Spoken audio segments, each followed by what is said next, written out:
ML Critique of Is China an Imperialist Country?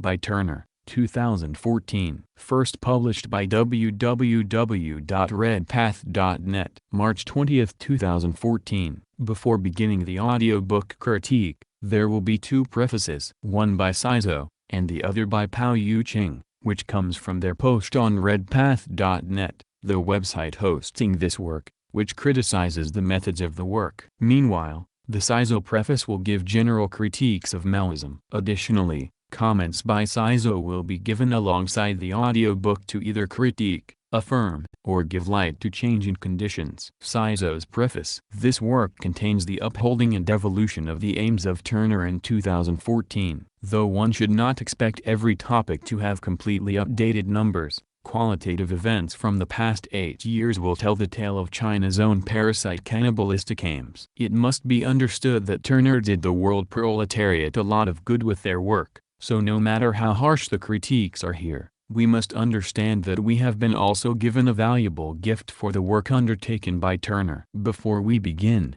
we must have a general critique of Maoism. From an anti-revisionist Marxist-Leninist perspective, the problem with Marxism-Leninism-Maoism is the issues with Mao's China and the dubious nature of Mao's contributions to Marxism-Leninism. That isn't to say that Mao's works are not important, and that Mao is not an extremely valuable person to the cause of the oppressed and downtrodden. For example, among one of his best works is Combat Liberalism. So not all of his literature can be said to be condemned. His China also raised the standards of living and education of the people, in spite of what the Den guests report. Rather, our disagreement lies in precisely the failure to utilize Marxism-Leninism as a science and instead ignored them to the detriment of the peasantry and proletariat, who are both today suffering as a result of this. See this quote from Enver Hoxha. At the beginning of 1945, at the time when Browder appeared on the scene and when a new American strategy under Truman was assuming its complete form,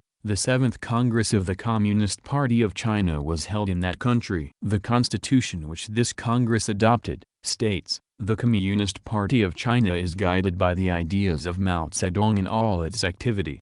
Commenting on this decision, in the report which he delivered at the Congress, Liu Shaoqi declared that Mao Zedong had allegedly refuted many outdated concepts of the Marxist theory and replaced them with new theses and conclusions. According to Liu Shaoqi, Mao Zedong had managed to give Marxism a Chinese form. He says, "The ideas of Mao Zedong are Chinese Marxism." These new theses and conclusions, this Chinese form of Marxism had nothing at all to do with any creative application of Marxism-Leninism in the concrete conditions of China, but were a denial of its universal fundamental laws. Mao Zedong and his comrades had a bourgeois democratic concept of the development of the revolution in China. They were not for raising it to a socialist revolution. For them the model was the American democracy and they reckoned on the support of American capital for the construction of new China. End quote. Enver Hoxha, Eurocommunism is anti-communism. To start out with, the state leaders were racist from the beginning. As stated by Enver Hoxha, quote, "As an anti-Marxist doctrine, Mao Zedong thought has substituted great state chauvinism for proletarian internationalism. From the very first steps of its activity, the Communist Party of China displayed open nationalist and chauvinist tendencies, which, as the facts show, could not be eradicated during the succeeding periods, either." Li Tajiao, one of the founders of the Communist Party of China, said, "The Europeans think that the world belongs exclusively to the whites and that they are the superior class, while the colored peoples are inferior. The Chinese people," Li Tajiao continues, "must be ready to wage a class struggle against the other races of the world, in which they will once again display their special national qualities." The Communist Party of China was imbued with such views right from the beginning. End of quote. Enver Hoxha, Imperialism and the Revolution. Additionally, China sought to preserve the national bourgeoisie. Enver Hoxha stated the following, quote, "It is not just the economic, political, ideological and social remnants of the past that have survived and continue to exist in Chinese society, but the exploiting classes continue to exist there as classes, and still remain in power. Not only does the bourgeoisie still exist, but it also continues to gain income from the property it has had. Capitalist rent has not been abolished by law in China, Because the Chinese leadership has adhered to the strategy of the bourgeois democratic revolution formulated in 1935 by Mao Zedong, who said at that time, "The labor laws of the People's Republic will not prevent the national bourgeoisie from making profits." Mao, in conformity with the policy of the equal right to land, the kulak stratum, in the forms which have existed in China, has retained great advantages and profits. Mao Zedong himself gave orders that the kulaks must not be touched, because this might anger the national bourgeoisie with which the Communist Party of China had formed a common united front, politically, economically and organizationally. Anver Hoxha, Imperialism and the Revolution. Also, Bill Bland also stated the following, "Thirdly, in putting forward a program of new democracy for the liberated areas, the party assured anti-Japanese national capitalists that in these areas they would be encouraged to make profits and develop their enterprises. The People's Republic will not expropriate private property other than imperialist and feudal private property, and so far from confiscating the national bourgeoisie's industrial and commercial enterprises, it will encourage their development. We shall protect every national capitalist who does not support the imperialists or the Chinese traders. The labor laws of the People's Republic will not prevent the national bourgeoisie from making profits or developing their industrial and commercial enterprises." Mao Zedong, On Tactics Against Japanese Imperialism, December 1935, in Selected Works, Volume 1, Peking, 1964, p. 169. The New Democratic Revolution differs from a socialist revolution in that it does not destroy any section of capitalism which is capable of contributing to the anti-imperialist, anti-feudal struggle. Mao Zedong, The Chinese Revolution and the Chinese Communist Party, December 1939, in Selected Works, Volume 2, Peking, 1965, p. 327. Capitalists should be encouraged to come into our anti-Japanese base areas and start enterprises here.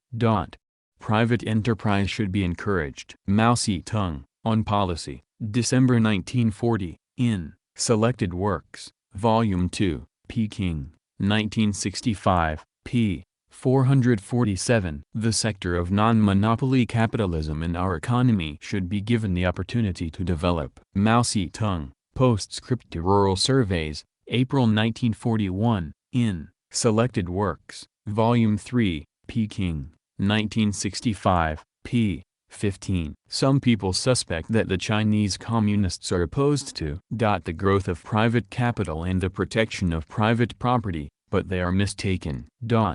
It is the very task of the new democracy we advocate to guarantee that the people can develop freely such private capitalist economy as will benefit and not dominate the livelihood of the people, and to protect all appropriate forms of private property. It is not domestic capitalism but foreign imperialism and domestic feudalism which are superfluous in China today. Indeed, we have too little of capitalism. Under the state system of new democracy in China, it will be necessary in the interests of social progress to facilitate the development of the private capitalist sector of the economy, provided it does not dominate the livelihood of the people. Mao Zedong, On Coalition Government, April 1945, in Selected Works, Volume 3, Peking, 1965, p. 281. 283. Fourthly, it assured capitalists that the new democratic state would protect them against labor indiscipline, as well as against demands for excessive wage increases or excessive reductions in working hours. There must not be excessive increases in wages or excessive reductions in working hours.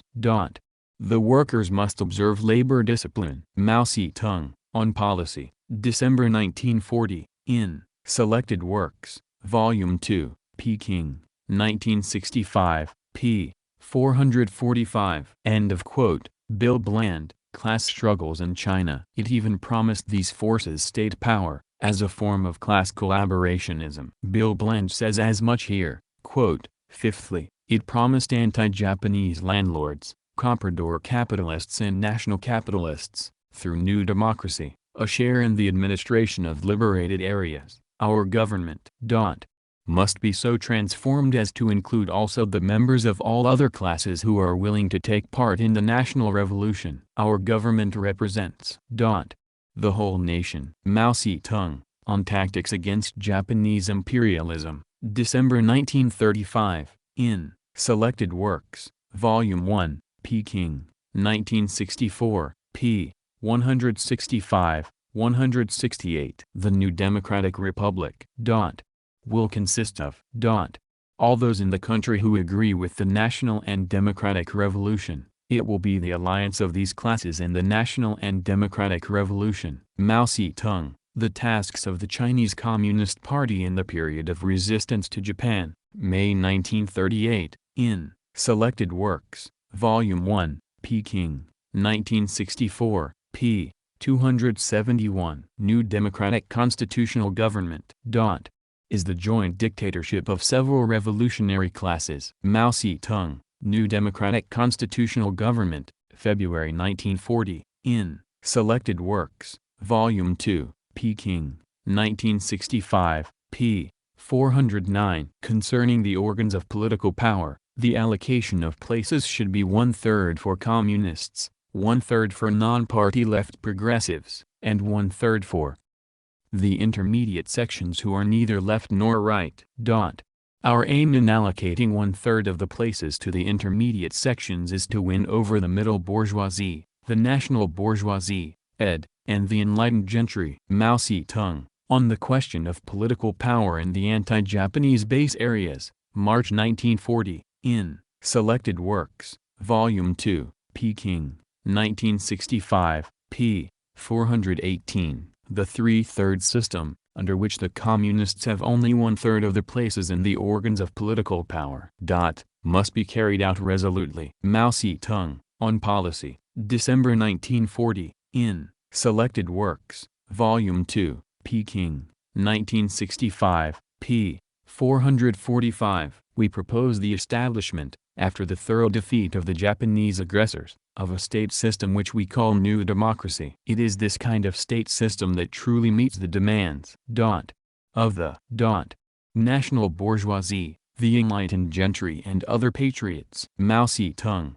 on Coalition Government, April 1945, in Selected Works, Volume 3, Peking, 1965, p. 279. End of quote. Bill Bland, Class Struggles in China. And it also codified it in Constitution. Quote, the CPPCC adopted a common program which served as a provisional constitution. This program called for primary emphasis to go towards the development of the state sector which the new revolutionary government had taken over from the Kuomintang government. At the same time it called for the expansion of the private sector and reaffirmed that the new government was to protect quote, the public property of the state and of the cooperatives and the economic interests and private property of workers, peasants, the petty bourgeoisie and national bourgeoisie. End of quote. End of quote. From socialism cannot be built an alliance with the bourgeoisie. Lastly, although many people claim that this so-called new democracy period was only temporary, it appears that owing to the so-called application of socialism carried out, that the state never followed proper Marxist-Leninist principles. Quote, one such thesis of Mao Zedong thought is the idea of bringing local initiative into full play which, in his meaning, ended up denying the need for centralized socialist economic planning. According to the Chinese Party and its apostles, Mao Zedong summed up the negative experience of over-centralization in the Soviet Union under Stalin and developed a new way to construct socialism, a way that allegedly brought the role of the masses into the forefront. For instance, Bob Avakian, leader of the Revolutionary Communist Party, USA, RCP, tells us that the first five-year plan in China, 1953 to 1958, which was, in words at least, developed along the lines of Stalin's model in the Soviet Union, put too much emphasis on highly centralized planning at the expense of local initiative, and led to the tendency for the central ministries to exercise tight control over the sector of the economy that they were responsible for, right down to the local level. According to Avakian, this excessive centralization endangered the building of socialism in China. Quote, in opposition to the Soviet model, Mao had already begun to chart a different path for China's socialist development, one that was suited to its own conditions and, more than that, one which would avoid the errors and shortcomings of the Soviet Union even under Stalin's leadership. End of quote. Avakian neglects to mention that Mao Zedong's discovery of this different path paralleled similar discoveries by Khrushchev, and a similar decentralization of economic power was carried out in the same years in the Soviet Union and Eastern Europe. However, according to Mao Zedong's apologists, the decentralization that he promoted was completely different than that of the Khrushchevites-inspired revisionists because, while the latter intended to place power in the hands of a bureaucratic elite, Mao Zedong intended to put power directly in the hands of the working masses.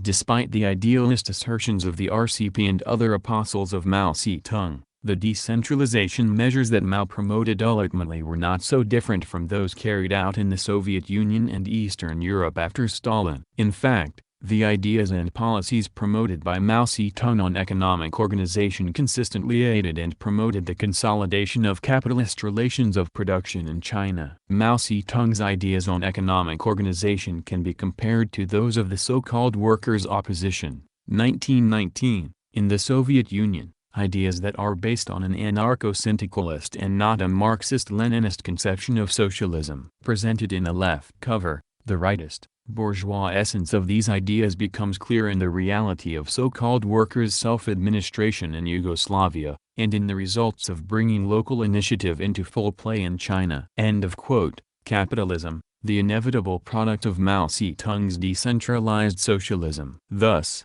there was no Marxist-Leninist road to socialism, and as such, China was doomed to throw into the fire the proletariat and peasantry who fight bravely to secure the freedom the people. Also, as pointed out by Enver Hoxha, China operated not like a Marxist-Leninist country, but a dictatorship underneath the rule of Mao Zedong. Quote, the delegates to the congresses were not elected in conformity with the Marxist-Leninist principles and norms of the life of the party, but were appointed by the leading organs and acted according to the system of permanent representation.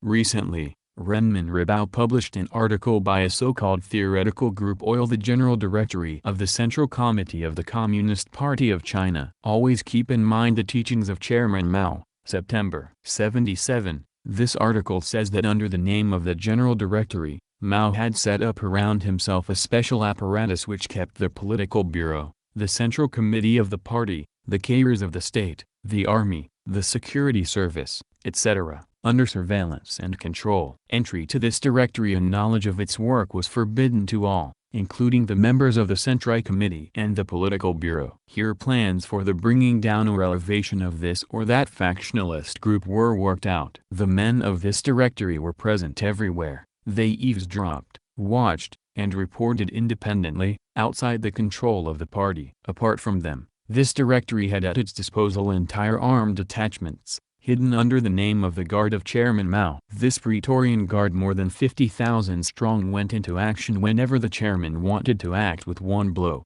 as has frequently occurred in the history of the Communist Party of China and as occurred recently with the arrest of the four and their supporters by Hua Kuofeng. Under the pretext of maintaining contacts with the masses, Mao Zedong had also created a special network of informers among the population who were charged with the task of keeping the cadres of the base under surveillance and investigating the conditions and state of mind of the masses, without anybody's knowledge. They reported directly to Mao Zedong alone, who had severed all means of communication with the masses and saw the world only through the reports of his agents of the General Directory. Mao said, "For myself, I am a person who does not listen to the radio, either foreign or Chinese, but one only transmit." He also said, "I have stated openly that one shall no longer read the newspaper Renmin Ribao. I told its editor-in-chief I do not read your paper." From Mao Conversation with Comrades from Our Party, February 3, 1967. Central Archivals of the Party of Labour of Albania. The article of Renmin Ribao provides new information which enables one to understand even more clearly the anti-Marxist direction and personal power of Mao Zedong in the Chinese party and state. Mao Zedong did not have the slightest respect for either the Central Committee or the Congress of the party, let alone the party as a whole and its committees at the base. The party committees,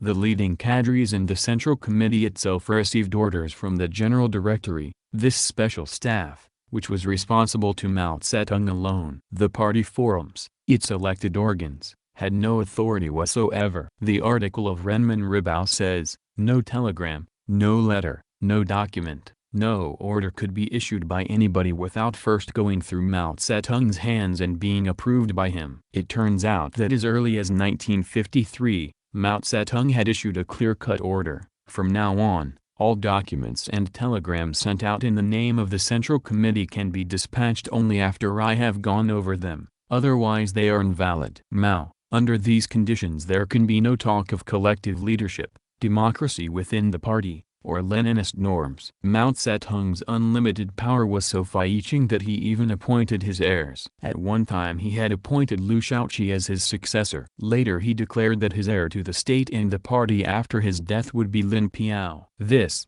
a thing unprecedented in the practice of Marxist-Leninist parties, was even sanctioned in the constitution of the party. Again it was Mao Zedong who designated Hua Kuofeng to be chairman of the party after his death. Having power in his hands, Mao alone criticized, judged, punished and later rehabilitated top leaders of the party and state. Anwar Hoxha, Imperialism and the Revolution. And this is also verified by Bill Bland, who pointed out the time Mao threatened the entire party with a second civil war if he did not get his way. Beng made several interventions at the plenum. He questioned the value of the backyard steel campaign. He criticized the launching of the communes and the free food supply system without prior experimentation. Roderick McFarquhar, 1983, Op. Cit. p. 202-03. Mao's reply was a brilliant debating performance, designed to rally his supporters and frighten Peng Dehuai's sympathizers. Roderick McFarquhar, 1983, Op. Cit. p. 218. It included a threat by Mao to return to the hills and organize a new revolutionary army of peasants to fight the leadership. David and Nancy D. Milton, Op. Cit. p. 36. Mao saying that in the event of the CC not backing his position, I would go to the countryside to lead the peasants to overthrow the government. If the Liberation Army won't follow me, I will find a Red Army. Mao Zedong, speech at 8th Plenum of 8th CC, August 1959, in Chinese Law and Government Volume 1, No. 4, Winter 1968-69, p. 35. And, Mao, as conference chairman, was able to ensure that Peng had no effective right of reply. Roderick McFarquhar, 1983, Op. Cit. p. 222. The group around Peng wanted to disband the communes and to undertake a general retreat from the leap forward. Donald S. Zagoria, Op. Cit. p. 135. While the comprador bourgeois grouping around Mao wanted to press on with the communes and the leap forward more or less as originally conceived. Donald S. Zagoria, Ibid. p. 135. But the main grouping representing the interests of the national bourgeoisie, the group headed by Liu Shaoqi, were reluctant to force the issue to a showdown, especially in the face of Mao's explicit threat to lead the peasants into civil war against the government. Thus, the main national bourgeois grouping persuaded Peng, in the name of party unity, to accept a compromise agreement under which the Great Leap Forward and the People's Communes policy would be tacitly ended but, in deference to Mao, without being publicly repudiated. Thus, Liu Shaoqi, Premier Chu, and Lai, ed., and Chu Te exhorted him, Peng Dehuai, ed., to consider protecting the authority of Chairman Mao and protecting the unity of the party. Jurgen Domes, Op. Cit. p. 98. It was in these circumstances that, at the plenum, Peng was persuaded to make a full, indeed exaggerated self-criticism. Roderick McFarquhar, 1983, Op. Cit. p. 233. Bill Bland, Class Struggles in China. And also, as pointed out by Bill Bland, Marxist-Leninist leaders suddenly and supposedly killed themselves in defiance to the state. On page 1, the working class, represented by a Marxist-Leninist grouping within the Communist Party headed by Cao Kang. And on page 54, The resolution alleged that, after a warning had been given to him at the fourth plenum of the CC in February 1954, Cao Kang not only did not admit his guilt to the party, but committed suicide as an ultimate expression of his betrayal of the party. National Conference of CPC, Resolution on the Anti-Party Alliance of Cao Kang and Zhao Shuxi, March 1955, in People's China, April 15, 1955, p. 4. And finally a quote on page 55, with regard to the allegation of the revisionists that Cao committed suicide, one may note that, according to a Red Guard pamphlet entitled Down with Liu Shaokai published in 1967 during the Cultural Revolution, Cao was put to death not long after the 1955 ed. Conference. Frederick C. Tai's, 1979, op. Cit.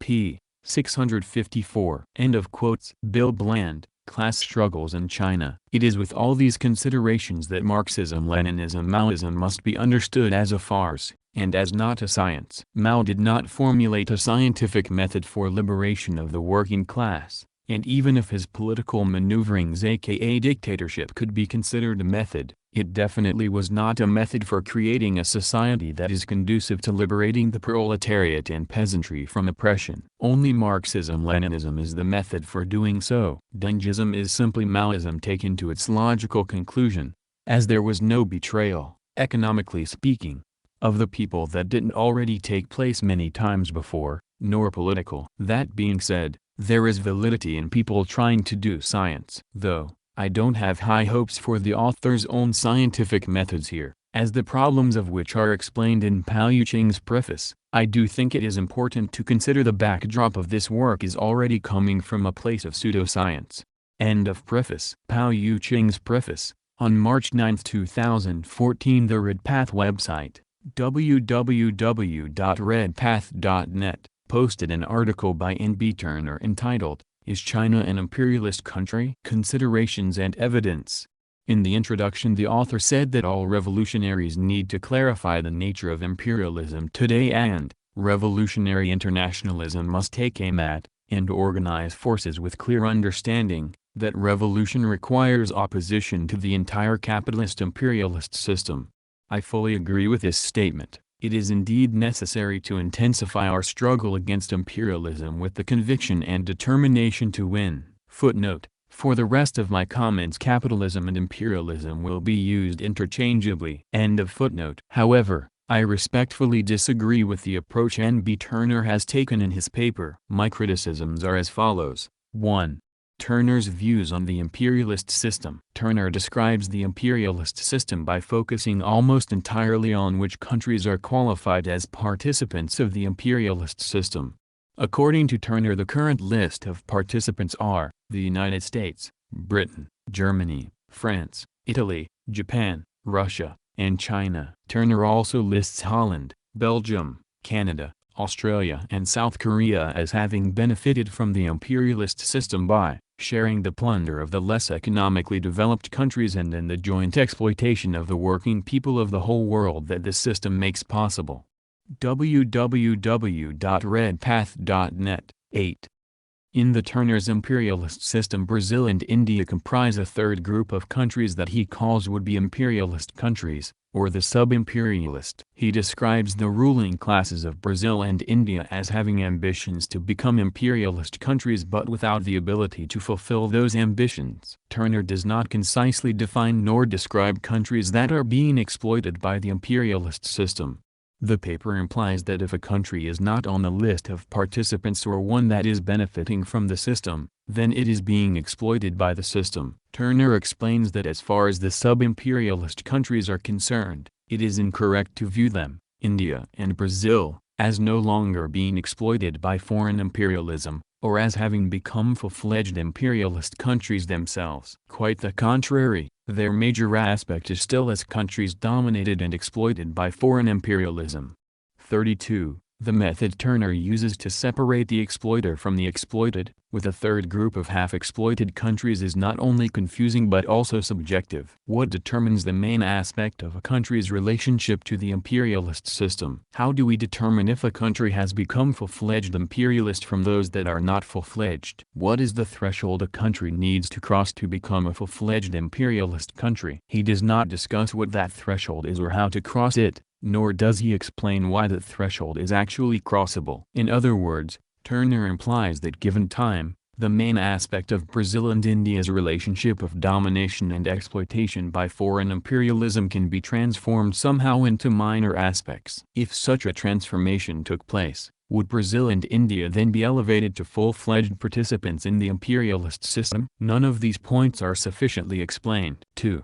Turner's view on economic development. Turner's article does not provide any overall analysis of China's current economy, or how and under what conditions China has been incorporated into the global capitalist system, or the consequences of that incorporation on China and the Chinese people. Instead, it presents figures, including high rates of export and GDP growth, rapid increases in manufacturing production, increasing trade surpluses, and large foreign exchange reserves, as measures to show China's economic strength. However, before neoliberal ideology became dominant in the 1980s, there were many discussions among the developmental, even bourgeois, economists seriously questioning the use of those measures to determine the level of economic development of less developed countries. But that era has long passed and Wall Street has taken over as the authority on economic development, forcibly promoting neoliberal ideology together with concrete neoliberal policies. Neoliberal ideology has equated economic development exclusively with growth in GDP and exports, trade surpluses, and the size of foreign exchange reserves. Trade organizations, such as the World Trade Organization, and financial institutions, such as the International Monetary Fund and the World Bank Group, have used their power to enforce policies of opening up markets of less developed countries to foreign trade and foreign investment, reforming their institutions, liberalizing their outdated restrictive regulations, deregulating their banks and financial institutions, and privatizing their inefficient nationally owned enterprises. This widely propagated law of development dictates that each country should exploit its comparative advantage and promote exports at all costs. Once a country completes the above reforms and obeys the international rules for trade and investment, its exports will take off and growth in employment and GDP will follow. Turner's flawed view on economic development is clarified in his assessment of the NICs, newly industrialized countries, experiences as positive. The NICs were pioneers in the export-led growth strategy of development. Imperialists use them as showcases to promote neoliberal ideology and policies. China's capitalist reformer, Deng Xiaoping, was inspired by the NIC's achievements, which led to him taking decisive actions to dissolve China's socialist economy and linking China with the global capitalist system. In spite of what may be growth in exports and increases in GDP, the consequences of the neoliberal development strategy on the less developed countries have been devastating. People in these countries have suffered not only from selling their labor power at low wages in the new international division of labor, they have also lost valuable natural resources and suffered from the pollution of their land, water and air. Moreover, they have to endure repeated economic crises shifted to them by global monopoly capital. As a result, anti-imperialist movements in many less developed countries have put up strong resistance to their governments implementing these policies. I believe that in order to resist the expansion of global monopoly capital and the pressures exerted by imperialist countries, those on the left need to challenge this dominant ideology and expose all the serious consequences of these policies on the less developed countries and their people. Turner not only holds up the NICs and China as successful examples of the neoliberal capitalist model of development, he also fails to challenge the measures used by Wall Street, the imperialist organizations and neoliberal economists to gauge economic development. In his article he uses these measures repeatedly as proof of China's economic strength. The right has seized the successful experiences of the NICs to attack Marxism and Leninism. Stefan Bjornstam said in his book The Pacific Century, the Asian NICs are delivering a second shock to Marxism.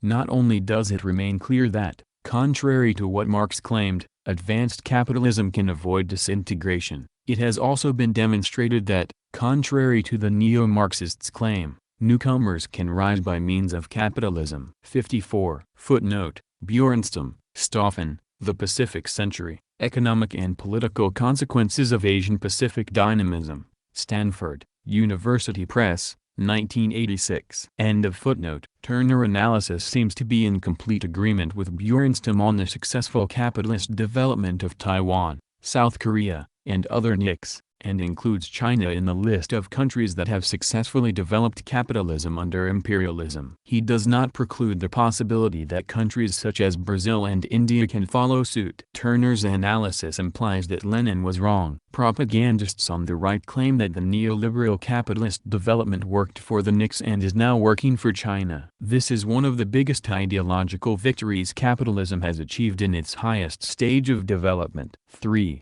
According to Turner, neither China nor Chinese people are exploited. I agree with Turner that imperialism is a system and that the United States is not the only imperialist country in the world. I also think that China has been pillaging resources and exploiting people in other less developed countries. However, I do not think we should focus our attention on speculating whether China will become an imperialist power on par with the United States. As such, China's left must have an internationalist view and oppose what its bourgeois government has been doing in other less developed countries. However, I disagree with Turner that China and Chinese people are no longer exploited by imperialism. Turner rightly reminds us that we cannot let China's past shame and suffering blind us from seeing China's current reality. But we also cannot be blind to China's current-day realities from the perspective of its people and environment. The exploitation and destruction unleashed on China and its people since the bourgeois regime began its reform 30-plus years ago. In the larger paper from which this article draws,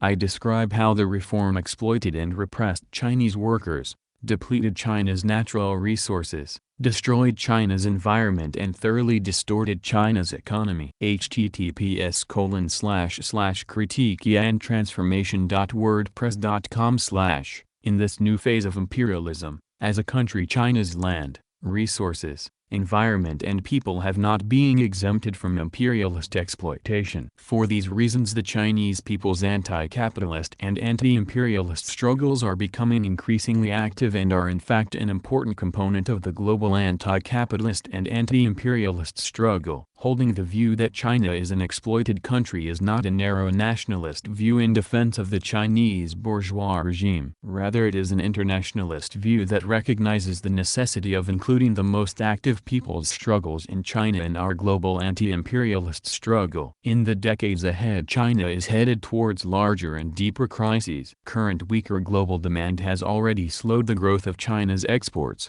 and some subcontractors in the export industry, feeling the slowing of the global market and the pressure of growing workers' demands, have already begun relocating their labor-intensive production to countries where the wages are even lower. These changes, together with a long period of overinvestment, intensify the problem of overcapacity, which has reached an alarming scale. Moreover, as China's agricultural sector further declines from lack of investment, losing agricultural land, and labor emigration to urban areas, China will need to import even more food to feed its population. And as China's environmental pollution becomes even more intolerable, the government would soon have to deal with the many impending environment crises. In the meantime, the Chinese proletariat, totaling more than 400 million, are more mature and experienced from decades of active struggle. From these conditions, we can expect an acceleration of class struggle in China. If we do not recognize China or Chinese people as being exploited,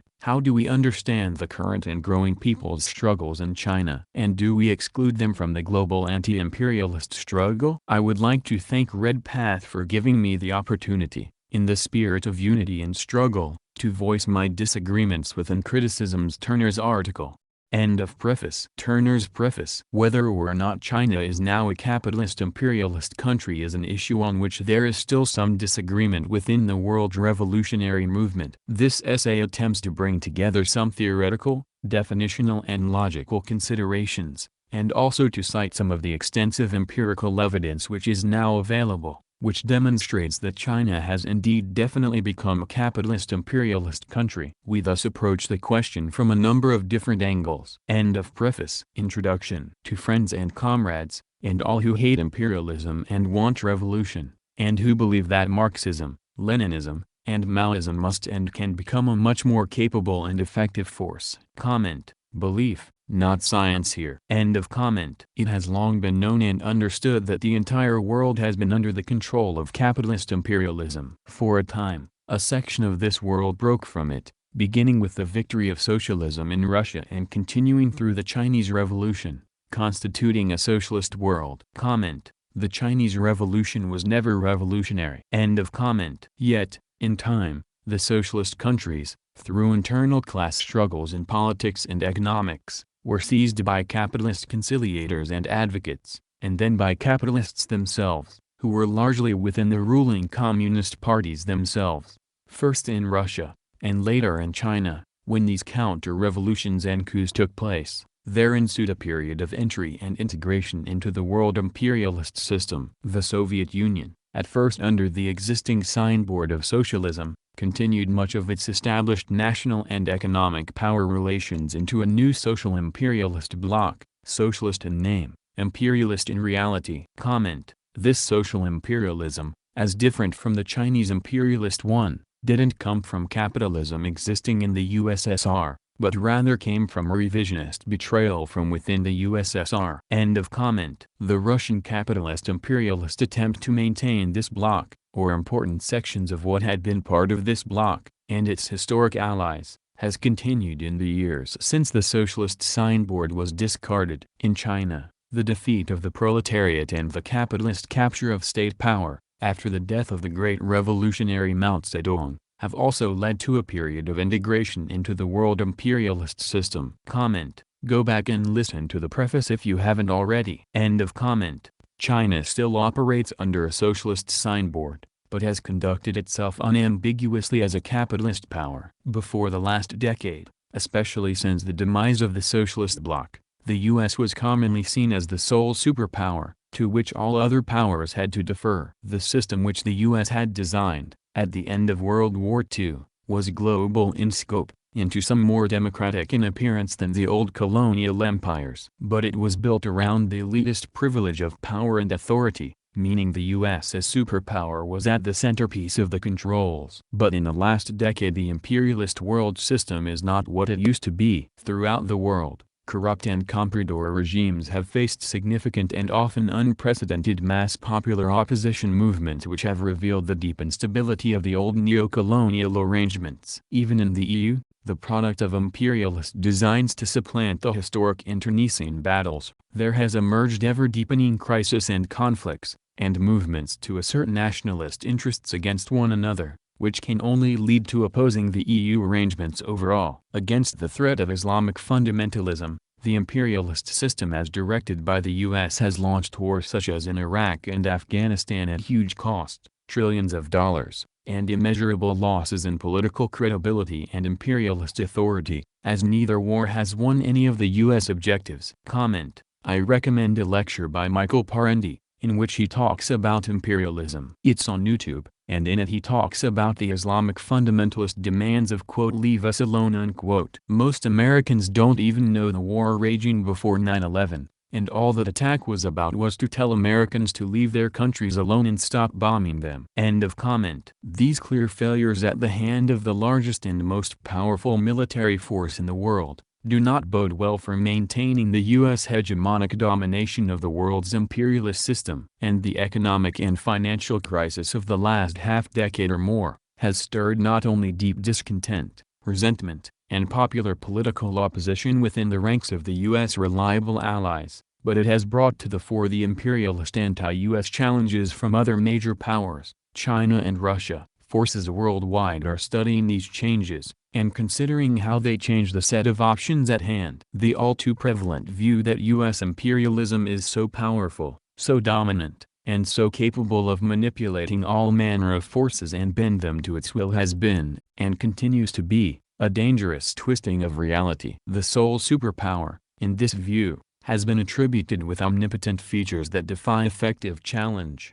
that reflect a supposedly skillful control of contradictions and crises that afflicted earlier empires, and that has a boundless ability to disguise its malevolent work. If it were true, it would be a remarkable development in human history. Indeed, it would be, as once touted, in the time of the collapse of the Soviet Union and bloc, by Francis Fukuyama, the end of history, i.e., the end of historical conflicts and systemic challenges. It would be an expression of the boastful and fanciful capitalists' post-Mao motto, Tina, there is no alternative to capitalism. There are others who assert that the U.S. is not so omnipotent, and that it is in decline and may be failing, but that the U.S. and its close allies constitute the only imperialism that matters, and that, if all its detractors, victims, opponents, and its imperialist rivals band together, liberation will truly be achieved with the demise of U.S. imperialism. This view also holds that whenever big powers like China or Russia rise in opposition to the U.S., they deserve the support and applause from progressive and revolutionary forces. Comment: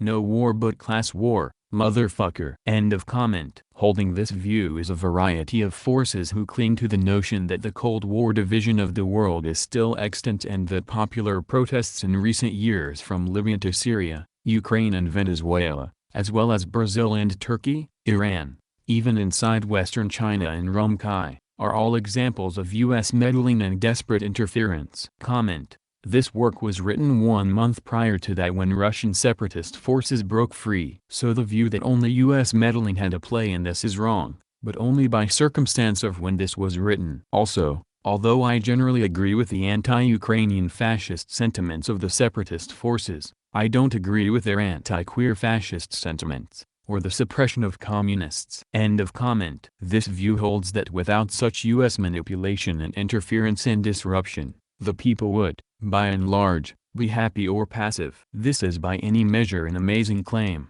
denying the existence of class contradictions and struggles within each of these countries, and making it appear that the conspiratorial powers of the U.S. to manipulate events are unparalleled in reach and effectiveness. In practical political terms, this view distorts the basic reality that many regimes, bourgeois states that usually evoke one, ethnic or religious or nationalist, section of the people over others, aim to repress the sharpening class struggle and broad discontent and rebellion, and a key aspect of that repression is to depict that popular struggle, in diplomacy, media, culture, and in state-to-state relations, as something else, a defense of national sovereignty against external interference and intervention. If such a claims were valid, there would be evidentiary smoking guns produced linking imperial manipulators and local instruments, on the one hand, and at the same time show that the issues or grievances being protested are false or fabricated, invented, with the foreign hand active in their creation or distribution. To simply say that foreign forces have tried to influence events is always and obviously true,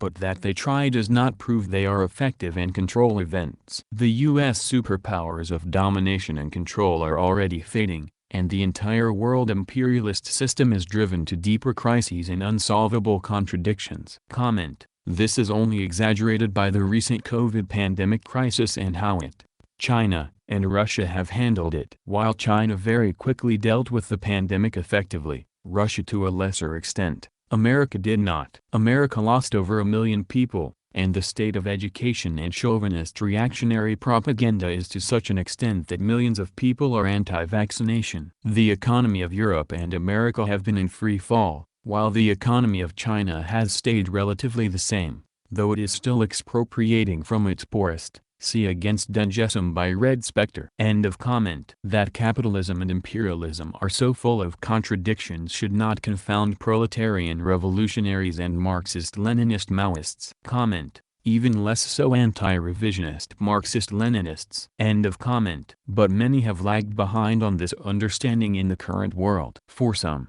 this is because of the lingering influence and assumptions of past periods, which brought forward the Cold War paradigm and the Third World paradigm and the U.S. sole superpower paradigm. These have continued, and become more deeply embedded in progressive and anti-imperialist political culture through the influence of revisionism, of social democracy, of reformism, of nationalism, of imperialist promotion of pacifism, and pragmatism amid a broad climate of despair. The growing conflicts and disputes among imperialist powers, old and new, are but the inevitable seeds of conflict between exploitative and oppressive powers which must expand at each other's expense. All the imperialist powers wish for greater control of the entire world system, but each works with as much as they are able to actually seize. Among revolutionaries, and even among Marxist-Leninist Maoist revolutionaries, a common illusion continues to be that the U.S. is the sole enemy, the only superpower, which possesses such superpowers that only by uniting the people with all who oppose U.S. domination, can the empire be brought down. Comment: This take has been further touted by fascists in the MAGA communist movement,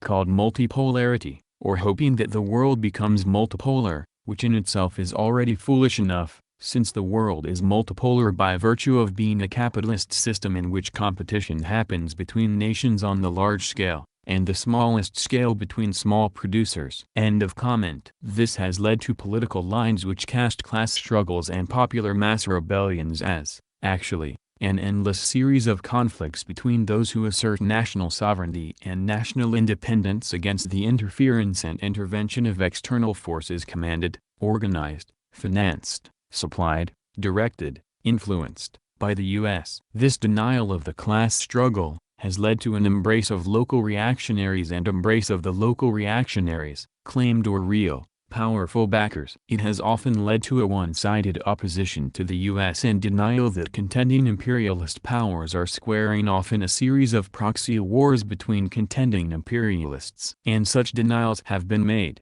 even by those claiming to be anti-imperialists. This line can only develop as a new version of the historically discredited line of defense of the fatherland which German socialists adopted before World War I, and which was a large reason for the collapse of the Second International. But, in this period, this line takes the form of defending any power on the outs or opposed to U.S. imperialism. The historic rejection of this line was sharply and famously opposed by Lenin and the Bolshevik Party, which argued for revolutionary defeatism toward all imperialist and reactionary powers as the only stance for revolutionaries. They opposed collaborationist nationalism with revolutionary internationalism. And with this line, the October Revolution was won. In the world today, oftentimes the critics of embattled oppressive local reactionaries are criticized by anti-imperialists or leftists who say such criticism gives aid and support to U.S. imperialists. The crisis of the imperialist system is objectively good cause for the advance of revolutionary forces,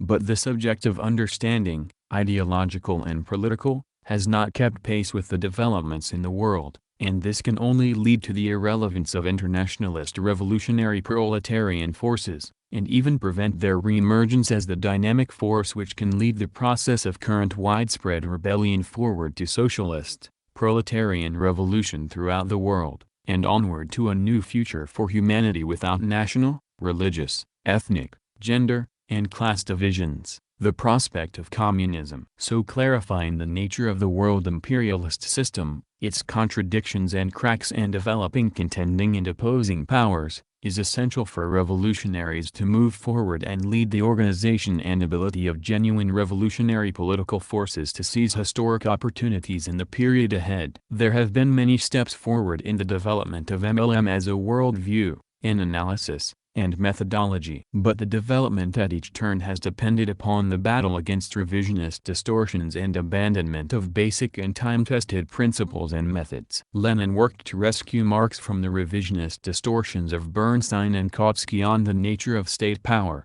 especially the need for the revolutionary overthrow of the capitalist state, in opposition to the line of reformist unity with progressive nationalist unity with the bourgeoisie. Similarly, Mao worked diligently to rescue Lenin from the revisionist distortions of Tito and Khrushchev and Liu Shaoqi, regarding the need to understand and oppose imperialism, uphold proletarian revolution and socialist transformation, and insisting on the independence and keeping initiative in the hands of revolutionary proletarian forces. Comment: Mao worked to diligently bury Stalin and Lenin under heaps of rubbish. Enver Hoxha worked to uncover both from Mao, Tito, Khrushchev, and all Browderists, Eurocommunists, Dengists, Maoists, and Foucault theorists. The distortions of this period have unique characteristics, but they also repeat many of the historic distortions of Karl Kautsky. There is a neo-Kautskyist view of ultra-imperialism that many apply to the power of U.S. imperialism since World War II to the present. The argument is made that the allies of the U.S. are firm, unshakable and presumably permanent, as far as the eye can see. Comment: it isn't insignificant that there hasn't been a world war, and frankly thankful, but it should also be noted that, aside from the collapse of the Soviet Union, there has only been proxy redivisions of world capital, no active wars between major powers. End of comment. The size and capacity of the U.S. military is, for any would-be challenger, unbreachably overwhelming. Comment: a nation can fall from internal strife too. End of comment. That China is far too much of a Johnny-come-lately to be taken seriously as imperialist challenger to the U.S. Comment: China has roughly 30% of the world's productive capacity. End of comment. That China has gone from being a comprador and cheap labor resource for the U.S., to a power deeply and critically impaired by being locked into the U.S. financial system, unable to break out. Comment: this is why China is trying to cater to Africa, to make a new market to be dependent on. End of comment. That there are no potential allies of China, beyond Russia, which could seriously pose the threat of an opposing bloc to the US-led bloc, now or in the future. Comment: for now. End of comment. That China's military is incapable of posing a military challenge to the US, now or in the future. And even, some argue, there has been a kind of historical maturation to U.S. imperialism, which was previously subject to the laws of overproduction of capital leading to WW1 and World War II, which, since World War II had sufficient dominance by the U.S., and presumably, sufficient imperialist international architecture, to prevent devastating overproduction crises, and will be able to resolve or control less than devastating crises. Comment: you mean economic boom-bust cycles? Those still happen. End of comment. And, some argue, that deep crisis will never lead to inter-imperialist warfare, possibly including nuclear weapons, ever again. Comment: this has yet to be seen. End of comment. And that such powers and controls by U.S. imperialism and its allies, means that any and all talk of revolution, much less of armed mass revolution, is a fantasy only held by ultra-leftist, i.e., not genuine or serious, revolutionaries. Comment: that is not what ultra-leftist means. Ultra-leftism can be defined as the following, quote, ultra-leftism, then can be defined as the failure or refusal, in the name of abstract left principles, to establish and maintain the necessary links with, and involvement in, the mass movement. It means, to use Lenin's terms, not finding the next link in the chain and so losing hold of the chain as a whole. End quote. From What Do We Mean by Ultra-Leftism? John Molyneux, 1985. Basically refusing to work with the proletariat based on some idealist notion about politics. It is a Marxist-Leninist's task, and the party's task, to continue to work with the people. Oftentimes Marxist-Leninists get called ultra-leftist for their anti-revisionist line. End of comment. A variation of this argument holds that pacifist reformism is the only method of genuine change within the imperialist countries. Comment: try being a pacifist while being an African American underneath the American police state, or a trans person in most countries. Pacifism is a petty bourgeois idea born from a position of comfort of not knowing what people go through. End of comment. Comment again: yes, trans lives matter, fuck the TERFs. End of comment. So, as present-day neo-Kautskyites throw out Lenin and adopt Kautsky, they discard the basics of dialectical materialism and of internationalism and revolution, all in the name of anti-US imperialism. It is the responsibility of all revolutionaries to defeat such revisionism, and to clarify the nature of imperialism today, and why revolutionary internationalism must take aim at, and organize forces with clear understanding, that revolution requires opposition to the entire capitalist imperialist system. It is with this responsibility in mind, that we offer the following essay on the growth and development of China as a major contending imperialist power in this period. We welcome your comments, criticisms, and suggestions, and we especially encourage further work on this issue. All revolutionary advance in the period ahead requires combating the blinding curse of revisionism. As Mao said, cast away illusions, prepare for struggle. Comment, lol. End of comment. 1. What does it mean today to say that a country is an imperialist one? We Marxist-Leninists-Maoists follow Lenin in our conception of what imperialism is in the modern capitalist era. That is to say, we use the term imperialism, or what we often also refer to as capitalist imperialism, to be clearer, in a sense somewhat different from the traditional sense of imperialism in the ancient world, or even in the earlier capitalist period. Imperialism, in this Leninist sense, is the modern stage of capitalism. Imperialism is capitalism in that stage of development in which the dominance of monopolies and finance capital has established itself, in which the export of capital has acquired pronounced importance, in which the division of the world among the international trusts has begun, in which the division of all territories of the globe among the biggest capitalist powers has been completed.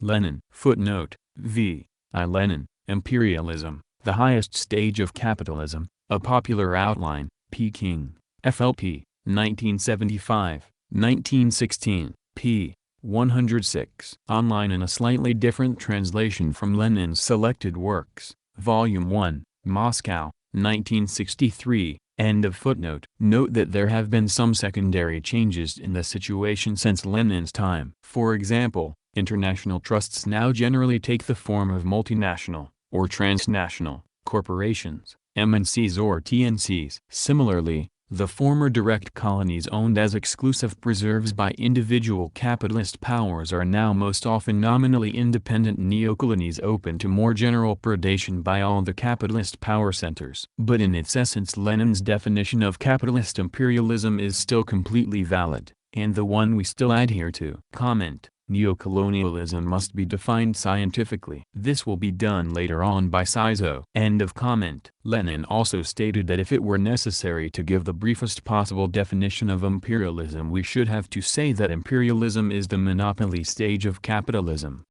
Ibid. p. 105. Imperialism in the ancient or traditional sense, of being simply the domination and economic exploitation of one country by another, is still an essential aspect of imperialism in the Leninist sense. Imperialism, in the narrow sense of a country being dominated and exploited by one or more other countries, in fact characterizes modern capitalism as much as monopoly does, and is essential to it. But now there is a lot more to what we mean by imperialism. As explained by one recent writer, we Marxist-Leninists seek not merely to describe the political surface of society, but to probe the material underpinnings and bring to light the economic factors and relationships which lead to those political circumstances. Lenin made the choice to use the term imperialism not just to refer to certain political policies of aggression, conquest, and foreign control, but more importantly to refer to an economic system that depends upon such policies for its very existence. This is a profound new meaning for the term imperialism. Scott H. Lenin on Imperialism, Circuit 2007. 2. Many Marxists don't fully share Lenin's new conception of imperialism. But many people, including many who are influenced by Marxism-Leninism, and who may even view themselves as Marxist-Leninists or Maoists, don't really use the term imperialism in the way that Lenin did. They haven't really grasped his conception. They still tend to use the term more in the traditional way, as a reference only to direct military conquest and control rather than to a new stage of capitalism. Some vaguely Marxist-influenced individuals are quite open about this, such as the Third World theorist Samir Amin. Imperialism is not a stage, not even the highest stage, of capitalism, from the beginning. It is inherent in capitalism's expansion. The imperialist conquest of the planet by the Europeans and their North American children was carried out in 2 phases and is perhaps entering a third.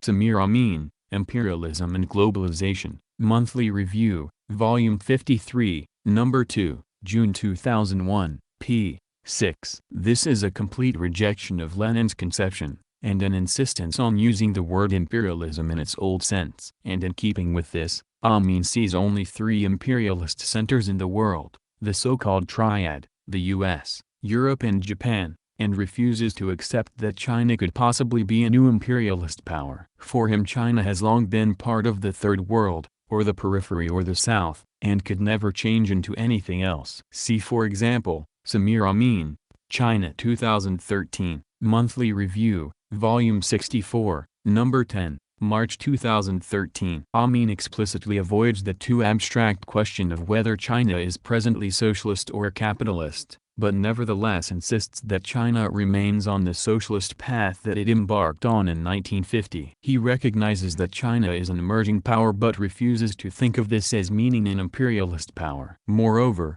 views such as those of Famine seem to have had a considerable influence on many others and are promoted by influential forces on the left such as Monthly Review magazine. However, a more common sort of view within Marxist-Leninist-Maoist circles is to accept Lenin's definition of imperialism in words but to nevertheless still somehow feel that no country can actually be an imperialist one unless it is at or near the top of the heap in terms of military power and frequent engagement in wars of aggression against other countries. That is to say, despite their verbal agreement that imperialism is a stage of capitalism, they still somehow feel that it has more to do with direct and immediate military aggression. When it is pointed out that there are other countries, such as Japan, Italy, and Russia, which are certainly imperialist countries, but which are not at present much engaged in military aggression, they have no good response. Footnote: of course even imperialist countries such as Japan, Italy and Russia, and China, as we will discuss later, have participated in imperialist wars and adventures to some limited degree. Post-USSR Russia, for example, has used military force against its southern neighbor Georgia, as well as against internal colonies such as Chechnya and Dagestan. And as we complete this essay, Russia appears to be using its military force to dismember Ukraine. Comment: and as of 2022, Ukraine and Kazakhstan have seen Russian troops march in. In Kazakhstan, they were used to put down a workers' revolt, and in Ukraine, further dismemberment occurred. End of comment. End of footnote. But they still feel in their bones that a country can't really be an imperialist one unless it is like the US, and at open war with much of the world. Their central conception of what it means to be imperialist is still the traditional military concept, not the Marxist-Leninist socio-economic concept of a new stage of capitalism. 3. Is the US the only imperialist country, or is there an imperialist system? It is discomforting for some people to think even of countries like Britain, Germany and France as imperialist countries, because, really, when they think of imperialism they are actually only thinking of the United States. The United States is imperialism for some people. They view this as an identity. To oppose imperialism is to oppose the United States. To build a united front against imperialism is to build the unity of virtually all the countries of the world against the United States. Or, if they admit that Britain, Germany and France might be junior partners of the US in its imperial wars, then they still see countries like Russia and China as potential allies against imperialism. And similarly for murderous local dictators in individual economically underdeveloped, third world, countries, such as Saddam Hussein in Iraq, Muammar Gaddafi in Libya, Bashar al-Assad in Syria or the Islamic theocratic regime in Iran, who these people are always trying to find excuses for, or to support outright, in the name of opposing imperialism. Footnote: the International League of People's Struggle, ILPS, under José María Sisón's leadership, and one of the Trotskyist parties in the U.S., the Workers' World Party, are two of the organizations that frequently support such reactionary leaders and their vicious regimes. Comment: Trot parties exist solely to defeat communism. End of comment. We must oppose U.S. or other foreign imperialist intervention in these countries, but that certainly does not mean we should in any way support these murderous regimes themselves or refrain from strongly condemning them. It's important to understand this distinction. Comment: unironically one of the rarest takes in the American communist left. The author gets respect for this. End of comment. End of footnote. And some people who, even in the face of ever-mounting and by now conclusive evidence, finally grudgingly admit that China is an imperialist country,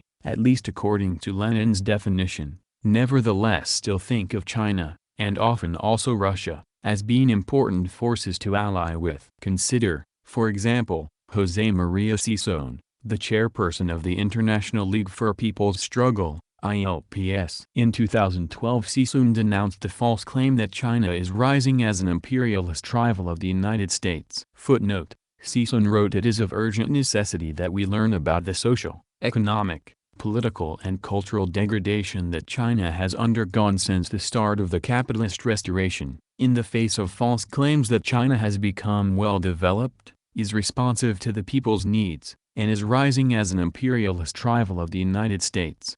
From his foreword to Pao Yu-ching, Revolution and Counter-Revolution, China's Continuing Class Struggle Since Liberation, Manila, Institute of Political Economy, 2012. Certainly it is true that the new bourgeoisie ruling China is not responsive to the people's needs, but it flies in the face of reality to deny that China has undergone a very rapid economic development, or to fail to see that China is now a rapidly rising imperialist power.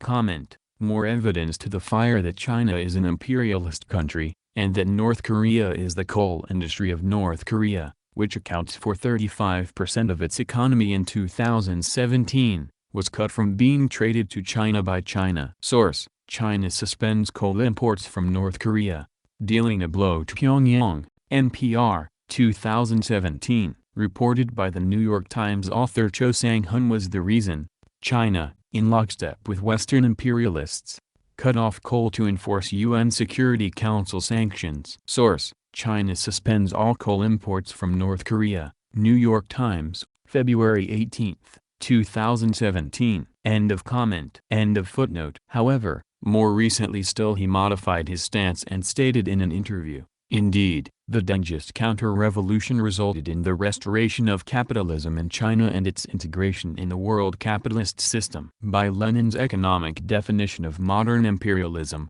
China may qualify as imperialist. Bureaucrat and private monopoly capital has become dominant in Chinese society. Bank capital and industrial capital are merged. China is exporting surplus capital to other countries. Its capitalist enterprises combine with other foreign capitalist enterprises to exploit Chinese labor, third world countries and the global market. China colludes and competes with other imperialist countries in expanding economic territory, such as sources of cheap labor and raw materials, fields of investments, markets, strategic vantage points and spheres of influence. However, China has not yet engaged in a war of aggression to acquire a colony, a semi-colony, protectorate or dependent country. It is not yet very violent in the struggle for a redivision of the world among the big capitalist powers. It is with respect to China's contention with more aggressive and plunderous imperialist powers that may be somehow helpful to revolutionary movements in an objective and indirect way. China is playing an outstanding role in the economic bloc BRICS and in the security organization Shanghai Cooperation Organization beyond U.S. control. Footnote: The Communist Party of the Philippines on Maoism, New Democratic Revolution, China and the Current World. An interview with Professor Jose Maria Sison, founding chairman of the Communist Party of the Philippines, by New Culture magazine of the Communist Reconstruction Union of Brazil, not dated, but apparently from late 2013 or else January 2014. End of footnote. China only may qualify as an imperialist country. Note also in the second paragraph above how Sison seems to still view the acquisition of colonies, or semi-colonies, protectorates, etc., as being essential to imperialism, the way it was before World War II. There is something quite outdated in his conception. And note especially how Sison portrays China as a more palatable or acceptable form of imperialism, if it is to be called that at all, which still seems to him to be able to play a positive role in the world. This is tending dangerously close, and may have even crossed the line, to proclaiming our imperialism versus theirs. However, it is not just the U.S. imperialists who are the enemy of the people of the world. Even if they are at present the strongest and most vicious enemy, all imperialist countries are the enemy of the people, and all of them must be opposed. The entire imperialist system must be opposed and overthrown. And opposing imperialism should never come to mean supporting local tyrants and local enemies of the people, who, after all, were usually set up as imperialist lackeys and agents in the first place. Comment: All American parties, except the American Party of Labor, take heed. End of comment. The key point that those who hold such views do not understand is that there is an imperialist system. The world imperialist system, as it presently exists, is in fact dominated by the U.S., especially militarily. But all the other imperialist countries, including not only Britain, Germany, France, Italy, and Japan, but also Russia and China, are now part of, and participants in, this imperialist system. All these countries, and even some others, including Holland, Belgium, Canada, Australia and South Korea, benefit from this imperialist system and share in the plunder of the less economically developed countries and in the joint exploitation of the working people of the whole world that this system makes possible. Everything has a history, and the world imperialist system also has a history. It developed out of the old system of quite separate empires consisting of colonies which were the exclusive preserve of one or another capitalist imperialist country. This system proved to be unstable. The colonies kept rebelling and demanding freedom. And new imperialist powers arose, such as the US, Germany and Japan, which did not have many colonies, and were thus compelled to try to take some away from the existing empires. This led not only to fairly small wars, such as the Spanish-American War, in which the US stole some of Spain's colonies, but then to two horribly destructive world wars, and even to mass genocide by the Germans in Europe, the Japanese in China, Britain in India, through famine, and the U.S., via atom bombs, in Japan. Modified footnote on famine.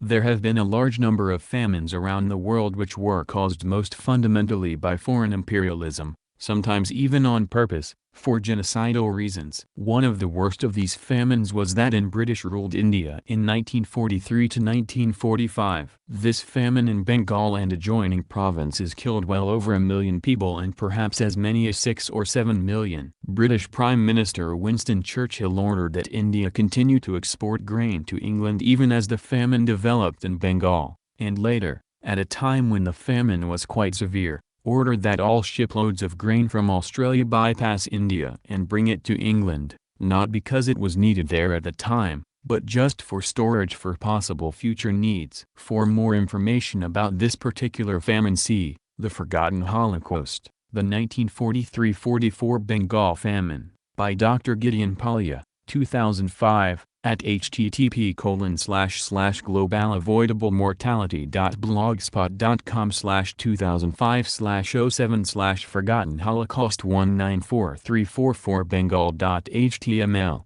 a BBC broadcast on the topic which included Dr. Palya and economics Nobel laureate Amartya Sen, and the book Churchill's Secret War, The British Empire and the Ravaging of India During World War II, by Madhusray Mukherjee, 2010.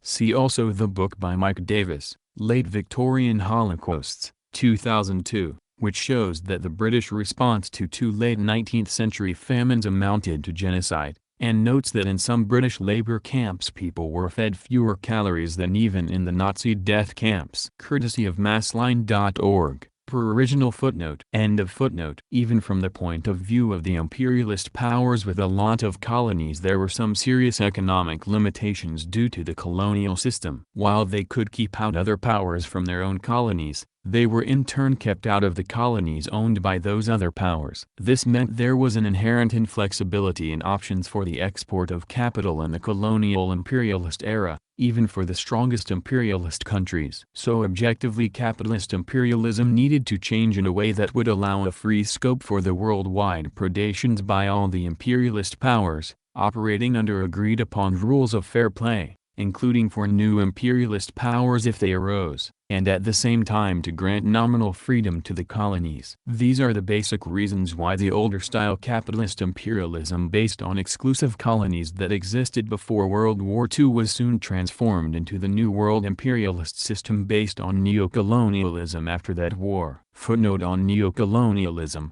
We are using the term neocolonialism in a broad sense, which typically means that the country in question is in effect the collective property of all the capitalist imperialist powers. Sometimes this is also called post-colonialism. We are not using the term neocolonialism in the sense it is occasionally used by some, to mean a country that is a hidden colony of a single capitalist imperialist power, such as perhaps the same power which formerly controlled it as an open colony. End of footnote. Comment. The following is from Kwame Nkrumah's Neocolonialism, the highest stage of imperialism. The neocolonialism of today represents imperialism in its final and perhaps its most dangerous stage. In the past it was possible to convert a country upon which a neocolonial regime had been imposed. Egypt in the 19th century is an example. into a colonial territory. Today this process is no longer feasible. Old-fashioned colonialism is by no means entirely abolished. It still constitutes an African problem, but it is everywhere on the retreat. Once a territory has become nominally independent, it is no longer possible, as it was in the last century, to reverse the process. Existing colonies may linger on, but no new colonies will be created. In place of colonialism as the main instrument of imperialism, we have today neocolonialism. The essence of neocolonialism is that the state which is subject to it is, in theory, independent and has all the outward trappings of international sovereignty. In reality, its economic system and thus its political policy is directed from outside. The methods and form of this direction can take various shapes. For example, in an extreme case, the troops of the imperial power may garrison the territory of the neocolonial state and control the government of it. More often, however, neocolonialist control is exercised through economic or monetary means. The neocolonial state may be obliged to take the manufactured products of the imperialist power to the exclusion of competing products from elsewhere. Control over government policy in the neocolonial state may be secured by payments towards the cost of running the state, by the provision of civil servants in positions where they can dictate policy, and by monetary control over foreign exchange through the imposition of a banking system controlled by the imperial power. Where neocolonialism exists, the power exercising control is often the state which formerly ruled the territory in question, but this is not necessarily so. For example, in the case of South Vietnam, the former imperial power was France, but neocolonial control of the state has now gone to the United States. It is possible that neocolonial control may be exercised by a consortium of financial interests which are not specifically identifiable with any particular state. The control of the Congo by great international financial concerns is a case in point. The result of neocolonialism is that foreign capital is used for the exploitation rather than for the development of the less developed parts of the world. Investment under neocolonialism increases rather than decreases the gap between the rich and the poor countries of the world. End quote. Kwame Nkrumah, Neocolonialism, the Highest Stage of Imperialism, 1965. It is important to note that as scientific socialists, we must be exact and precise about these things. As such, the following quotation from Lenin must be taken alongside this one. Quote, "But very brief definitions, although convenient, for they sum up the main points, are nevertheless inadequate, since we have to deduce from them some especially important features of the phenomenon that has to be defined. And so, without forgetting the conditional and relative value of all definitions in general, which can never embrace all the concatenations of a phenomenon in its full development, we must give a definition of imperialism that will include the following 5 of its basic features.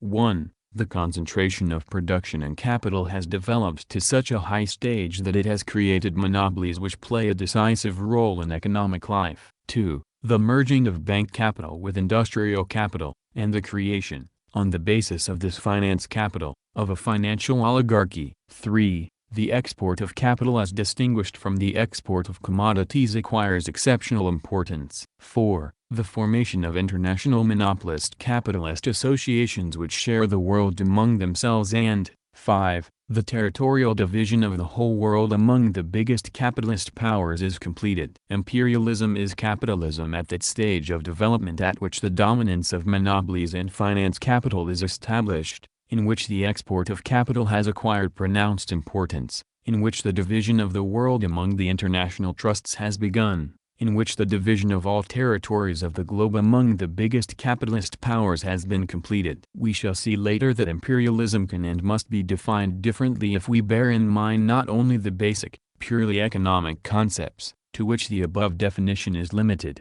but also the historical place of this stage of capitalism in relation to capitalism in general, or the relation between imperialism and the 2 main trends in the working class movement. End of quote. Lenin, Imperialism, the Highest Stage of Capitalism, 1916. End of comment. The structure of this current world imperialist system had its origins in the Allied bloc of imperialists during World War II.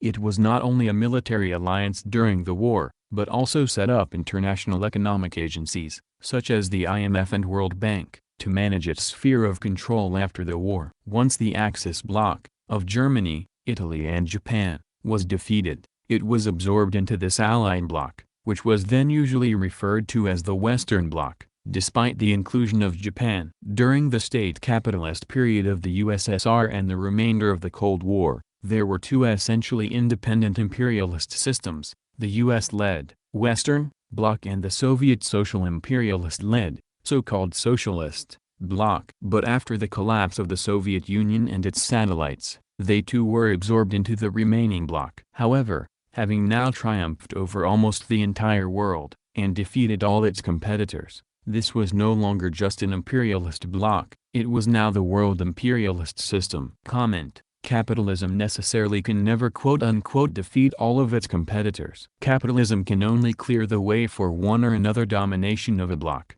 but to say this bloc is hegemonic ignores the internal contradictions latent in a system of competition and profit. Within a single bloc has firms and economic units that come into conflict over domination, and when it becomes profitable, the bloc will break. End of comment. China, during the Maoist era, was outside both of the two competing imperialist systems then existing from the late 1950s on. Comment: China was in lockstep with American imperialism. See the initial comment during Part 22, Inter-Imperialist Connection between the US and China. For now, I will feed you an internal document about what the US knew about Mao's thoughts on America. Mao on the United States. Mao Zedong's general perspective on the United States might be characterized as follows: a once revolutionary power has degenerated as the people have lost power to the monopoly capitalists. The U.S. ruling circles have transformed America into an imperialist country, but the people are now becoming politically conscious of their plight, and a revolutionary trend in the U.S. is beginning to develop. Mao's earliest view of the United States was of a country that had successfully overthrown British colonial rule in a protracted war, such as Mao was to lead against the Japanese. In 1936, Mao told Edgar Snow that he had first heard of America in an article which told of the American Revolution and contained a sentence like this: "After 8 years of difficult war, Washington won victory and built up his nation." Mao also claims to have been exposed to the views of Lincoln, although some measure of the degree to which the Chinese leaders view American history in Marxist terms may be gauged by their interpretation that the American Civil War was fought by capitalists because they wanted to ensure a free labor market for exploitation at low wages. Had the slavery system been maintained, so this argument goes, the northern capitalists would have been faced with a labor shortage, while southern slave owners would have been at a competitive advantage because of their free labor supply. During the mid-1940s, Mao, then the leader of a small but disciplined communist insurgency fighting the Japanese in an uneasy united front with Chiang Kai-shek's nationalist government, sought to gain American material assistance for guerrilla operations, and to strengthen his position against the nationalists. When the U.S. rebuffed his overtures for assistance, Mao's attitude turned toward hostility. Mao has characterized the U.S. as an imperialist power since the late 1940s, when it was clear that we would continue to give exclusive support to Chiang Kai-shek. In his view, we interfered in the Chinese Civil War in 1948 when we transported Jiang's troops from Chongqing to China's coastal cities, and gave the nationalists weapons for their life and death struggle with the communist armies. Perhaps Mao's most powerful statement on the U.S. role in the Chinese Revolution, revealing his capacity for biting irony and polemical attack, was made in September 1949. As his armies were sweeping to victory, Mao turned the knife on America's unsuccessful China policy by spurning Dean Acheson's view that because of China's population pressures the communist revolution in China has an uncertain future. Quote, "Do revolutions arise from overpopulation? Were China's many revolutions in the past few thousand years also due to overpopulation? Was the American Revolution against Britain 174 years ago also due to overpopulation?" Acheson's knowledge of history is nil. He has not even read the American Declaration of Independence. Washington, Jefferson and others made the revolution against Britain because of British oppression and exploitation of the Americans, and not because of any overpopulation in America. End quote. While there might have been some possibility of normalizing relations with the newly formed People's Republic of China in the early 1950s, the abandonment of the Truman, Atchison let the dust settle policy toward the communist revolution after the onset of the Korean War locked the U.S. into 2 decades of confrontation with the PRC. In Mao's view, America has denied him final victory over his bitter adversary of more than 50 years of civil war. Current Chinese views of the U.S. Mao's decision of late 1970 to extend to you an invitation to visit Peking, and to seek through negotiations a normalization of Sino-American relations, basically derives from a desire to deal with China's own security problems, in the form of a Soviet military threat, and Japan growing into an economic, political, and potentially military power, and to resolve the Taiwan issue. Yet he and Chu Enlai seem to feel that the current situation in which the United States finds itself is favorable to a limited Sino-American rapprochement. Mao and Chu Enlai have expressed the view that the U.S. has learned the hard way that it cannot manipulate political affairs in Asia to its own advantage. They look at the unsuccessful efforts of the Roosevelt and Truman administrations to prop up Chiang Kai-shek's government in the 1940s, the military stalemate in Korea, and the Vietnam quagmire, as events which have so soured the U.S. on its active role in Asia that the political climate is now ripe for a substantial American withdrawal from the region. Since the early 1960s, the Chinese leaders have seen the possibility of weakening the Western alliance system. Their establishment of diplomatic relations with France in 1964 was designed to encourage trends to national independence among America's allies. Similarly, as Marxists, the Chinese probably assume that conflicts of economic interest between the U.S. and Japan provide a line of cleavage that can be struck to divide opponent states. By your visit, the Chinese may seek to play on such trends. In this same vein, the Chinese seem aware of American distrust of the Soviet Union as a lever which can be used to convince us that we share a common enemy. Undoubtedly, their hope is that we can be persuaded that China constitutes no threat to the U.S., as does the Soviet Union, and that we will redeploy our forces from China's eastern flank to the Middle East and Europe. In this way, China will no longer face a two-front threat, while Russia will be confronted with a strengthened U.S. opponent on southern and western frontiers. China will then be in an improved position to deploy her limited nuclear forces against the Soviet threat on her northern border. The Chinese, ever sensitive to areas of internal division within a country, contradictions, in Mao's parlance, that may weaken an opponent's strength, are also paying close attention to racial tensions in the U.S., and to the political ferment on American campuses. Chu Enlai told an American student group that visited China in July 1971, in recent years Chairman Mao himself has paid attention to the American situation, and he has also asked us all to note the fact that it can be said that the United States is now on the eve of a great storm. The question of how this storm develops, however, is your task, not ours. We can only tell you something of our hopes. Mao and Chu have indicated as well, however, that any anticipated social revolution in America is a long-term prospect. They realize China's immediate concerns can be dealt with most effectively through contacts with your administration. They are sensitive enough to the American political scene to realize that your trip to China is likely to be a positive benefit to your leadership. Mao and Chu have both observed to foreign visitors that they see your visit in relation to the 1972 presidential campaign. They feel there is popular pressure in the U.S. for an improvement in Sino-American relations,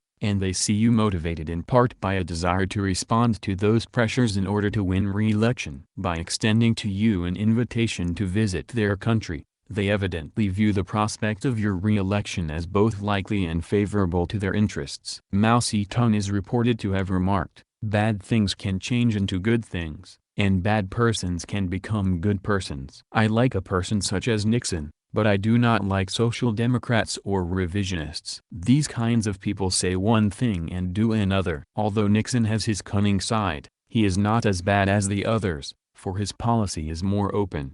Both Mao and Chu, viewing our country in Marxist terms, assume you represent the serious and powerful economic interests which are the real source of power in the United States. This being the case, you can speak from a position of authority with directness. Mao told Edgar Snow that while you represent the monopoly capitalists, the problems in Sino-American relations would have to be solved with Nixon.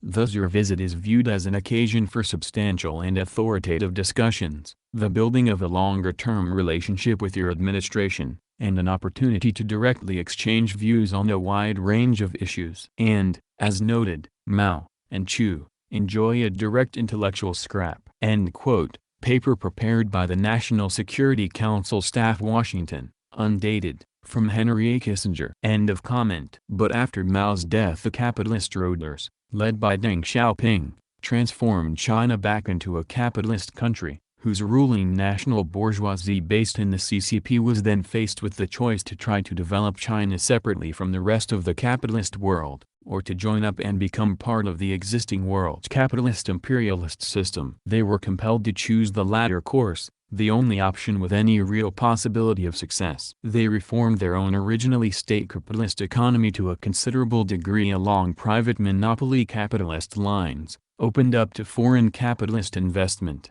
and joined the IMF in 1980, the World Bank in 1980, and the World Trade Organization in 2001. Footnote on capitalist lines. In a later section we will discuss the organization of Chinese capitalism today in a bit more detail. But while it is true that there are still many very important state-owned enterprises, SUs, it has also become true that these corporations, which are officially owned by the state, now actually function pretty much the same way as the private Chinese corporations do in the national and international market, i.e., as if they were ordinary MNCs. And while Chinese capitalism today still has a stronger state participation in its entire economy, including the private sector, than do most other countries, nevertheless positively all capitalist imperialist countries today can be viewed as a partial merger of the state with the capitalist economy. Moreover, that state intervention and direction is qualitatively expanding everywhere as the world economic crisis continues to develop. End of footnote. They did this with eyes wide open,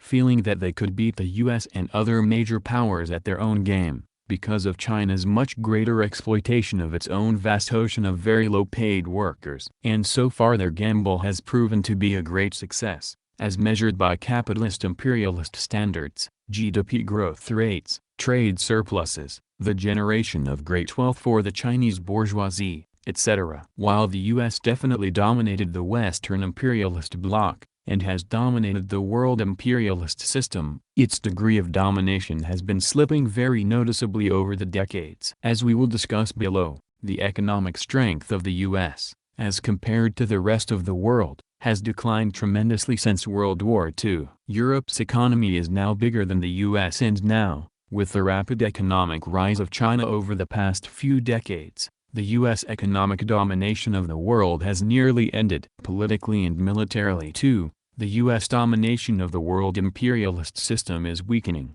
though more slowly. Sometimes this is expressed by saying that the once unipolar world dominated by a single superpower has become a multipolar world. We will discuss this from another perspective later. The decline of the United States and the considerable rise of other imperialist powers since World War II serves to further emphasize the importance of viewing contemporary imperialism as a world system, and by no means as the same thing as just U.S. imperialism alone. It is quite true that the U.S. has been the world's top policeman for the Western imperialist bloc since the end of World War II, and for the entire world imperialist system since the collapse of Soviet social imperialism and its competing bloc in the 1989-91 time frame. But the U.S. demands that its junior partners also participate in its imperialist wars, such as in Iraq and Afghanistan. And this need is further intensified because the economic weakening of the U.S. is making it ever more difficult for the U.S. to hold this world imperialist system together through its individual military might. And countries such as France and Britain often, and increasingly, take the lead in maintaining order,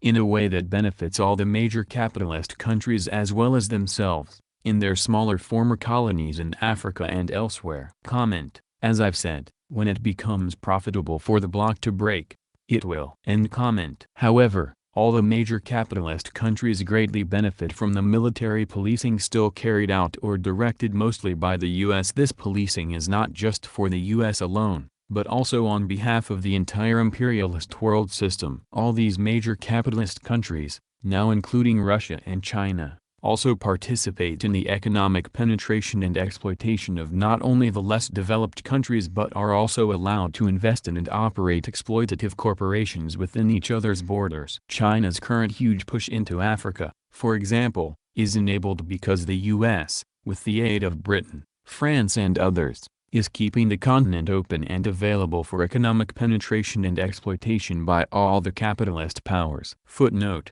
we could also mention in this connection the U.S. military's AFRICOM Command, which has placed military advisors in many African countries, the significant role played by the French imperialists in stabilizing the Ivory Coast, Mali and other countries, and in bringing down the Gaddafi regime in Libya, and the development of a few countries such as Nigeria as regional cops sometimes working in the service of the world imperialist system. End of footnote. But you might ask, if the U.S. is doing most of the military fighting, or at least directing or controlling it, to maintain the world imperialist system, why then does it allow all these other major capitalist countries to share in the plunder? There are two main answers to this. 1. The U.S. recognized long ago that despite its great military power it could not hold the world imperialist system together all by itself. Unless other principal capitalist powers were allowed to benefit from the system they would oppose it, undermine it, and seek to build competing imperialist blocs and spheres of control, which might even lead to additional world wars. And in order for the U.S. to secure the right to sell to and invest in other leading capitalist countries, it has had to create international rules which allow those countries to also sell to and invest in America. Furthermore,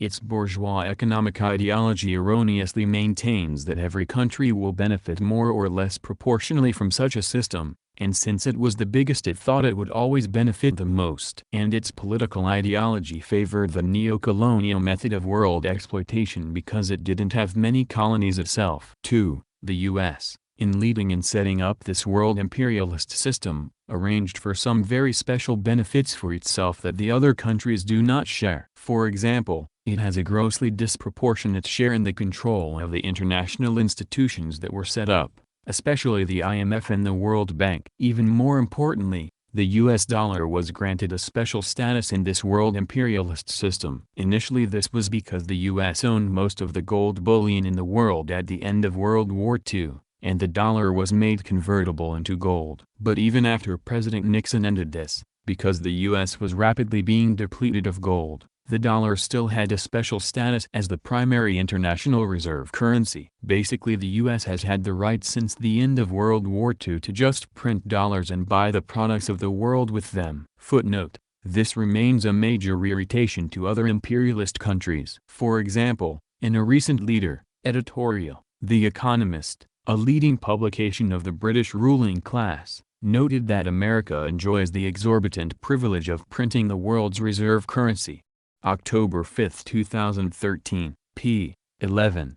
End of footnote. However, in recent decades more and more constraints have developed on this ever more reluctant munificence of the rest of the world toward the U.S. Moreover, the euro has now become one alternate reserve currency and there are predictions that the Chinese renminbi, or yuan, might someday soon also become an international reserve currency. Footnote: in 2011 Arvind Subramanian of the Peterson Institute for International Economics even predicted that the renminbi could replace the dollar as the world's largest reserve currency within 10 years. Charles Kenny, The Case for Second Place, Bloomberg Business Week, October 17 to 23, 2011, p. 15. End of footnote. Comment on the idea of the U.S. including other countries for some sort of appeasing or benefits to itself ignores two simple facts. Fact number 1, France and the UK are also heavily involved in neocolonialism. France is still influencing its former colonies. A great work by Rajan Harsha, French Neocolonialism in Sub-Saharan Africa, 1980 is recommended here. There is a supposed myth going around that France assassinated 22 African leaders, or what I call a meme, which is an easily believed, easily transmissible piece of data with no backing. These memes are dangerous to scientific inquiry. There is no doubt, especially considering French influence in many places in Africa. There is however doubt about the 22 leaders meme if there happens to be no supporting documentation or policy or anything to back it up. Very likely however, Just like the CIA ops people, the French intelligence probably got a hit or two on some of these folks. Moving on to UK, the country also sought to preserve its empire where it could, though with less success, as the UK was largely overshadowed by US efforts basically spring what the UK used to outright own. See British and Neocolonialism in Malay and Singapore, and US Empire in the Pacific, by Wen King Go I, 2022, to see precisely this play out in those two countries between the 50s and 70s. More success was seen in Ghana early on, as foreign companies continued to operate between 1957 and 1961. In 1961, Kwame Nkrumah was elected to power, and under his rule, these companies were attacked. In 1966, these reforms resulted in a coup, and coups continued to happen in Ghana for a while after. In 1981, the country came under the domination of a regime that followed the World Bank's neo-colonialist policies. British companies have been the main dominant presence in Ghana throughout all this. Despite this, thanks to Nkrumah's reforms, Ghana has had more bargaining power. To read more about this particular subject, see Mechanisms of Neocolonialism by Diana Hogg, 2011. Rather than looking at this as an antagonistic relationship, we should rather see how the interests intersect between the United States, Britain, and France. Currently, all three have interests in neocolonialism, all three have had centuries of practice at colonialism, and it's cheaper for all three to currently work together. Cheaper for the UK and France since they had to contend with a falling empire and would benefit from the US's rising economic powerhouse maintaining control over the former colonies. Cheaper for the United States because they now have an inch. And cheaper to maintain as these are shared resources. The divide has yet to come because there is no adequate alternative to this arrangement. However, we see with the crisis of the American economy, especially with the recession happening in 2022, and the rising influence and power of China, it is feasible that this arrangement might be better off, at some point, for the UK or France to switch to China's side. This is a hypothetical and undoubtedly an oversimplification of geopolitics and massive economies, but it's important that we don't have illusions about shaping America as necessarily needing to be entirely antagonistic. End of comment. So, yes, the US has provided the primary military force to maintain this world imperialist system, but it was not just out of the goodness of its heart. It has gotten paid for doing this, and paid handsomely. Think of it this way. There has been a division of labor among a group of international gangsters. The chief enforcer has been the US, but the other gangsters have mostly been willing to have it this way since they have also benefited tremendously from the arrangement. And the US has been willing to share in the plunder both because it had to, and because it got a much bigger and more stable share of the loot by doing it this way. China as an integral part of the world capitalist imperialist system. The deal to bring China into this international capitalist imperialist system required China, 1. to continue its already existing economic transformation back to capitalism at home, and to make a commitment to mostly do this along Western monopoly capitalist lines. State monopoly capitalism was to be more and more cut back, or made nominal, which China was already doing anyway. 2. More or less, fully open up its economy to foreign investment by MNCs based in other countries, and allow them to also exploit local low-paid Chinese labor both for the Chinese market and for export. 3. More or less, play by the international rules of this world imperialist system, including the rules promulgated by the IMF and WTO. In exchange, China was, 1. granted membership in the WTO and access on nearly equal terms to the international markets for its goods. Unequal tariff barriers and such were qualitatively lowered. 2. In a much better position to acquire foreign technology, not only in foreign factories operating in China, but also in locally owned Chinese factories. 3. Allowed to export capital to other countries in the world imperialist system, to buy up foreign mines and other companies which are a major source of raw materials needed by the Chinese economy, and to set up subsidiaries of its own corporations, state-owned or private, in foreign countries, and to buy up assets all around the world. As this arrangement developed, and China became ever more important in the world economy, there was a tacit financial agreement tacked on top of this. China would be allowed to run a huge trade surplus provided that it used a large part of this surplus to buy up a great part of the ever-growing government debt that the US and other countries were incurring. The present world economic system could not continue functioning if this was not happening. It is highly unstable, even as it is. Comment.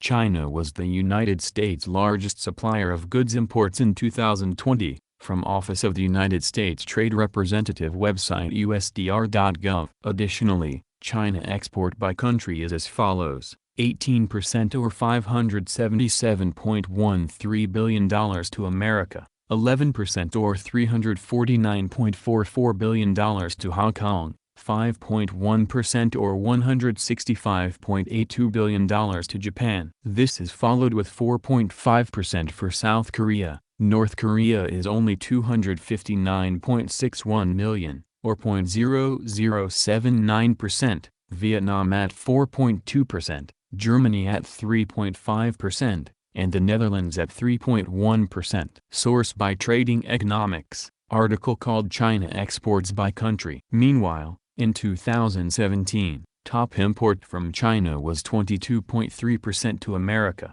according to Census.gov. Article called Top Trading Partners, January 2017. End of comment. So not only is China an integral part of the world capitalist imperialist system, with its ruling class benefiting tremendously from its participation in this system, this world system has in turn become overwhelmingly dependent on China for its crucial role within it, both its huge role as a manufacturer of low-cost goods, and its critical role as a lender to the US and other countries to prop up the whole international financial system. China is now not only part of the world imperialist system, its economic and financial role within this system has become as essential as America's military role. China's economy is now not only certainly a capitalist economy, but a monopoly capitalist economy. And because its state-owned enterprises, SUs, now operate much as if they were private multinational corporations, it is from the Leninist standpoint unambiguously also an imperialist country. Remember, capitalist imperialism in the modern era is the same thing as monopoly capitalism, according to Lenin. Comment. This capitalist imperialism thing that the author attempts to do is unnecessary. Lenin's imperialism is just capitalist imperialism. End of story. End comment. 4.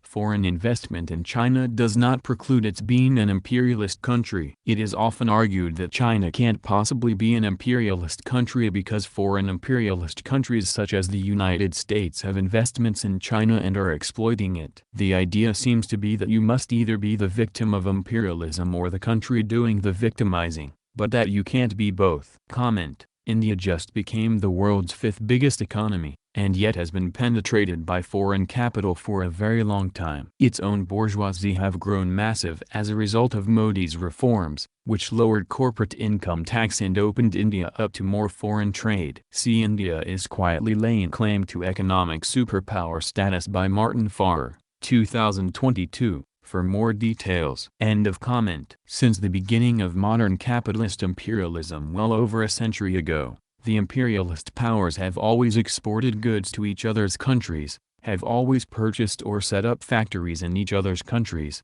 and have always exported capital to each other's countries, and have thus always exploited each other's working class. In fact, the largest part of their export of capital is actually to other imperialist countries, even if this is not usually the most profitable part. And this has especially been true for those countries which did not have a lot of colonies themselves. Moreover, the percentage of what is known as cross-investment in each other's economies by the imperialist powers has generally increased over time. Footnote. For the increase in this percentage of cross-investment up through the 1960s, see Michael Bart Brown, The Economics of Imperialism, Penguin, 1974. Especially pages 207-8. The direction of U.S. investment is not now so much to ex-colonial or underdeveloped lands as to other industrially developed states. This is true for all the main capital exporting countries. About a half of all their capital exports went to each other in the 1960s. End of footnote. In talking about the export of capital, in 1916 Lenin said, How is this capital invested abroad distributed among the various countries? Where is it invested? Only an approximate answer can be given to this question, but one sufficient to throw light on certain general relations and connections of modern imperialism. The principal spheres of investment of British capital are the British colonies, which are very large also in America, for example, Canada, not to mention Asia, etc. In this case, enormous exports of capital are bound up most closely with vast colonies of the importance of which for imperialism we shall speak later. In the case of France the situation is different. French capital exports are invested mainly in Europe, primarily in Russia, at least 10 billion francs. This is mainly loan capital, government loans and not investments in industrial undertakings. Unlike British colonial imperialism, French imperialism might be termed usury imperialism. In the case of Germany, we have a third type. Colonies are inconsiderable, and German capital invested abroad is divided almost evenly between Europe and America. Lenin, Imperialism, the highest stage of capitalism, a popular outline, Peking, FLP, 1975, 1916, pages 75 to 76. Thus even in the period before World War I a considerable part of the export of capital from imperialist countries was to other advanced capitalist and imperialist countries. Footnote: in another place Lenin notes, in criticizing Sokolnikov for his view that the export of capital always results in super-profits, it is difficult to accept as correct the statement on super-profits and new countries since capital has also been exported from Germany to Italy, from France to Switzerland, etc. Under imperialism, capital has begun to be exported to the old countries as well, and not for super-profits alone. From Revision of the Party Program. October 6 to 8, 1917, in Lenin on Imperialism and Imperialists, Moscow, Progress, 1973, p. 129, end of footnote. After World War I this trend intensified. Footnote: in the volume New Data for V.I. Lenin's Imperialism, the highest stage of capitalism, published by international publishers in the late 1930s, we find important changes in the direction of capital exports. First of all, Russia has dropped out as a sphere of investment and as a source of super-profit. Secondly, Germany has now entered the list of countries which import capital. The technically and economically most advanced country in Europe has now become a source of super-profit obtained from capital exports. p. 293. End of footnote. And after World War II this trend intensified vastly more. World War II destroyed a tremendous amount of productive capital in Europe and Asia, and this opened up the possibility for the export of capital to those countries on a much greater scale. By far the largest target for the export of U.S. capital after that war was none other than the major imperialist countries of Europe, i.e., to Germany, Britain, France and Italy. And has the fact that the U.S. and other countries have exported huge amounts of capital to those countries in any way prevented them from being imperialist countries themselves? Certainly not. In the very same way, the fact that the U.S. and other imperialist countries now export capital to China, and set up factories there, in no way shows that China is not also now a major capitalist imperialist country. What single country has been the greatest destination for the export of capital? In recent decades, up through 2011, it was none other than the United States itself. Footnote: in 2012, for the first time, and mostly because of a big drop in FDI going into the U.S. that year, China surpassed the U.S. as the favorite target for foreign direct investment. Data sources will be provided in a later footnote. End of footnote. We take it for granted that no one would use this fact to conclude that the U.S. is not an imperialist country. Moreover, while other imperialist countries export capital to China, and to each other, China in turn also exports capital to those countries. In substantial amounts of it, too. In fact in 2012 about one-third of China's foreign investment was to the advanced capitalist countries of Europe. Footnote: Heriberto Araujo and Juan Pablo Cardinal. China's Economic Empire, New York Times, June 1, 2013. Online at, it is true, however, that this is a recent new trend, in part brought about by the recent aggravation of financial problems within the Eurozone. End of footnote. China's investment in Europe has hugely increased in part because of the continuing economic crisis there, which opens up opportunities for China and necessities for financially strapped European companies and countries. Footnote: Europe is coming to depend more and more on China to help bail it out of its crisis, not only in severely depressed countries like Greece and Spain, but even elsewhere. For example, the Chinese auto giant Dongfeng has just agreed to purchase part of the ailing French automaker PSA Peugeot Citroën for $1.1 billion. San Francisco Chronicle, February 20, 2014, p. c2. End of footnote. In addition, China exports a great deal of capital to the US, Canada, Australia, and other advanced capitalist countries. In total, about two-thirds of China's outward direct investment in 2012 went to these rich countries, up from just a tenth in 2002. Footnote: China's outward investment, the second wave. Economist, October 26, 2013, pages 72 to 73. End of footnote. We will talk more about this later. Comment: the following is just another, rather more recent example of what is explained above. Quote: Summary: China has become the most prominent third actor in the Western Balkans. The country's activities are spread unevenly across the region, but they follow a common approach. This approach is marked by China's wide-ranging efforts to establish itself in key economic areas and to gradually position itself as an indispensable actor. China is slowly transforming its interactions with Western Balkans countries in sectors such as culture, media, and politics into long-term and institutionalized relationships. As European and U.S. ambivalence towards the Western Balkans persists, the region will be in increasing danger of falling into an endless spiral of competition between various foreign actors. Western policymakers should address the widening developmental gap between the region and the EU through initiatives such as targeted investment plans in energy and infrastructure, sectoral integration frameworks, and the front-loading of EU law in the accession process. End quote. From European Council on Foreign Relations, article called Decade of Patience, How China Became a Power in the Western Balkans, by Vladimir Shapov. China has been expanding into Europe in its Belt and Road Initiative. End comment. Another point to consider is that while inward foreign direct investment, IFDI, into China, and outward FDI, OFDI, from China to other countries, are both still growing, the rates of growth of OFDI are now much higher than the rates of growth of IFDI. That is, the trend is now for the ratio of outward-bound investment to inward-bound investment to increase. In the first 4 months of 2013, for example, inward FDI into China increased by only 1.21%, as compared to a year earlier, while outward FDI from China to other countries increased by 27% over the same period. Richard Silk, Investment into China Flattens, Wall Street Journal, May 16, 2013. 6.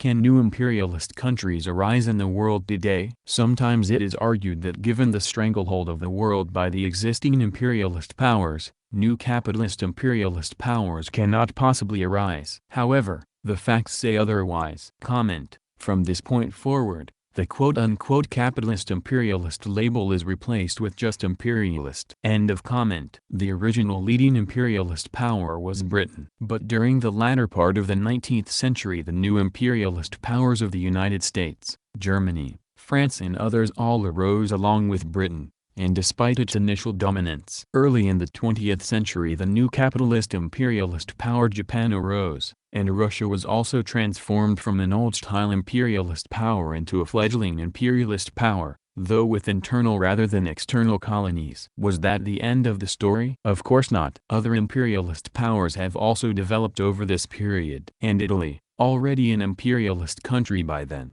invaded Abyssinia, Ethiopia, in 1935-36 and turned it into a colony. Footnote: Italy was already an imperialist country by World War I and joined the side of the British-French-Russian Entente in large part in order to expand its territory. In 1935-36 it conquered Ethiopia, and in 1939 it annexed Albania, which had been a de facto protectorate for decades. End of footnote. Comment: then the Marxist-Leninists kicked them out. End of comment. Then in the 1950s the once socialist Soviet Union, when it and the Communist Party of the Soviet Union were captured by a rising new state bourgeoisie from within, also became a new imperialist country. Mao appropriately called it a social imperialist country, a country still hanging on to the socialist signboard, until 1991, but in reality a new imperialist country. Footnote: this is not the place for any extensive discussion of the social imperialist Soviet Union, nor even to decide when,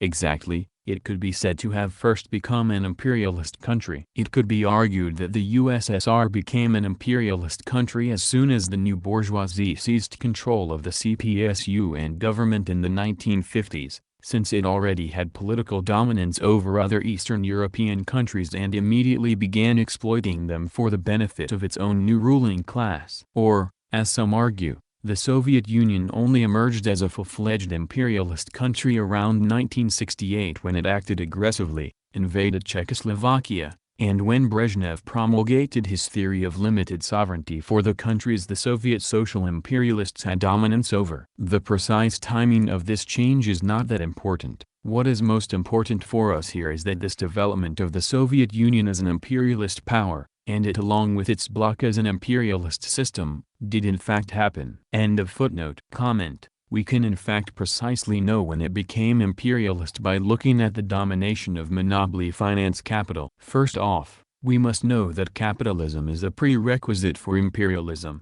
So what can we say about capitalist relations in the USSR? Quote: there are now three types of material incentive funds at the Soviet enterprises. A material incentive fund designated for bonuses to the personnel for results achieved, an annual bonus for the overall results of an enterprise's operations and for rendering assistance in case of need. Vyembaytyrev, Commodity Money Relations Under Socialism, in The Soviet Planned Economy, Moscow, 1974, p. 172. Quote: the larger the profits, the larger the bonus fund. For example, Lieberman, Cost Accounting and Material Encouragement of Industrial Personnel, in Vопросы Ekonomiki, Problems of Economics, No. 6, 1955, in M.E. Sharp, ed. Op. Cit. Volume 1, p. 13. Quote: the greater the profitability, the greater will be the bonus. It is proposed to establish a single fund for all types of material incentive and to make it dependent upon profit, in percent of the production assessed. For example, Lieberman, Plan, Profits, Bonuses, in Pravda, Truth, September 9, 1962, in M.E. Sharp, ed. Op. Cit. Volume 1, p. 80, 86. Quote: we must raise the role and responsibility of the heads of enterprises for the fulfillment of profit plans. G. Kosyachenko, Important Condition for Improvement of Planning, in Vопросы Ekonomiki, Problems of Economics, No. 11, 1962, in M.E. Sharp, ed. Op. Cit. Volume 1, p. 157. Clearly, profit was enabled, which means clearly socialist planning must have gone terribly wrong. Quote: these shortcomings in economic management should be eliminated not by making planning more complicated, more detailed and more centralized, but by developing the economic initiative and independence of enterprises. Enterprises must be given broader initiative, they must not be bound by petty tutelage and bureaucratic methods of planning from the center. For example, Lieberman, Cost Accounting and Material Encouragement of Industrial Personnel, in Vопросы Ekonomiki, Problems of Economics, No. 6, 1955, in M.E. Sharp, ed. Op. Cit. Volume 1, p. 7. Quote: Stalin substituted naked administration by fiat for economic instruments of directing the economy. Regulation of the use of financial resources by enterprises, where it is excessive and too detailed, should be eliminated, and enterprises should be given greater opportunity to maneuver with these resources. Elgatovsky, The Role of Profit in the Socialist Economy, in Communist, No. 18, 1962, in M.E. Sharp, ed. Op. Cit. Volume 1, p. 95, 104. Quote: directors have at their disposal certain material and monetary resources, but the right to use them, to maneuver with them, has been quite limited. Excessive tutelage on the part of superior organizations has fettered the initiative of the personnel. V. Garbazov, Finance and Economic Stimuli, in Ekonomическая Gazeta, Economic Gazette, No. 41, 1965, in M.E. Sharp, ed. Op. Cit. Volume 2, p. 48. Quote, "We must free the enterprises from the excessive number of obligatory indicators." For example, Lieberman, Are We Flirting with Capitalism? Profits and Profits, in Soviet Life, July 1965, in M.E. Sharp, ed. Op. Cit. Volume 1, p. 309. Quote, "Enterprises decide what range of goods to produce in terms of physical quantities and total value of sales, and other economic indicators." B.I. Brzezinski, Planning and Management in the Soviet Economy, in The Soviet Planned Economy, Moscow, 1974, p. 125-6. Quote, "The enterprise should actually become the basic organ for planning from below." For example, Lieberman, Economic Levers for Fulfilling the Plan for Soviet Industry, in Communist, No. 1, 1959, in M.E. Sharp, ed. Op.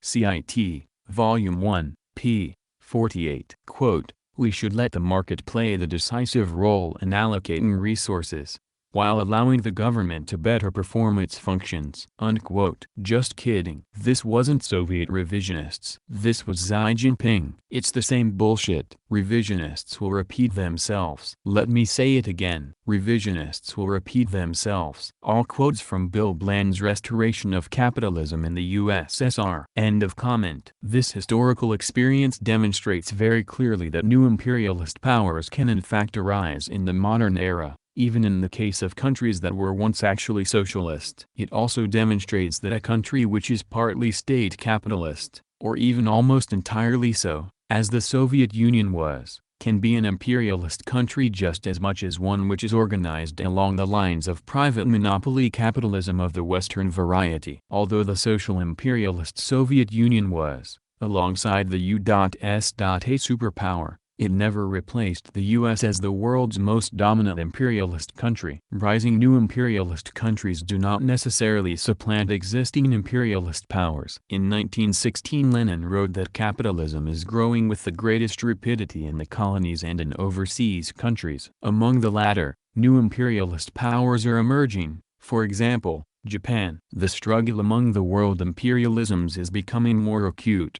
Lenin, Imperialism, the Highest Stage of Capitalism, A Popular Outline, Peking, FLP, 1975, 1916, p. 117. In the early years of the 20th century the dominant imperialist powers had a stranglehold on the world, and yet it was still possible for new imperialist countries to arise. It is a totally unsupported dogma that this cannot happen, and that it cannot have happened in the case of China more recently. In some respects it is actually easier for a new imperialist power to arise in the post-World War II era in which capitalist imperialism has become a world system. The export of capital, for example, can now begin without the necessity for a rising imperialist country to first conquer other lands militarily and then turn them into exclusive colonies, or else to first steal colonies from established imperialist powers through inter-imperialist warfare. One of the objective reasons why the old colonial version of capitalist imperialism had to be replaced by the newer neocolonial imperialist system was to set up the rules for all imperialist countries, including newly arising ones, to participate in the exploitation of the people of the world, and especially those in the more undeveloped countries. Moreover, the expanded horizon for the international liquidity of capital was a key motive for this new post-World War II imperialist architecture. 7. The size of the Chinese economy today. China's economy has rapidly expanded ever since the 1949 revolution, with only a few short-term interruptions. It expanded rapidly during the socialist era, and it has continued to expand rapidly even since China was transformed back into capitalism, though now for the primary benefit of the few and not the many. Footnote: in particular, China's socialist economy expanded at a very rapid pace during the Great Proletarian Cultural Revolution, often dated from 1966 through 1976, averaging more than 10% per year. C. Mobo Gao, Debating the Cultural Revolution, Do We Only Know What We Believe?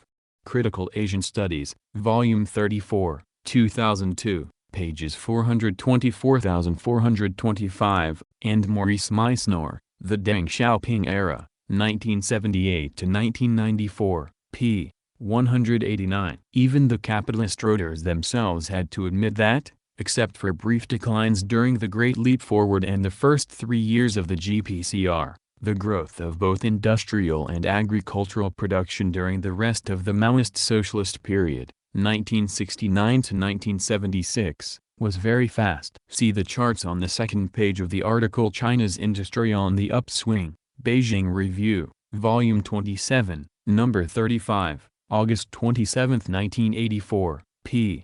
18 ff. The later claim of the capitalist writers that the Cultural Revolution was a disaster for the economy was an outright lie. Comment: Listener should take notes, refer to Chapter 7 of this work, and use this against den guests. End of comment. Even the brief production declines of the first 3 years of the GPCR were very rapidly made up for beginning in 1969. And the overall trend line from before the decline and after it was as if the short decline had not even occurred. End of footnote. It is hard to compare the statistics from the two periods, but it is possible that China's economic growth has even speeded up somewhat since the return of capitalism, at least during the last decade or two. Footnote: Figure 7.1 below in this section shows that during the first 10 or 15 years of the return to capitalism the share of China's fraction of world GDP actually declined. But since then it has zoomed up tremendously. This suggests that China's GDP growth rate in the socialist era was fast, that it may have slowed down relative to the rest of the world for the first part of the new capitalist era, but then has become very fast again during the past 20 years. End of footnote. Marxists have never denied that in many circumstances capitalist economies can rapidly expand. In the Communist Manifesto, Marx and Engels emphasize this rapid productive growth potential under capitalism to a degree that even pro-capitalist readers find startling. However, is this still true in the imperialist era? Yes. Sometimes it still is. Lenin said that capitalism in the imperialist era is characterized by stagnation and decay, and overall that certainly seems to be correct as the current economic crisis is demonstrating anew. Nevertheless, there was a major world capitalist boom in the quarter century after World War II, and Germany and Japan had especially powerful booms. This was because of the massive destruction of productive capital during that war, and the accompanying cancellation of consumer and state debt,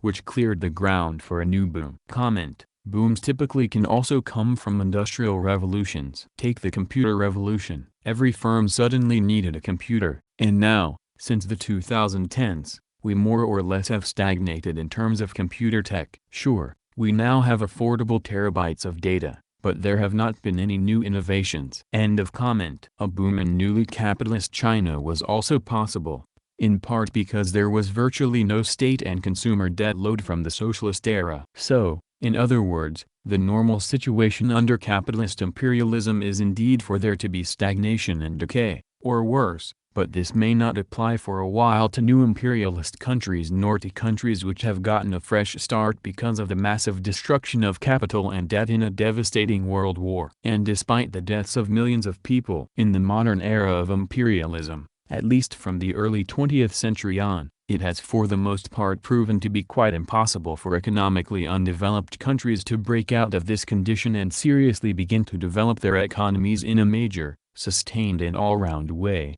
except through socialist revolution, as in the case of Russia and China. It is true, as Lenin noted, that the export of capital to economically backward and low-wage areas does serve to promote the development of capitalism there to some degree. Comment: See India. End of comment. But that development remains mostly in the hands of foreign corporations, MNCs, and in a form that serves to primarily promote the extraction of wealth from the undeveloped country. Independent local capitalist development in these countries is choked by the stifling domination of foreign imperialist countries and their MNCs. However, there have been a very few exceptions to this general rule which require explanation. A few countries in East Asia, and South Korea most prominently, have managed to develop their economies even under the capitalist system. Comment: South Korea had a planned economy too, which had varying success. Read more on the World Bank website, which has a document called Korea, Second Five-Year Plan, English. End of comment. At the end of World War II, when Korea was split into two countries by the U.S., North Korea was much more developed industrially than the South, which was largely agricultural. But since then South Korea's economy has developed in a truly major way until now the country actually qualifies as an advanced capitalist country. It is too far from our central topic to thoroughly explore how this was accomplished, let alone what happened to North Korea. But we believe the basic explanation is that the two dominant foreign imperialist powers in South Korea, namely the US and Japan, purposely promoted the independent development of a capitalist economy there as part of their geopolitical necessity to halt the advance of Asian communism. Comment: the $55 billion bailout in 1997 certainly did help. End of comment. For example, Toyota, the Japanese auto company, gave tremendous help to the South Korean corporation Hyundai to build its auto division into a successful car company, even though this meant creating a major competitor to Toyota and the other Japanese auto companies. This sort of foreign tutelage and the limits forced on foreign MNCs operating in South Korea, by allowing the South Korean government to establish effective protective tariffs, for example, allowed a national bourgeoisie to emerge in the country and develop its own locally based economy. Footnote: the use of means such as protective tariffs may help develop a country's capitalist economy, given that they are allowed by foreign imperialism to establish and maintain those tariffs and other measures. Lenin criticized Bukharin, who promoted protective tariffs, by saying that no tariff system can be effective in the epoch of imperialism when there are monstrous contrasts between pauper countries and immensely rich countries. Read The Monopoly of Foreign Trade, December 13, 1922. LCW 33-457. However, Lenin did apparently make his argument in too absolute a form, as the quite exceptional case of South Korea seems to show. Comment: in an article called The Miracle with a Dark Side, in Korean Economic Development under Park Chung-hee, the authors, although arguing from a capitalist perspective, state that planning alongside carefully placed tariffs could be feasible, but would require knowing in what ways to implement those tariffs without permanently stunting the economy. South Korea found a way. Lenin was no god. However, it is also important to note that North Korea had about the same conditions South Korea did, more or less. The difference is that North Korea's market access shrunk, while South Korea grew to include Europe, Japan, as well as America. Such a strategy would only be possible with backing from an imperialist West. The same thing could be said about Yugoslavia's success, with constant bailouts from IMF loans. Finally, and lastly, the same tactic was not afforded to a single neocolonial country like in Africa, South America, or other parts of Asia. It was by the whim of the capitalists, and as such, Lenin's critique is still technically true, since it is assumed that communists would not be driving imperialists' powers to respect tariffs from other countries. No, capitalists would be driving imperialist powers to respect or disrespect other countries' tariffs whenever it's convenient. End comment. In that rare situation, the foreign imperialist powers controlling the country decided that it was actually in their interests to allow local development in South Korea in order to build up a bulwark against communism, and therefore allowed an effective tariff system to be put in place. End of footnote. Something similar,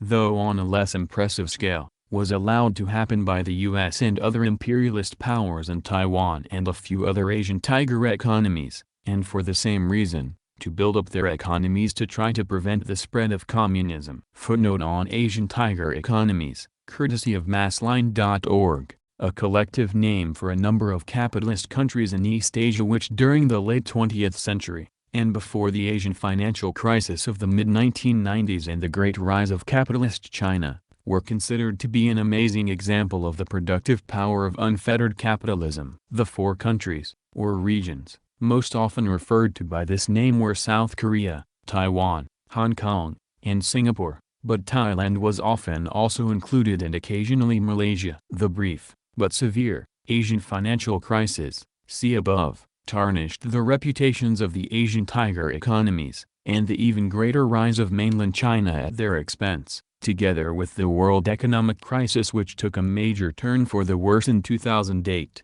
has already led to their eclipse. Thus the term Asian tigers is less commonly used now than it used to be, and when it is still used it often has a somewhat ironic connotation.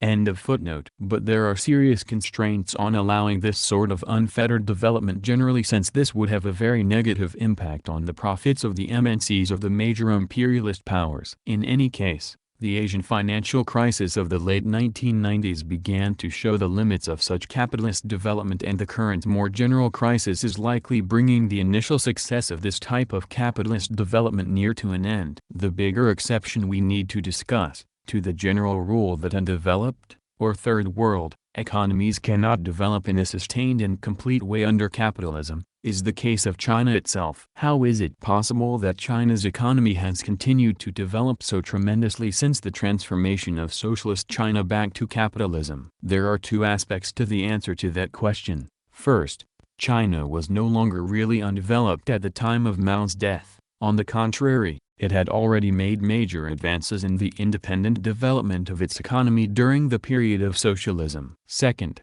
and even more important, the new Chinese bourgeoisie which captured power after Mao's death was itself independent of foreign imperialist control. Comment: no word here is mentioned on how they quote-unquote captured power, as if they lied dormant with no access to capital and then suddenly had it all. Unless of course China was never socialist. End of comment. In China's case, the necessary political independence to promote the locally based development of its newly capitalist economy only came about because of its earlier socialist revolution and period of socialist development. Footnote: this is the persuasive position of Fred Engst in his essay The Rise of China and Its Implications, July 9, 2011. Engst argues that this political independence must in turn promote a period of independent economic development. Contrary to neoclassical theory, Chinese development shows that in the stage of imperialism, if a country wants indigenous economic development under capitalism,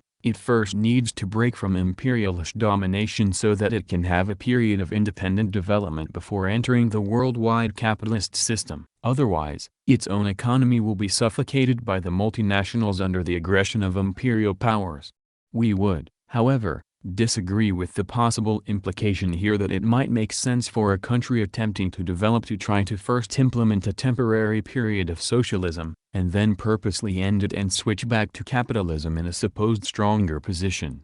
What happened in China was a specific historical case, with its own particularities, and is by no means a general recipe for economic development. We think that Fred Engst would agree with us on this point. End of footnote. During this socialist period there was a complete political break from foreign imperialism, and this political independence in China largely continued even after the restoration of capitalism. In other words, the new ruling class in China was basically a bureaucratic national bourgeoisie, and not a comprador bourgeoisie. Of course there are some compradors in China, just as there are in every country, but they are not the leading core of the ruling class. Footnote: in other words, the presence of compradors, agents expressing foreign capital's interests, does not define the social system as comprador unless these compradors are a ruling core capable of subordinating other national interests to foreign interests. End of footnote. Comment: despite Mao being a comprador bourgeois supporter,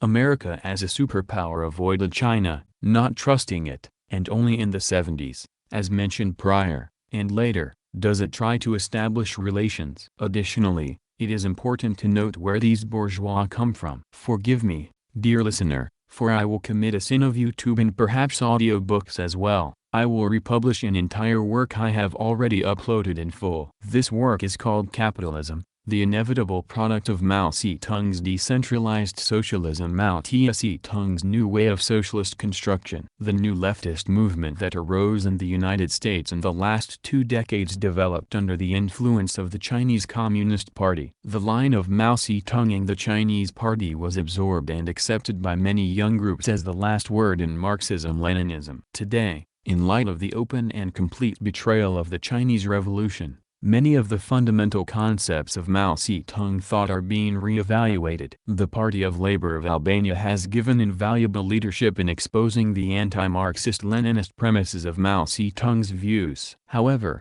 Great resistance to this criticism of the line of Mao Zedong and the CPC has emerged, and several organizations stubbornly hold on to the revisionist theses that they have learned from the CPC, continuing to promote them as the highest development of Marxism-Leninism. One such thesis of Mao Zedong thought is the idea of bringing local initiative into full play, which, in his meaning, ended up denying the need for centralized socialist economic planning. According to the Chinese Party and its apostles, Mao Zedong summed up the negative experience of over-centralization in the Soviet Union under Stalin and developed a new way to construct socialism, a way that allegedly brought the role of the masses into the forefront.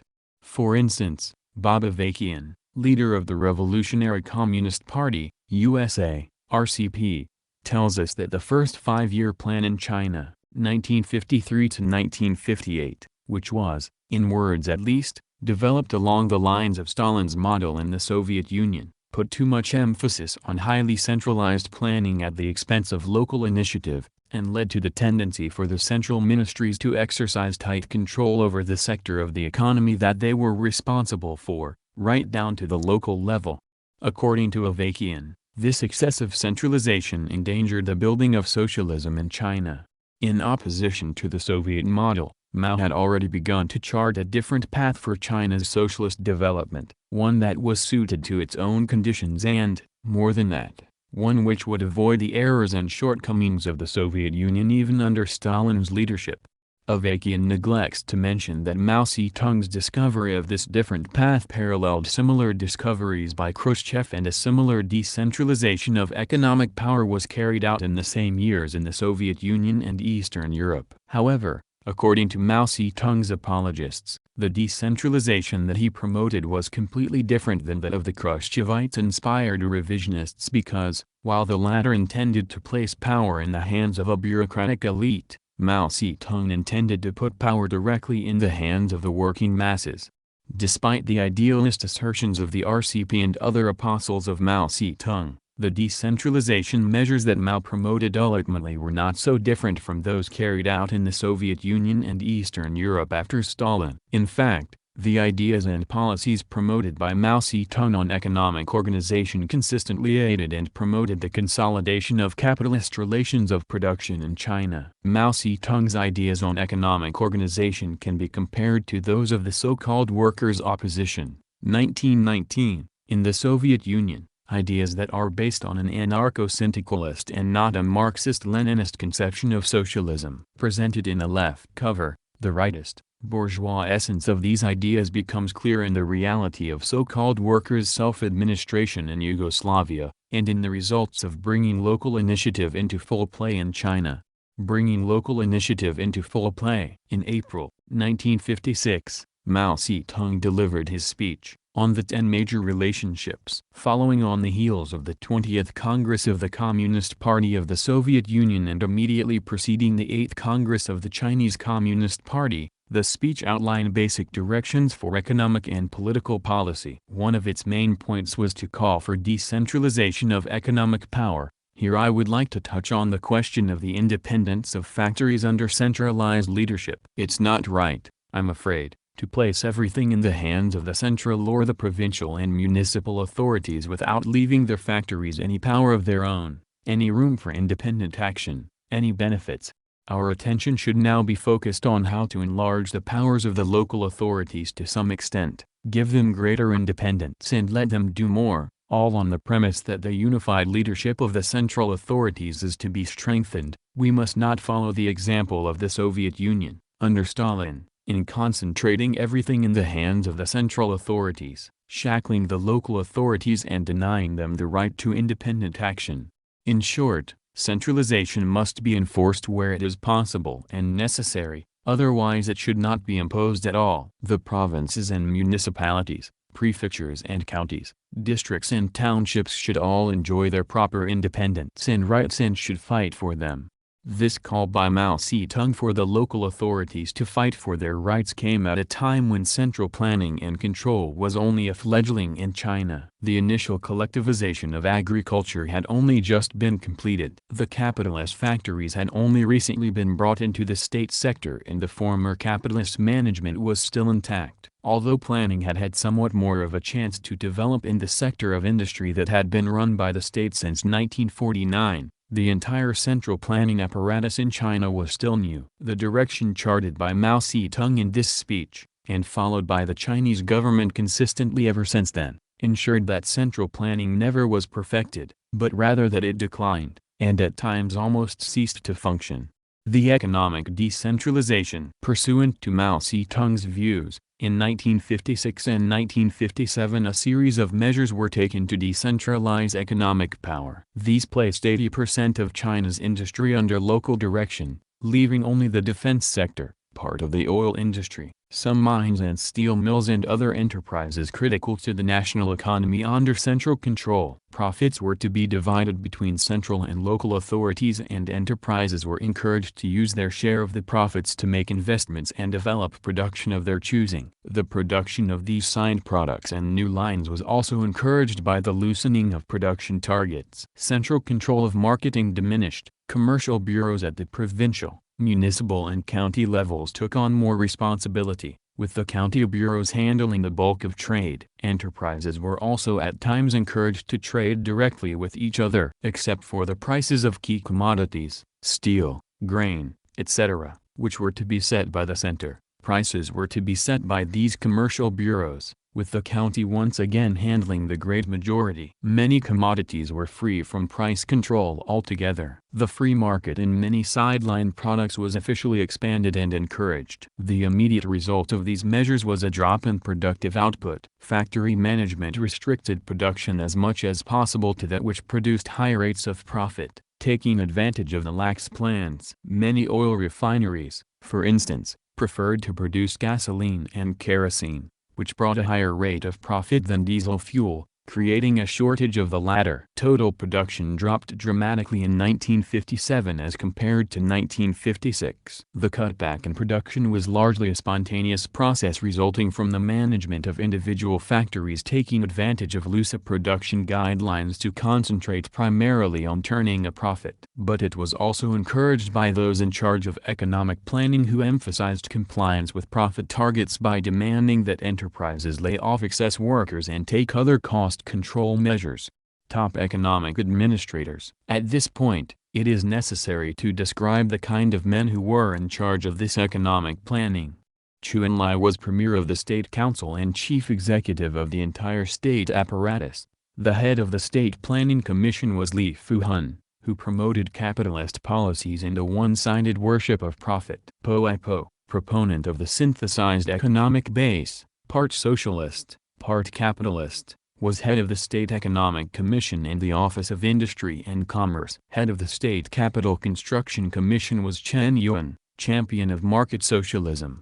Li Jiannin, Ni Yongchen and Fang Yi, all of whom have emerged as powerful leaders of the new historic turn in China since the purge of 1976, headed the Office of Finance and Trade, the Scientific and Technological Commission and the Foreign Economic Relations Commission respectively. Alternating heads of the Office of Agriculture and Forestry were Tang Suhui and Fan Chenlin, both proponents of the four freedoms in agriculture.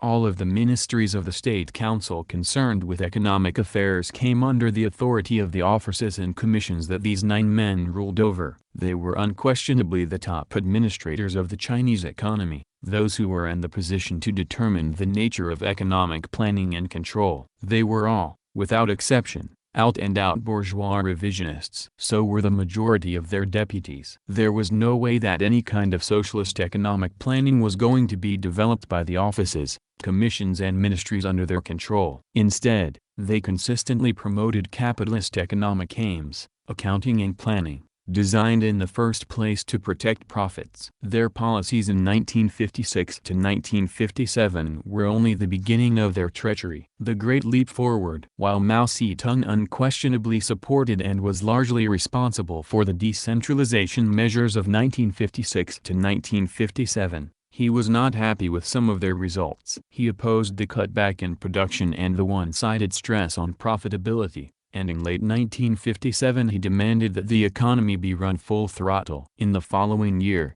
existing enterprises took on more workers, new enterprises were set up, Millions of workers and peasants were mobilized to work day and night. Unemployment was reduced to nothing. Industrial production soared. In addition, the free market was restricted. Handicraftsmen were brought into small industrial firms. Agricultural collectives were amalgamated into communes and private plots were eliminated. This, however, was to be a short-lived affair. The Great Leap Forward, as this mass mobilization was called, was promoted by Mao Zedong as a movement to take control of production out of the hands of the central economic ministries and their bureaucratic local followers and place it directly in the hands of the local party committees and the masses of workers and peasants. However, the bourgeois revisionists in the ministries and local management were not removed. Even if their power was eclipsed temporarily, their planning apparatus was not replaced. Initiative was to come directly from the local party committees and workers and peasants. It is unquestionable that the right-wing bourgeois revisionists in the CPC did everything in their power to sabotage the Great Leap Forward,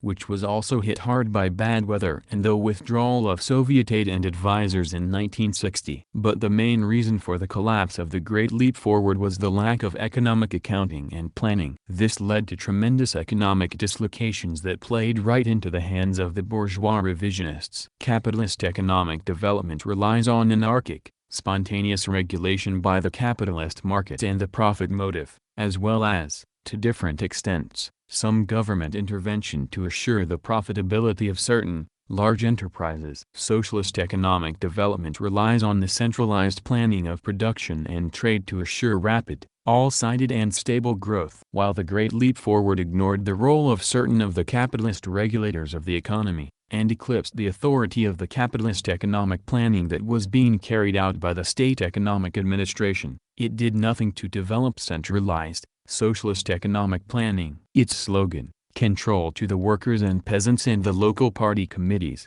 in no way provided an alternative to the anarchy of production and the spontaneity of the market.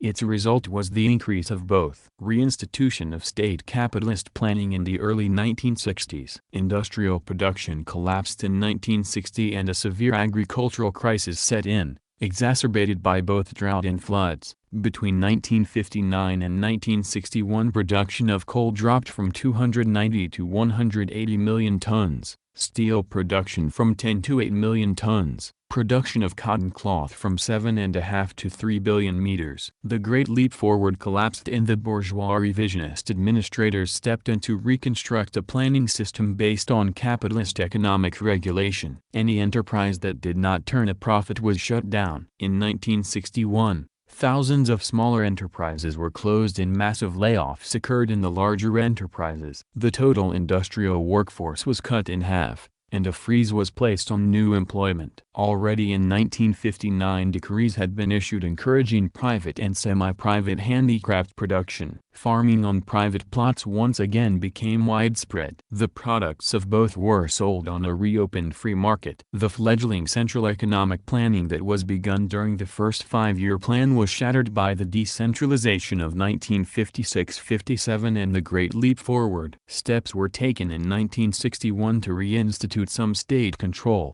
but these measures cannot be called socialist economic planning because, 1. They were minimal, 2. They were of a capitalist, not a socialist, nature.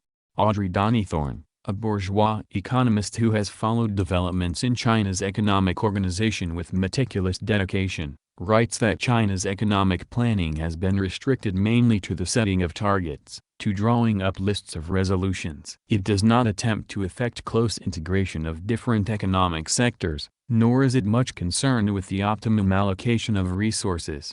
Although new five-year plans were announced in 1961, 1966 and 1971, no details of these plans, or any national economic plans of any duration, have ever been published for this entire 15-year period. Donnythorne maintains that, in practice, decentralization of economic power was even greater than was officially stated in the 1957 decentralization decrees, and surpasses that which took place in Khrushchevite Russia. Some planning and control took place at the provincial level, but most was done at the municipal and county levels, and many enterprises operated with a great degree of autonomy.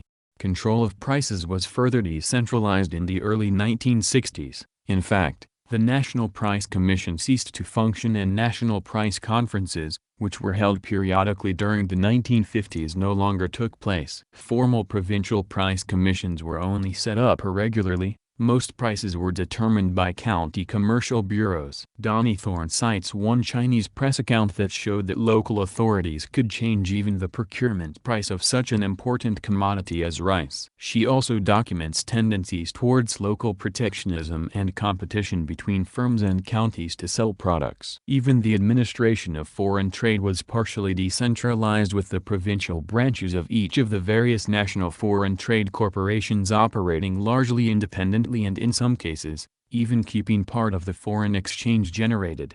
The great majority of new investment since 1956 has been done directly by the municipalities and counties. The majority of this has been financed through credits from the State Bank and the Finance Commission, which themselves became increasingly decentralized and departmentalized, while a good part was financed directly through part of the profits that the enterprises and localities were allowed to keep. One result of this investment policy was that the construction of large-scale, modern, nationally controlled enterprises, such as those built in the 1950s with Soviet aid, did not take place due to lack of central revenues. Only after 1972, when the bourgeois revisionists appealed to the Western imperialists for credits to finance imported plants, did nationally controlled, large-scale, modern industry grow. Another result of the increasing local control of revenues and the lack of nationally planned investments was that the prosperous, industrially developed provinces and municipalities, such as Shanghai and Liaoning,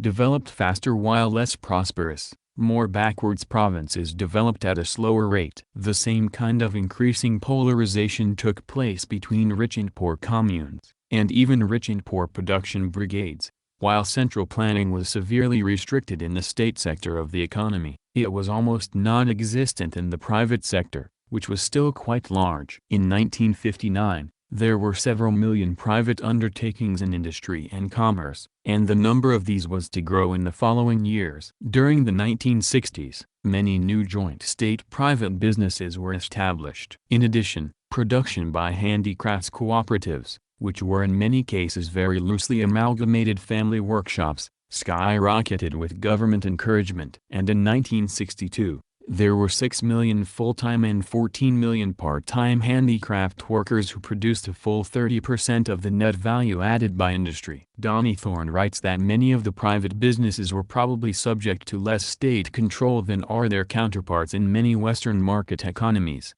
There can be no doubt that the prime motivation of production following the Great Leap Forward was profit. Profitability was the measure used to determine whether to shut down or continue to operate factories in 1961. The need for cost control and to achieve profit targets was constantly promoted in the press, while production targets fell into the background. In 1956 and 1957, and again from 1962 to 1964, a series of theoretical articles appeared in the press declaring openly that cost targets and profit targets are the main indicators for evaluating the economic effectiveness of an enterprise, that prices should be determined on the basis of the law of value, and that investment should be determined by the rate of profit. These articles, emanating from the highest levels of economic administration in China, were not abstract or isolated theorizing. They were a reflection of the economic reality in China. They were part of an effort by the bourgeois revisionist economic administrators to study the workings of the Chinese economy and more effectively deal with the capitalist economic regulators of the market and the rate of profit.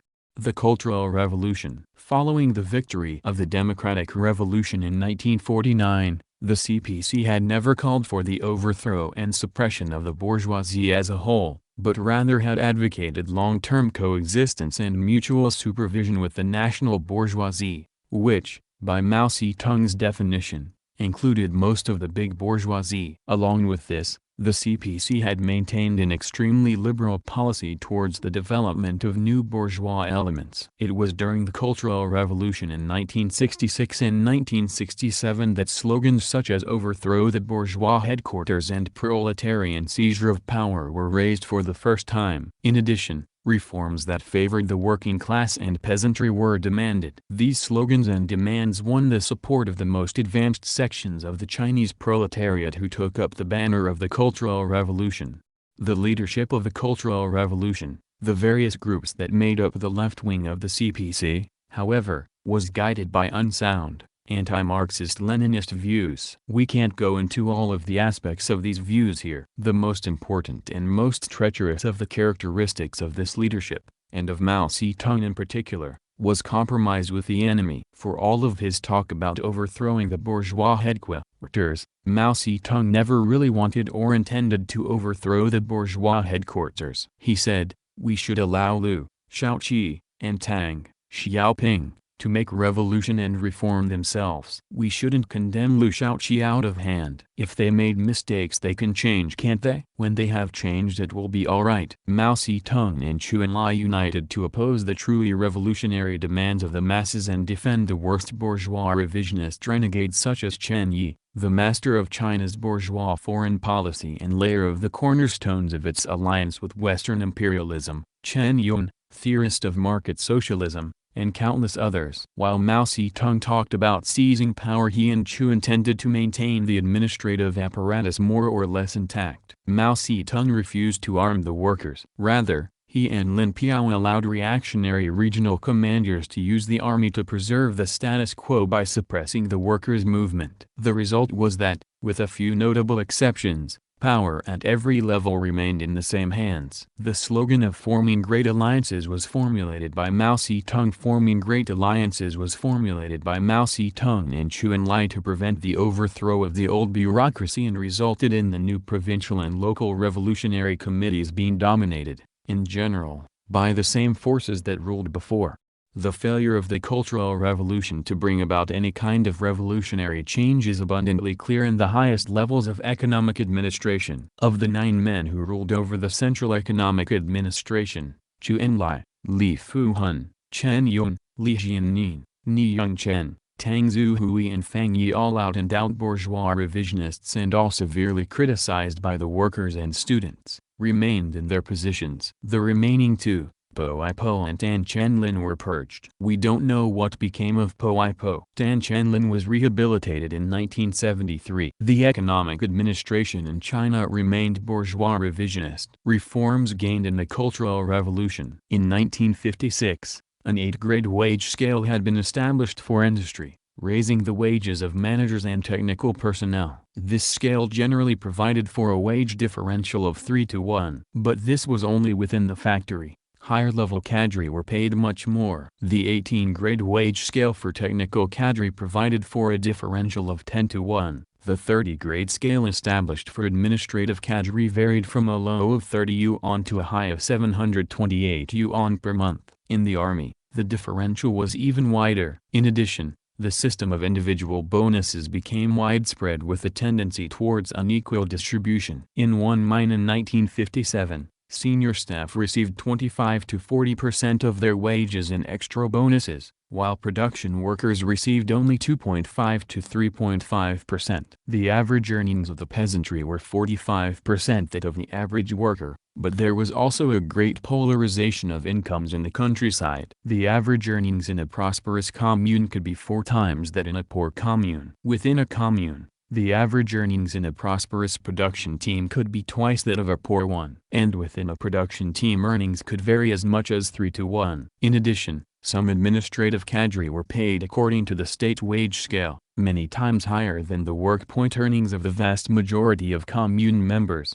During the economic downturns of 1957 and 1961 there was downward pressure on workers' wages. In 1957, the wages of the lowest paid industrial workers were cut to match the average peasant income in their region. The massive layoffs in 1961 along with the tremendous influx of peasants from the countryside to the city, provided the bourgeois revisionists with opportunities to once again push down wages. While the 8-grade wage scale remained officially unchanged, many workers were hired in temporary classifications, as contract workers, were paid much less than regular workers, and received no benefits. At times, workers relegated to contract status made up 50% of the industrial workforce. During the Cultural Revolution, Workers demanded an end to the contract labor system, piece rates and material incentives, as well as removal of privileges enjoyed by the managers and technicians. Among other things,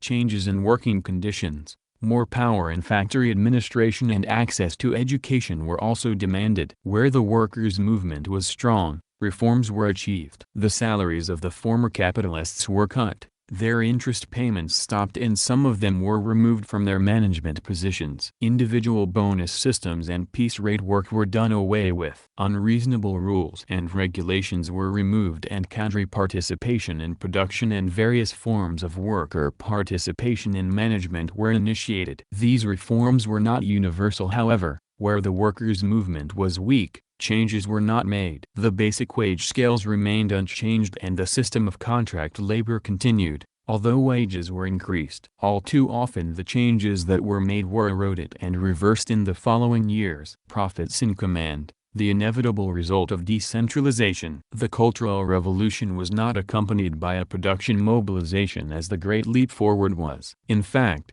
no attempt was made to set the economy on any fundamentally different economic footing. Profits in command was criticized theoretically. The criticism as formulated by the left wing of the CPC, however, did not go to the heart of the problem, the lack of centralized economic planning. With centralized socialist economic planning, it is possible to organize production based on an understanding of the goods that society needs. Factories produce goods not primarily to accumulate profit, although this is done in the process, but to fulfill state production targets. This system of planning must be continuously perfected, for without viable and competent truly socialist planning, the organization of production with the aim of fulfilling society's needs, and not for profit, cannot be carried out. Without this planning, only the spontaneity of the market is left to determine what and how much should be produced. Without strict state plans guiding and providing for production, factory and commune management and county and municipal administration, no matter how democratic or proletarian, must use other motivations for deciding what and how much to produce. The ability to sell the product, the price it brings, the cost of production, etc., all of which add up to the rate of profit, inevitably and invariably become the motivation. One factory, one commune or one county, urged as they are in China to be self-reliant in terms of purchasing raw materials, and financing machinery and facilities, cannot, in the long run, make decisions on any other basis. Profits in command, therefore, is inevitable in a decentralized, unplanned economy. The left wing of the CPC, however, blamed profits in command simply on the bourgeois thinking of factory management, failing to acknowledge the material basis for this thinking that existed in China's decentralized, unplanned economy. They could not do this because they themselves were proponents of decentralization, autonomy and self-reliance. Further decentralization. After the Cultural Revolution between 1970 and 1980, an overwhelming majority of enterprises in China were sent down, turned over from the central to provincial or from provincial to county administration. Only the defense-related industries remained centralized. Even the huge Anshan steel complex, at one time the center of China's steel plan, was sent down. Production goals were further relaxed. Planning officials at Anshan apologized for this tendency towards spontaneous production for the market by saying in constructing the plan, the targets are now fixed so that the plan can be over-fulfilled and enough room is left for the exercise of the initiative of the masses. Trade became even more decentralized than before. The People's Bank went through a further departmentalization. In 1972, Donnythorne commented that the extent of direct dealings between enterprises, as seen in the placing of orders, illustrates the absence, over much of the economy, of planning agencies to control production and allocation. Agricultural communes were allowed to exercise more independence than before, in cases deciding how much grain to sell the state. A Yugoslav correspondent reported that countless independent, or relatively independent, production centers are being set up throughout the country. During the 1970s, the Chinese press greatly promoted local self-reliance, receiving on one's own resources rather than planned coordination or state grants, and praised localities for taking investment initiatives outside of the state plan. And, of course, the result of this continued and increased decentralization While the concept of maximizing return on capital as a guideline for direction of investment was explicitly rejected, in practice the policy had been used before the Cultural Revolution. Now, after the Cultural Revolution, the same policy is once again frequently followed, although not officially accepted. Petty bourgeois anarcho-syndicalism. That the left wing of the CPC was in agreement with this decentralization, and in fact used every ounce of its strength to further it, becomes clear in reading the polemics of the so-called Gang of Four against the Tang Xiaoping group. Articles published in early 1976 criticized Tang for undermining the initiative of the localities by wanting to bring enterprises under the management of central ministries. CPC cadre aligned with the Gang of Four right. On the pretext of exercising centralized and unified leadership, Tang, ed., wanted to turn over to the higher authorities what he called key enterprises which serve the whole nation and require organized coordination on a national scale. If this policy had been followed, most of the big enterprises and the lesser ones working in coordination with them in all parts of the country would have been turned over. This would inevitably have undermined the initiative of the localities and the broad masses of people and sabotaged socialist construction as a whole. The article goes on to compare Tang's turning over enterprises to higher authorities with the development of monopoly combines in the Soviet Union. In another article of the same period the left describes its opposition to the Soviet combines. A big enterprise, which exceeds the others in capital and profit-making becomes the sinew of the combine and the head of the said enterprise normally serves as the combine's general manager. As to the remaining enterprises in the combine, some retain relative independence, except that their managerial functions, such as the supply and sale of products and financial matters, now rest at the combined enterprise level. Others lose their independence completely and become a mere subsidiary of the combine. The Gang of Four exposed the fact that the monopolies that the Brezhnev and Tang Xiaoping revisionist groups were building were in no way socialist, but capitalist, that they would compete amongst each other and have the maximization of profit at heart. But there is another element of their criticism which comes through in their complaints about undermining the initiative of the localities and the smaller Soviet enterprises losing their independence completely and becoming mere subsidiaries. The left wing of the CPC opposed any kind of centralism and preferred small, independent, autonomous enterprises. This, of course, was not only expressed in these articles but has been a consistent aspect of their line. Mao Zedong and the left wing of the CPC attacked the efforts of Tang Xiaoping and company to build a state capitalist society in China and establish monopoly capitalist proletariat. Text in original, Arrow, from the position of advocating socialist state planning and control. Instead, they attacked it from the position of the petty bourgeoisie, from the position of wanting to maintain local autonomy, from the position of small is beautiful. In criticizing the anarcho-syndicalist views of the so-called workers' opposition in Russia which called for direct workers' control of the factories and opposed dictatorship from above, Lenin wrote, "All the habits of the bourgeoisie, and of the petty bourgeoisie in particular, also oppose state control, and uphold the inviolability of sacred private property, of sacred private enterprise." It is now particularly clear to us how correct is the Marxist thesis that anarchism and anarcho-syndicalism are bourgeois trends, how irreconcilably opposed they are to socialism, proletarian dictatorship and communism. The fight to instill into the people's minds the idea of Soviet state control and accounting, and to carry out this idea in practice, is a great fight of world historic significance, a fight between socialist consciousness and bourgeois anarchist spontaneity.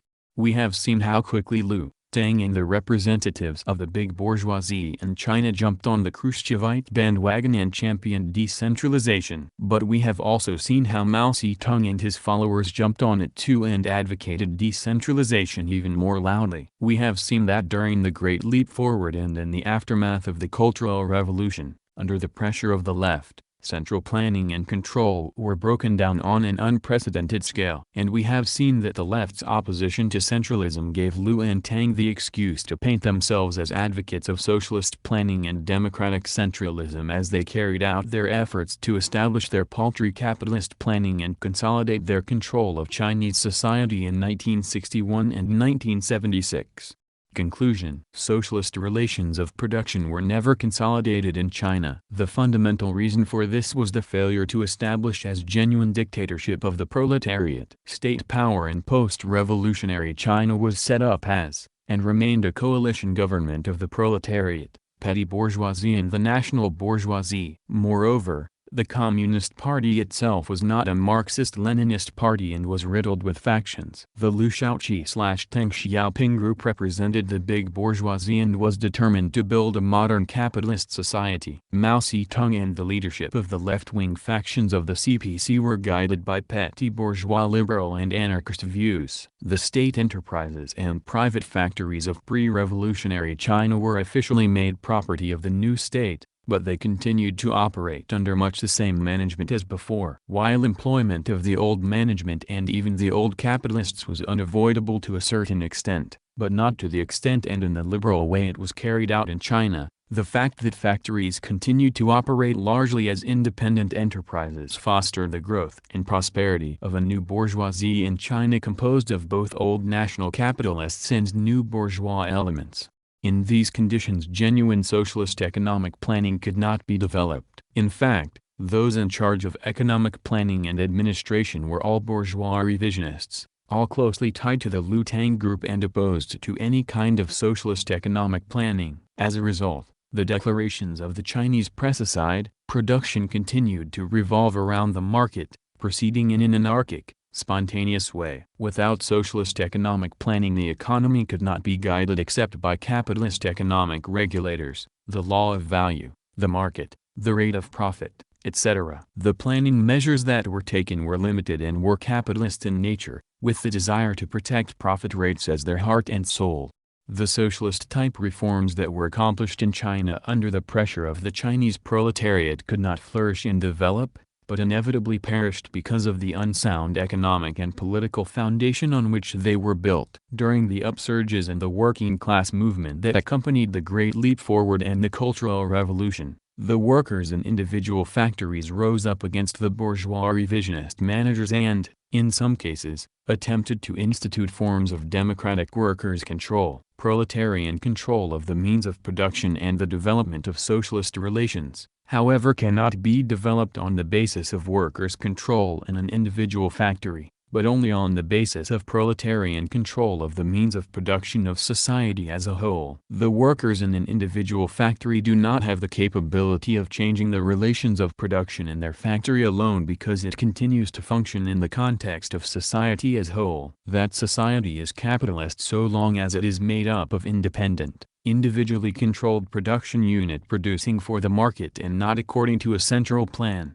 Democratic supervision of production by the worker from below can only develop in the context of centralized socialist planning and proletarian dictatorship from above. Any other idea of direct workers' control is nothing but bourgeois demagogy and reformism. To the extent that any kind of democratic workers' control was achieved in individual factories in China, it was short-lived and inevitably replaced by corruption and class polarization under the unyielding pressure of the prevailing capitalist relations of production. Decentralization favored bourgeois, not proletarian, power because it was a potent, spontaneous impetus towards capitalist methods. The failure of the Chinese proletariat to gain political hegemony and develop truly socialist economic planning could be ascribed to the power of the bourgeoisie in China, but this explanation would only recognize the objective factor involved. In reality, it was subjective factors, ideological deviations deeply ingrained in the outlook of Mao Zedong and the left wing of the CPC and the resulting lack of truly revolutionary proletarian party, that were decisive in the defeat of the proletariat. These ideological deviations included pronounced liberal tendencies and an anarcho-syndicalist conception of socialism. These deviations weakened the struggle of the Chinese proletariat immeasurably and at every step aided the consolidation of capitalist relations in China.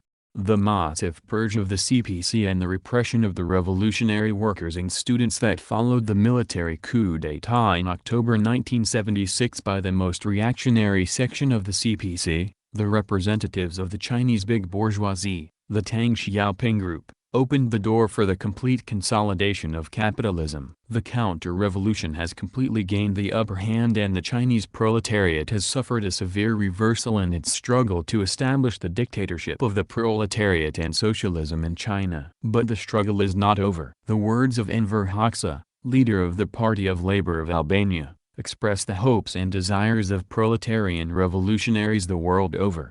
The revolutionaries, the Marxist-Leninists, those who carried out the Cultural Revolution in China, what are they doing? I think there must be millions of them. If the revolution bursts out in China, it will spread like a prairie fire, will not be easily quelled, because this revolution will be a bloody one, and not like that Mao Zedong advocated. We have been and are with the revolution and the revolutionaries, and we hope that the revolution in China will no longer be held under the banner of Mao Zedong thought but by the ideas of Marx, Engels, Lenin, and Stalin, and want it to be so. Only in this way will the revolution triumph in China. Notes on sources of economic information. Socialist countries publish complete and precise economic statistics because the planning systems they develop demand this. For instance, bourgeois sources praise the breadth and detail of Albanian economic statistics. Since the late 1950s, however, the Chinese government has not published reports on economic planning,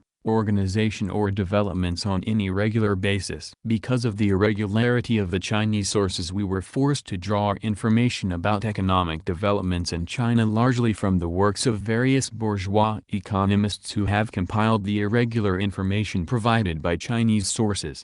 End of entire work. Now, if you listen to the earlier part of this audiobook, and you noticed that Dengists and Khrushchevites sounded the same, you'd be amazed to know that now two Yugoslav and Maoist economic revisionists do too. As we, so-called Hogaists have stated, or rather more properly, inheritors of Lenin's legacy, Marxist-Leninists, have stated, don't trust Mao on economics. End of comment. So the notion of some, that further economic development in China could only continue if China remained socialist, was incorrect. In April 1976, while Mao was still alive, a much more sensible view was published in Peking Review. The article recognized that even if the proletariat lost control of the country, the Chinese economy might still develop, but that if it did so it would turn out to be modernization of an imperialist or social imperialist type. Footnote: criticism of taking the three directives as the key link, an unsigned article criticizing Deng Xiaoping, Peking Review, Volume 19, Number 14. April 2, 1976. End of footnote. And this is exactly what has actually occurred. Footnote. And in this connection it is worth recalling Mao's criticism of Deng Xiaoping. This person does not grasp class struggle. He has never referred to the ski link. Still his theme of white cat, black cat, making no distinction between imperialism and Marxism. Quoted in Chinshipo, denial of the difference between socialism and capitalism is not allowed. Peking Review, Number 16, April 16, 1976, p. 18. End of footnote. It did appear to many that with Deng's opening up of the Chinese economy to foreign MNC investment, the new bourgeois ruling class in China had become compradors. But this was a superficial view, a misperception, which did not get at the essence of the situation. The opening up was in fact a step toward integrating China's largely independent economy into the world capitalist economy, but for the conscious purpose of further promoting China's own national economy and its own bureaucratic national bourgeoisie centered in the CCP. Comment: for as much as the author loves to use Wikipedia, I guess they decided not to check the foreign direct investments in China entry, because if they did, what they just said about a quote-unquote misperception of the situation is proof of investments in China. With 1,767 million investments between 1979 to 82, 916 in 83, 1,419 in 1984, etc. etc. I wonder who was getting these investments? Definitely wasn't the proletariat, or the peasantry, or the landlords. What other classes existed in China? Who receives it? The only main one left is the bourgeoisie. By definition, if they are accepting it, they have to be compradors. End of comment. Additional comment. Table removed. Freeze. Essentially, most countries lowered in percentage, and China's rose. Source: World Bank statistics from a table of the top 10 countries each year posted on Wikipedia, except for the 2012 figures which are based on GDP estimates by the IMF. The figures for China exclude Hong Kong, Macau, and Taiwan. Nominal GDP is GDP calculated at official exchange rates, and is not adjusted for inflation. Note that the figures fluctuate from year to year due to booms and recessions in different countries, but that over longer periods overall trends can still be discerned. However, what that whole article in Peking Review said is certainly true. The complete and sustained modernization and development of any economy in the imperialist era can only be done either through socialist revolution or else, in very special circumstances, in an imperialist manner. In China's case it was through socialism for a few decades and in the imperialist way since then. Not only has China's economy grown very rapidly in absolute terms over the past 6 decades, it has even rapidly grown as a percentage of world production, while the other major imperialist countries, and especially the US, have all declined in these percentages. Looking carefully at figure 7.1 on the previous page, we see that over the past half-century the portion of world GDP created in a given year in the US has dropped from over 38% to 22.5%, a very substantial decline. Immediately after World War II, the U.S. share of the capitalist world's total industrial production was 56.4%. Footnote: in the early post-war period, U.S. industrial production comprised 56.4% of the capitalist world's total, its exports 23.6% and its gold reserves 71.3%. Yen Yao Hun, The Economic Origins of U.S. Imperialist Policies of Aggression and War. Peking Review, No. 4, January 27, 1961, p. 12. End of footnote. Japan's share of world GDP rose steadily until it reached its peak in 1994, and then began to decline. The shares of world GDP of Germany, France, Britain and Italy also rose greatly after World War II, but have now declined noticeably over the last decade and a half. In recent years only China, and to much smaller extent Brazil and India, of the major countries shown in this chart, have substantially increased their share of world GDP. In 1990 China was not even in the top 10 countries in terms of world share of GDP, but now it has surpassed Japan, Germany, France, the UK, Italy and Russia to take the number 2 spot in the world, behind only the US. However, there is a better, truer, measure of the real share of world production that countries have than what is shown in figure 7.1. This alternative uses not GDP figures translated into dollars on the basis of official currency exchange rates at the time, but rather a translation into dollars based on the equivalent purchasing power of the local currencies within their own country. This is called the purchasing power parity, PPP, conversion rate. Footnote courtesy of massline.org. The traditional way to calculate the income, standard of living, or gross domestic product, GDP, in a foreign country is to take the values in the local currency and translate them into dollars via the current official exchange rate. However, this does not take into consideration the fact that prices may also be lower in that country than in the US, i.e., a dollar exchanged for the local currency may buy more actual goods there than a dollar buys in the US. Thus a different translation of quantities expressed in local currencies must be made in order to determine the actual equivalent standard of living,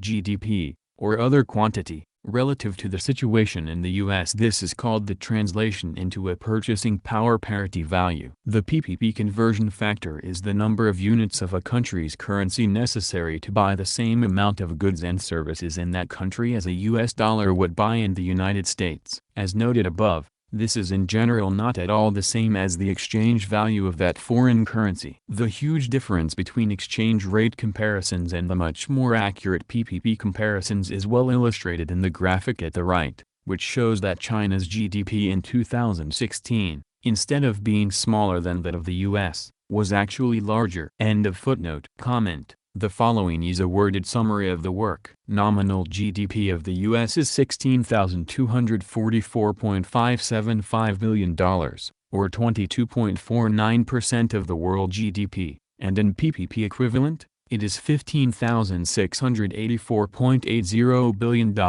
or 18.34% of the world GDP. Nominal GDP of China is $8,221.015 billion, or 11.38% of the world GDP, while PPP equivalent is $12,470.98 billion, or 14.58% of the world GDP. Source: World Bank. Top 10 countries by nominal GDP and GDP PPP for the year 2012, rounded to nearest 0.1%. The percentages of world GDP PPP for the US and China were calculated by us from the country and world figures. Figure 7.2 shows what a huge difference it makes if you translate China's GDP into dollars using the PPP conversion rate rather than the currency exchange rate. Either way, China's GDP has been rapidly gaining on the US over the past few decades. But China's economy is still only about half the size of the US economy if nominal GDP comparisons are made, while it is now nearly 80% the size of the US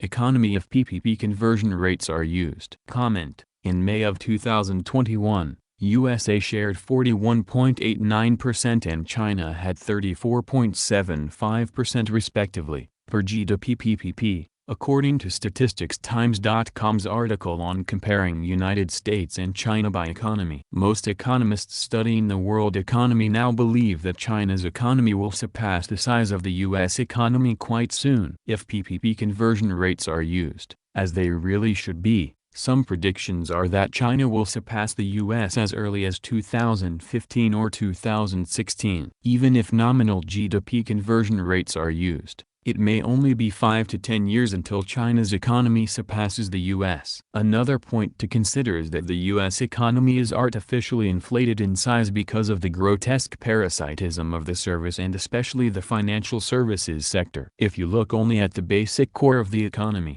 i.e., manufacturing, China has now virtually matched the US if it has not already exceeded it. Figure 7.3 below only shows the statistics up through 2009. In this graph we see that while the US share of world manufacturing value added has over the past 40 years dropped from over 26% to around 20%, China's has jumped from around 1% to at least 18%. Moreover, this calculation, once again, was done by translating Chinese figures into US dollars at the prevailing currency exchange rates. If instead the more truthful PPP conversion rates were used, then China would definitely have already well overtaken the US in its share of world manufacturing value added. Figure 7.3 has been worded. The US's manufacturing value added has gone from 25% to 20% from 1970 to 2009. China's went from nearly 0% to 5% between 1970 and 1994, and from 1994 and 2009 rose from 5% to nearly 20%. From the ChinaGlobalTrade.com website. Comment: according to Statista.com, their article, China is the world's manufacturing superpower. China has 28.7%, and the US has 16.8%. End of comment. Whether China has the largest overall economy in the world in terms of GDP, as it almost certainly will have soon, or only the second largest economy in the world, as it already has at present, can it be seriously imagined that a country with a capitalist economy of this magnitude and importance, and in the imperialist era when capitalism itself has become imperialist, can be anything but an imperialist country? Comment: it is still funny that it is no longer saying capitalist imperialist. End of comment. Note that almost all the other major capitalist economies in the world today, including not only the US, but also Japan, Germany, France, Britain, Italy and Russia, are clearly imperialist countries. How could China, the second largest and the fastest growing capitalist economy, not also be an imperialist country in this imperialist era? How could you even call this era the imperialist stage of capitalism if one of the most important capitalist countries is not considered to be an imperialist country? It just wouldn't make any sense. We should not leave this topic about the size and rapid growth of the Chinese economy without briefly mentioning the fact that a very large part of China's population has benefited either very little, or else not at all, from this enormous growth. As with capitalist growth in any country, and certainly for the world as a whole, the new wealth created has mostly gone to the few. What was once, in the Maoist era, One of the most egalitarian countries in the world has become one of the most unequal, with the contrast between rich and poor becoming ever more extreme. Economists have a measure they call the Gini coefficient to measure inequality. A Gini coefficient of 0 means that there is no inequality whatsoever, while a coefficient of 1 means the most extreme inequality possible. One person having everything and everybody else having nothing at all. So the lower the Gini coefficient, the more equal the society. In the world today there are no truly egalitarian countries, but the Gini coefficient for personal income in Sweden is 0.23 and in Germany is 0.27. For a highly unequal country like the US, with its dozens of millionaires and many millions of poor people, the Gini coefficient in 2009 was a very large 0.468. In China the Gini coefficient has been getting bigger and bigger for decades. In 2001 it was 0.40, in 2007 it was 0.415 and in 2012 it reached 0.474, which is even worse than the US despite including the notorious 1%, the very rich, alongside the mass of people struggling to get by. Footnote courtesy of massline.org, a statistical measure of the degree of inequality. Although this measure can be used with regard to any statistical data set, it is most commonly referred to in reference to the relative inequality of personal income or wealth within the population of some particular country or region. A Gini coefficient of 0 means that there is no inequality whatsoever, while a Gini coefficient of 1 means that there is the most extreme inequality possible. For example, one person having everything, and everybody else having nothing at all. The global map at the right, comment, not shown, shows which countries have the least and the greatest inequality of personal income. The dark blue countries have the least inequality, with a Gini coefficient of less than 0.25, and the countries in dark red-brown have the most inequality of incomes, with Gini coefficients greater than 0.60. Here are the specific Gini values for selected countries, comment, table removed. Also they used Wikipedia. I have already expressed reasons why Wikipedia is bad in another article. Even in the best of countries, Sweden, the degree of equality of income is really not all that good. The Gini coefficient values are rising almost everywhere, and in the US and China especially, which means there is an ever greater concentration of income and wealth in the world. Europe is still relatively more equal than most of the world because of the long history of welfare states, which, however, are now in the process of being dismantled as the world capitalist economic crisis continues to develop. The World Bank says that, in the poorest countries at least, a Gini value greater than 0.40 is a predictor of future social unrest. End footnote. Thus the massive and rapid economic growth in China is mostly benefiting the ruling bourgeoisie, which is getting ever richer. It is true that there has developed a fairly large middle class, but nevertheless, and as the growing Gini coefficient demonstrates, this is a very secondary process to the overall continuing polarization of wealth. Comment. According to Bloomberg's article China needs cut to inequality for common prosperity, boxed K, the Gini coefficient in China, since 2010, has consistently been 0.47. End of comment. Moreover, in China there is the continuing exploitation of the working class. When they can find jobs at all, there is quite massive and growing unemployment. There is the super-exploitation in factories of many tens of millions of migrant workers from rural areas, and serious discrimination against them. There are very widespread land grabs by local government officials and real estate developers. There are many forms of continuing discrimination against women. There is national oppression and discrimination against minorities. There is the fact that genuine unions are illegal, as are most democratic rights such as free speech, freedom of the press and freedom of assembly. There is a growing environmental catastrophe in progress, with air and water pollution reaching crisis levels. There are millions of people without access to health care and other social benefits such as sick pay and retirement income. Comment. In the article Against Dengism, from the Red Spectre, there are two graphs. One describes the bottom 10% in terms of wealth, which since 2010 has consistently decreased. And another graph describes the top 0.01% of wealth, in which it sharply increases. It is also notable that China has either the most or second most billionaires in the world. See the Red Spectre article Against Dengism on the channel, or look it up on Google. See it for yourself. End comment. So when we speak of the Chinese boom, we should always remember that no matter how big and fast it is for the most part not for the benefit of the hundreds of millions of workers, peasants and ordinary people in China. That is simply impossible under capitalism. 8. Monopoly and finance capital in China. Earlier we quoted Lenin's definition, which says in part that imperialism is capitalism in that stage of development in which the dominance of monopolies and finance capital has established itself. So have monopolies and finance capital established dominance in China today? They certainly have. And, moreover, this overall dominance is not by foreign monopolies and foreign finance capital, but clearly by Chinese monopolies and Chinese finance capital. Footnote: we should note, however, that since Lenin's day a new term has been introduced, namely oligopoly, which is, strictly speaking, more correct than monopoly, which often implies total or complete monopoly. Oligopoly is semi-monopoly, or a looser form of monopoly. In other words, a situation where a small number of producers control the capitalist market for some commodity and limit their competition, generally to matters of styling and advertising. End of footnote. Comment: this is what Lenin meant by monopoly, oligopoly. Quote: from this it can be seen that at a certain stage of its development concentration itself, as it were, leads straight to monopoly, for a score or so of giant enterprises can easily arrive at an agreement, and on the other hand, the hindrance to competition, the tendency towards monopoly, arises from the huge size of the enterprises. This transformation of competition into monopoly is one of the most important, if not the most important, phenomena of modern capitalist economy, and we must deal with it in greater detail. But first we must clear up one possible misunderstanding. End quote. We must take special note of the four principal types of monopoly, or principal manifestations of monopoly capitalism, which are characteristic of the epoch we are examining.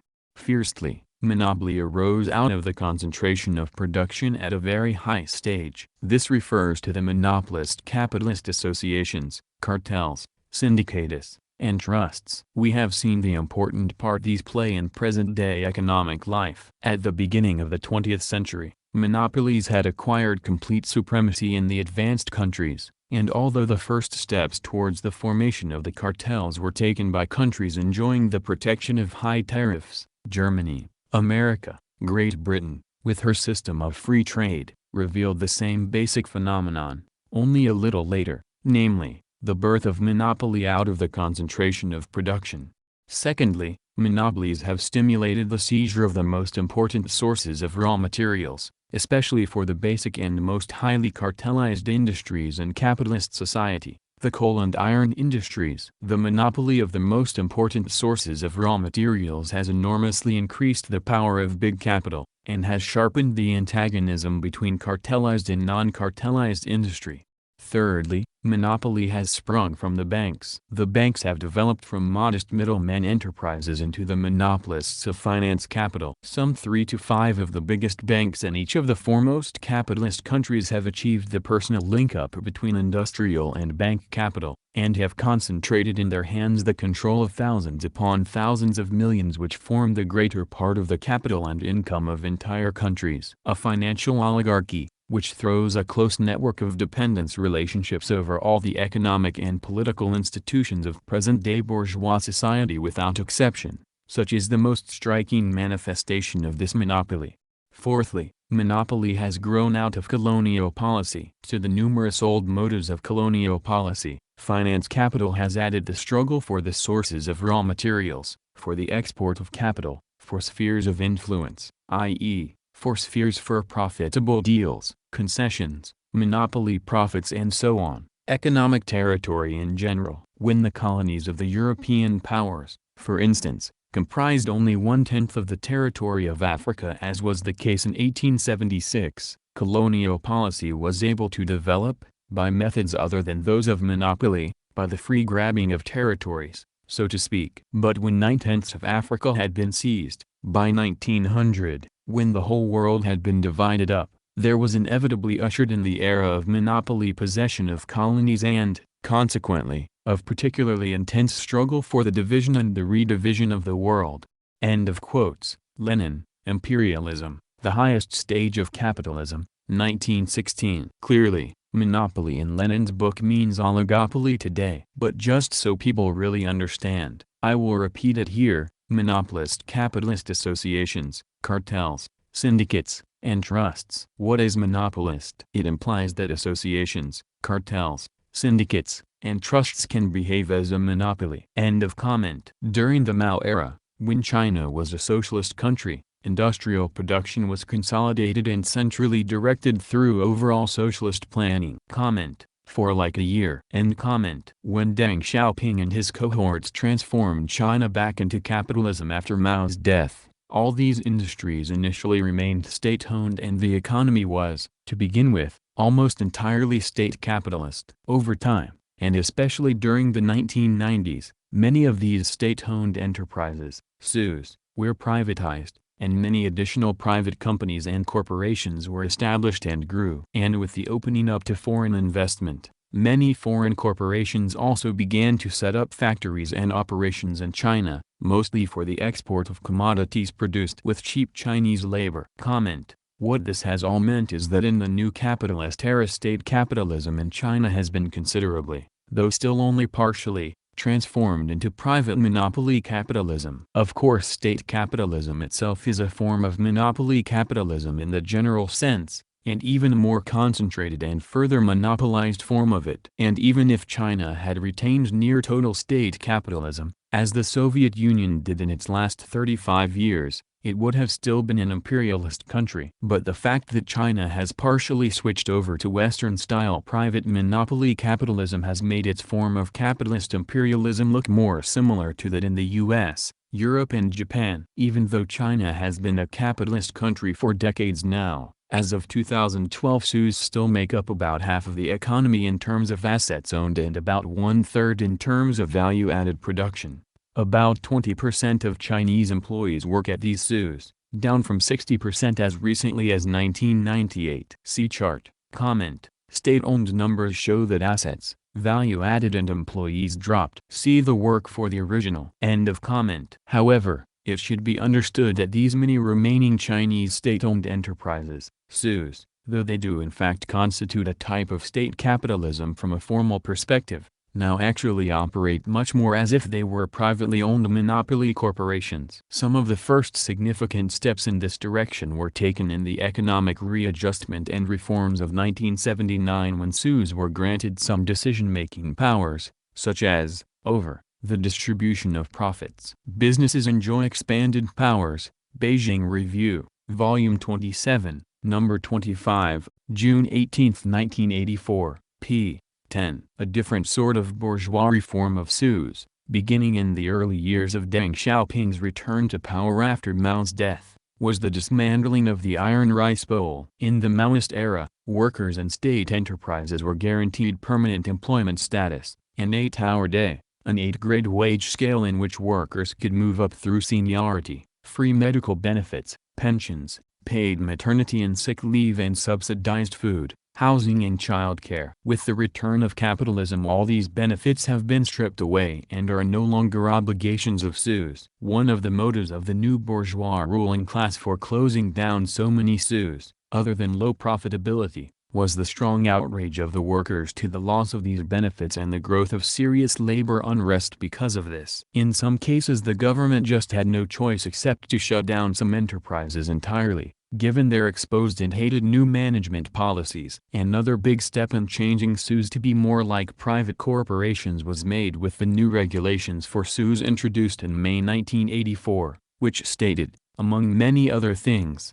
that businesses have the right to produce whatever is needed or is in short supply, after fulfilling their state plans and orders, set prices themselves, within ranges, choose their own suppliers, decide their own staffing, hiring and firing, adopt any wage system they like, including piecework, etc. Ibid, pages 10 to 11. And in the decades since then the management of SOEs has time after time been granted ever freer latitude to operate their corporations pretty much as they wish, and focusing primarily on the production of profits. The biggest change, of course, occurred when definite state production plans were abandoned, with the shift to a market economy. While capitalist China today still has loose overall 5-year plans to help coordinate its economic development, these plans no longer specify exactly what goods each SU should produce, or how many of each commodity, what the prices should be, etc. On the contrary, these SUs are now nearly as free as private corporations are to make their own decisions about what and how much to produce,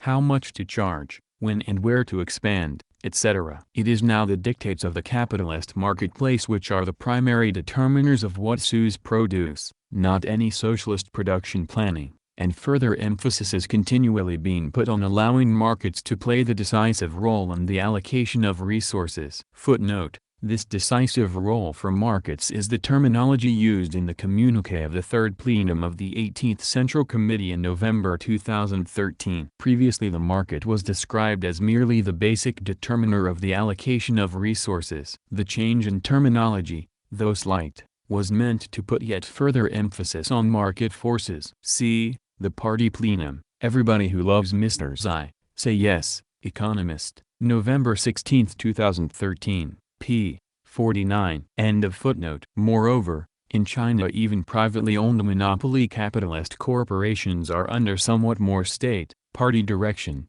or interference, as they often view it, than occurs in Western capitalist countries. Of course, in the imperialist era there has been a partial merger of the corporations and the state everywhere, to varying degrees, as Lenin pointed out. Footnote: Lenin refers to the beginnings of state-controlled capitalist production, combining the colossal power of capitalism with the colossal power of the state into a single mechanism and bring tens of millions of people within the single organization of state capitalism in his article War and Revolution, May 1917, in LCW 24-408. However, it should be remembered that the role of the state in directly guiding the capitalist economies of the major imperialist countries tremendously increased during World War I, and that after the war was over this direct role was severely cut back again. Moreover, the term state capitalism came to have a qualitatively different, and deeper, sense once the formerly socialist Soviet Union became state capitalist in the 1950s. Nevertheless, there are any number of mechanisms by which private enterprise and the state are blended together even in the West. For example,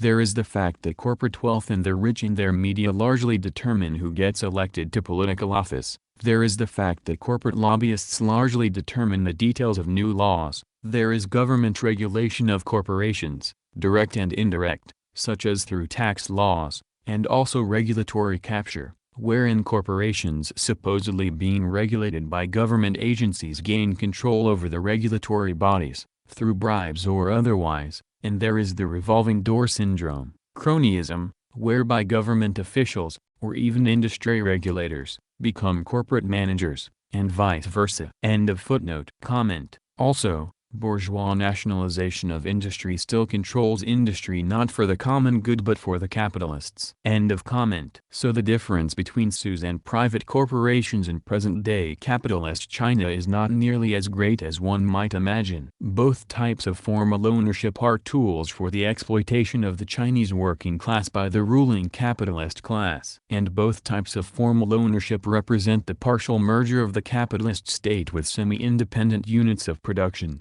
though to somewhat different degrees. One important reason why the state and party in China have more influence over private capitalist corporations than is common in other imperialist countries is that the owners and managers of these private corporations are often themselves members of the CCP. A very large number of such red capitalists have joined the CCP over the past dozen years. Footnote: in 2001, General Secretary of the CCP Jiang Zemin lifted the ban on capitalists joining the Communist Party. The ideological justification for this move was his theory of the three represents I.T., that the CCP should represent not only the workers and the peasants but also a third group which included businessmen, professionals and others. The CCP planned to admit 200,000 managers or owners of large or medium-sized private businesses as new party members by 2002. Many more such red capitalists have been admitted since then, though the figures have not been released, presumably because they are politically sensitive. Bruce Dixon,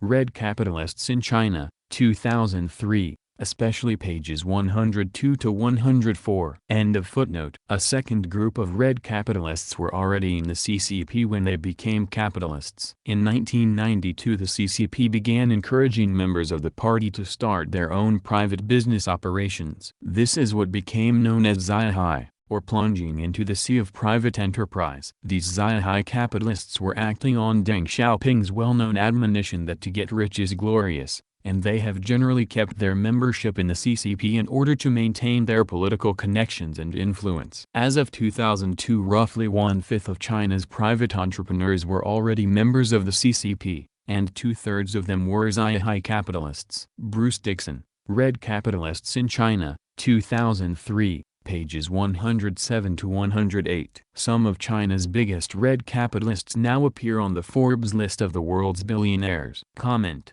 in looking for stats to substantiate what this looks like today, more billionaires made in China than in the US, I found some interesting content. Quote, "Communist China has relentlessly pursued economic growth for decades, creating more billionaires than the US and lifting 800 million people out of poverty but leaving 600 million more to live on $150 a month. Now, President Xi Jinping is planning what some experts say would be a dramatic about-face, trying to restructure Chinese society by cracking down on the country's newly minted super-rich and redistributing wealth more evenly among the population of 1.4 billion. The drive involves plans to regulate excessively high incomes and encourage high-income people and enterprises to return more to society, according to a readout of Xi's comments at a meeting of the Chinese Communist Party by the state-run news agencies in Xinhua. While his slogan of common prosperity was hardly new among Chinese leaders, Xi's speech last month was the starkest example of his apparent plan for a reshaped society. End of quote. From China created more billionaires than the US, now it is cracking down, by NBC News, written by Alexander Smith and Robbie Hu, September 5, 2021. Reminder: as the engine of capital continues, this problem will never be permanently fixed, only put off and patched temporarily. End of comment. With the opening up to foreign investment in China, foreign MNCs quickly came to generate a very large percentage of the manufacturing production in China that was exported to other countries. Indeed, one of the primary purposes of this opening up was to foster this development. In 1995, exports from foreign-funded enterprises in China were 31.51% of total exports. In 2003 they reached 54.84% of total exports, and in 2008 they topped out at 55.25% of total Chinese exports. Footnote: Kelly Liu and Kevin Daly, Foreign Direct Investment in China Manufacturing Industry, Transformation from a Low-Tech to High-Tech Manufacturing, International Journal of Business and Management,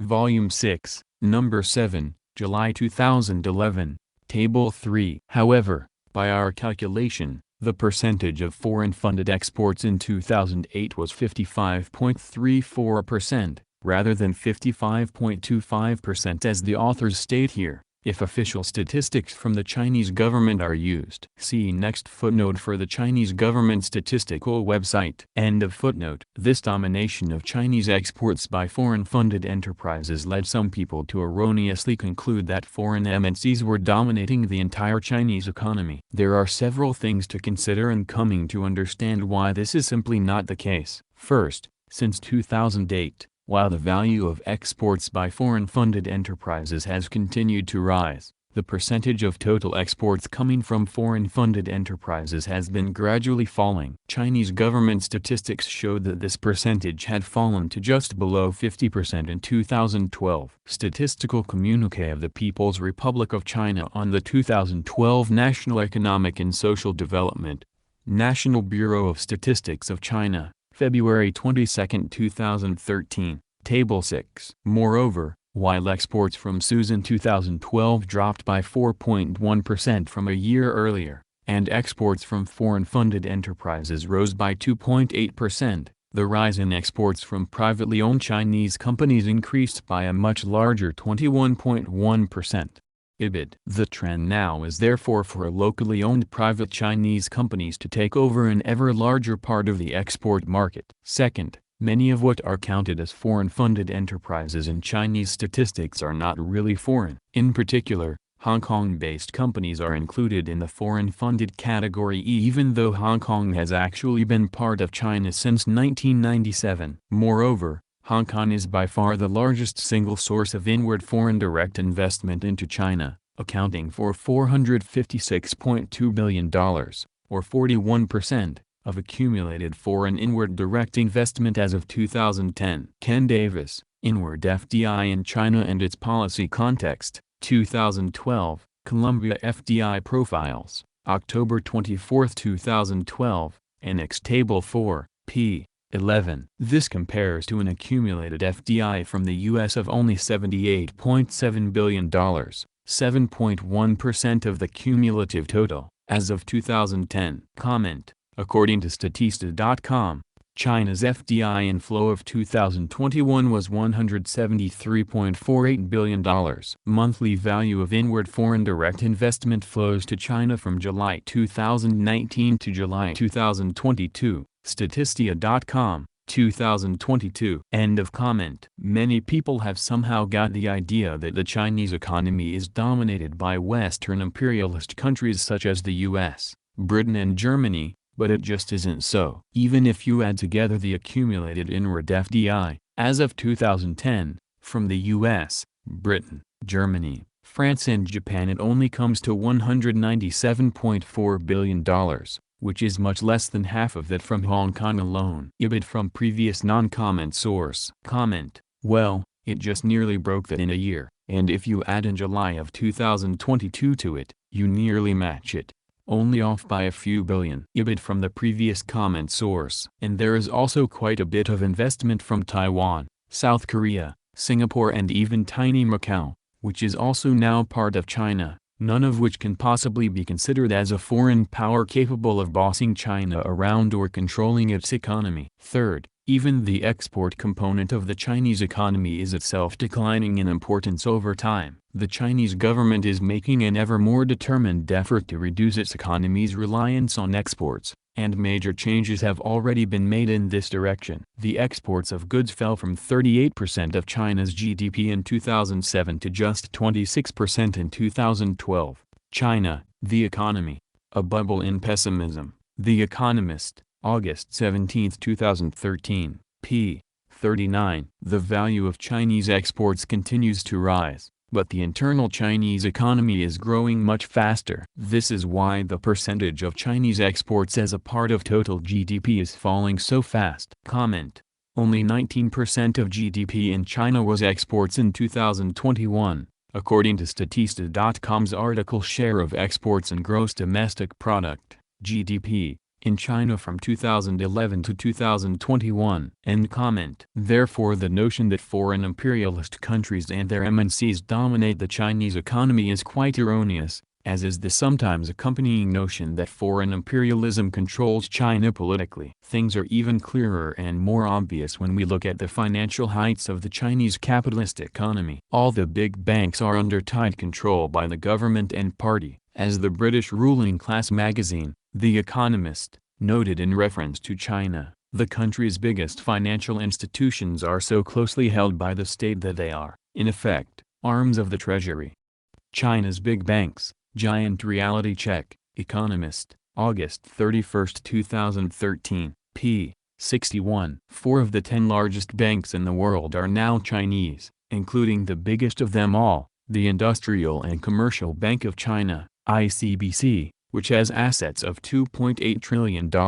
The other 3 are the China Construction Bank, $2.2 trillion in assets, the Bank of China, $2.0 trillion, and the Agricultural Bank of China, $2.1 trillion. EBIT, p. 62. The data is as of the first quarter of 2013. Besides these 4 enormous Chinese banks, another one of the top 10 banks in the world is HSBC, a world bank whose home turfs include both Hong Kong and the UK. But this bank is dominated by the British imperialists. These banks are the core of Chinese finance capital and are under careful and attentive direction by the government and party. The sheer size of these institutions is breathtaking. ICBC and ABC have over 400,000 employees each, nearly as many as Volkswagen, the world's biggest carmaker. ICBC has over 4 million corporate clients. CCB has some 14,000 branches.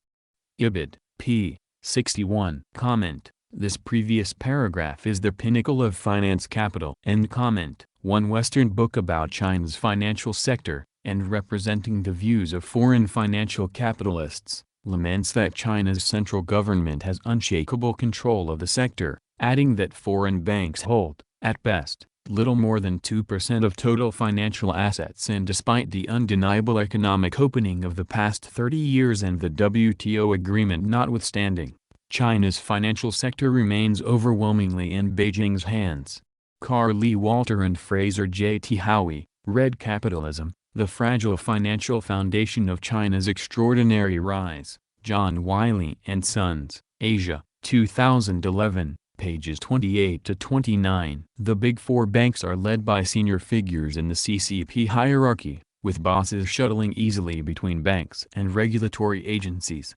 China's big banks, giant reality check, Economist, August 31, 2013, p. 61. This state control of the big Chinese banks is very important in many ways. It is one of the primary mechanisms that allow the government and the party to supervise the entire economy and to arrange for stronger investment in the parts of the economy it chooses to strengthen or promote. And loans to SOEs have been especially promoted. This is one of the reasons that the state capitalist sector of the Chinese economy has remained as large as it is. Comment. Repeating a line here. This state control of the big Chinese banks is very important in many ways. It is one of the primary mechanisms that allow the government and the party to supervise the entire economy. Full stop. This is exactly monopoly finance capital. Neo-Trotskyites are destroyed. End comment. This sort of overall control of the economy by the financial sector is true to a large extent in all imperialist countries in the imperialist era, and is the reason that this financial sector is at the very center of what is called the commanding heights of the economy. Footnote. The very term commanding heights of the economy comes from notes prepared by Lenin in November 1922, for a speech at the Fourth Congress of the Comintern. See LCW 36-585. End of footnote. This is partly why Leninists so strongly stress the concept of financial capital. But in China this financial command is not in the hands of Wall Street profiteers as it is to a considerable extent in the U.S., but is instead directly in the hands of the ruling committee of the Chinese bureaucratic national bourgeoisie centered in the CCP. Comment. Still finance capital. End comment. Nevertheless, these giant Chinese banks are themselves extremely profitable, to the point of being the great envy of other major banks around the world. ICBC alone had pre-tax profits of nearly $50 billion in 2012. Ibid. In late 2012, China's four largest banks reported a combined third-quarter profit of 150 billion yuan, $30 billion. Almost triple the amount made by the top four U.S. banks during that same period. Wall Street Journal, November 12, 2012, New York Times, November 10, 2012. Bank profits as a share of China's economic output equaled nearly 3% last year, 2012, whereas the highest ratio achieved in recent decades by American banks was only 1% of GDP, in 2006. China's big banks. Giant reality check, Economist, August 31, 2013, p. 61. Following the path of the Western world's giant banks in this age of financial capitalism and globalization, these giant Chinese banks are now expanding their operations globally. There have been obstacles in doing this in many countries because these state-owned Chinese banks do not follow all Western banking standards and do not wish to fully open their books to foreign eyes. However, Chinese banks are making progress in sidestepping such difficulties. On a trip to China in October 2013, George Osborne, Britain's Chancellor of the Exchequer, announced an agreement to allow Chinese state-owned banks to operate in London by classifying them as branches rather than subsidiaries, and thus avoiding rigorous scrutiny. International trading in the Chinese yuan has tripled over the past 3 years to $120 billion per day, and London wants to secure its position as the center of this huge and growing trading in Chinese currency, and also in Chinese bonds, by allowing Chinese banks to operate there. A light touch, Economist, October 19, 2013, p. 11, and Chinese banks, open for business, in the same issue, p. 62. Comment, in 2018, European central banks were confirmed to be holding a lot of yuan. Belgium owned around 200 million euros worth of yuan. The European Central Bank converted 500 million euros worth of dollars into yuan, and Slovakia disclosed it had yuan as well. Source, Update 2, Europe's central banks confirm yuan holdings. Reuters, January 16, 2018. End of comment. The response of foreign imperialists to the rapid rise of these big Chinese banks has been in two opposite and conflicting directions. On the one hand, they are impressed, envious, especially of the big profits, and fearful of this new competition. In a review of one very recent book glorifying American giant banks and strongly opposing any attempts to cut them down to size so that they are no longer too big to fail, The Economist summarizes one of the author's primary conclusions: trimming them, the big U.S. banks, he frets, may lead to a point when America can no longer be called a superpower and would be handing the baton to China. American banks, not big enough. A review of Richard Bove's book, Guardians of Prosperity, Why American Needs Big Banks, in The Economist, January 11, 2014, p. 73. On the other hand, a popular theme in Western bourgeois economic literature is that China's banks are in a fragile condition. These banks are viewed as being too much under CCP political control and thus too ready to make loans to Chinese companies that those companies will not be able to pay back. There is of course some truth to this, but what these critics fail to understand is that absolutely all capitalist financial systems everywhere do this very same sort of thing and must do so. Bourgeois economists cannot admit, and few of them can even understand, that the creation of credit bubbles is absolutely essential to every capitalist boom in every country. The reason is simple: capitalism inherently involves the extraction of surplus value from the working class. Since the workers are not paid for all the value they produce, they cannot possibly buy back all that they produce, unless they are granted ever larger amounts of credit. If consumer credit is expanded, the market for commodities is expanded. And in that case the expanding market makes it possible for corporations to use part of their surplus value, or else to borrow from banks, to build more factories to sell to that expanding market. Footnote: the major variation on the theme is when consumer credit can no longer be expanded fast enough. In that case, in the imperialist era, governments themselves take on the necessary debt, by either borrowing money from the rich, or else by just printing it. These Keynesian deficits can prolong booms for an additional period, though in the end the joint debt bubble of consumer and government debt must still eventually pop. End of footnote. And this is exactly what every capitalist boom amounts to. In reality it is a house of cards which must eventually, and inevitably, collapse in the form of an overproduction crisis brought to a head by one or more financial crises. And yes, this will inevitably happen in China too, at some point. Comment: this is when the audience takes notes from the author. Repeating: the reason is simple: capitalism inherently involves the extraction of surplus value from the working class. Since the workers are not paid for all the value they produce, they cannot possibly buy back all that they produce, unless they are granted ever larger amounts of credit. If consumer credit is expanded,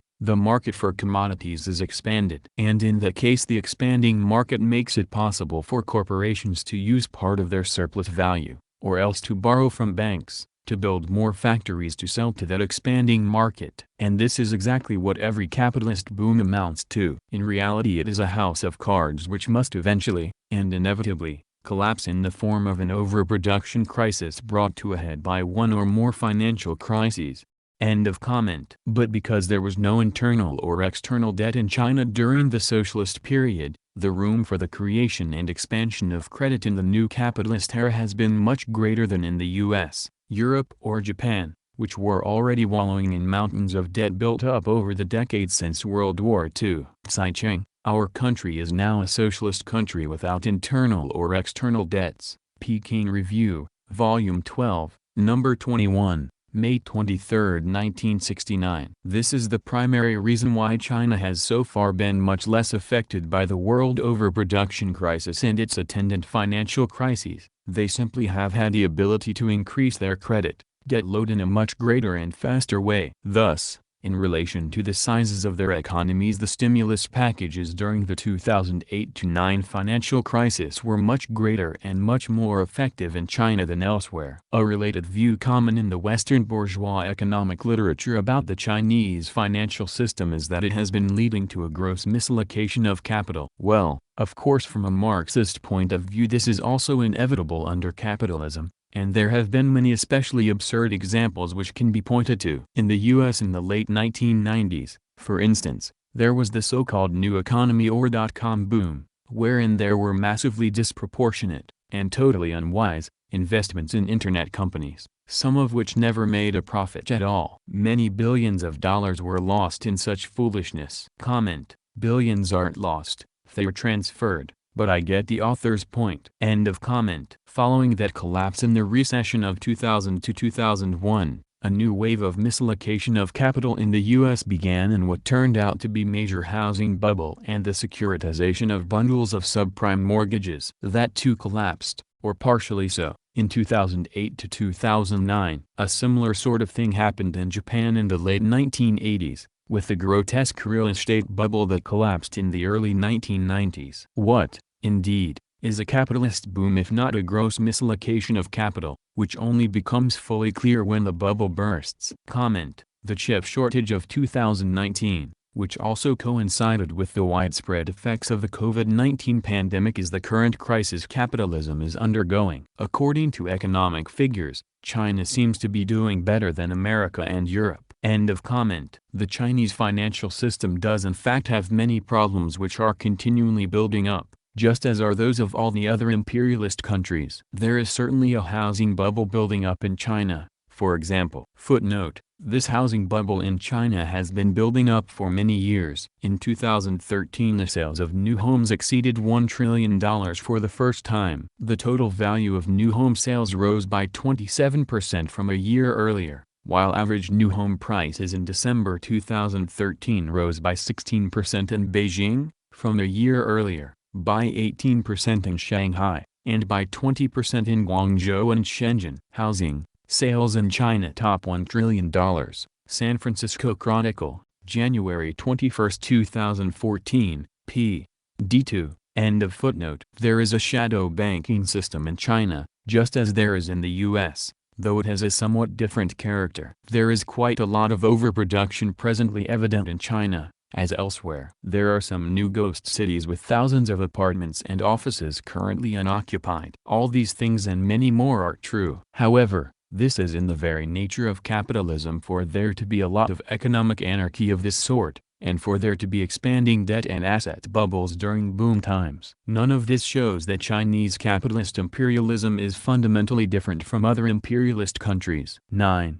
Expansionism and sub-imperialism. But if China is an imperialist country now, then how about India and Brazil? How about South Africa, South Korea and Australia? Where do we draw the line, and how? Comment: read Lenin's Imperialism, the highest stage of capitalism, and Kwame Nkrumah's Neocolonialism, the highest stage of imperialism. End comment. And if capitalism itself has really been transformed into a new imperialist stage over the past century and more, does that mean that positively all capitalist countries are now also imperialist countries? Obviously not. Here is the sensible way to resolve this supposed conundrum. The ruling classes of all capitalist countries in the imperialist era operate in the same imperialist way to the extent that they are able to do so. But most are not able to do so to any significant degree. For example, it would be totally absurd to think of Haiti, Nepal, Cambodia or Mali as imperialist countries, regardless of how bourgeois and ambitious their ruling classes are. And despite the fact that there are a tiny few extremely rich capitalists even in countries like this who individually benefit from the world imperialist system. In Nepal, for example, which is one of the poorest countries in the world, there is just one billionaire, Binod Chaudhary, who not only has a large business operation in Nepal but who has actually built a global conglomerate business operating in 45 countries. Vinod Mahento. How Nepal's first billionaire Binod Chaudhary is building a global empire. Economic Times, India, January 31, 2014. Chaudhary benefits from the world imperialist system, and is a participant in it. But Nepal as a whole is nevertheless a victim of world imperialism, and its ruling class parties, including a couple major parties which absurdly still call themselves Marxist-Leninist or even Maoist. Footnote: we are referring to the so-called Communist Party of Nepal, United Marxist-Leninist, and the so-called Unified Communist Party of Nepal, Maoist, both of which are now not only engaged in social democratic parliamentary politics but are also clearly subservient to the Indian ruling class and the world imperialist system. There are also other nominally Marxist-Leninist or Maoist parties in Nepal whose genuine revolutionary nature has yet to be demonstrated. End of footnote. Are largely subservient to foreign imperialism and Indian expansionism. Comment: none of them deserve the title of Marxist-Leninist. End comment. The ruling classes of most countries in the world today are forced into the position of being compradors, or de facto agents, of foreign imperialist powers, and of the world imperialist system as a whole, to a very considerable extent. For a limited time they can also forge partnerships with international capital, but such arrangements are always transitional. If they become too independent, if they seek to promote their own national economic interests in opposition to the interests of international imperialism,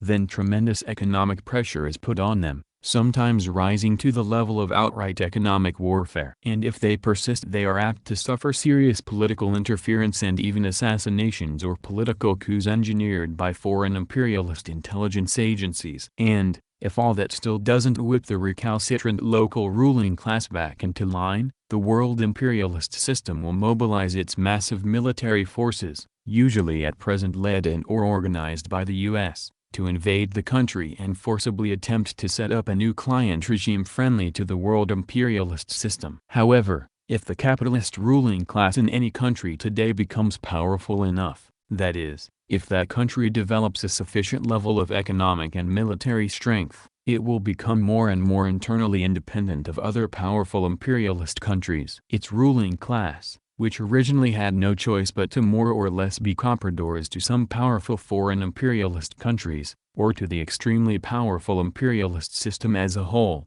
will more and more start to take on some of the characteristics of a national bourgeoisie working more exclusively for its own class interests, and in growing contradiction to the interests of other bourgeois ruling classes in other countries. Comment: hence why India's reforms may make it both imperialist and comprador. End of comment. It will begin to take advantage of the existing world imperialist system to also export capital and join in the exploitation of the rest of the world, even if its own working class and natural resources continue to be exploited by other powerful foreign countries too. For most small countries in Asia, Africa and Latin America this can simply never happen to any significant extent. They can never hope to become imperialist powers. But for some few countries like India and Brazil it has started to happen in a very partial way. It is not correct to view these countries as no longer being exploited by foreign imperialism, or as having become full-fledged imperialist countries themselves. Quite the contrary, their major aspect is still as countries dominated and exploited by foreign imperialism. Their ruling classes remain primarily compradors,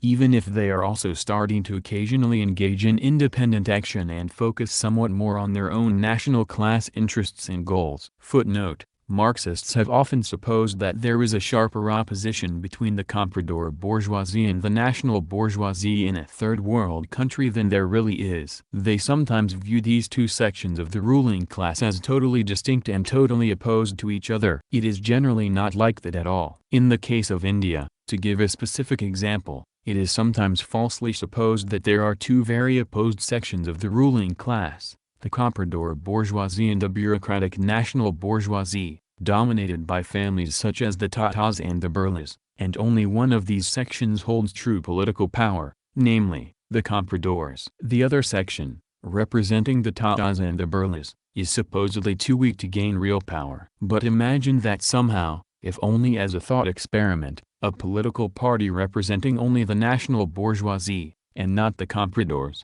were to come to power in India. What really could they get away with doing differently than what the current regime is doing? The real issue is not what these different sections of the ruling class may want to do now, or which section is supposedly dominating the country, but rather what the entire ruling bourgeoisie in India is forced to do at the present time by world imperialist financial and political realities, whether they like it or not. Moreover, even compradors normally have hopes of eventually becoming independent of foreign imperialism, and of developing as a national bourgeoisie themselves. If India somehow does manage to rise as a real imperialist power in the future, it will not be because the Tatas have defeated the compradors. It will be because the Indian ruling class as a whole gradually changes from being largely a class of compradors into largely a national bourgeoisie because of the broader changes in the political and economic possibilities that develop for that ruling class, which would be contingent on ending the primitive constraints of feudal relations in the country as a whole. It is mostly only in the context of rapidly expanding social revolution and complete national crisis, when one part of the national bourgeoisie might actually decide, for tactical and for self-preservation reasons,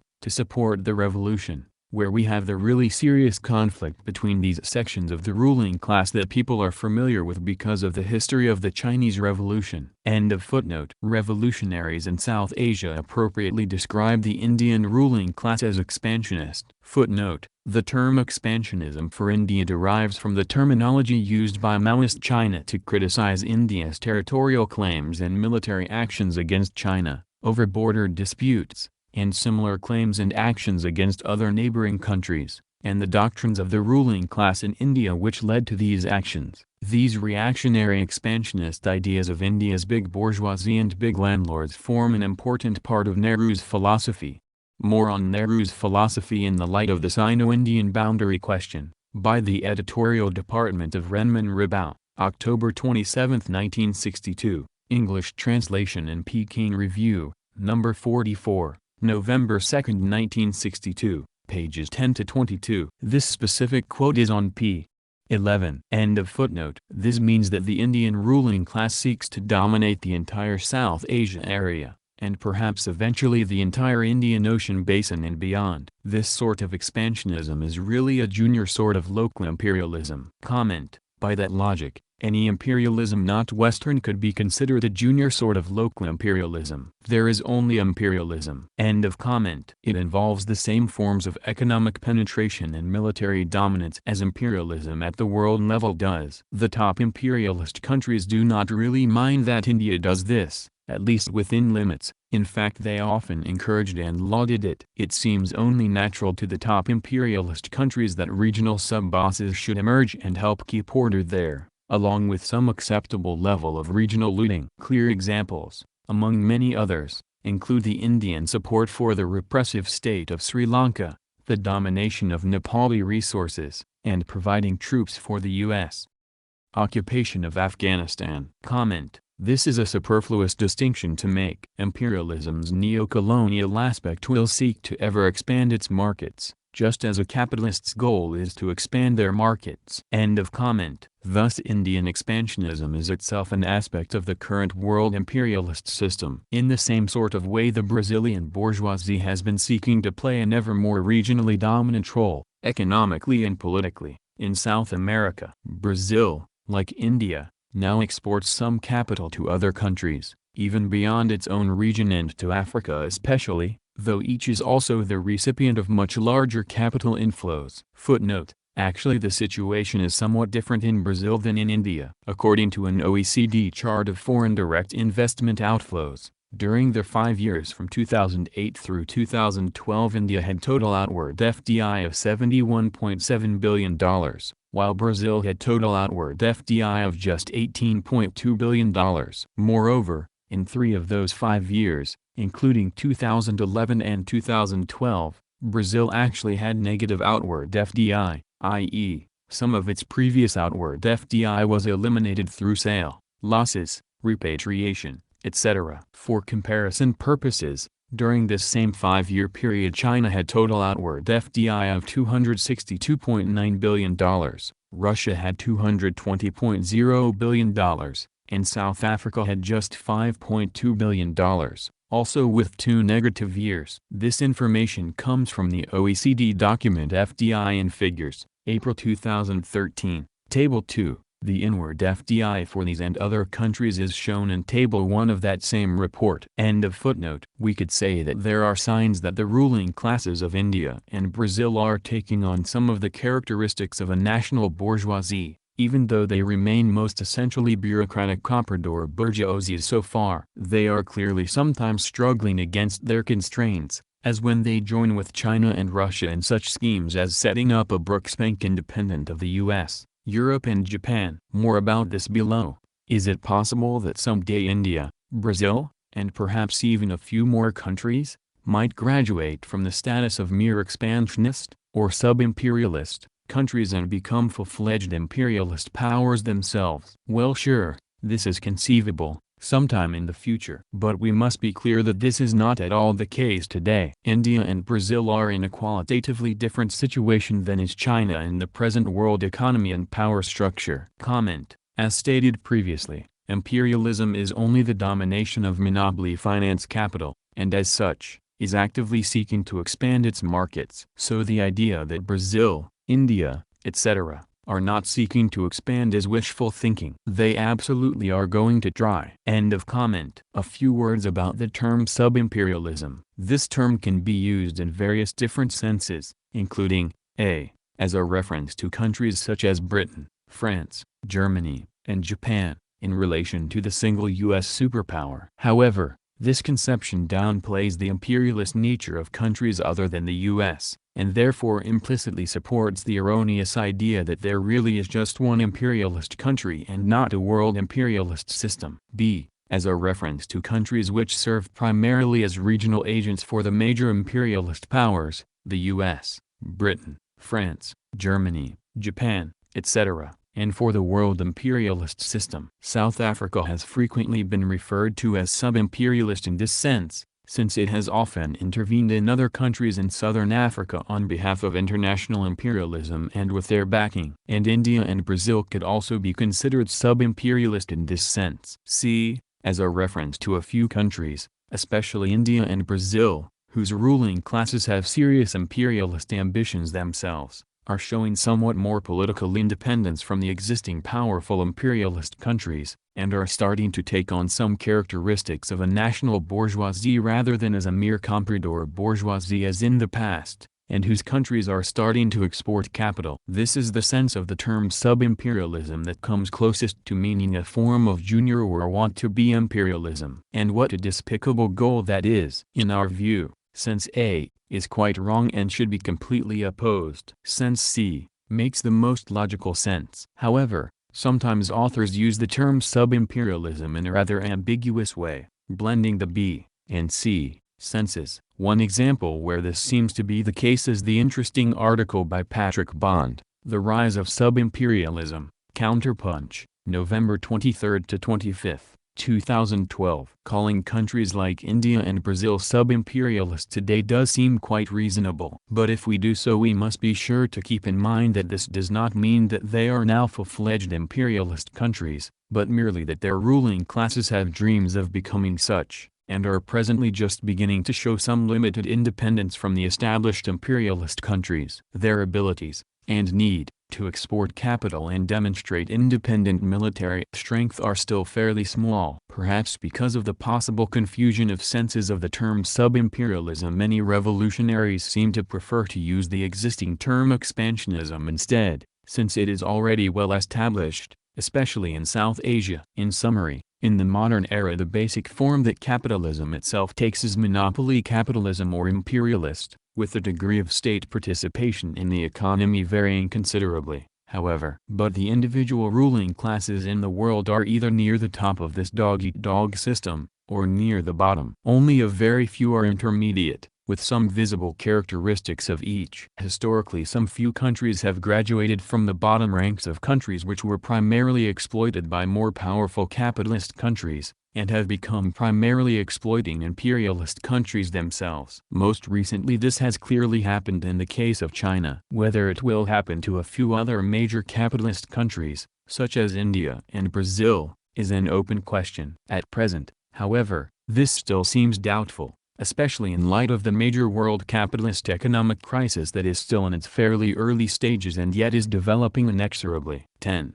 The present world imperialist system is not a form of ultra-imperialism. Comment: the rise of Neocolonialism, especially recently, has been a troubling phenomena. Many so-called Marxist-Leninists take Neocolonialism to such an extreme extent that they even ignore not only Lenin but existing Leninist institutions like the SPML, PKM, MEP, etc., on the basis of the correct recognition of imperialism in the modern era. Neocolonialism's application, at least in the opinion of the commentator, has been ultra-leftism in practice, the refusal to carry out a principled Leninist struggle, in the name of so-called defense of Leninism. End of comment. The present world imperialist system is not really the total domination of the world by a single superpower, even though it is very often erroneously assumed to be that. It is in reality a temporary club of convenience of international gangsters, with one long dominant but now steadily weakening leader, which will begin to break apart to some substantial degree if it becomes advantageous for one or more significant countries or sections within it to bring that about. Just as the current imperialist system had its origin in multiple imperialist blocs, it will surely break apart anew into at least somewhat separate and hostile competing blocs eventually. Why is this? It is for the very important reason that Lenin put his finger on so long ago: the inevitable uneven development within capitalism and within the imperialist system,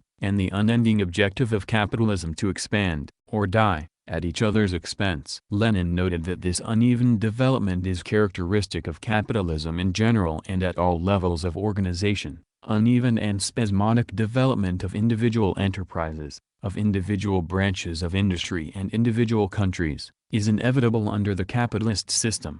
Lenin, Imperialism, the highest stage of capitalism, a popular outline, Peking, FLP, 1975, 1916, p. 72. But he also pointed out just why this uneven development especially occurs once capitalism reaches its imperialist stage, and needs to export capital in search of new sources of profit. Quote, "The export of capital affects and greatly accelerates the development of capitalism in those countries to which it is exported. While, therefore, the export of capital may tend to a certain extent to arrest development in the capital exporting countries, it can only do so by expanding and deepening the further development of capitalism throughout the world." Lenin, Ibid, p. 76. Lenin also pointed out that finance capital and the trusts do not diminish but increase the differences in the rate of growth of the various parts of the world economy. Lenin, Ibid, p. 116. Today we might well rephrase that as, finance capital and multinational corporations do not diminish but increase the differences in the rate of growth of the various parts of the world economy. Comment: the author's attempt to try to imply something new is happening is still astounding. Listen to this quote from Lenin, quote, "Of these four countries, two, Britain and France, are the oldest capitalist countries, and, as we shall see, possess the most colonies. The other two, the United States and Germany, are capitalist countries leading in the rapidity of development and the degree of extension of capitalist monopolies in industry. Together, these four countries own 479,000 million francs, that is, nearly 80% of the world's finance capital. In one way or another, nearly the whole of the rest of the world is more or less the debtor to and tributary of these international banker countries, these four pillars of world finance capital. It is particularly important to examine the part which the export of capital plays in creating the international network of dependence on and connections of finance capital." Quote, "Thus, two electrical great powers were formed. There are no other electrical companies in the world completely independent of them," wrote Heinegg in his article The Path of the Electric Trust. End quote. Briefly, the two are American and German companies. Continuing, quote, "The world oil market," wrote J. Idles in 1905, "is even today still divided between two great financial groups, Rockefeller's American Standard Oil Co., and Rothschild and Nobel, the controlling interests of the Russian oil fields in Baku." End quote. Ibid. During Lenin's time, though there existed four finance capital poles, these poles themselves included other countries, and yet, there at this time existed only two poles for certain industries. The contradiction is resolved by the following quote from Lenin: "Monopolist capitalist associations, cartels, syndicates and trusts first divided the home market among themselves and obtained more or less complete possession of the industry of their own country. But under capitalism, the home market is inevitably bound up with the foreign market. Capitalism long ago created a world market. As the export of capital increased, and as the foreign and colonial connections and spheres of influence of the big monopolist associations expanded in all ways, things naturally gravitated towards an international agreement among these associations, and towards the formation of international cartels. And this quote, "The epoch of the latest stage of capitalism," shows us that certain relations between capitalist associations grow up, based on the economic division of the world, while parallel to and in connection with it, certain relations grow up between political alliances, between states, on the basis of the territorial division of the world, of the struggle for colonies, of the struggle for spheres of influence." End quote. Ibid. It seems extremely likely that multinational corporations is not a new phenomena, given that cartels, syndicates, trusts, and companies as shown by the electric German and American companies, and oil companies, that multinational corporations who "grow up between states" is not a new phenomena. In Lenin's time it was a growing phenomena. As such, it is not a new invention. End comment. They do this by searching the world for the places to invest which promise the highest rates of profit, and shift more capital to those regions. And of course super profits are to be made where the wages are especially low, but where the necessary infrastructure and trained and disciplined labor force is fairly well developed, or rapidly developing. China has fit these requirements almost precisely, and that's an important reason why both state and private monopoly capitalist development in China, both foreign-owned and locally based, has been booming for several decades already. The relative political stability of the world imperialist system since the collapse of the Soviet Union has depended on the more or less stable economic relationships of the US and other major capitalist countries. But it is a law of capitalism that different countries and regions will develop economically at different speeds and to different degrees. Some will advance, and some will decline, either relatively or sometimes even in absolute terms. In particular, the U.S. has been seriously declining in relation to the other elite members of the Imperialist Club since that club was set up at the end of World War II. As we saw in the last section, the U.S. share of world GDP has dropped from about 50% at the end of World War II to 22.49% in nominal GDP terms, and to only 18.34% in GDP PPP terms in 2012. In the past decade or two, the closest allies of the U.S. in the imperialist system club, principally Britain, France, Germany, and Japan, as well as a number of others, have also been declining economically. Meanwhile, Russia is recovering somewhat from its horrendous economic collapse with the fall of the Soviet Union in 1991. Most importantly, China has been zooming forward in its economic expansion for 6 decades now. And a few more countries, especially the expansionist or sub-imperialist countries India and Brazil, are now expanding their economies, though in quite distorted forms, and are becoming a little bit more independent too. All this is changing the world balance of economic power at a surprisingly fast pace in historical terms. In the mid-1800s, Britain was known as the workshop of the world. But that changed. By the early 1900s, the main workshop of the world was the United States, and Germany had also surpassed Britain. Now manufacturing is in serious decline in the US, and everyone appropriately views China as the main workshop of the world. As the world changes, it is necessary for our ideas to change along with it. Footnote on US, courtesy of massline.org. Manufacturing has been declining overall in the US for decades, and this rate of decline has increased in the new millennium, despite some short-term secondary ups and downs. The Bureau of Labor Statistics quarterly census of employment and wages showed there were 398,887 private manufacturing establishments in the U.S. in the first quarter of 2001. By the end of 2010, that number had declined to 342,647, a drop of 56,240 facilities. In 2010 alone, 8,660 factories closed down. Manufacturing jobs in the U.S. have declined much more rapidly, because of productivity improvements. This is shown in the graph at the right, which indicates that the number of manufacturing jobs has now dropped nearly to the level at the end of the Great Depression of the 1930s.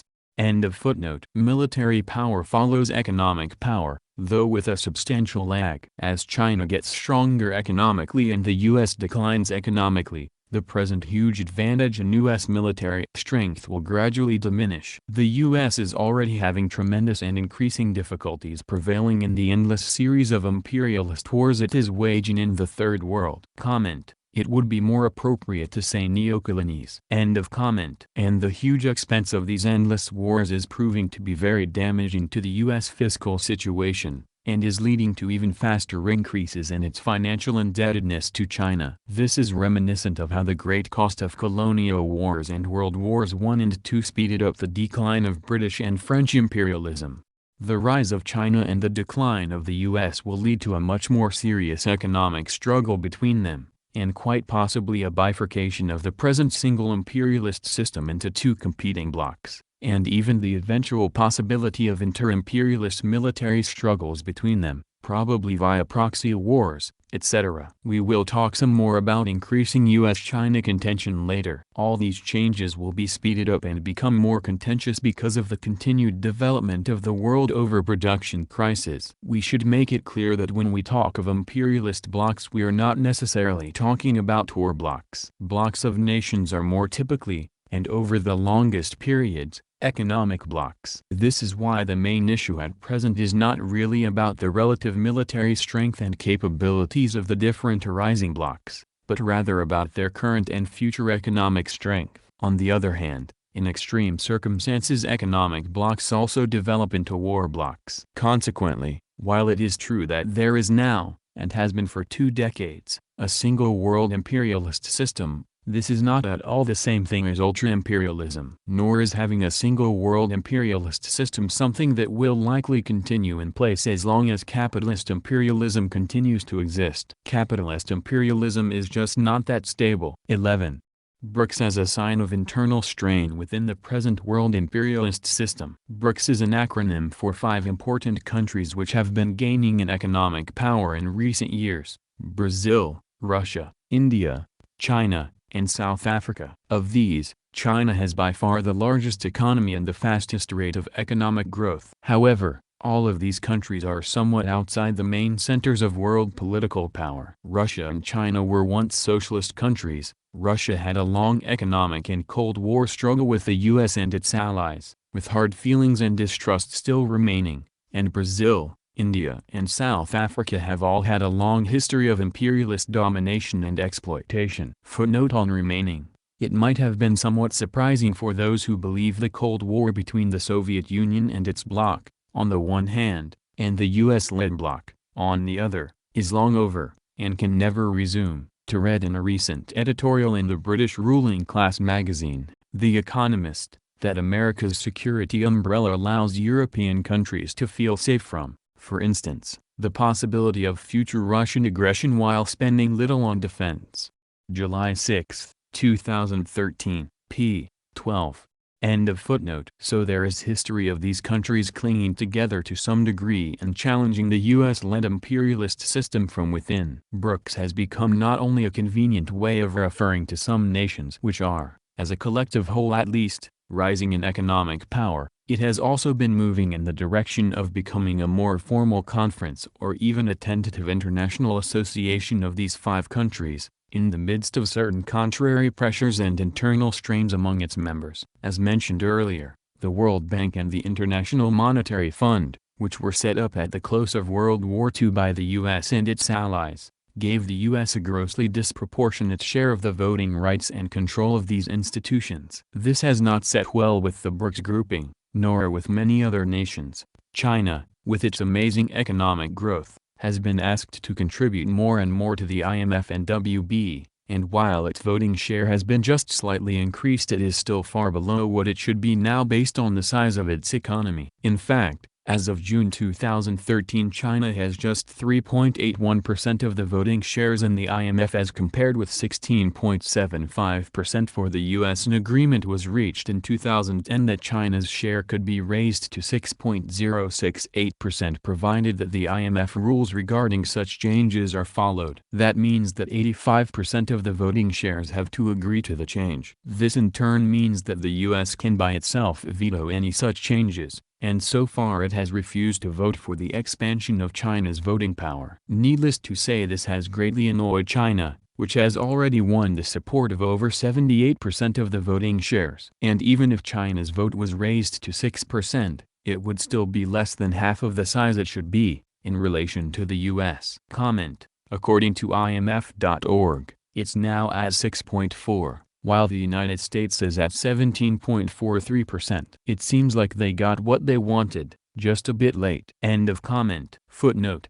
for information on the status of the effort to reform the voting shares of the IMF, see acceptances of the proposed amendment of the Articles of Agreement on Reform of the Executive Board and consents to 2010 quota increase. End of footnote. This sort of arrogance on the part of the U.S., and its refusal to loosen its rigid and undemocratic control of the IMF, World Bank and other international institutions, has made China, and a number of other countries, including the other BRICS countries, think that maybe some new international economic and political institutions need to be constructed as alternatives to the ones so tightly controlled by the US and its closest imperialist allies. One current idea along these lines is the plan for the BRICS countries to set up an international development bank as an alternative to the World Bank, and to some degree an alternative to the IMF as well. The idea for such a BRICS development bank was actually first raised some years ago. But on March 27, 2013,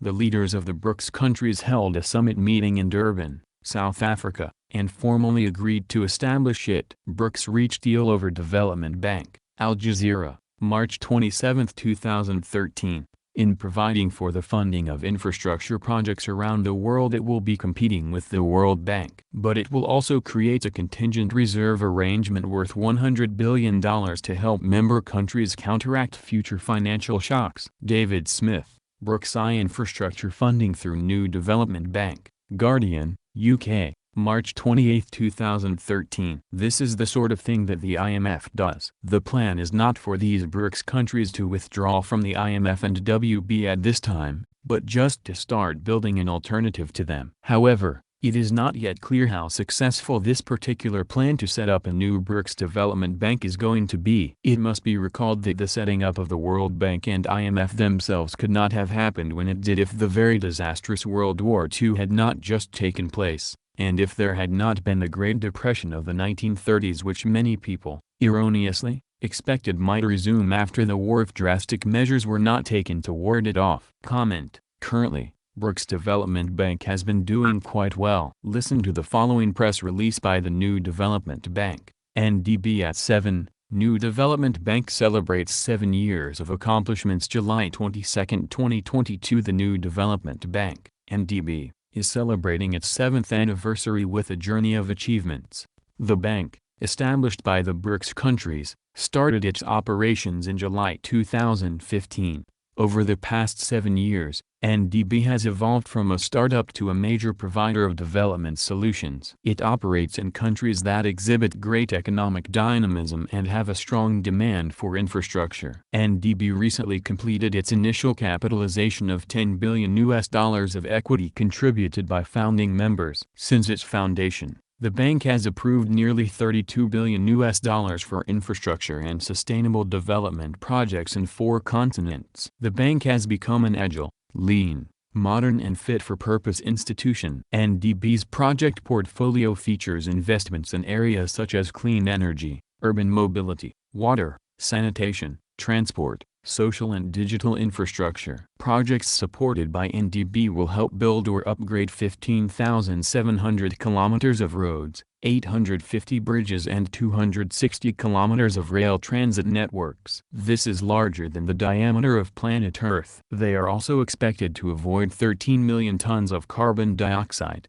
CO2, emissions per year and increase drinking water supply capacity by 209,000 cubic meters/day. among a range of other development results. These are projects that support the commitments by NDB member countries towards the Sustainable Development Goals, SDGs. They are implemented using country systems for environmental, social, governance, ESG, and procurement practices, without imposing policy prescriptions or conditionalities to the operations. Over 20% of project approvals are denominated in local currencies, helping clients to mitigate foreign exchange risk and supporting the development of domestic capital markets. In 2016, only about 1 year after starting operations, NDB made its inaugural bond issuance, a green financial bond of RMB 3 billion. NDB was the first international financial institution to issue such instrument in China's interbank bond market. The bank has since then raised over $10 billion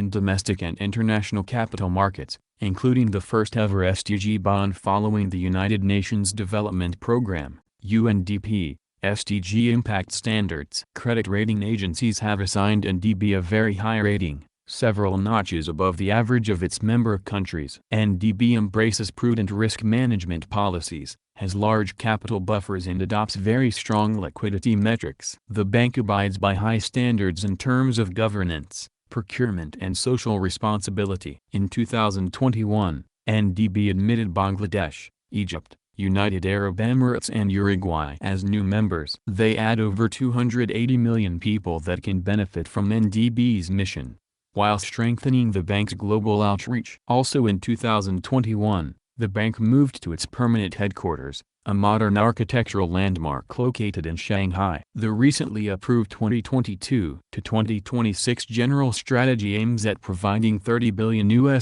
over the next 5 years.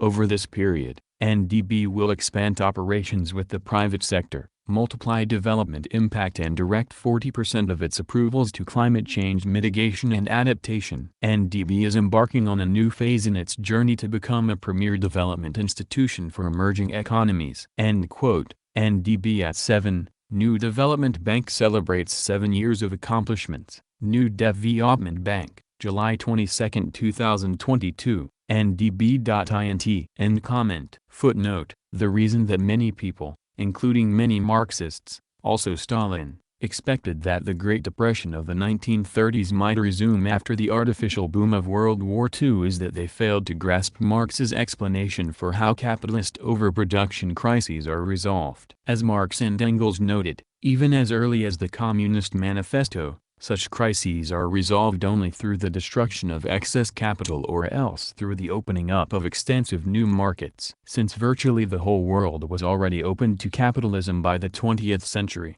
the only way left to resolve a major overproduction crisis from that point on was through the massive destruction of productive capital. And World War II did just that, especially in Europe and Asia. The U.S. economy benefited after the war by the capital destruction elsewhere, even though there was no war destruction at home, and because so much machinery and productive capacity wore out at home during the war, and because of the forced growth of savings during the war when consumers had nothing substantial to buy, for example, cars and appliances.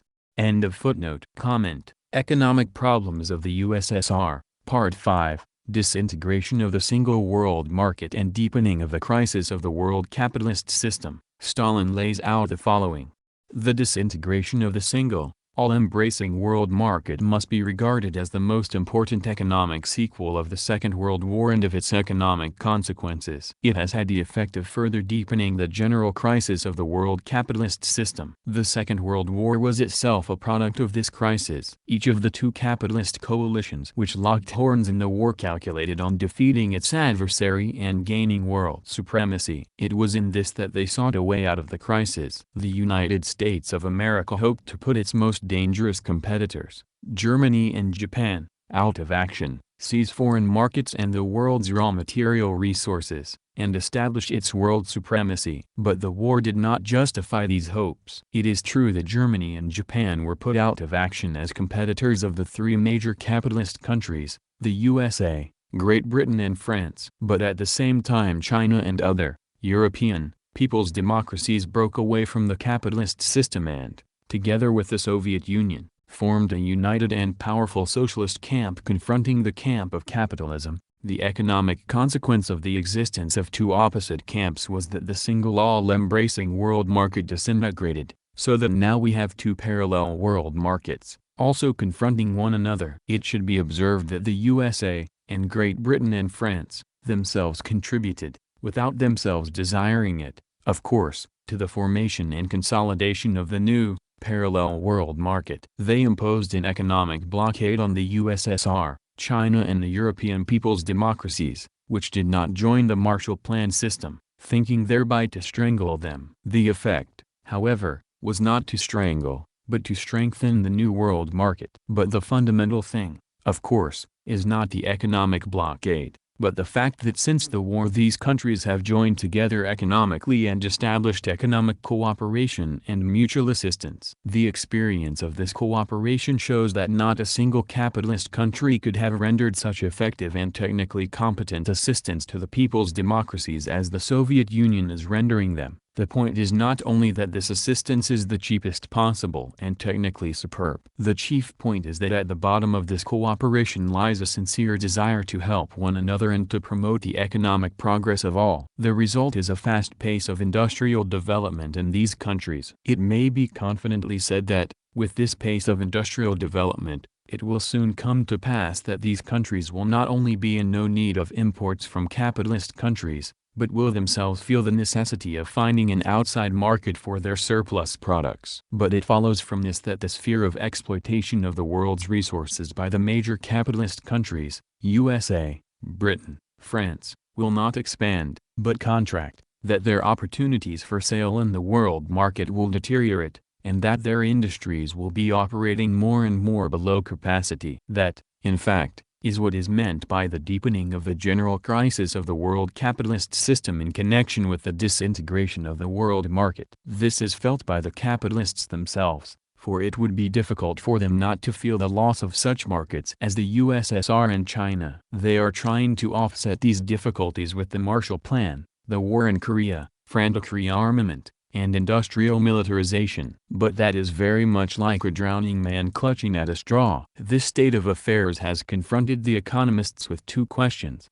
A. Can it be affirmed that the thesis expounded by Stalin before the Second World War regarding the relative stability of markets in the period of the general crisis of capitalism is still valid? B. Can it be affirmed that the thesis expounded by Lenin in the spring of 1916, namely, that, in spite of the decay of capitalism, on the whole, capitalism is growing far more rapidly than before, 1, is still valid? I think that it cannot. In view of the new conditions to which the Second World War has given rise, both these theses must be regarded as having lost their validity.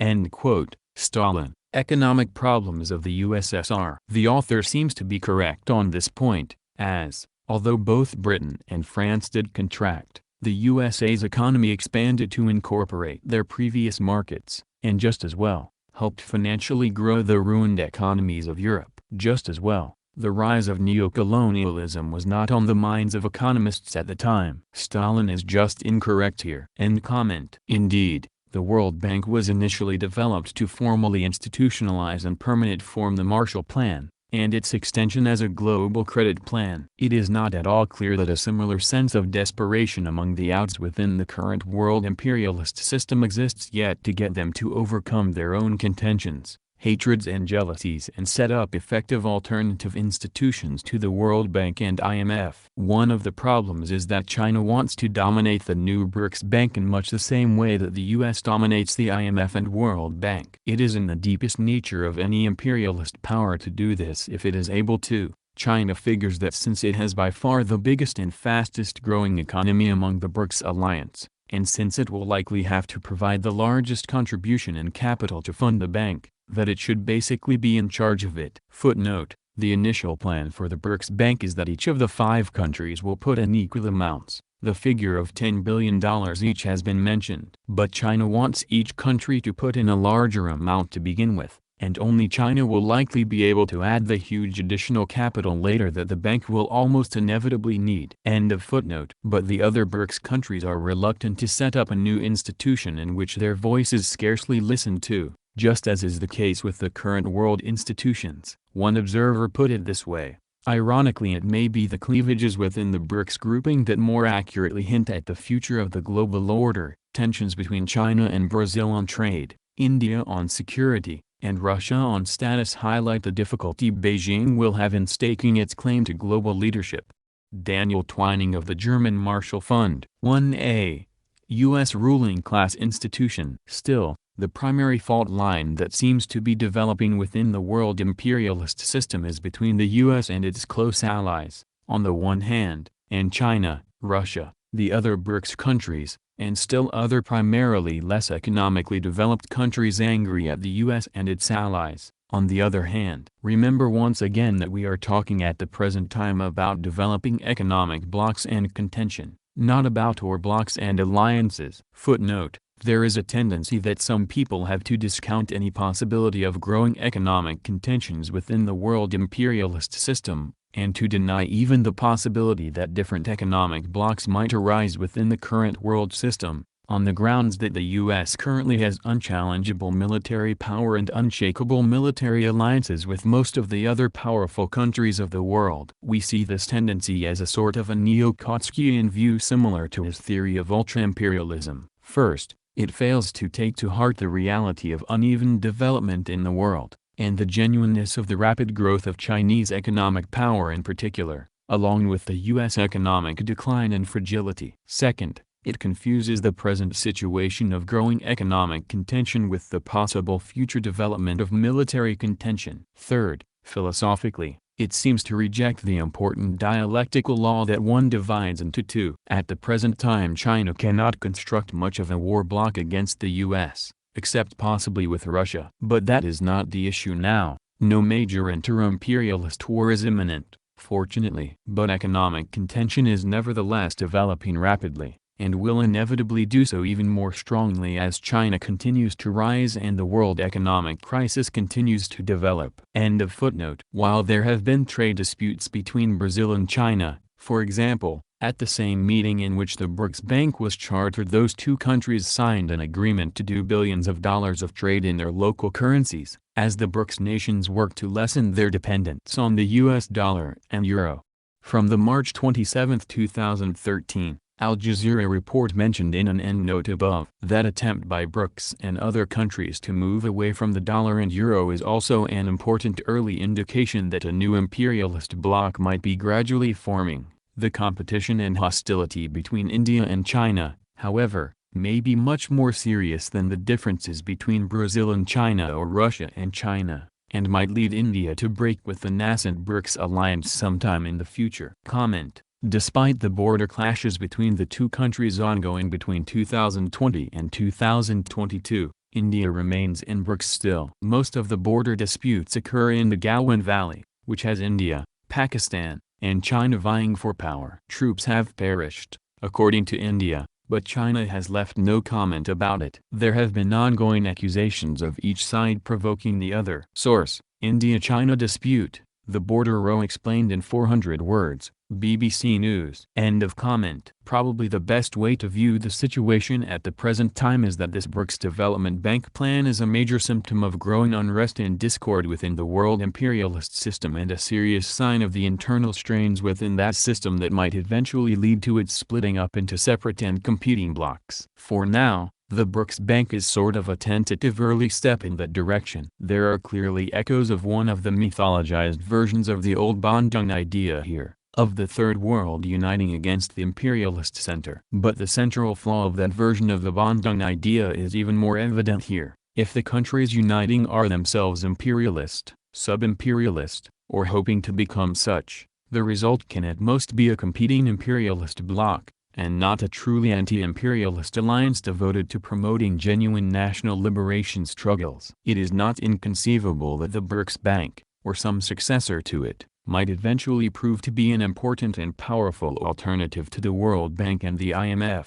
If the funding and support for those existing institutions fails in a major way, because of the growing seriousness of the world overproduction crisis and the increasingly dire financial crises associated with it, and the consequent inability of the US, Europe and Japan to adequately fund them, then an alternative BRICS bank funded primarily by a still rising China might play a very important role in splitting the world imperialist system into two competing blocs. Footnote on adequately funding.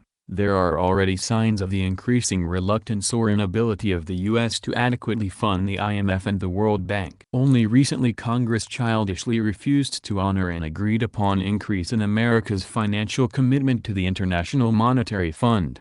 Economist, February 22, 2014, p. 8. End of footnote. From a polar trend within the current world imperialist system, it is possible that an eventual alternative, largely independent imperialist system might once again arise. But if this happens, it will probably only happen over a prolonged period of deepening economic crisis in which the U.S. in particular suffers some very major financial damage, such as the real collapse of the dollar. There are many possible scenarios here, and it is difficult to be absolutely certain about how all this will play out. In any case, if this or other plans by China and its BRICS partners start to prove successful, they will undoubtedly start to attract the participation and support of other countries, including perhaps other fairly important economies such as Indonesia, Thailand, and Mexico. Countries such as Argentina and Turkey, which have newly developing economic difficulties, may also be looking for new economic partners. Footnote: Turkey, for example, appeared to be relatively stable several years ago,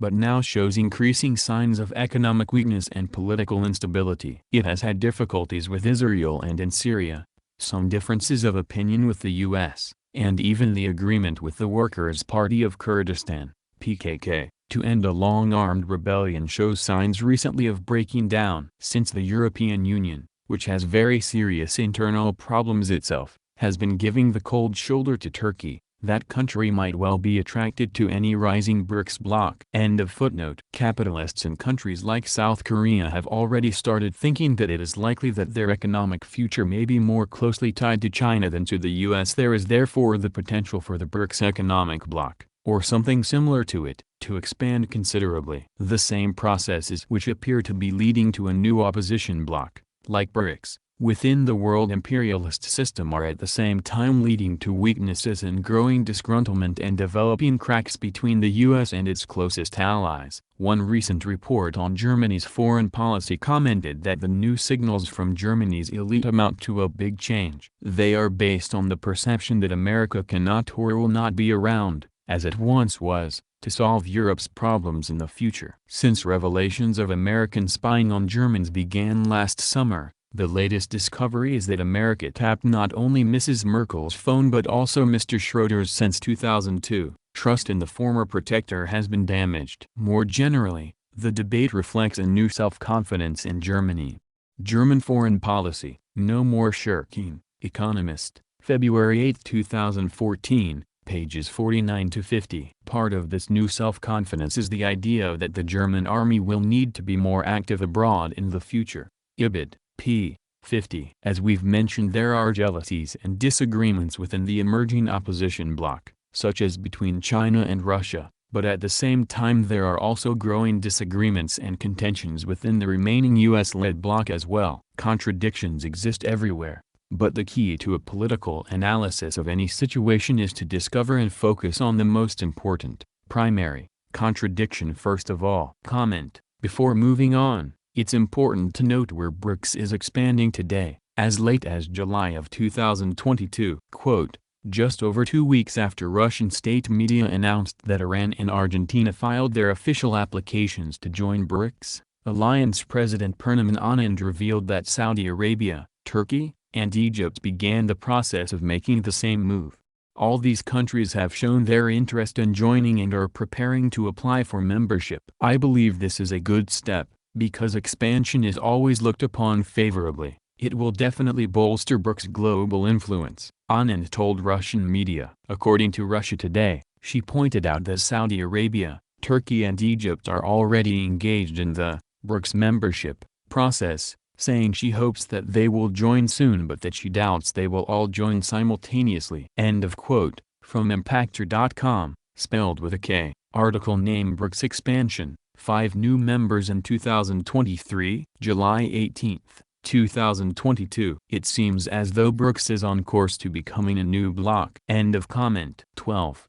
Given the growing troubles of the U.S. and the whole world imperialist system, isn't it also dangerous to exaggerate the growth of Chinese imperialist power? We definitely don't wish to exaggerate the growth of China's economic, political and military power, just to recognize its true extent and significance. Thus we are not at all suggesting that China will someday, perhaps very soon, replace the U.S. as the lone superpower, and become the one totally dominant imperialist country in the world. True, the U.S. is declining in both economic and political power, while China is rising in both spheres. But this is not the same thing as saying that China is going to replace the U.S. in the current world setup. For one thing, this notion falsely assumes that the nature of the present world is one totally dominated by a single imperialist country, and that any fundamental change in the present situation, other than world revolution ending imperialism totally, would have to mean the replacement of the dominant superpower by a different single dominant superpower. In other words,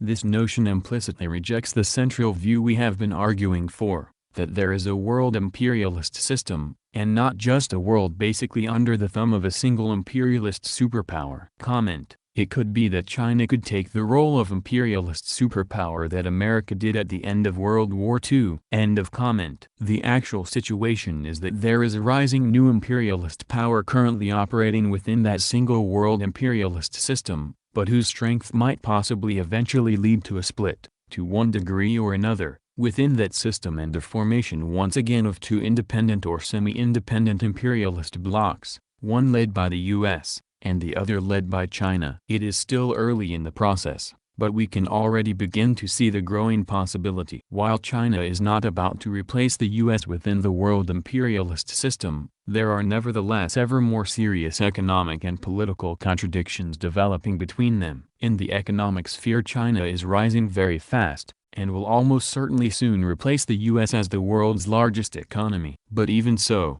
the U.S. will remain one of the world's most important economies long into the future. Even if the U.S. is the center of an intractable New World Depression, as some of us expect over the next decade or two, and suffers a horrendous financial crisis far worse than that of 2008 to 2009, the U.S. economy will still be one of the largest and most important in the world. Just as was the case for the U.S., Britain, France, Germany and Japan during the Great Depression of the 1930s. Comment. This crisis is coming in the form of the COVID pandemic. According to cbpp.org, 9% of all adults, 19% of multiracial, 17% of black, 16% of the Latino, 6% of white, and 5% of Asian households lacked sufficient food. Consistently through 2021, roughly 18% of the population couldn't pay rent.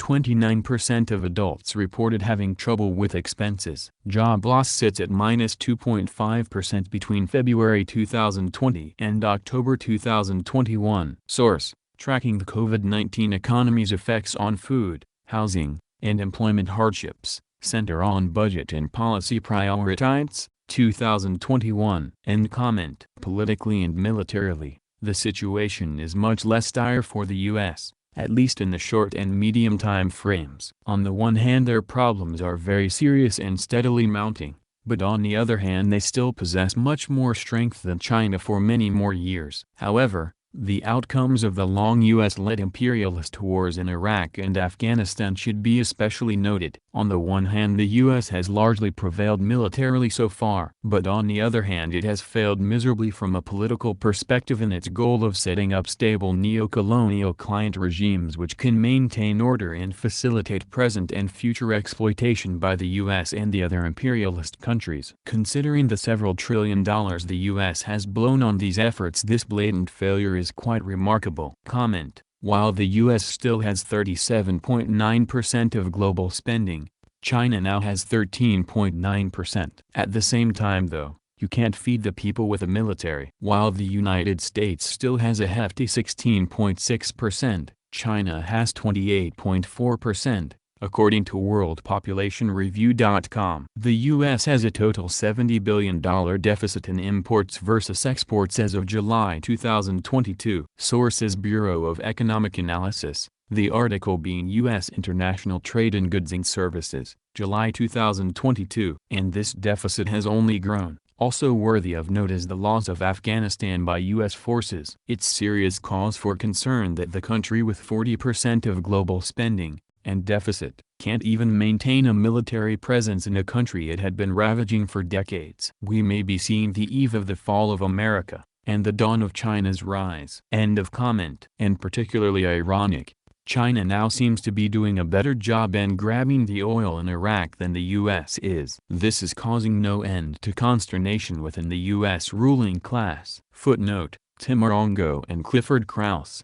China is reaping biggest benefits of Iraq oil boom. New York Times, June 2, 2013. We lost out, said Michael Makovsky, a former Defense Department official in the Bush administration who worked on Iraq oil policy. The Chinese had nothing to do with the war, but from an economic standpoint they are benefiting from it, and our Fifth Fleet and Air Forces are helping to assure their supply.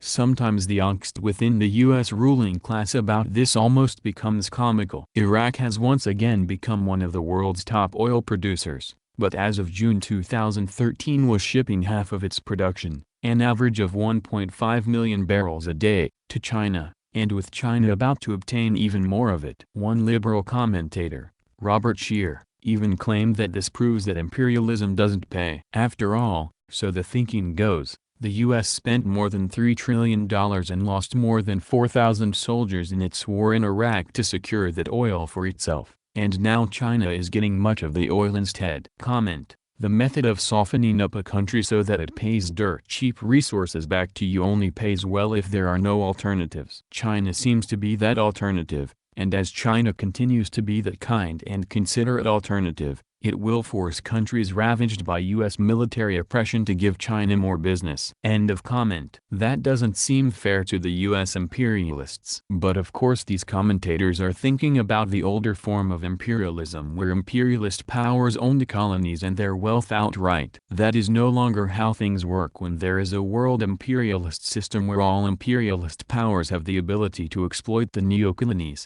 once they are pacified through imperialist wars. For more of this sort of lamentation and griping by the U.S. imperialists, see, Issue of the Week, China's Big Oil Buy, The Week magazine, June 14, 2013, p. 38. End of footnote. From the point of view of being able to utterly destroy any other country in an inter-imperialist world war, the U.S. is as strong as ever. The problem in that regard remains that Russia, and now also China, possess this same ability with regard to the U.S. This means that inter-imperialist military contention, if it arises, and if both sides are sufficiently rational, by no means a given, will have to take the form of proxy wars and the like. And the U.S. is incomparably stronger than China in this regard at present and most likely at least for years ahead. Though here too the long-term trend is running against the U.S., it is important to recognize not only the present situation, but also the dynamic changes underway. In any case, however, the U.S. is virtually certain to remain very powerful politically and militarily for a decade or more, despite the fact that its power and authority in both spheres is in fact gradually ebbing. What we foresee is not China replacing the U.S., but rather China more and more contending with the U.S., for now within the world imperialist system, and quite possibly later in the form of two more or less distinct imperialist blocs. 13.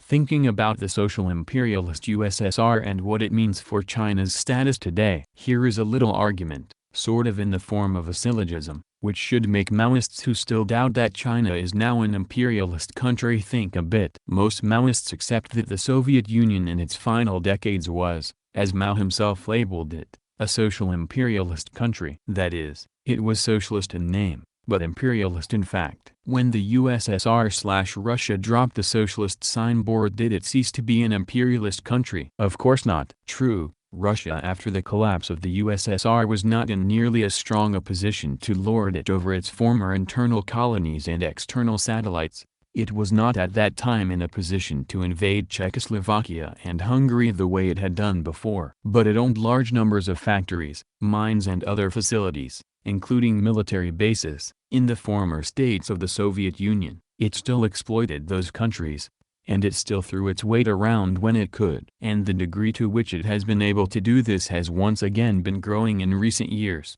The term now used by the Russian ruling class for its continuing imperialist sphere of special influence is the near abroad. Now consider present-day capitalist China as compared to contemporary Russia. China has, if anything, more foreign investments and operations than Russia, a much larger volume of exported capital, which is increasing at a vastly faster pace than that of Russia, a military force which is comparable to that of Russia, and it is beginning to throw its weight around in the world to a degree that at least matches Russia. So if Russia is an imperialist country, then clearly China is too. Or in abbreviated syllogistic form, 1. The Soviet Union, dominated by Russia, in its last decades was an imperialist country, though nominally socialist. 2. Russia remained, and became a less disguised, imperialist country after it dropped the socialist signboard. 3. China has all the same relevant characteristics, mostly to a greater degree, than imperialist Russia has. 4. Therefore, China is an imperialist country too. Comment: this section is superfluous entirely. If the point was to prove that China was imperialist, it already could through the existence of monopoly finance capital, which it has already done. End comment. 14. China's huge and rapidly growing exports of capital. It is time to discuss China's growing exports of capital in more depth. Lenin listed the growing importance of the export of capital as one of his defining characteristics of capitalist imperialism. So this is a very important topic to seriously investigate when considering whether or not China is an imperialist country. Foreign direct investment, FDI, is the acquisition by corporations of one country, whether state-owned or private, of real assets in another country, such as factories, mines, or businesses. These assets may be acquired by building new factories, etc., or by simply purchasing existing factories and companies. FDI does not include the purchase of foreign securities, for example, stocks and bonds, unless this amounts to buying a major or controlling influence in the foreign company that issues these securities. The usual guideline is that ownership of more than 10% of a foreign company is considered to be FDI. Footnote, courtesy of massline.org. The acquisition by corporations of one country of real assets in another country, such as factories, mines, or businesses. These assets may be acquired by building new factories, etc., or by simply purchasing existing factories and companies. FDI does not include the purchase of foreign securities, for example, stocks and bonds, unless this amounts to buying a major or controlling influence in the foreign company that issues these securities. A common guideline is that ownership of more than 10% of a foreign company is considered to be FDI, foreign investment by imperialist transnational, or multinational, corporations is one of the main mechanisms by which neocolonialism occurs in the Third World today. The foreign imperialist owners of these local factories, mines and plantations, exert enormous influence on both the local government and on their own imperialist government, which in turn often indirectly controls the foreign government when it comes to matters which it considers to be important. End of footnote. Thus China's huge foreign exchange reserves invested overseas and outward foreign portfolio investment, i.e., in foreign corporate stocks and bonds, etc., now amounting to well over $1.2 trillion in U.S. Treasury bonds alone, along with similar investments in Europe and elsewhere, though on a smaller scale, is not counted as outward FDI. But it nevertheless is a form of the export of capital. Footnote on U.S. Treasury bonds. As of December 2013, China's holdings of U.S. Treasury securities were $1,268.9 billion. In addition, companies in Hong Kong, which of course is now officially part of China, hold $158.8 billion in U.S. Treasury bonds. Further large holdings of U.S. Treasuries by Chinese companies or agencies are probably hidden in the category that U.S. statistics call Caribbean banking centers, i.e., the Cayman Islands, Bahamas, Bermuda, etc., in order to avoid the payment of taxes. The $290.9 billion of U.S. Treasuries these banking centers officially hold are actually owned by other major investors around the world, and especially in Hong Kong and China. Thus the actual total holdings by Chinese corporations and government entities of U.S. Treasury securities is now probably around $1.5 trillion. End of footnote. As Lenin pointed out in the case of France's massive loans to Tsarist Russia in the pre-revolutionary period, that was still an export of capital which he said could be termed usury imperialism. See section 5 above. This means that China's actual export of capital is vastly larger than most commentators are assuming when they consider only outward FDI. In fact, at this time, by far the largest part of China's export of capital is in the form of investments in foreign securities, including U.S. Treasury bonds, rather than in the direct purchase of foreign companies. The clear trend, however, is for a growing proportion of China's capital exports to be in the form of FDI rather than merely in things like foreign reserve investments and portfolio investments. It is often pointed out that the amount of inward FDI into China from foreign imperialist countries far surpasses outward FDI from China to other countries, and this fact is used to argue that China is on balance not an international imperialist exploiter, but rather still a country which is more the victim of foreign imperialist exploitation. There are several deep flaws in this argument. For one thing, if country A exports some of its capital to country B and thus exploits the working class there, while country B exports some of its own excess capital to country A and thus exploits the workers there, then both of them are engaged in international imperialist exploitation, and not just the country whose exports of capital, or foreign profits obtained, are the larger of the two. But the biggest flaw in that argument is that FDI is not the only form of exported capital, and thus not the only form of international imperialist exploitation. The total, cumulative, outward flow of capital from China greatly exceeds the total inflow if all forms of capital, including invested foreign reserves and portfolio investment, are considered. In other words, there is in fact a net export of capital from China despite the huge and still growing foreign investment within China. A concept used by bourgeois economists discussing all forms of international capital imports and exports,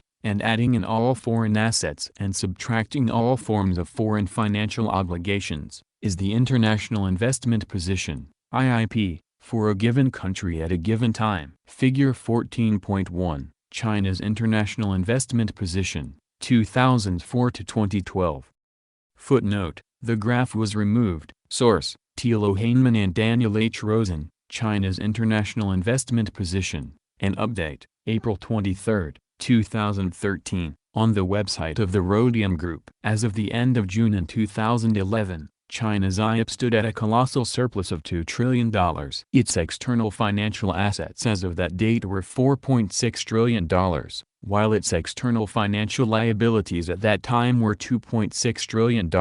China's reserve assets, including gold, IMF special drawing rights, reserve position in the IMF and foreign exchange reserves, totaled $3.3 trillion.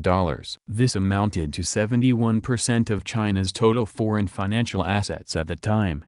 China's cumulative outward FDI at that date was $329.1 billion. Its outbound portfolio investment, in both corporate stocks and bonds, was $260.4 billion. Meanwhile, inward FDI into China stood at $1.6 trillion.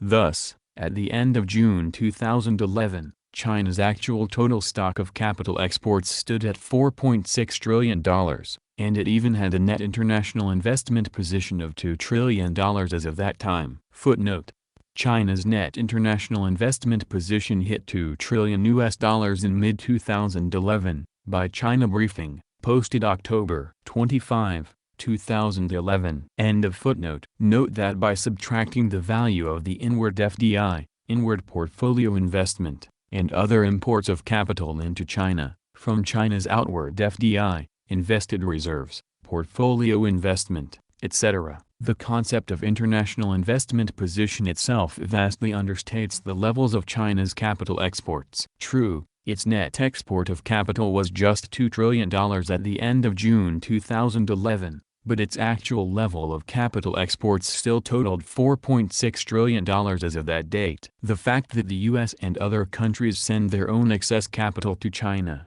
for example, does not actually diminish in any way the amount of capital that China exports to other countries. The fact that foreign countries exploit Chinese workers by sending capital to China in no way diminishes China's own exploitation of foreign workers when it exports capital to other countries. We should keep this difference between the actual level of capital exports and the abstract bookkeeping balance known as IAP in mind as we look at Figure 14.1 above, which shows China's international investment position for the years 2004 to 2012. Note first that China's net foreign assets have been positive and quite substantial for this entire period, and have exceeded $1 trillion since 2007 and $2 trillion since mid-2011. Note also that China's level of net foreign assets has continued to grow over this period, though its rate of growth has considerably slowed down during the last 5 years, the period of the Great Recession in the world. Note that the moving of capital into China and the export of capital out of China both continue to expand at a fast pace. And note especially that China's total cumulative export of capital reached around $5 trillion at the end of 2012. How does this compare to the United States? First of all,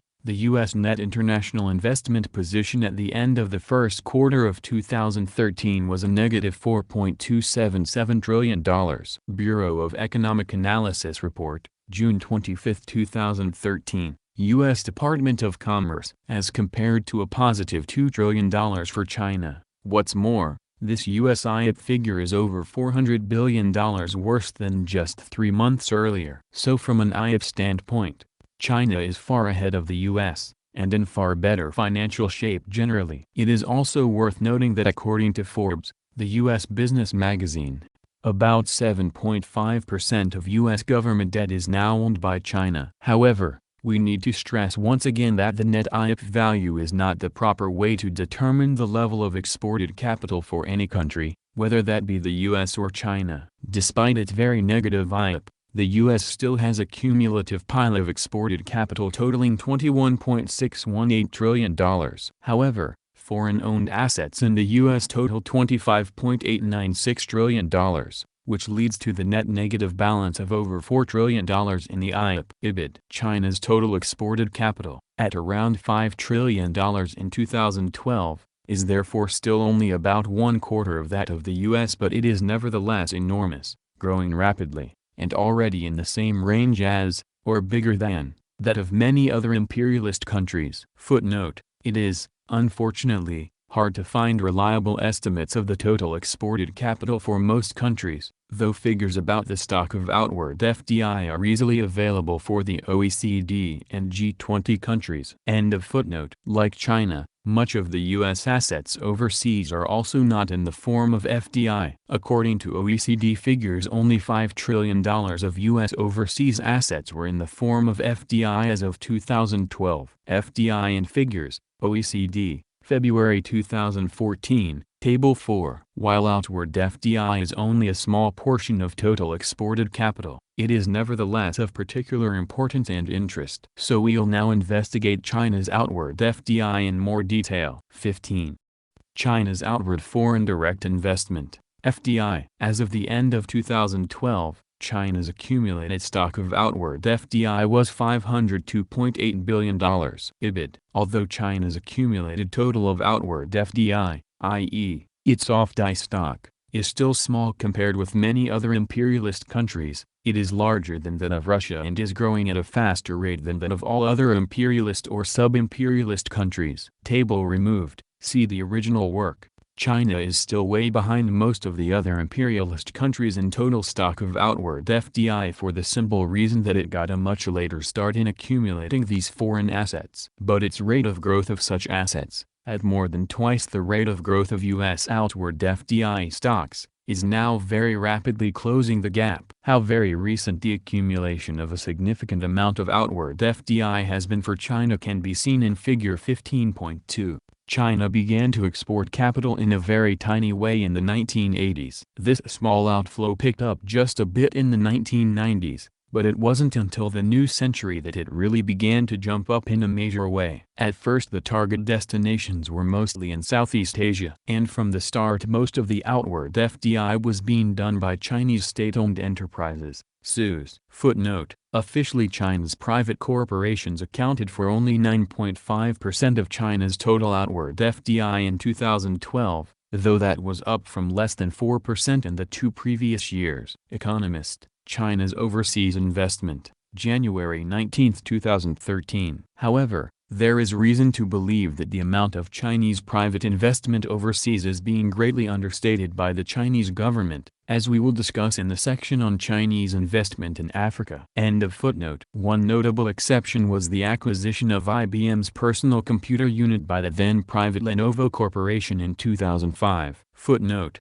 the Chinese Academy of Science, a state agency, later bought 28.6% of Lenovo in July 2009. End of footnote. In mid-2013 Lenovo became the largest computer company in the world. Footnote: as of the second quarter of 2013, when Lenovo surpassed HP, PC sales declined 5 quarters in a row. San Francisco Chronicle, July 12, 2013. Lenovo was only the 4th largest computer company in the world just after it purchased IBM's PC unit, so it has gained a lot of market share since then. End of footnote. Figure 15.2 China's early outward foreign direct investment, yearly figures, 1979 to 2006. Figures written out to some extent. Flat from 1979 to 1991. Jumped in 1991, dropped in 1994, rose in 1998, dropped in 2001, skyrocketed in 2002,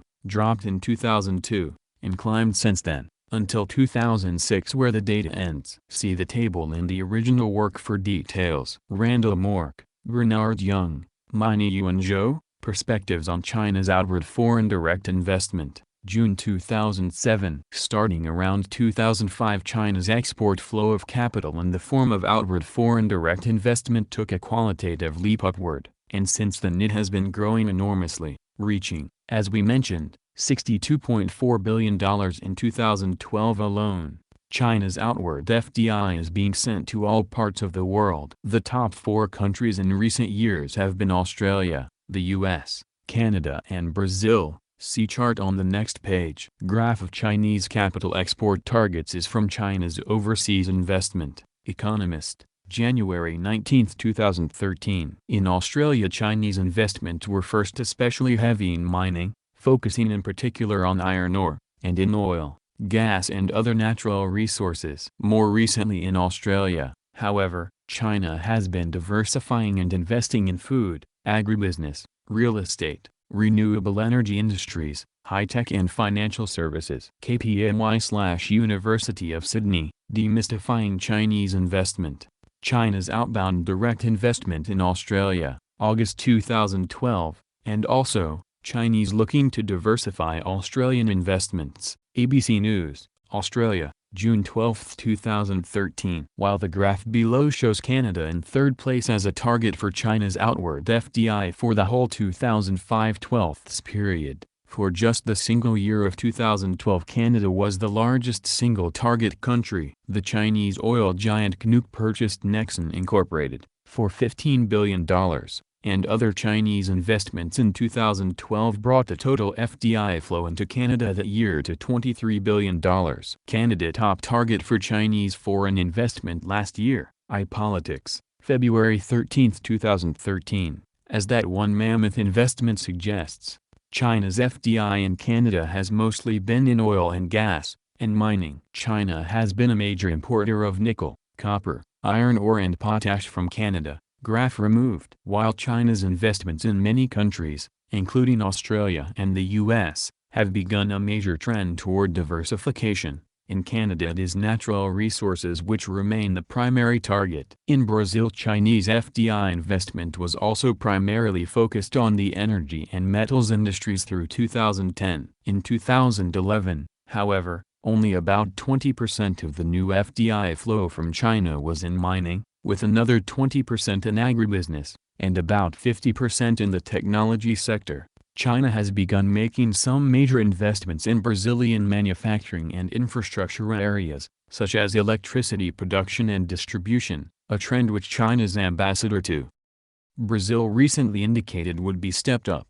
China keen on investing in Brazil infrastructure, manufacturing. Wall Street Journal, May 10, 2013. China has been Brazil's biggest trading partner since 2009. According to one source, from 1990 to 2009 Brazil represented 3.5% of China's outward FDI, but this has really jumped up since then. Hunt Kushner, in Brazil's Red Corner, Foreign Policy Association, December 31, 2012. The stock of China's FDI in Brazil before 2009 was only around $200 million, but increased to more than $21 billion in the 2009 to 2012 period. See Wall Street Journal article from May 10, 2013. In a previous footnote, a world map showing the locations of China's largest overseas investments since 2005, i.e., those worth at least $100 million each, including some attempted acquisitions that have been blocked by the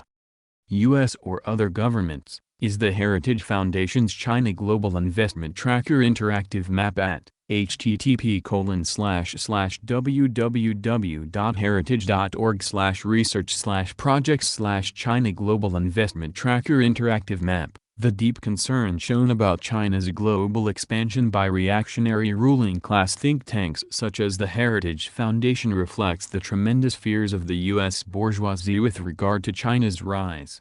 What about China's foreign direct investments in the U.S.? Chinese FDI is going to all parts of the country, with the top 5 states so far being California, New York, Texas, Illinois, and North Carolina. North Carolina has gotten continued special attention in part because of the large 2005 purchase by Lenovo of IBM's personal computer business, which is headquartered there, which encouraged other Chinese companies to also invest in the state, and because of special efforts by NC state authorities to lure more Chinese companies. Paul Eckert, despite the politics, Chinese investment in U.S. grows. Reuters. Estimates of the stock, total amount, of Chinese FDI in the U.S. as of the end of 2012 vary from $23 billion to $50 billion, but the higher figure may include some investment which should actually be termed portfolio investment. IBID. Chinese direct investment in the U.S. would be much higher if the U.S. government had not blocked some major deals,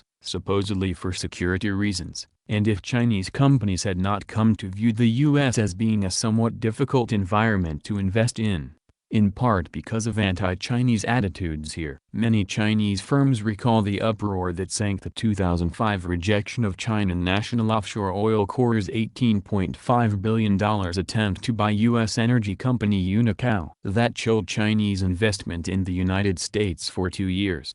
IBID. However, more recently China's direct investment in the U.S. has nevertheless picked up considerably. Through May there was $10.5 billion in new direct investments in the U.S. in 2013. The planned purchase by Shuanghui International Holdings of the Smithfield Foods, the world's largest hog producer, for nearly $5 billion will be the largest single Chinese acquisition in the U.S. so far, if it goes ahead. There have been a few pious congressional fears expressed about the safety of the food supply, but the deal is expected to go through. IBID. Besides the large Smithfield and original Lenovo deals, some other major Chinese direct investments in the U.S. include the purchase of AMC Entertainment, the movie theater chain, for $2.6 billion in 2012, the purchase of the Volvo division from Ford by the Zhejiang Geely Holding Group in 2010 for a total of $1.5 billion, the recent purchase of the bankrupt ion battery maker A123 by the Waxian Group for $256.5 million,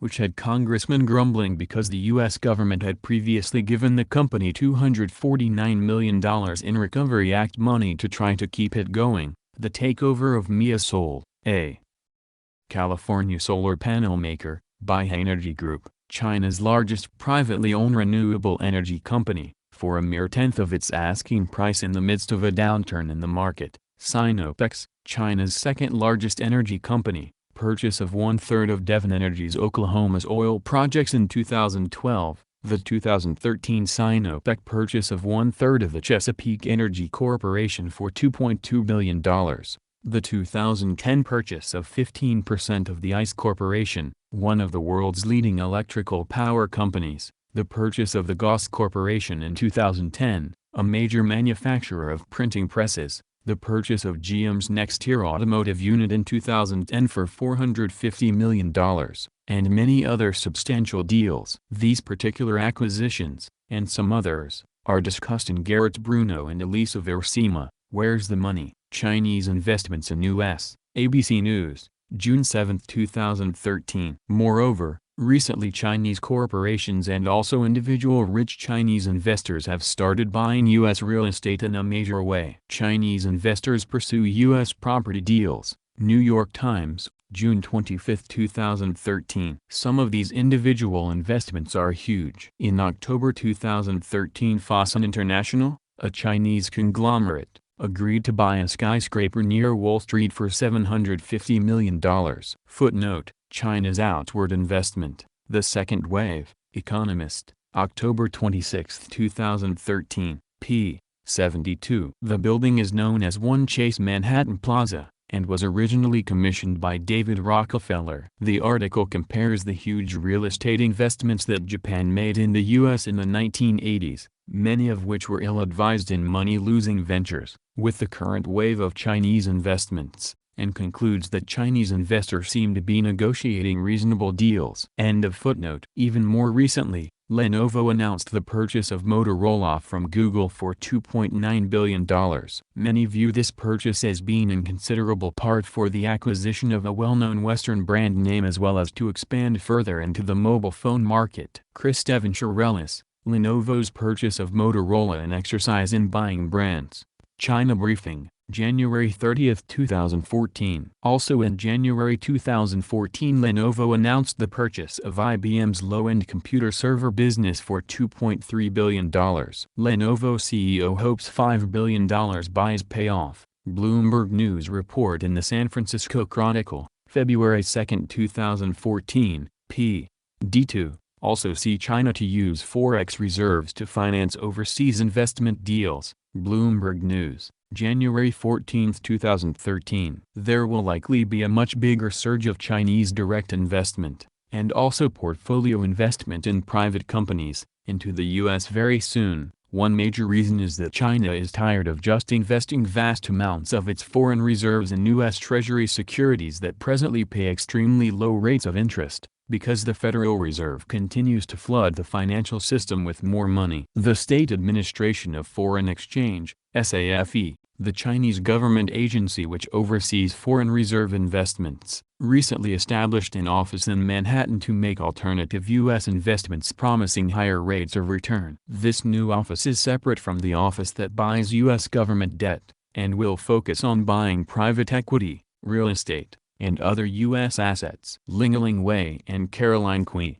China is seeking U.S. assets, Wall Street Journal, May 20, 2013. This follows a similar program already begun in Britain. China quietly invests reserves in UK properties, Wall Street Journal, February 24, 2013. Just how big will Chinese FDI in the U.S. get? One private research company, the Rhodium Group, estimates that by 2020, just 6 years away, it will balloon to between $100 billion and $400 billion. Peter Coy, give me your yuan. Bloomberg Business Week, August 5 to 11, 2013. These rapidly expanding Chinese purchases of American companies are already raising major concerns within both the U.S. government and U.S. corporations that compete with China. With every company they purchase, every piece of technology they get, the Chinese will be able to tip the playing field in a way that will really hurt the operations of American multinational corporations. Ian Bremmer, president of the Eurasia Group, a consulting agency, quoted in Peter Coy, give me your yuan. Bloomberg Business Week, August 5 to 11, 2013, p. 7. While not on the same scale of investment as in these major countries, China has also been buying up companies and resources in many smaller countries, all around the world. We will talk about its huge thrust into Africa in a separate section below, But China is also exporting capital heavily to Asian and Latin American countries and raiding their natural resources in a truly voracious way. We will just briefly mention a few example countries here by way of illustration of the general trend. Laos, just south of China's Yunnan province, is one of the poorest and most backward countries in the world. 1/3 of the country is still contaminated with unexploded American bombs left over from the endless carpet bombing of the country during the U.S. war against the people of Indochina. Hundreds of people each year still lose limbs when they come across cluster bombs. But after this American devastation of the country, Laos is now suffering a new kind of devastation caused by Chinese investment and plunder, especially in the north of the country, and to a lesser extent by Vietnamese investment. The country is being systematically stripped of its timber and mineral resources. The future of Laos, a bleak landscape. Economist, October 26, 2013. Pages 49 to 50. The deforested area in Udomxai province and other areas of the northern part of Laos is now so large that it is being monitored from the space by Swedish researchers. It is causing serious soil erosion, loss of biological diversity, and is forcing large numbers of multi-ethnic poor people off the land, probably into urban slums in Laos's capital Vientiane and a few other cities. A larger area of Laos is now owned by foreign investors, such as in Chinese-owned rubber plantations, then is devoted to rice farming in this very rural country. In order to better move lumber, rubber, food crops, minerals and other goods north from Laos, China is building a $7.2 billion railroad from Kunming in Yunnan to Vientiane. This line is being financed by China's Export-Import Bank, and about 50,000 workers, including at least 20,000 Chinese workers, are doing the job. How Laos will be able to pay for this rail line is hard to imagine, given that its entire GDP was only around $9.4 billion in 2012. Jane Perlez briefing, Laos could bear cost of Chinese railroad. New York Times, January 1, 2013. Photo removed. Laos is the victim of massive deforestation by Chinese and Vietnamese logging companies, which is also causing serious soil erosion and forcing large numbers of people off the land. This photo of Laotian deforestation is from the Economist article cited in the next endnote. This railroad will generate huge wealth for China, much more so than for Laos. It is important to China not only for expanding the exploitation of Laos, but actually for hugely expanding its operations in Southeast Asia more generally. The rail line will connect with the existing railroad from Vientiane to Bangkok, a very important center of trade, and then be extended to Da'ai, and thus to Rangoon, in the Bay of Bengal in Myanmar. This will provide a land route which bypasses the Malacca Straits, a potential choke point between China's east coast and the Indian Ocean. As for Laos itself, China has been granted authority by the Laotian government to operate a number of special economic zones there. China has so many projects underway in the country, including building construction in Vientiane, and even the construction of a large Chinatown for over 100,000 Chinese people, that some Laotians, unhappy with the unmistakable Chinese presence, complain that their country is becoming little more than a province of China or, more slyly, a vassal state. Comment: this work over-relies on Wikipedia. 2 sources were already removed. Red Spectre did the same. Neither is excusable. End of comment. In Nepal, Chinese investment so far is less rapacious. One reason is that China is in effect bribing Nepal with development projects in order to secure a complete cooperation by Nepal's government in suppressing any Tibetan refugee and independence movements operating there. This is one of many examples of how Chinese political pressure is already being used in other countries. China is also planning to build a railroad from Tibet to Kathmandu in Nepal. The Lhasa Shigats Railway is currently under construction and should be finished in 2014. China has told Nepal that as soon as that link is finished it will start on the Shigats-Kathmandu segment. China pledges railway link to Nepal, Fayul.com, September 11, 2013. However, even before that rail link is started, China has already displaced India as the largest source of FDI coming into Nepal. In Transcription, China is largest FDI source for Nepal, overtakes India. The Hindu, January 26, 2014. But India is still the largest trade partner with Nepal, and that may continue even after the completion of the China-Nepal Railroad, because of the vast distances through Tibet and western China to the major Chinese industrial areas. Nevertheless, China's activity and influence in Nepal has been rapidly increasing. China has been deepening its military ties with Nepal by providing weapons, other supplies and training to the reactionary Nepal army. China, Nepal agreed to deepen military ties. The Hindu, India, July 25, 2013. China's FDI in Latin America has also been growing very rapidly, and not just in Brazil, which we discussed earlier. One study in 2012 starts by stating that Chinese investment in Latin America has exploded in recent years. This study, which focused on Chinese mining investment in Peru, found that the negative impacts of Chinese companies operating there have not been significantly worse than that of other foreign or local capitalist corporations from the point of view of their economic, environmental and social impact. Amos Irwin and Kevin P. Gallagher, Chinese Investment in Peru, A Comparative Analysis, December 2012. But what a ridiculous standard that is. It is like defending the Chicago Mafia gangsters as being no worse than the mob in New York. Trade between China and Latin America reached $261.2 billion in 2012. Fernando Menendez, The Trend in Chinese Investments in Latin America and the Caribbean.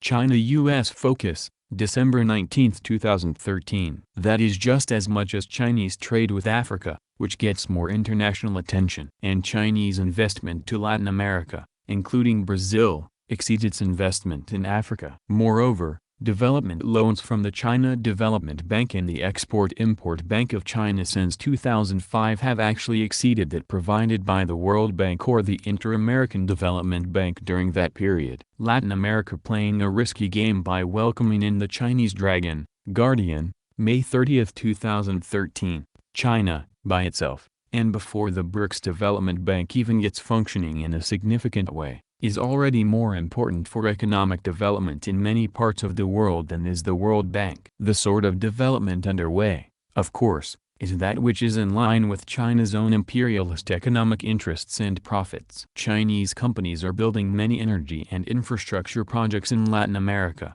including a $4.7 billion project by China's Jazuri Corporation of building 2 new hydroelectric facilities in Santa Cruz, Argentina. Similarly, the Chinese company Sino Hydro is building a $2.2 billion hydroelectric project in Ecuador. Fernando Menendez, Op.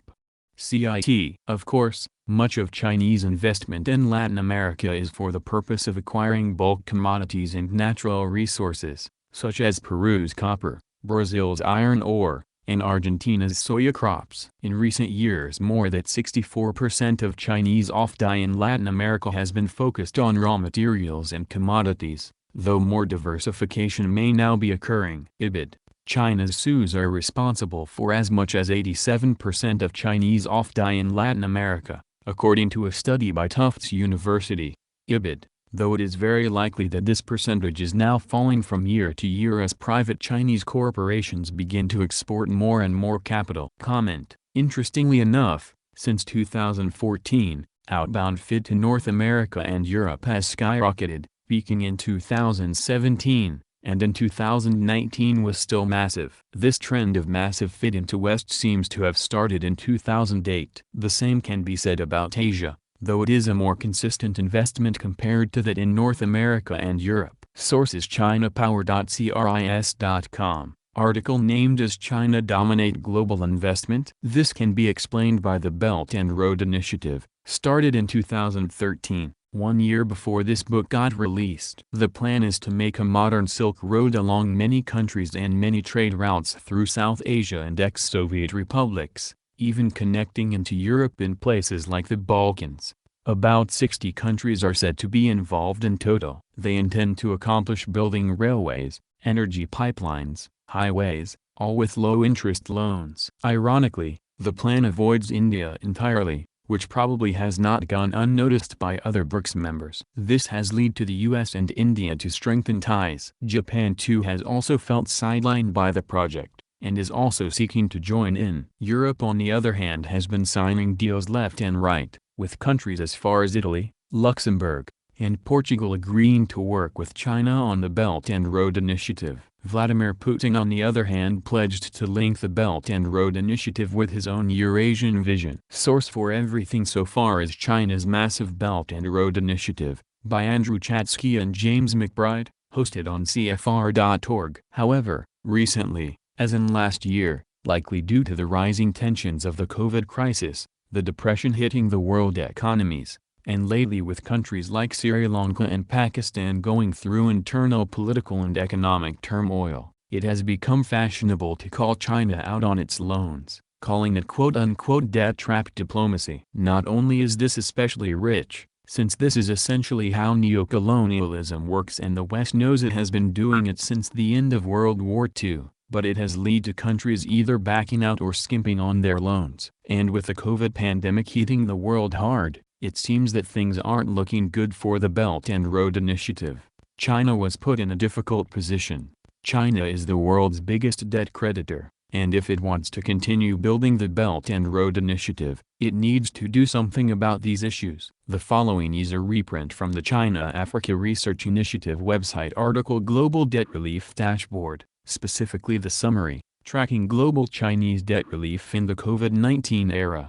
Quote, the China-Africa Research Initiative, CARI, Debt Relief Dashboard reports official information about global Chinese debt relief in the COVID-19 era, 2020 to 2021. Chinese debt relief falls into four categories: G20 Debt Service Suspension Initiative, DSSI, debt cancellation under the Forum on China-Africa Cooperation, FOCAC, ad hoc debt relief, and contributions to the IMF's Catastrophe Containment and Relief Trust. Debt relief can involve renewal, refinancing. The outstanding balance of a loan is transferred to a new loan agreement, reprofiling, rescheduling, extending the repayment time, but not reducing the net present value of the debt. All DSSI treatments fall into this category: restructuring, changes in the terms that result in a reduction in the net present value, or debt forgiveness, reductions in the principal, which can be partial or complete.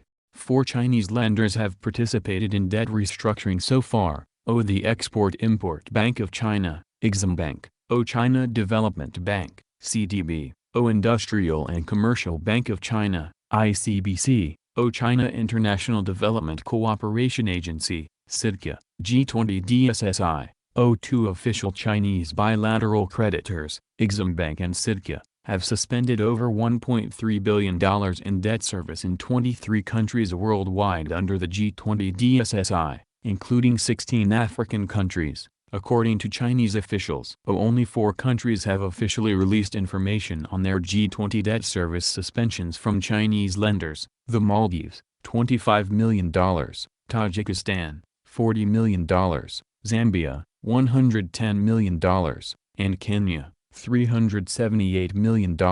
Angola also received an unknown amount of DSSI debt relief from China Exim Bank.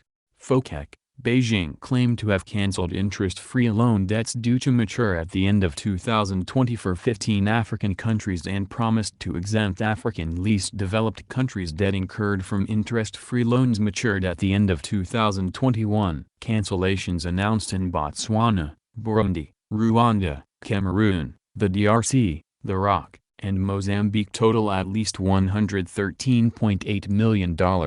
Ad hoc, Ecuador, which is not eligible for the G20 effort, received $891 million in repayment deferrals. Angola also received repayment deferrals from the China Development Bank, CDB, and the Industrial and Commercial Bank of China, ICBC, for a total of $4.9 billion. Kyrgyzstan, which is eligible for DSSI but has not formally participated, received an offer from China Exim Bank to defer $35 million worth of loan repayments to 2022 to 2024. Contribution to the IMF's Catastrophe Containment and Relief Trust, CCRT. China contributed $8 million to the IMF's CCRT debt service relief program. End of quote. It seems that China is canceling debt now. This is a rather recent development, but this should not be a sign of some coming dictatorship of the proletariat. Rather, The timing of this would rather suggest that this is more to both make China wipe away accusations of debt trapping as well as alleviate pressure on developing countries brought on by the dependence on Western economies, who are currently in crisis. As mentioned in a prior comment, this is likely going to make China a favorite pick on the economic stage. Although the Belt and Road Initiative has a long road ahead, it seems China is playing its cards correctly in dealing with the crisis. End of comment. 16. China's Go Global strategy. What accounts for such a rapid expansion of China's outward FDI in recent years? To a large degree it has been the result of a conscious policy on the part of the Chinese ruling class, known as the Go Global strategy. First, some background information. Ken Davis, a consultant for the OECD Investment Division, notes in his important 2013 study, China Investment Policy, an update, that China has been rapidly becoming an important source of outward foreign direct investment, OFDI, a trend that was reinforced by the global financial and economic crisis. Davis, K. 2013. China Investment Policy, an update, p. 4, OECD Working Papers on International Investment, 2013-01. OECD Publishing. This point about the role of the global crisis in reinforcing this outward FDI from China is worth thinking about for a moment. It is sometimes argued that Chinese capitalism is so dependent upon exporting commodities to foreign countries that the rapid growth of the Chinese economy in recent decades is bound to soon come to a screeching halt as the world economy sinks deeper into crisis and stops expanding its huge purchases of so many goods from China. There are serious problems with this thesis. First, even if the world economy is in crisis and slows down in a major way, as it has already done, or even seriously contracts in a prolonged and ever-deepening way, as it is likely to do in coming years, there is still the possibility of some countries doing much better than others. And those that are likely to do best under these more adverse general conditions are those like China, with still lots of relatively poorly paid but productive workers, an ever-improving infrastructure, and a more stable financial situation. A world economic crisis intensifies international competition, and a country like China that has been winning this competition will suffer far less from the crisis than other countries, at least in its early periods, and if political stability can be maintained there by the ruling class. Footnote. Of course, in saying that China is likely to suffer far less in the early periods of this world crisis, we are still talking about the situation from the point of view of the ruling class. That is, we are talking about the measurement of pain in the terms the capitalists use, as harm to GDP, worsening trade balances, etc., and not primarily how the masses are affected. Of course, all capitalist economic crises always fall hardest on the backs of the working classes, and that goes for every country including China. How stable is China politically? This is not completely clear. On the one hand, the rapid growth of the economy has led to the creation of a quite large middle class, mostly consisting of the highest paid urban workers, rather than merely a petty bourgeoisie properly speaking. On the other hand, there are hundreds of millions of downtrodden peasants, many migrating to the cities, and other workers at the lower levels of society who, if they can find work at all, are very low paid and horribly treated. And there are at least tens of thousands of serious mass protests, of one kind or another, in China every year. Despite such widespread rebellion among those sectors of the population which could not be fully integrated into this new capitalist economy, China has had a relatively stable economic advance over recent decades. But there are too many contradictory factors to be sure if this relative stability will continue for a long time yet into the future. End of footnote. Second, this thesis ignores the major and intensifying campaign by the Chinese ruling class to refocus its economy away from being export-oriented, and more towards promoting its internal growth, though in a manner further integrated within the globalized production system. Davis, K. 2013, cited earlier, p. 37 and elsewhere. As Davis notes, a major objective of the current,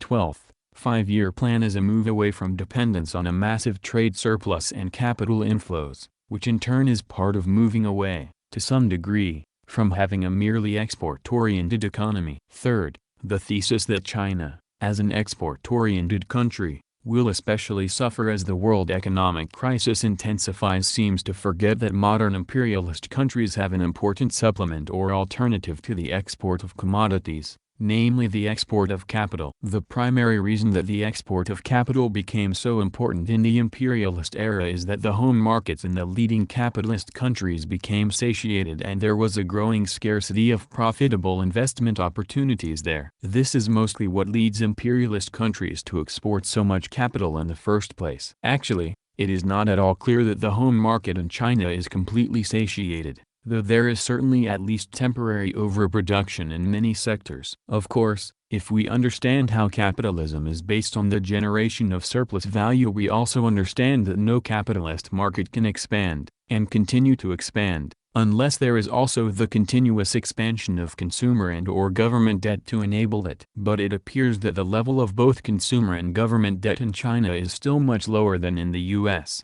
Europe or Japan. There is a lot of local government debt in China, but the more important national government debt is much less of a worry so far. Footnote: for a recent discussion of local government debt in China, see Local Government Debt, Counting Ghosts, Economist, January 4, 2014, p. 32. End of footnote. As The Economist magazine recently stated, China's government as a whole is able to sustain its debts without undue strain on the economy. IBID plus the tighter government control of the banks and financial sphere in China also gives them much more scope for the further expansion of debt, without an early financial collapse, and thus the possibility of prolonging the boom economy there is much greater than elsewhere. Footnote: because the Chinese government already owns, controls and directs the largest banks, when there is a financial crisis the government does not need to go through the complicated and politically contentious step of first nationalizing the failing financial institutions. It can instead proceed directly to the step of either propping up the banks by creating and giving them money, or else apportioning the necessary debt write-offs as it deems appropriate. End of footnote. However, this doesn't mean that there can't be economic slowdowns in China too, and maybe even some outright recessions at times. Footnote: even within overall boom periods, such as the quarter century in the US after World War II, there can still be recessions. There were several fairly short mild or moderate recessions in the US during this overall boom period. End of footnote. Comment: since the 70s,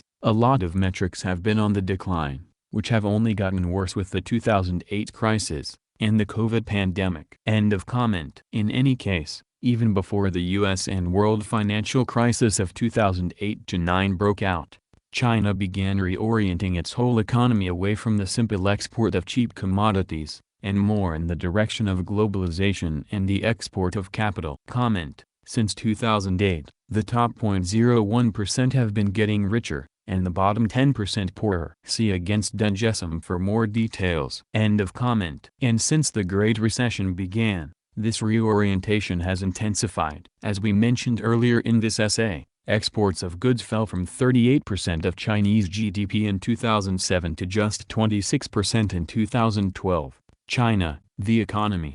A bubble in pessimism. The Economist, August 17, 2013, p.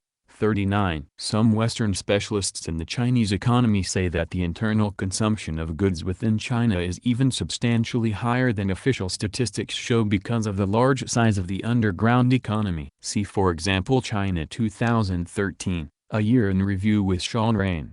China Briefing, January 7, 2014. Thus, somewhat ironically, the need to refocus the Chinese economy partially away from the export of cheap commodities and much more toward the export of capital is the essence of the major nationwide economic campaign in China to go outward or go global.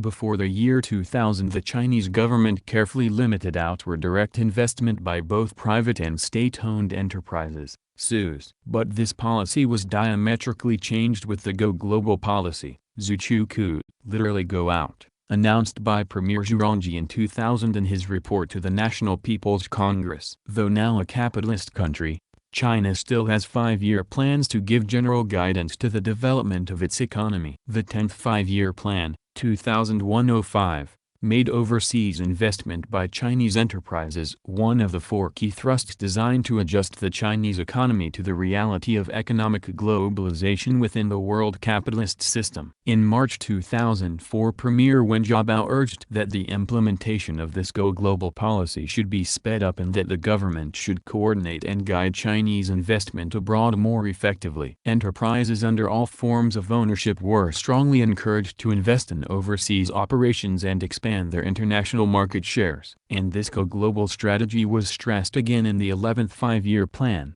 2006-10. Davis, K. 2008. China's Outward Direct Investment, in OECD Investment Policy Reviews. China 2008, November 7, 2008, p. 83. But with the intensification of the global economic crisis in 2008, this Go Global strategy was further elaborated, promoted and greatly sped up even more. Chinese outward FDI flows more than doubled from 2007 to 2008 when Chinese investors found themselves in a privileged financial position and could take advantage of the crisis than hitting their competitors in more developed countries. Davis, K. 2013.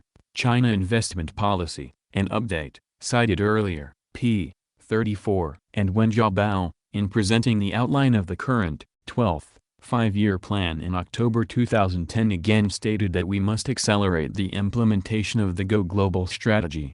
On March 15, 2011, Premier Wen elaborated further, we will accelerate the implementation of the Go Global strategy, improve relevant support policies, simplify examination and approval procedures, and provide assistance for qualified enterprises and individuals to invest overseas. We will encourage enterprises to operate internationally in an active yet orderly manner. We will strengthen macro guidance over overseas investments, improve the mechanisms for stimulating and protecting them, and guard against investment risks. Original source, Wen Jiabao, Report on the Work of the Government, Xinhuanet website, March 15, 2011. Note especially the comment here about the Chinese government protecting and guarding overseas investments. This is a primary role of any imperialist military machine. And this Go-Global strategy is not just abstract talk or hopeful dreams. Serious pressure is being put on Chinese companies, SUs or otherwise, and all the regions of China, to actively participate in this strategy. Chinese businessmen operating overseas often mention this intensifying pressure at home to go global, partly by coincidence, and partly by design. As the growth rates in the exports of Chinese-made goods slow down, the growth rates for the export of Chinese FDI and other forms of capital are being greatly increased. We noted in section 14 above that although China's inward FDI from other countries presently far exceeds its outward FDI to foreign countries, nevertheless China's total export of capital still exceeds the total imports of capital by at least $2 trillion. Still, the specific imbalance between inward and outward FDI bothers the Chinese rulers, and one of the major goals of the 12th Five-Year Plan is to more closely balance these investment flows. The Chinese Minister of Commerce, Chen Deming, stated on March 7, 2011, that in 2010 the ratio of outward FDI to inward FDI was 6:10, but that the plan is to bring this ratio into balance, 1:1, within 5 to 10 years. Pages 37 to 38, Chen Deming was referring specifically to non-financial FDI. If financial FDI is included, the task of bringing FDI into balance with IFDI is more difficult, because it is further out of balance at the present time. A couple months later, Zheng Zhao, a senior Ministry of Commerce official in the Department of Outward Investment and Economic Cooperation, said that outward FDI would grow annually by 20 to 30% over the next 5 years, and that outward FDI would overtake inward FDI within 3 years, rather than the previously estimated 5 or more years. This probably refers to annual inward and outward FDI flows rather than to accumulated stocks of inward and outward FDI. The article was unclear on this point. The complete balancing of total inward and outward FDI accumulated stocks may take a little longer. Ding Qingfen, ODR set to overtake FDI within 3 years. China Daily, May 6, 2011. That new timetable may not yet be a certainty, But what is certain is that China is taking major steps to soon bring inward and outward FDI flows into a balance. The Chinese bourgeoisie is also worried about mass unrest, and the large number of mass incidents in recent years. Footnote: there have been over 100,000 such mass incidents annually in recent years, by official Chinese government reports, such as wildcat strikes, farmers protesting the theft of their land for industrial projects and real estate development, protests against corruption and protests against various environmental outrages. End of footnote. This is part of the reason why they are allowing workers' wages to rise. But rising wages, and perhaps benefits, will also serve to make China a somewhat less favorable location for foreign direct investment. However, as we mentioned in an endnote earlier, China surpassed the U.S. for the first time in 2012 as the favorite country in the world for inward foreign direct investment. And even with rising wages, it is likely to remain a favorite target for foreign investment for years to come, especially considering the persistent economic problems in the U.S., Europe and Japan. This means that if the difference between inward and outward FDI is to find a better balance, it must of necessity mostly come about, for the time being at least, through greatly expanded outward FDI from China. This is yet another reason to expect that China's outward FDI, in accordance with its co-global strategy, will continue to rapidly expand for a long time. Footnote: the China Daily article cited above mentions a report by the U.S. Asia Society that also predicts that China's outward FDI is about to surge, and that the stock of outward FDI will likely reach between $1 and $2 trillion worldwide by 2020. End of footnote. There are many motives behind China's Go Global strategy, and some of the motives may not be initially obvious. For example, a top priority in this campaign is the creation and promotion of a large number of global champions, i.e., large Chinese-based multinational corporations with globally recognized brands able to better compete in the international market. Nargis Asalajanova, Going Out, an overview of China's outward foreign direct investment, U.S.-China Economic and Security Review Commission, of the U.S. Government, USCC Staff Research Report, March 30, 2011. One of the problems for Chinese capitalist imperialism has been the difficulty of establishing recognized and respected brand names for Chinese commodities, and this is one of the specific problems that the Go Global strategy is designed to overcome. Footnote: it is simply not true, as some people have maintained, that it is impossible to outflank the U.S. and other established imperialist countries because of their well-known and supposedly impregnable brand names. For more general information about the techniques that not only China, but also other countries relatively new to the world market are using to build or acquire prominent and recognizable brand names, see The Emerging Brand Battle. Western brands are coming under siege from developing country ones. Economist, June 22, 2013, p. 70. One example from that article: Pearl River of China has become the world's biggest piano maker and now rivals Yamaha, itself once an emerging market challenger, on quality. End of footnote. Of course, another major motive behind the Go Global strategy is just to more easily acquire foreign technology and know-how. Some studies have shown, as one might expect, that it is much easier to acquire foreign technology through outward FDI investment than it is from inward investment by foreign corporations. Footnote: this of course is due to the fact that most outward FDI involves buying up existing companies, and thus automatically acquiring any technological knowledge and capabilities that they possess. One such study that shows this expected effect to actually exist is Bruno van Pottelsberge de la Potterie and Frank Lichtenberg, Does Foreign Direct Investment Transfer Technology Across Borders? June 2000. End of footnote. And setting up companies or branches of companies overseas also allows an end run around the still considerable international barriers to trade, including import quotas, tariffs, and other obstacles.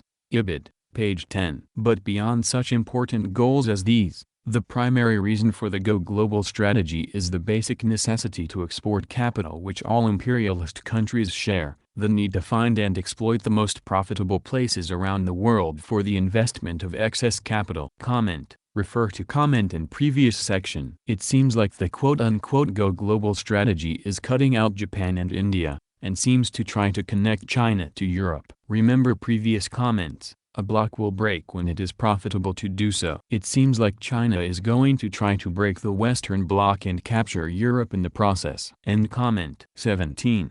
China's special focus on Africa. China has been making a special focus on Africa, and this has drawn a lot of attention not only in Africa itself, but in the US, Europe and Japan. It worries the other imperialist powers that China is making such headway in the exploitation of a continent which they haven't paid much attention to themselves. Footnote, quote, Africa, a continent that has been neglected by Americans, has been targeted by China as a land of opportunity because of its rich reserves of oil, iron ore, copper, gold, and other minerals.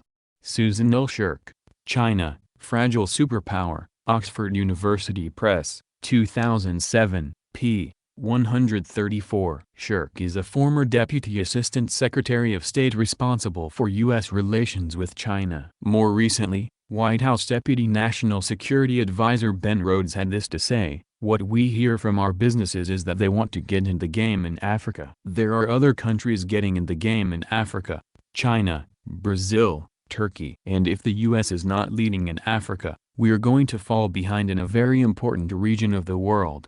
Quoted in Patrick Bond, Obama in South Africa, Washington tells Pretoria how to play the game in Africa, June 30, 2013, posted on Frontlines of Revolutionary Struggle. Comment, see the original work for the links and other links. End of footnote. If you use Google to search for China's investments in Africa, you will find literally thousands of recent articles on the topic, and enormous numbers of briefer references. One surprising thing is that not that large a fraction of China's huge and rapidly expanding foreign investment is actually going to Africa. Footnote, even more surprising is the claim in a recent New York Times article that Malaysia has actually invested $2 billion more in Africa than China has. See Group of Emerging Nations Plans to Form Development Bank, March 26, 2013. However, that investment is probably mostly to the Arab countries in North Africa, and China's impact on the continent as a whole, into sub-Saharan Africa in particular,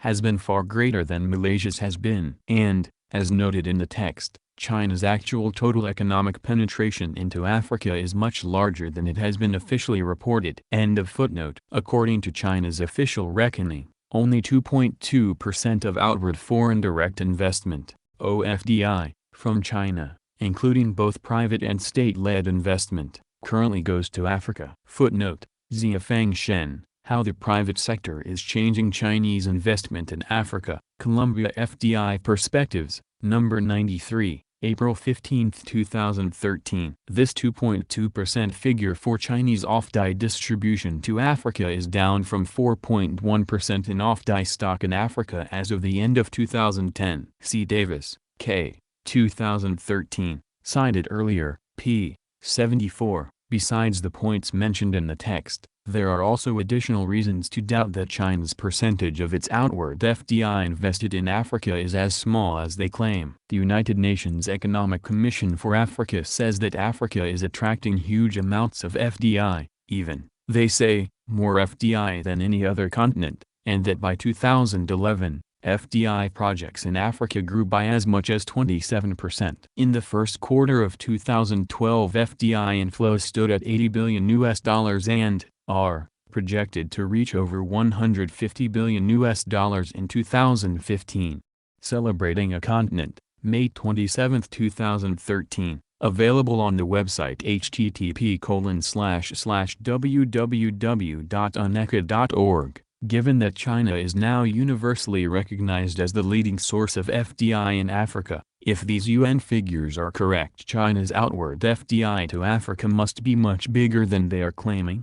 End of footnote. However, several things must be kept in mind here. First, even just 2.2% of a vast amount is still a pretty large sum. Second, Africa has been so undeveloped for so long a time that even relatively small amounts of investment can have a huge impact. Investing the equivalent of tens or hundreds of millions of dollars in an African country can have a larger impact than investing billions might in major European countries. 7 of the fastest growing, though still quite small, economies in the world at present are in Africa, and Chinese FDI. There is a major reason for this. Celebrating a continent, UN Economic Commission for Africa, (OCT). And third, China is considerably underreporting its levels of foreign investment, especially in Africa. It appears to be doing this because the Chinese penetration into Africa has become such a touchy subject. See Figure 17.1 below. In April 2013, the Financial Times in London published information which showed even more clearly that not only the number of Chinese projects in Africa is being grossly understated,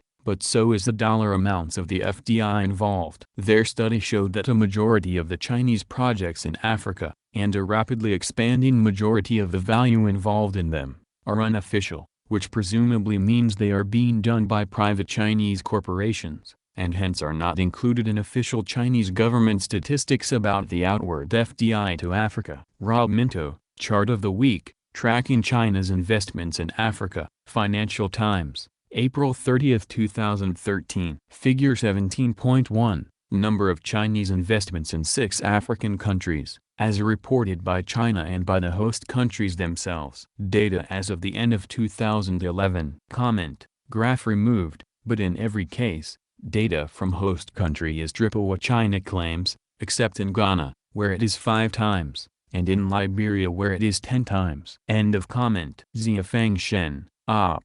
CIT, originally calculated on the basis of data from the Chinese Ministry of Commerce as well as from data from each of the 6 examined host countries.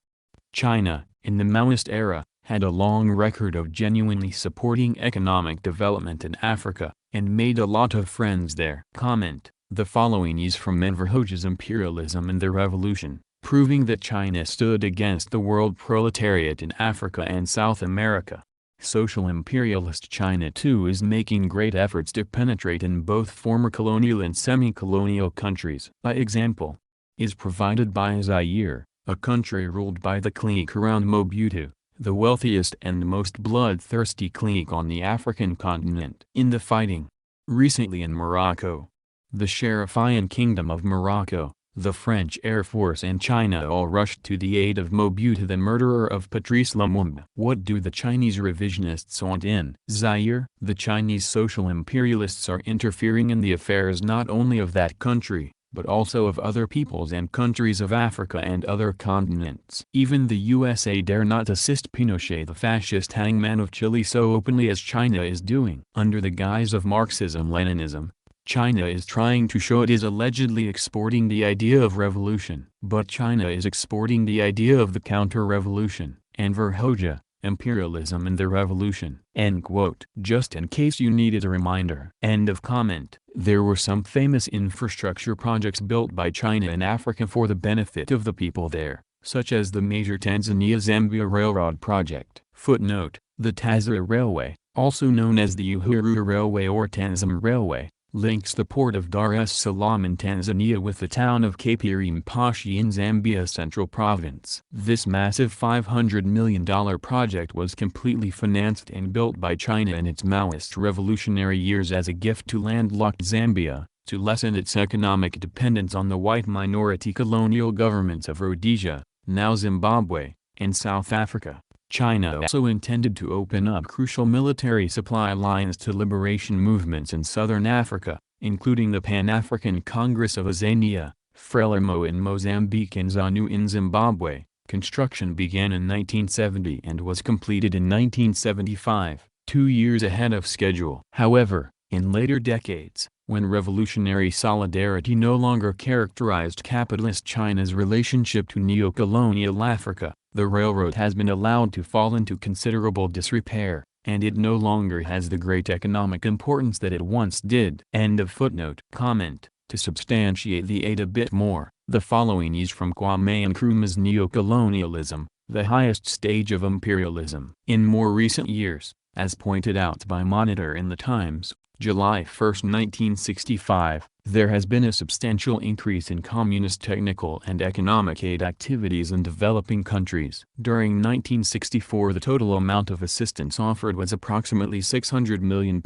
This was almost a third of the total communist aid given during the previous decade. The Middle East received about 40% of the total, Asia 36%, Africa 22% and Latin America the rest. Increased Chinese activity was responsible to some extent for the larger amount of aid offered in 1964, though China contributed only a quarter of the total aid committed. The Soviet Union provided a half, and the East European countries a quarter. Although aid from socialist countries still falls far short of that offered from the West, it is often more impressive, since it is swift and flexible, and interest rates on communist loans are only about 2% compared with 5 to 6% charged on loans from Western countries. End of quote. Kwame Nkrumah, Imperialism, the highest stage of capitalism. However, during the communist era, it must be remembered that China declared its intentions on becoming an imperialist nation. End of comment. After capitalism was restored in China,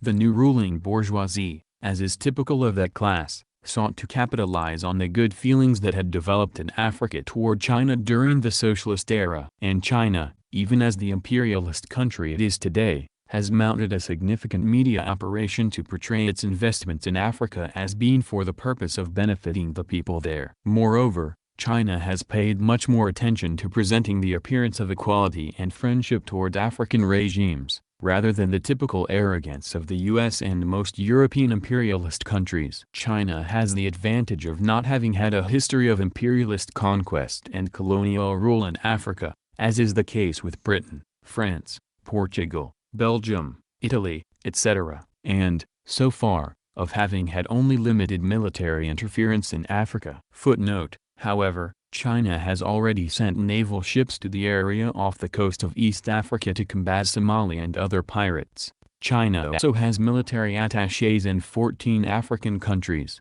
and in 2004 dispatched about 1,500 soldiers in Liberia and the Democratic Republic of the Congo, which operated under the auspices of the UN. China's trade safari in Africa. Le Monde Diplomatique, May 11, 2005. These have been the very eager, if still early and limited, attempts by China to demonstrate that it can also throw its military weight around. We will further discuss China's military activity in Africa in the section of the essay on the Chinese military. End of footnote. And finally, China has not deigned to denounce undemocratic regimes in Africa and elsewhere, partly no doubt because it does not even have bourgeois democratic institutions itself, nor to complain about the common violations of human rights in Africa, except in a few cases where these have fallen on Chinese citizens. As one South African businessman put it, China is the first big foreign power to come to Africa without acting as though they are some kind of patron or teacher or conqueror. 5 Susan L. Shirk, OPCIT, p. 135. Original source, International Herald Tribune, November 3, 2006. All this is used, not only by China, but also by many foreign observers who are rather easily fooled by such surface decorations, to portray the present Chinese capitalist economic penetration into Africa in a prettier light, and even to suggest that it is something qualitatively different than imperialism. It is sometimes claimed that China refuses to engage in the same arrogant imperialist economic domination of Africa as other countries have done in the past, or that it is some sort of softer power. And it is even claimed that China, despite its actual rapidly growing economic domination in many parts of Africa, does not reflect any hegemonic ambitions on the part of China. If economic penetration and developing economic domination does not mean establishing hegemony, then what does it mean? The argument seems to be that robbery is not really robbery if one of your cohorts, the US, Britain or France, at present, or else some local politician in your pay, is actually holding the gun for you while you help yourself to the victim's valuables. That robbery is not really robbery if it is done without as many gratuitous arrogant threats and insults as robbers typically spread about. That robbery is not really robbery if you are slightly more generous to your inside partners, local politicians, in the country you are looting. And that robbery is not really robbery if you are new to the business and your father and grandfather were not also robbers. We find this sort of apologetics for rapidly rising Chinese imperialist economic robbery in Africa, and elsewhere, quite deceptive and disingenuous. South African President Jacob Zuma recently gave this advice to the old-line imperialists. I've said it to the private sector from the Western countries: look, You have got to change the way you do business with Africa if you want to regain Africa. If you want to treat Africa as a former colony, then people will go to new partners. Quoted in Patrick Bond, Obama in South Africa, Washington tells Pretoria how to play the game in Africa, June 30, 2013, cited earlier. Of course, China is especially the sort of new partner Zuma had in mind. And it is true that China has a more effective way of doing business in Africa than the older imperialist powers. But this in no way means that China is itself not an imperialist country exploiting Africa. Rather, it only means that China is a smarter, less arrogant partner to the local comprador ruling classes in African countries, and thus the foreign imperialist country that is now out competing with the other imperialist countries in the new contest for Africa. Trade between Africa and China increased by 700% during the 1990s, and since 2010 China has been Africa's largest trading partner. China's trade safari in Africa, Le Monde Diplomatique, May 2005. It was estimated in August 2007 that there were more than 750,000 Chinese nationals working in various African countries, and by 2013 more than 1 million Chinese citizens were residing in Africa. Peter Wannacott, in Africa, U.S. watches China's rise, September 2, 2011, Wall Street Journal, and French, Howard W. and Paul Green, Lydia. Entrepreneurs from China flourish in Africa, New York Times, August 18, 2007. And lastly, Africa and China, More Than Minerals, The Economist, March 23, 2013. That's in addition to a Chinese diaspora in Africa totaling around 500,000 permanent residents. By the beginning of 2008 there were an estimated 800 Chinese corporations operating in Africa, though the figure is undoubtedly higher by now. Footnote: Africa-China Trade, Financial Times, January 24, 2008. Since this article is focusing on trade, some of these 800 Chinese corporations operating in Africa may have only been engaged in trading there, but many others also have growing stocks of FDI in Africa. End of Footnote. Figure 17.2. Shown in video on the left. 3. This map is taken from the Business Insider website at http://www.businessinsider.com/map Chinese Investments in Africa 2012-8.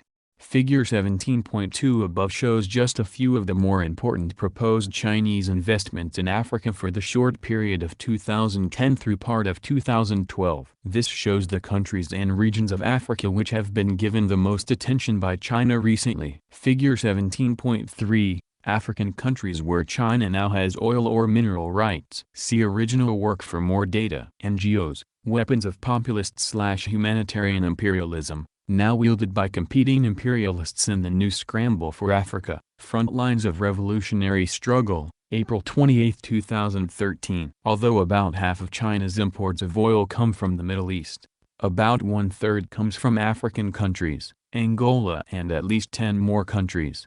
5. Christopher Alessi and Stephanie Hansen, Expanding China-Africa Oil Ties, Council on Foreign Relations, February 8, 2012. Another one of these countries is the Sudan, where China continued pumping oil while the military equipment it provided to the Sudan government was used in its genocidal war against the people of Darfur. Gregor Schaller, China's Crusade for African Oil on the Example of Sudan, document V181809, Grin Verlag, 2010. See also, Robert I. Rotberg, ed., China into Africa, Trade, Aid and Influence, Brookings Institute, 2008, for a discussion of Chinese military aid to Sudan and China's role in Sudan's oil production. Until 1993 China was self-sufficient in oil, or even a net exporter, but then it became an importer. In September 2013, China surpassed the U.S. and became the world's largest importer of oil. Footnote: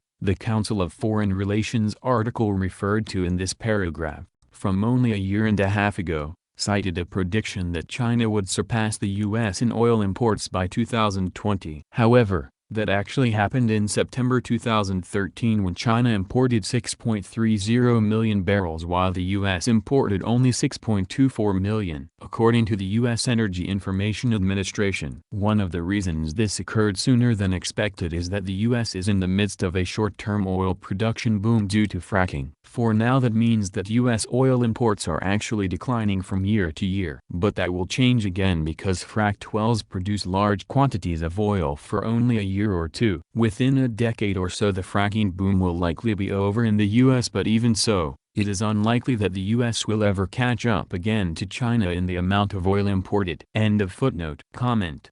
According to Where Does China Gets Its Oil by Hannah Rial and Emu Bingham, China did this in 2017. End of comment. It is well to keep in mind that it has been the effort to grab and hold onto the world's oil supplies that has been the single most important impetus to the development of the endless wars of U.S. imperialism in recent decades. Can anyone seriously doubt that China will act any differently if it begins to fall to the Chinese military to defend China's imperialist access to foreign oil, rather than mainly the U.S. military? The map in Figure 17.3 above shows how pervasive China's oil and mineral rights in Africa have now become. In addition to oil, Africa is very rich in minerals. Footnote: the African continent is home to around 30% of the world's total mineral reserves. It holds 42% of the world's bauxite, 38% of uranium, 42% of gold, 88% of diamonds, 44% of chromite,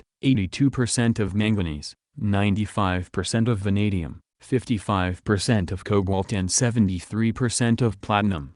A Chinese Investment View on Mining in Africa, Business Report, Zambia, June 9, 2013. End of footnote. And China is now the world's largest importer of many important minerals. The Chinese economic penetration of Africa extends far beyond just oil and minerals, but they remain an extremely important reason why China is so rapidly expanding its presence in Africa. In 2006 a journalist from The Guardian, UK, already wrote that China is driven by the same needs and compulsions that brought the Belgians to Congo, the British and the Dutch to South Africa, the Germans to Tanzania, the French to parts of the Sahara, and the Portuguese to Angola and Mozambique. The West had it once, now it is China's turn. Salil Tripathi, The East India Company rides again.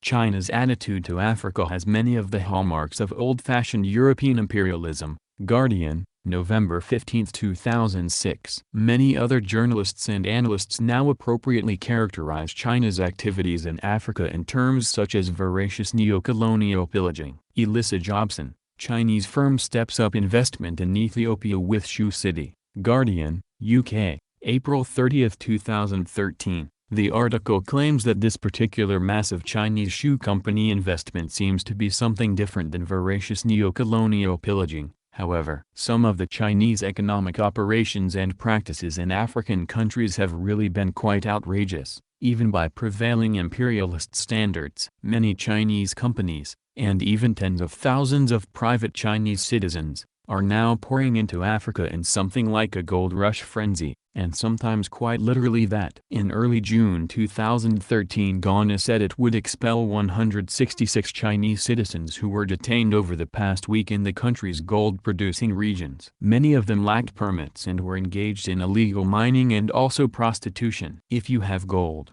then Chinese want to go there to mine it. It's like the American gold rush. He Wenping, the director of the African Research Section at the Chinese Academy of Social Sciences, said from Beijing. Many times they are not clear about Ghana's laws since there are middlemen who bring them over and help them sign a contract.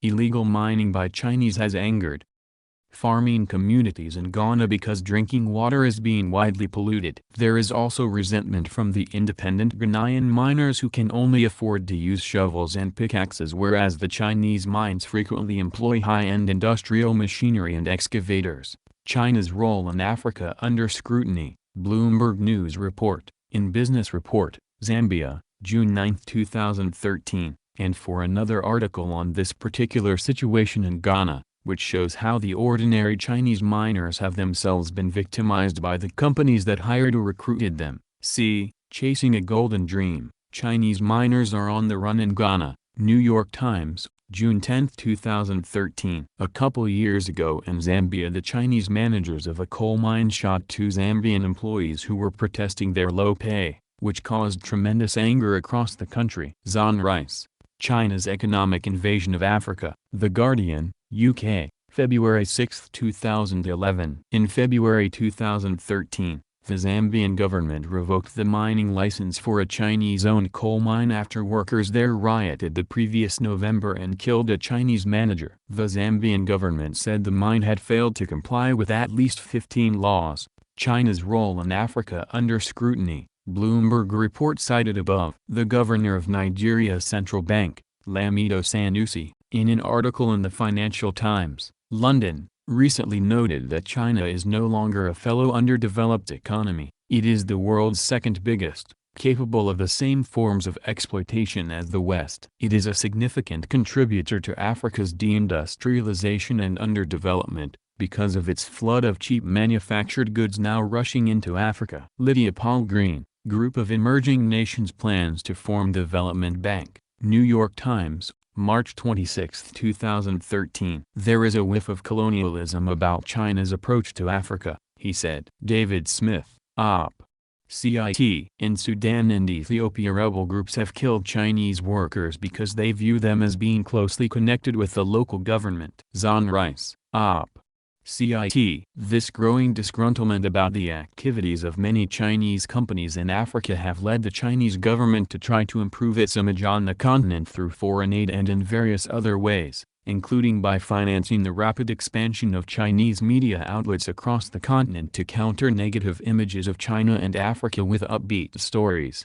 Claire Provost and Rich Harris, China commits billions in aid to Africa as part of Charm Offensive. Guardian, UK. April 29, 2013. Chinese foreign aid to Africa is substantial, perhaps as much as $3 billion this past year, and in 2009 45.7% of the Chinese aid budget went to Africa. In fact, there is in China some considerable public feeling that it should not be aiding other countries so much when it has so many poor people itself. Danya Branigan, domestic critics carp over extent of China's munificence towards Africa. Guardian, UK, April 29, 2013. This is similar to right-wing ignorance and the typical sorts of complaints in this country about American foreign aid to the rest of the world. These complaints assume that Chinese foreign aid actually constitutes strings-free gifts sent to foreign peoples, and fail completely to understand that this aid is actually for the purpose of promoting the Chinese economic exploitation of Africa. Even if a portion of imperialist foreign aid ends up actually helping the people in the target country, overall it is really more like bribery on behalf of the corporations of the country sending that aid.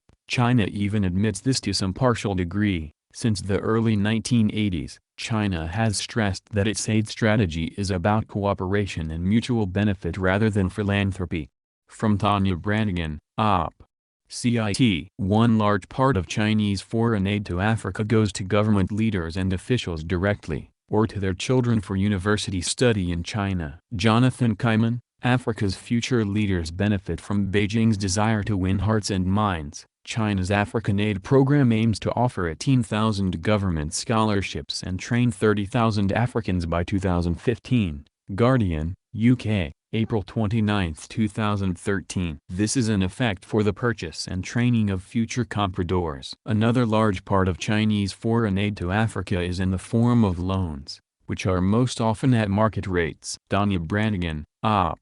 CIT. This, as we mentioned earlier, is itself simply another method of exporting capital. Comment: as we know, China is poised to make itself the hero of Africa, forgiving debt. It is, however, to be seen whether or not debt forgiveness is a genuine forgiveness or only strategic. Something else to keep in mind: the leaders of Africa currently praise China, hoping to both get a share of the Belt and Road Initiative financing. They praised it by saying they are quote-unquote satisfied and quote-unquote inspired. South Africa's Cyril Ramaphosa was heard saying at a FOCAC summit the following, quote, "In the values that it promotes, in the manner that it operates and in the impact that it has on African countries, FOCAC refutes the view that a new colonialism is taking hold in Africa, as our detractors would have us believe." End quote. Source from Quartz Africa. Satisfied and inspired, all the ways African leaders praised their alliance with China, by Abdelatif Dayer, September 5, 2018. However, the question remains, are these the voices of the proletariat or the voices of the benefactors of neocolonialism? As of this year, 2022, 18.2 million people in South Africa live on less than $1.9 a day, and it is projected to grow. Statistic from Statista.com, article called Number of People Living in Extreme Poverty in South Africa from 2016 to 2025. Poverty actually went up in South Africa, and yet it is one of the members of BRICS. It is to be seen whether or not a completed Belt and Road Initiative would actually lift poverty or drive the wealth of the people even further down. Given what we know about China's own poverty rate, it's unlikely China cares about anyone but the leaders. End of comment. 18.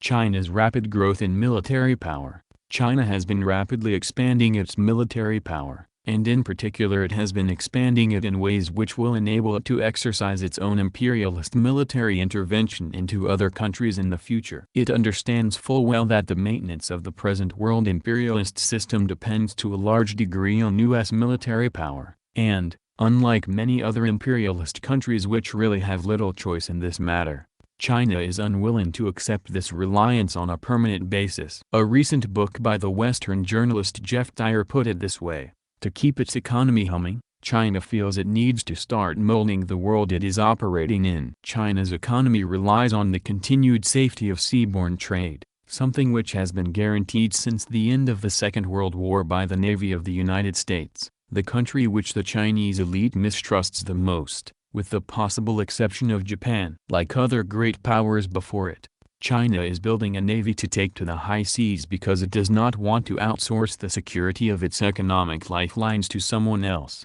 Jeff Dyer, The Contest of the Century, N.Y., Alfred A. Knopf, 2014, p. 10. Dyer is the former bureau chief in Beijing for the Financial Times newspaper, London. For the safety of seaborne trade, he says. That's a very disingenuous way of putting it. Even though there are actually a few pirates operating in Southeast Asian waters and in the Indian Ocean, by far the biggest threat to the transfer of wealth from the rest of the world to the ruling bourgeoisies of the major imperialist powers comes not at sea, but rather ultimately from the revolutionary masses within the countries whose wealth is being looted. The primary peacetime role of imperialist military power is not to protect the sea lanes but to keep exploited countries open for further foreign exploitation. But Dyer is correct to say that China is doing its very best to rapidly improve its military forces, naval and otherwise, so that it no longer needs to outsource this task to the US and other imperialist countries. Let's start by examining the rapid and consistent growth of Chinese military expenditures. In talking about military expenditures in the world today, the first thing to note is that US military expenditures remain huge. A few years ago,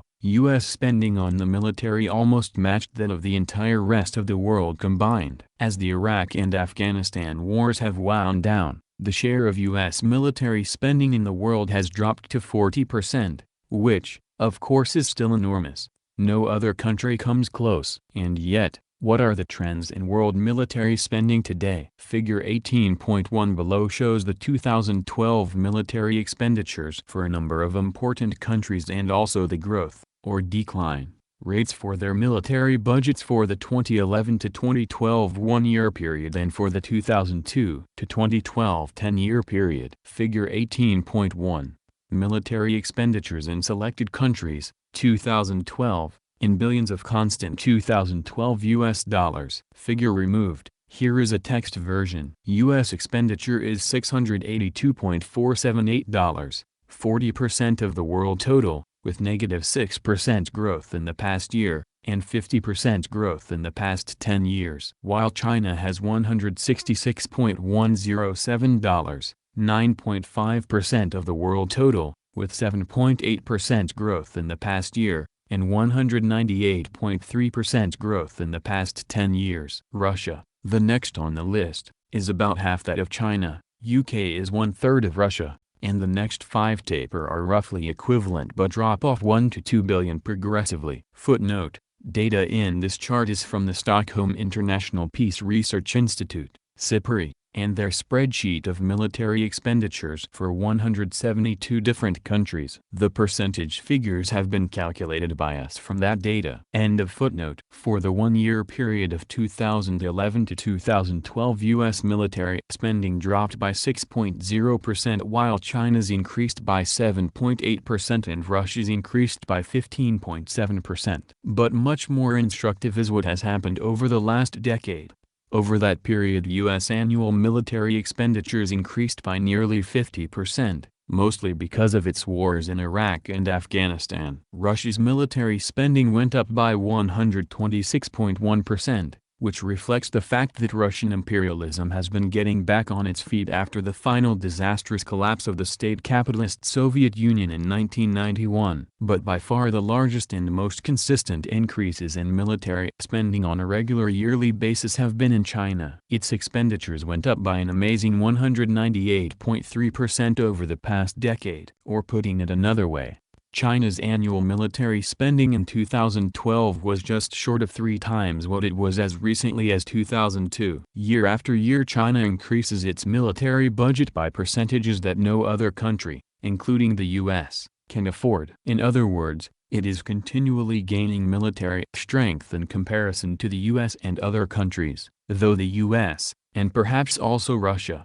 are still militarily stronger overall. And, once again, we have to point out that even these statistics greatly understate the actual situation since they are based on official exchange rates. It costs a whole lot less in China to pay, feed, house and train a division of soldiers than it does in the US, and it costs a whole lot less to build a tank, jet airplane or missile submarine in China than it does in the US if PPP conversion rates are used to convert Chinese military expenditures into dollars. China's military spending is substantially closer to that of the US than the chart suggests. But still, at present, China continues to be well behind the US in military spending. However, as we've said, the trend here is for China to fairly rapidly catch up to the US if, as could well happen, the US is forced to make some deep cuts in its military spending over the next decade and a half, because the developing economic crisis takes further turns for the worse. Then China might catch up to or even surpass the U.S. in military spending during that period.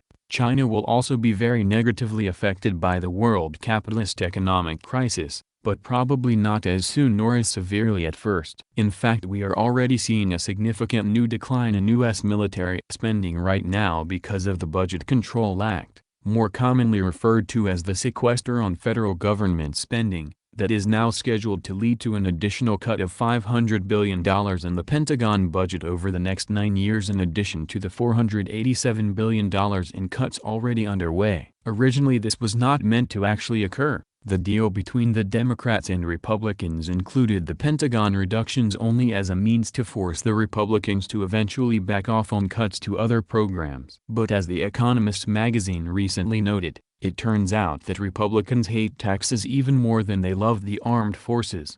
Defense spending, squeezing the Pentagon. The Economist, issue of July 6, 2013. Certainly it is possible that these particular sequestration cuts may still be reversed, at least in part. But this situation still shows the mounting pressures on the U.S. to trim its military spending, rather than try to match the constant increases in Chinese military spending. On February 24, 2014, U.S. Secretary of Defense Chuck Hagel outlined the additional cuts in military spending planned for fiscal year 2015, and large cuts in troop strength, to a level of 440,000 active duty soldiers, which has not been seen since before World War II. These cuts include eliminating an entire fleet of Air Force fighter planes. Hagel called these cuts difficult choices that will change defense institutions for years to come, and also noted that even deeper cuts will be necessary if the sequestration plan continues in fiscal year 2016. The cuts assume that the U.S. will no longer become involved in major, prolonged wars to try to establish stability in neocolonial countries such as the recent super-expensive debacles in Iraq and Afghanistan. Nick Shimyan, Hagel outlines budget-reducing troop strength, force structure, American Forces Press Service, of the U.S. Department of Defense. February 24, 2014. It thus appears that the continuing U.S. budget crisis and U.S. and world economic crisis will be forcing continued reductions in U.S. military spending for years to come. In European countries too this is happening, and there have been recent indications that other NATO countries will not only refuse to fund more of the massive costs of NATO, as the U.S. has been pleading for, but that many of them may actually further cut their own existing levels of funding. NATO funding by the top 7 European contributors, the UK, Germany, France, Italy, the Netherlands, Poland and Spain, has already dropped by more than 10% since 2009. Some ruling class defense analysts are now saying that new military budget cuts and declining funding risks destabilizing NATO over the long term. Maggie Ibarra, Pentagon budget priorities continue trend of decreased funding for NATO. Decline in U.S. spending fits with European trend. Washington Times, February 26, 2014. A popular theory exists that the U.S. defeated the Soviet Union in its long Cold War struggle largely because it forced an ultra-expensive arms race on the Soviets which they just could not afford. This supposedly wrecked the Soviet economy and led to the collapse of the USSR. Actually, this is a gross exaggeration of what happened. The more fundamental truth was simply that Soviet state capitalism, with its much higher degree of monopoly and intractable bureaucratic corruption and stagnation, could simply not compete with Western-style monopoly capitalism at all. The Soviet workers were totally fed up with the system. Their widespread bitter joke was that we pretend to work, and they pretend to pay us. In other words, it was not just the arms race that did in Soviet state capitalism and social imperialism, but its generally even more moribund overall economic system. In any case, it is sometimes argued today that a similar arms race between the US and China could now be used to defeat this new Chinese imperialist upstart. The obvious flaw in that argument is that the Chinese economy, even with its higher degree of official state ownership of many corporations and its higher degree of state interference in its private economy than in the U.S., is nevertheless clearly much more dynamic and successful than the comparatively more moribund U.S. economy. And while the neocons did think about attempting the same sort of arms race with China to try to defeat it, it looks like in practice China is pushing the same contest against the U.S. and with a much better prospect of eventual success. Figure 18.2 below provides some comparisons of the military strength of the 10 countries with the most powerful militaries. By this ranking,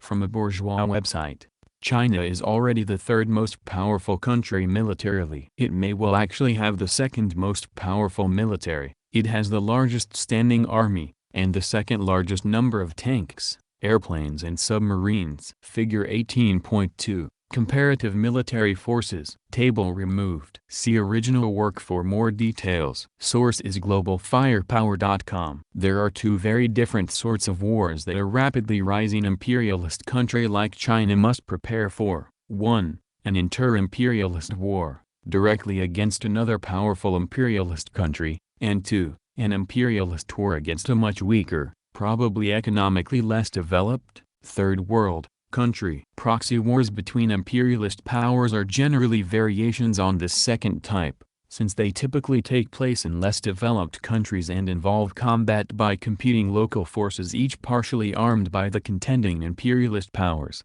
Perhaps surprisingly, it is actually cheaper to prepare to fight an inter-imperialist war, or at least to build up a sufficient retaliatory capability that such a war becomes significantly less likely. By acquiring nuclear weapons, ICBMs, nuclear attack and ballistic missile submarines, dangerous anti-ship missiles, anti-satellite capabilities, and so forth, China has very likely already forestalled the possibility of any direct full-scale war between it and any other imperialist country, meaning the US especially, anytime soon. For information about the DF-41 ICBM, see 5 types of missiles to debut on National Day. Xinhua News, September 2, 2009. Only in the most dire and desperate circumstances, which are by no means inconceivable, is such a direct, all-out nuclear war at all likely to break out between the China and the US over the next couple decades. China presently has only one aircraft carrier,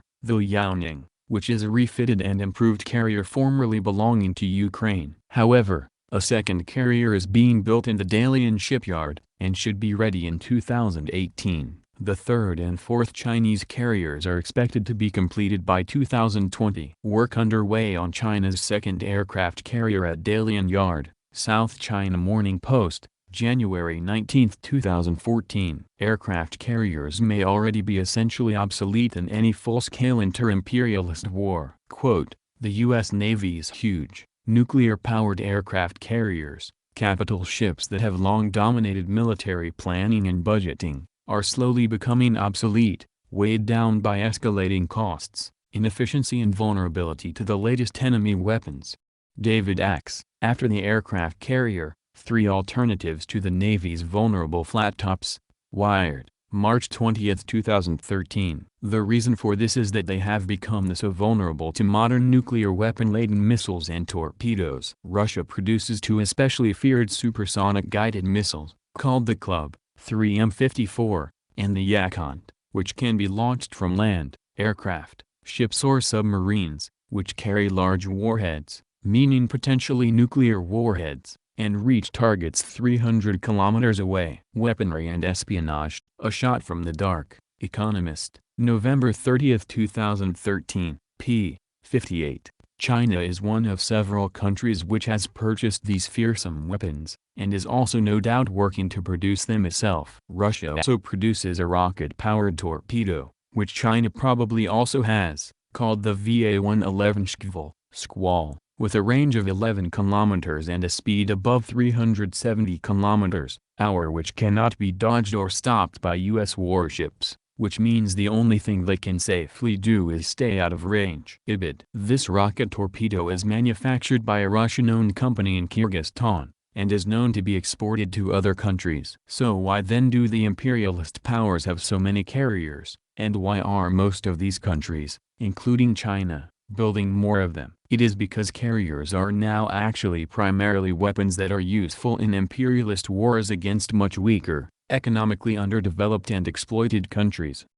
The so-called Third World carriers are mobile airfields which allow their imperialist owners to bomb most parts of the world. Footnote: there has been a recent boom in the construction of aircraft carriers by both imperialist and sub-imperialist countries. In an article about the launching of a new Japanese carrier named the Izumo, officially called a destroyer, since Japan's constitution does not allow offensive warships, The Economist states that China is building at least 2 more carriers of a design similar to the one they already have. See the article Wide-Mouthed Frog, Economist, August 10, 2013, p. 35. India also recently launched the first of 2 carriers it has been building, as noted in the news brief. Carrier Nation, San Francisco Chronicle, August 13, 2013, p.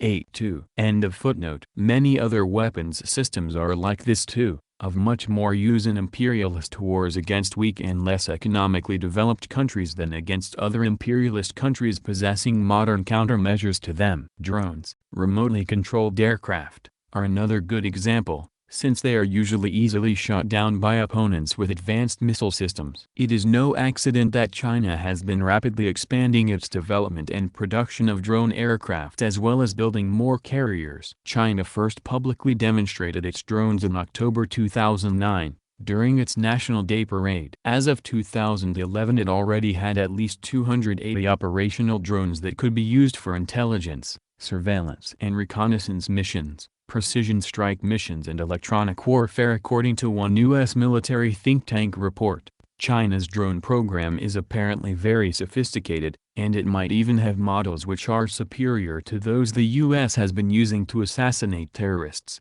and civilians in Afghanistan and the Middle East. The author of the study said of Chinese drone technology, "They're certainly far more advanced than I expected them to be." You get the impression they're doing very advanced, cutting-edge research.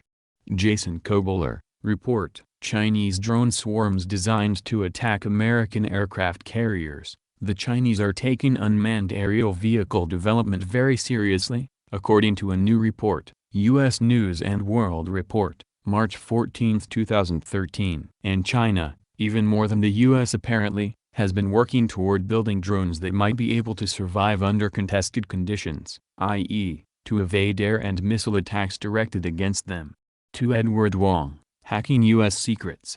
China pushes for drones. New York Times, September 20, 2013. The Chinese Navy is also imbued with a going-out perspective, which could prove very useful not only in defending China and reconquering Taiwan, but also in extending Chinese military power all around the world. Figure 18.3, the first and second island chains. Map from Jan Van Tal, et al., Air-Sea Battle, a point of departure operational concept, published by the Center for Strategic and Budgetary Assessments, 2010, p. 14. The CSPA is an American ruling class think tank concerned with military issues and focusing on matters of strategy, security policy and resource allocation. Comment: map removed. Here's roughly what it looks like. China has a sea claim border stretches between Japan's mainland, Okinawa, Taiwan down the Philippines, and finally encompassing the entire South China Sea. A second one goes from Tokyo, all the way down to Guam, then is directed southwest, basically encapsulating the Philippine Sea. China's People's Liberation Army Navy, or PLAN, was originally mostly a sort of Coast Guard operation, or Brown Water Navy, but has become what is sometimes referred to as a Green Water Navy, that is, one which still does not usually stray very far from home. It is currently being transformed step by step into a Blue Water Navy patrolling the oceans of the world, and supporting Chinese interests wherever they might be overseas. The PLA Navy is already patrolling the South China Sea and surrounding area out to the first island chain, Japan, Okinawa, the Philippines, and the next step will be to have it start regular operations out to the second island chain, well out into the Pacific as far as Guam, Micronesia and Australia. But the PLA Navy has already ventured even beyond this region at times, as for example into the Indian Ocean to fight pirates off of Somalia. It also sends its submarines into the Indian Ocean and elsewhere. The Chinese military has also placed a major focus on internet espionage and warfare. There have been many news reports over the past year about how semi-secret Chinese military units are stealing economic information from corporations around the world and passing it on to Chinese companies. See for example Christopher Bodine, Inside Unit 61398, Portrait of Accused Chinese Cyber Spying Group Emerges, Huffington Post, February 20, 2013. In this particular sphere, however, the military thrust is not directed against less developed countries, but is more of a form of inter-imperialist contention and economic struggle. China is also making a major push to catch up to, and eventually surpass, the US and Russia in space technology. In early June 2013, China sent its fifth manned space mission since 2003 into space, the Shenzhou 10 spacecraft with 3 astronauts, to test docking procedures with an experimental space lab already in orbit. 3 astronauts are blasted into space as China launches mission to orbit the Earth from a remote site in the Gobi Desert.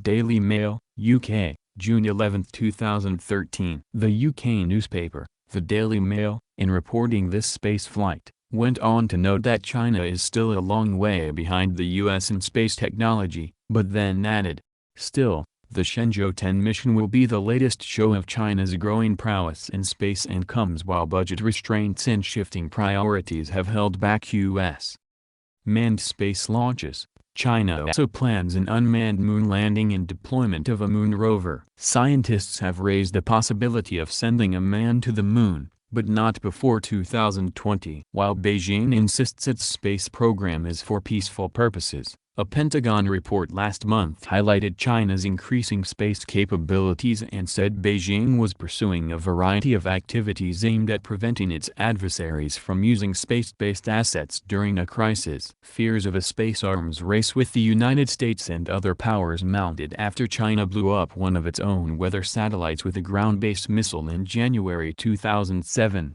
IBID. On December 15, 2013. China accomplished that planned soft landing of a rover on the moon, the first time this had been done by any country since 1976. China, Power and Patriotism, Reaching for the Moon, Economist, December 21, 2013, p. 68. And while it is true that putting unmanned rovers on the moon was indeed done by both the US and the Soviet Union decades ago, The scientific community has been surprised by how sophisticated this new Chinese rover is and by the fact that it is doing important science. China, Moon rover captivates many lunar scientists. L. 8 Times report reprinted in the San Francisco Chronicle, January 9, 2014, p. A3. This success moves the plan to put one or more Chinese astronauts on the Moon a step closer. There is even the possibility that China may try to be the first country to send a manned mission to Mars. That is, depending upon whether the US and other countries have the political willingness, and the financial necessity because of the economic crisis, to allow China to beat them to Mars. The head of the China National Space Administration, Sun Lian, said in 2006 that China would soon be starting deep space exploration focusing on Mars, and that a Chinese unmanned probe to Mars might occur as soon as 2014. A crewed mission to Mars is also planned, but for quite some time later. But manned space travel is not the primary purpose of any nation's activities in space. It has much more to do with military issues. Satellites have become essential to military spying, GPS navigation, guidance for missiles, military communications, and in other ways. And the ability to destroy, or jam, or fool or take control of, an opponent's satellites has become a critically important aspect of war. In space, as on Earth, China is clearly preparing for a possible future showdown with the United States. Finally, we should make note of the fact that while China is still behind the US in military spending, and in various important ways in military power, we should also recognize that even from the military standpoint the US is not as overpoweringly strong as is often supposed, and the rapid improvement in China's military power does not have as far to go in order to catch up with the US as might be imagined. First, it should be recognized that the U.S. military machine is tremendously bloated. It has large numbers of bases in the U.S. and over 1,000 bases overseas, many of which it doesn't really need, and serve little military purpose. Many of the bases at home are maintained only to keep congressmen happy, because of the money spent in their districts. In the same sort of way, many military weapons programs are extremely wasteful, or not even very useful. Again, the primary, hidden purpose of many of these programs is actually military Keynesianism attempting to keep the U.S. economy going in a way that even Republicans, who are opposed to most government spending, generally support. Footnote on military Keynesianism, courtesy of massline.org. Government budget deficits which are occasioned specifically by large military expenditures. Capitalist governments are usually very reluctant to spend money on public works or the health and welfare of the working class, even if the main purpose in doing so is to boost the overall economy through Keynesian deficit spending. But capitalist governments are willing to spend much more freely on expanding their military might, and are therefore much more willing to create fiscal deficits to boost the economy that way. For example, most capitalist countries were not able to even temporarily suspend the Great Depression of the 1930s through large deficit-causing public works programs and other social expenditures. The best that most of them, including the U.S., could do along those lines was to slightly mitigate the effects of that extremely severe overproduction crisis through rather small government deficits. But all of these countries were quite willing to run truly colossal deficits for war production just before and during World War II. That military Keynesianism suspended the Depression until the massive destruction of productive capital during the war ended it completely. Quote, "The economic benefits of large military expenditures were discussed in the business press in interesting ways in the early post-World War II period. They understood that massive government spending had rescued the country from the Depression, and there was much concern that if it were curtailed, the country would sink back into depression." One informative discussion, in Business Week, February 12, 1949, recognized that social spending could have the same pump-priming effect as military spending, but pointed out that for businessmen, there is a tremendous social and economic difference between welfare pump priming and military pump priming. The latter doesn't really alter the structure of the economy. For the businessman, it's just another order. But welfare and public works spending does alter the economy. It makes new channels of its own. It creates new institutions. It redistributes income. And we can add more. Military spending scarcely involves the public, but social spending does. and has a democratizing effect. For reasons like these, military spending is much preferred by the capitalists. Noam Chomsky, Optimism Over Despair, on Capitalism, Empire, and Social Change, 2017, pages 22 to 23. How much truth is there to these comments? Some, of course, but there is also a lot of error and confusion here. Chomsky has always only had a Keynesian liberal bourgeois understanding of economics, and never a truly Marxist understanding, and that shows very clearly here. So first, it is not true that massive government spending rescued the country from the Depression. The Depression was indeed interrupted by the massive Keynesian deficit spending during the war, but it was only the massive destruction of productive capital during the war, especially in Europe and Asia, which truly ended the Depression by clearing the ground for a new world capitalist boom. Secondly, even massive government spending, of any kind, won't interrupt an overproduction crisis if it is financed by taxes. Only if it is deficit spending, financed either by borrowing or by simply printing money, is it even capable of interrupting the crisis. Thirdly, pump priming only works in very special and limited circumstances, and cannot work to resolve a capitalist overproduction crisis. Fourth, as far as interrupting an overproduction crisis goes, deficit spending on military items, military Keynesianism, works every bit as well as deficit spending on anything else. Keynes himself correctly pointed out that even paying workers to dig useless holes and fill them up again would work just as well. The whole point is to get money into the hands of those who will spend it, and to not at the same time also take it away from them in taxes. There is also only some limited truth to the notion that social spending transforms a capitalist economy in a better way than does military spending. Both are effective in, temporarily, improving the economy only because they increase debt by putting money into the hands of consumers who will spend it. Of course, it is true that social programs are vastly better for the welfare of the people than are preparing for and engaging in imperialist wars. Social programs do redistribute income in society,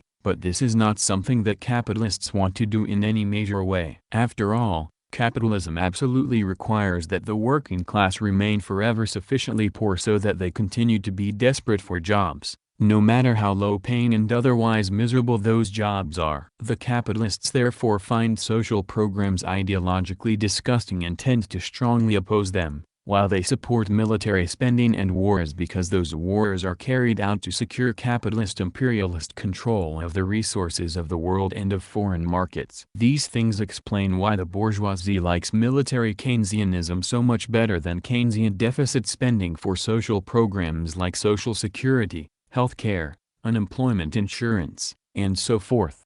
Sh. End of quote. End of footnote. For reasons such as this, the militarily effective portion of the U.S. military budget is only a part of the whole. Second, there is the whole fight the last war syndrome which is so common among established military powers. A lot of the weaponry the U.S. has is actually of questionable military value for the types of wars that are occurring and are likely to occur in the future. For example, while the U.S. has been making military use of a few aircraft carriers in recent decades, most of them have been kept in service for a war that may never happen, and if it does happen, they are likely to be soon sunk by advanced weaponry already in the hands of potential enemies like China and Russia. For China to actually catch up militarily to the U.S., it simply does not need 10 aircraft carriers. Third, most discussion of China catching up militarily to the U.S. is focused on the scenario of a future inter-imperialist war between the U.S. and China. While such an all-out nuclear war could indeed happen eventually,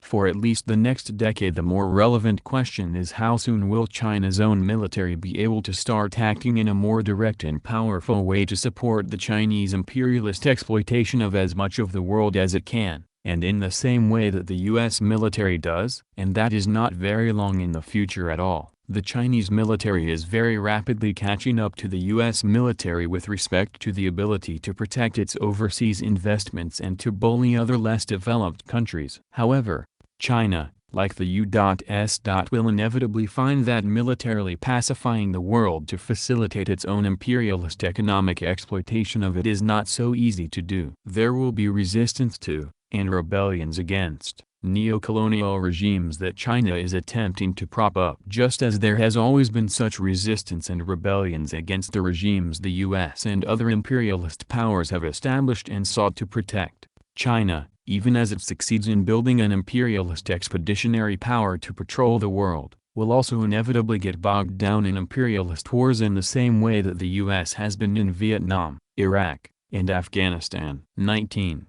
China has already been involving itself in imperialist military activity. Comment: I wonder who's becoming buddy-buddy with the Philippines as of late. I wonder if they did the following, quote, China once helped arm the rebels but had stopped by 2011. End quote. I don't think they're actually receiving any assistance from China right now, Kraft said. China is still betting on the idea of maintaining good relations with the Philippines. Unless relations really take a nosedive, then I don't think that China would actually risk those ties, if they were to actually provide assistance to the CPC-NPA. In late 2016, Duterte reached out to China after 4 years of tension over maritime sovereignty. China reached back with aid including 3,000 Chinese-made assault and sniper rifles that could be used in battles against rebel groups. By selling those small arms to the Philippine military, it's not directed at the NPA, but of course the Philippine military could use those Chinese arms in fighting the NPA among other rebel groups, said Eduardo Riril, associate professor at the National University of Singapore's Public Policy School. End of quotes. From voanews.com, article named Philippine Communist Rebels Grow New Aid Sources as China Steps Away, by Ralph Jennings, April 8, 2019. China went from arming Philippine rebels to arming their oppressors. End of comment. There are various ways that China already intervenes militarily in other countries back here on Earth that we have not yet mentioned. Thus, while China does not itself yet engage in major imperialist wars in other countries, at least in any significant ways, it has already begun to involve itself militarily in civil wars and rebellions in other countries. It has usually actively supported established governments in their efforts to put down rebellions, but in at least one case, that we will discuss in a moment, it has actively supported the rebels in their efforts to overthrow an existing government and to replace it with a new regime more to China's liking. This is the sort of thing the imperialists call a favorable regime change, and the US and most other imperialist countries have done time after time. China has been intervening in military conflicts around the world, and especially in Africa, through political and diplomatic support, through military advice and instruction, supplied by Chinese military attachés and foreign embassies, etc., through military training of foreign personnel in China, and most of all by selling, or otherwise supplying, military weapons to the side it favors. Of course, these are the sorts of things that all imperialist countries do, even the most peaceful. But the point is that China is no different, has already become one of the most active imperialist countries in doing these sorts of things, and is rapidly ramping up these kinds of activities. Figure 19.1, World's Leading Arms Exporters. Graph removed.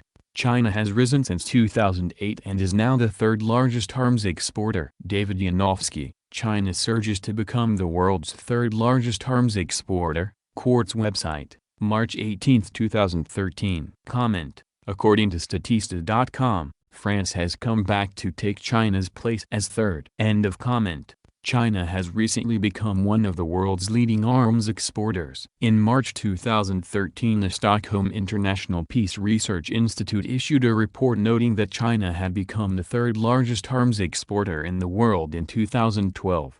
Over the past 10 years, China has more than tripled its arms exports, rising from the world's seventh largest arms exporter in 2002 to third now. David Yanofsky, IBID. Both Russia and the US still export more than 3 times the annual value of arms that China does, so China is unlikely to pass either one of them for some years yet. But China is already starting to take away arms deals from other imperialist countries, especially Russia, but also including the US. For one recent article on this topic, and how China has undercut the US's exorbitant prices for missile systems even for close US allies like Turkey, see Edward Wong and Nicola Clark, China's arms industry makes global inroads. New York Times, October 20, 2013. In 1990, China agreed to join a UN peacekeeping responsibilities. Small numbers of Chinese troops have been sent on these missions to Liberia, 2005, the Western Sahara, Sierra Leone, the Ivory Coast, and the Democratic Republic of Congo. China seems to have mixed feelings about such operations. On the one hand, it is anxious to get some foreign military experiences of this sort, but on the other hand it is trying to keep a low profile so as not to appear to Africans as just another colonialist power interfering in the internal affairs of African countries. However, China has on at least one occasion already provided military support to try to overthrow an African regime which didn't sufficiently support its interests.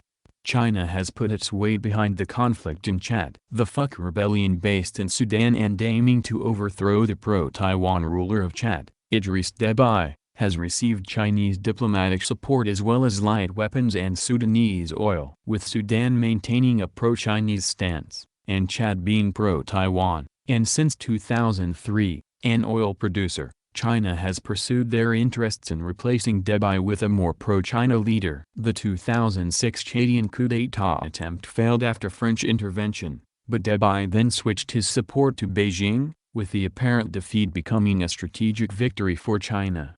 Comment, cited from Wikipedia. China has military alliances with at least 6 African countries, including Sudan, Algeria, Nigeria, and Egypt. It has military attachés at its embassies in many countries, and many countries have military attachés at their embassies in Beijing. China provides military training for the arms it sells, and more general forms of military training for officers from other friendly regimes. Though in many ex-colonial countries, now neo-colonial, it is still behind the former owners of these colonies, such as Britain and France, in providing such military training and services. 20. Imperialism with Chinese characteristics. Almost everyone in the world knows by now that China is no longer a socialist country. Even the capitalists in the West, and the U.S. government, have long since come to recognize this full well, despite their continuing criticism that China is ruled by what is still called a communist party. However, even Western ideologists now criticize the CCP not for being communist, but rather for being authoritarian. But the CCP itself, and the Chinese government, still try to keep up the pretense that the country is socialist. According to them, the Chinese system today is socialism with Chinese characteristics. The Chinese ruling bourgeoisie fears that openly admitting the obvious, that China is a capitalist country ruled by its own capitalist class centered in the CCP, would destroy whatever lingering legitimacy that they think they have. Hence the continuing absurd verbal pretense. Only a few revisionists, in China and elsewhere, have failed to understand this basic situation. Footnote: the only people who are even still partially fooled by the claim that China is socialist are those who are so benighted and confused that they believe that having many state-owned enterprises,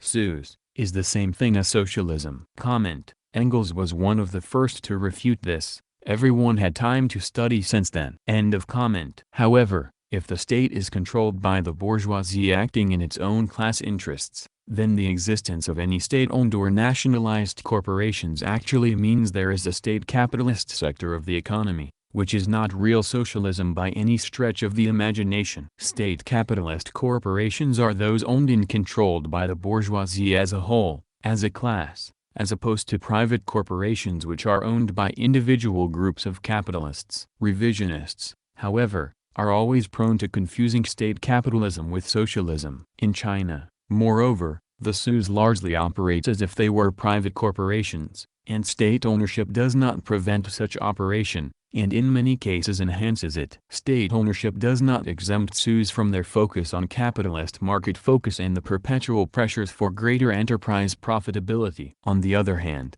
the Chinese state very actively gives general direction to, or interferes in, the whole economy, including both SOEs and private corporations. But this sort of partial merger of the bourgeois state with the corporations is a general feature of capitalism in the modern imperialist era, and applies to every single capitalist country to one substantial degree or another. End of footnote. Consequently, all around the world, and maybe even for growing numbers of people within China itself, this phrase socialism with Chinese characteristics is viewed humorously, as the ridiculous nonsense that it clearly is. And this has led to the tag with Chinese characteristics being tacked onto other features of contemporary China whenever an element of humor or ridicule is desired. A case in point is the small book by Michael Metcalf, Imperialism with Chinese Characteristics, which was published in 2011 by the National Intelligence University operated by the Department of Defense of the U.S. government. Michael Metcalf,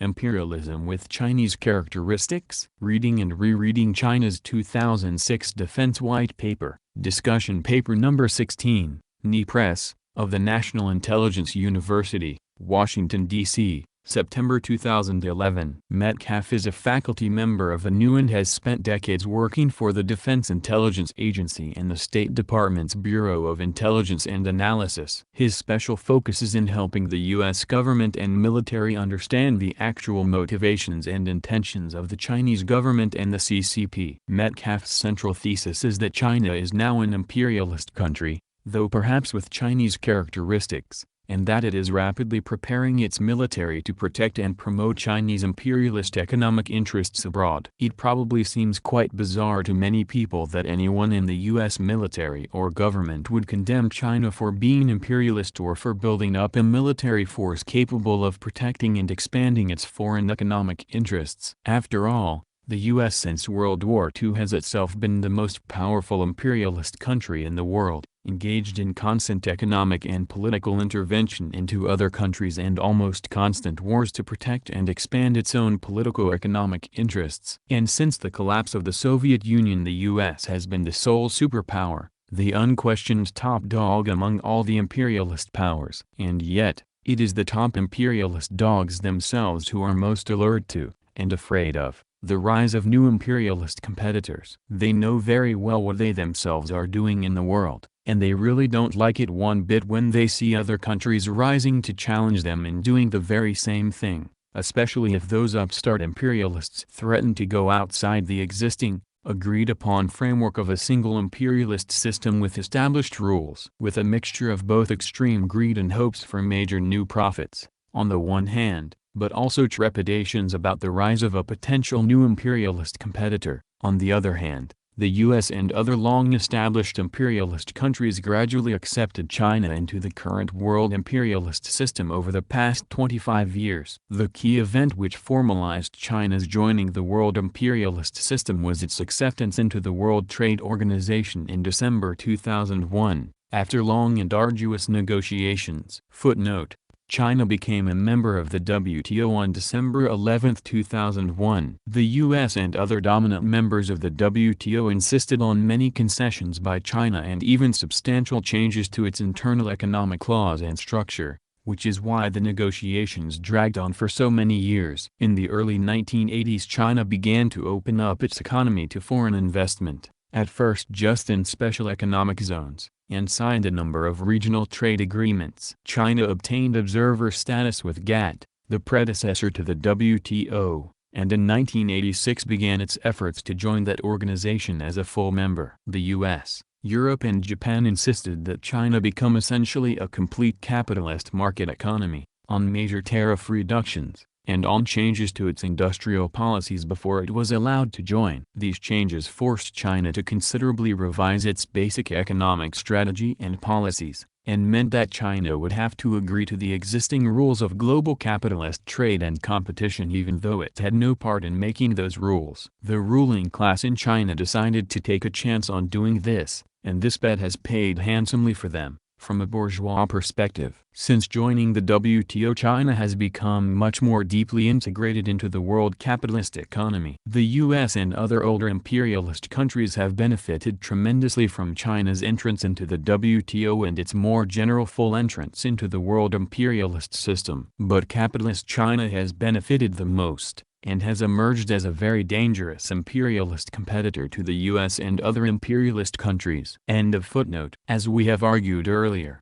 China is now not only an integral part of the current world imperialist system, it has even come to play an indispensable role within this system. As the primary super-exploited workshop of the world, and through its support of the world financial system via its purchase of massive runaway government debt in the US and other imperialist countries. But China is also a major threat to that current world imperialist system if it gets so powerful economically, and eventually militarily, that it is able to rewrite the rules of that existing system in its own favor, or else if, what is far more likely, it becomes strong enough to split off part of that imperialist system into an independent, or semi-independent, imperialist system that China itself dominates. This is the possibility and trend that so alarms the U.S. ruling class. Michael Metcalf bases his analysis of China's military intentions not primarily on China's continuing rapid expansion of its military spending and power, which of course both he and the U.S. government in general are very well aware of,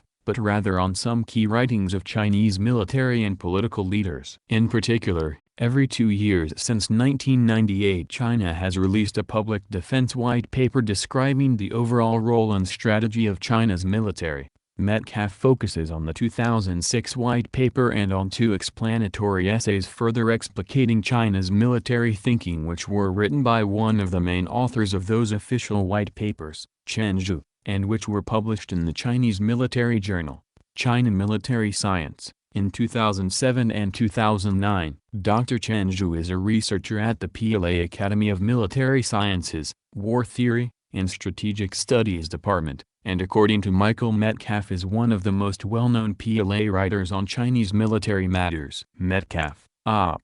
Cit.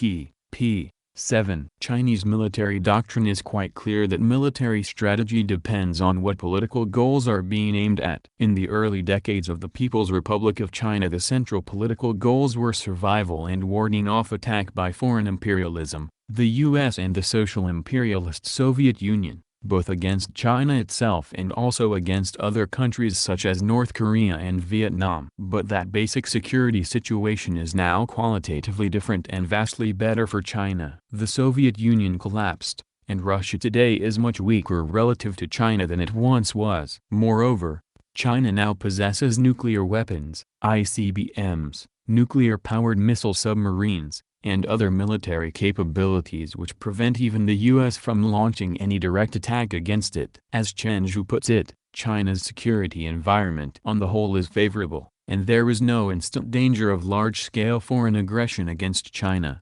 Chen Zhu, an analysis of defensive national defense policy of China for safeguarding peace and development, in Michael Metcalf, Op.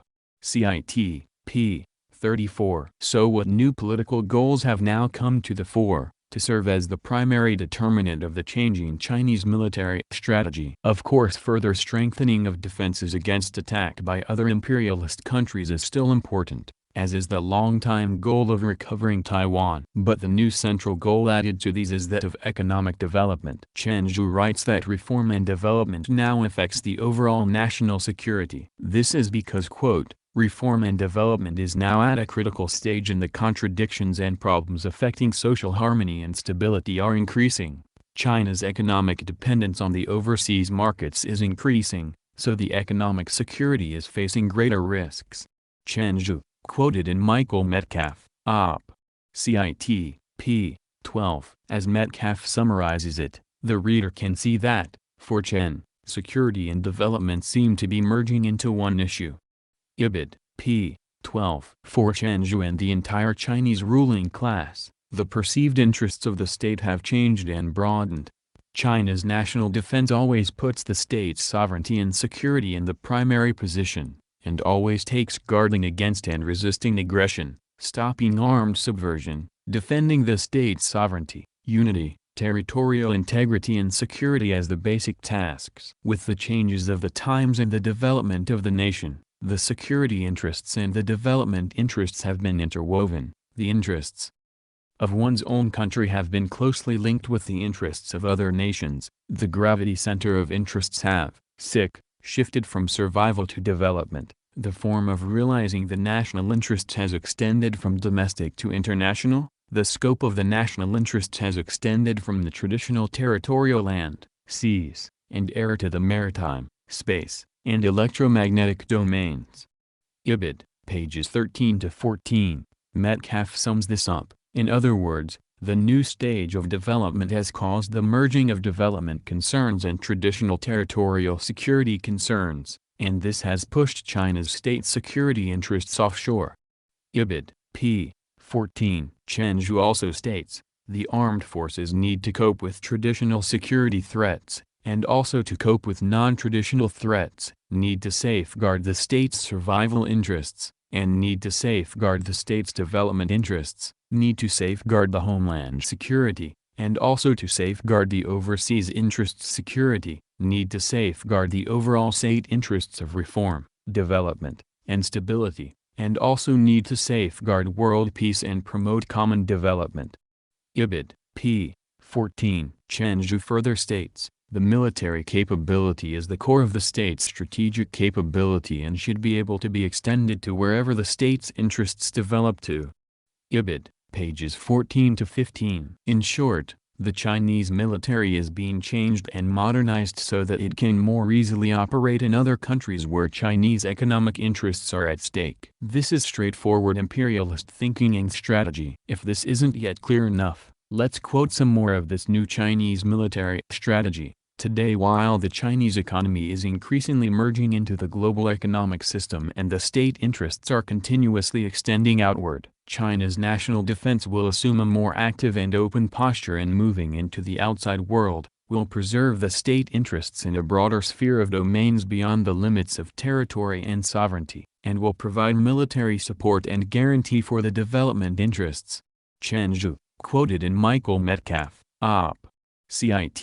p. 15. And again, development and security constitute an organic unified entity, in which development is the foundation for security, and security is the guarantee for development. Being the strong backup for the nation's security and development, national defense should strive to effect the combination of safeguarding both the security interests and the development interests, with China's connection to the outside world changing from a less close condition to a close condition. China's influence on the international community and the external obstruction that China will be facing will rise side by side, so the domestic security will more heavily influence the international situation, and the international security will more deeply influence the domestic situation as well. National defense should coordinate the domestic situation and the international situation. With the pace of stepping out being quickened, the issue of protecting the overseas interests is getting increasingly prominent. National defense should, from the high plane of economic globalization's development and safeguarding the state's economic security, effectively raise the capability of protecting our country's overseas interests, and ensure the protection of the overseas interests security while guaranteeing homeland security. Chen Zhu. Ibid. Pages 41 to 42.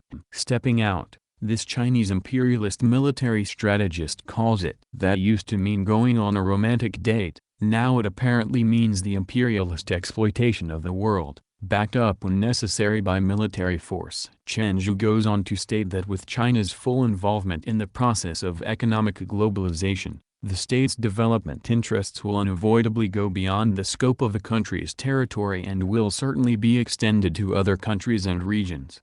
Ibid. p. 42. But he is at pains, like any other imperialist ideologist, to try to justify this and explain why, in China's case, it will be done in the common interests of all the countries involved. This reminds us of Japanese imperialism's Greater East Asia co-prosperity sphere claim of the 1930s. Imperialists always claim that their predations are in everybody's best interests. But what about China eventually setting up foreign military bases to maintain control of its developing economic empire, the way that U.S. imperialism does? These are also being planned and pre-justified. While claiming that China will never pursue a Western-style policy in this regard, Chen Zhu states in another article, therefore, though we resolutely oppose neo-interventionism that puts human rights above sovereignty, we cannot negate the overseas use of military for any defensive and humanitarian purposes. We must reserve our right to carry out legal intervention or interference when the nation's core overseas interests are being seriously jeopardized. Chen Zhu, quoted in Michael Metcalf, Op. Cit. p. 19, and adds the following, indicating that China will indeed seek to establish foreign military bases, As for whether or not military bases should be established in overseas areas, this is something related to our country's independent peaceful foreign policy and defensive national defense policy, and is also restricted by the national and military conditions, the comprehensive national power, and the path of development of our country. These conditions and characteristics and the fact that our military's strength are not yet commensurate with the requirement of the missions determine that we should act within our capacity in safeguarding our overseas interests, deal with issues case by case, and make steady advances. Even when we become really powerful in the future, we will still not establish a global network of military bases on a large scale like some countries do. In other words, China will start with just a few foreign military bases, and see how many more become necessary. Michael Metcalf, the U.S. military analyst who brought this strategic imperialist thinking by the Chinese ruling class and military to public attention, makes an additional quite valid point. It is true that China does not yet have any foreign military bases, and it is true that China has not yet engaged in any foreign imperialist wars, at least in the direct way that the U.S., or even Britain and France have done in recent decades. Metcalf describes China today as the land of the not yet. He says, if we choose to see current China's activity as no more than an add-on to last year's activity, we run the risk of missing the early stages of fundamental changes as well as the risk of seeing the future goals as merely additions to past goals. Thus, to fully appreciate present Chinese behavior, it must be seen from the perspective of the future at which it aims. I believe that Chen's explanation of the 2006 Defense White Paper gives us that goal. A very powerful China active in the international arena, using its military strength to further and protect its interests and diplomacy, and with a series of military bases abroad to support those military missions. In other words, they intend imperialism with Chinese characteristics. Michael Metcalf, Op. Cit.